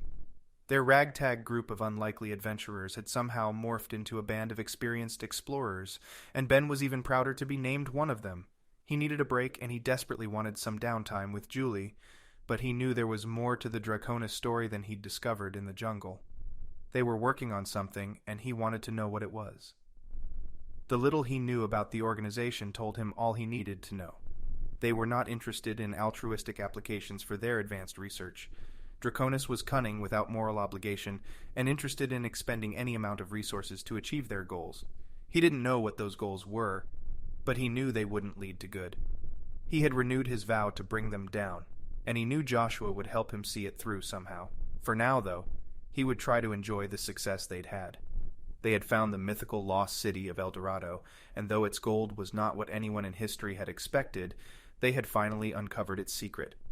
As the flight attendant passed by and delivered his rum and coke, he smiled, closed his eyes while sipping the drink, and tried to talk his mind into believing that the plane wasn't going to go down in a fiery blaze.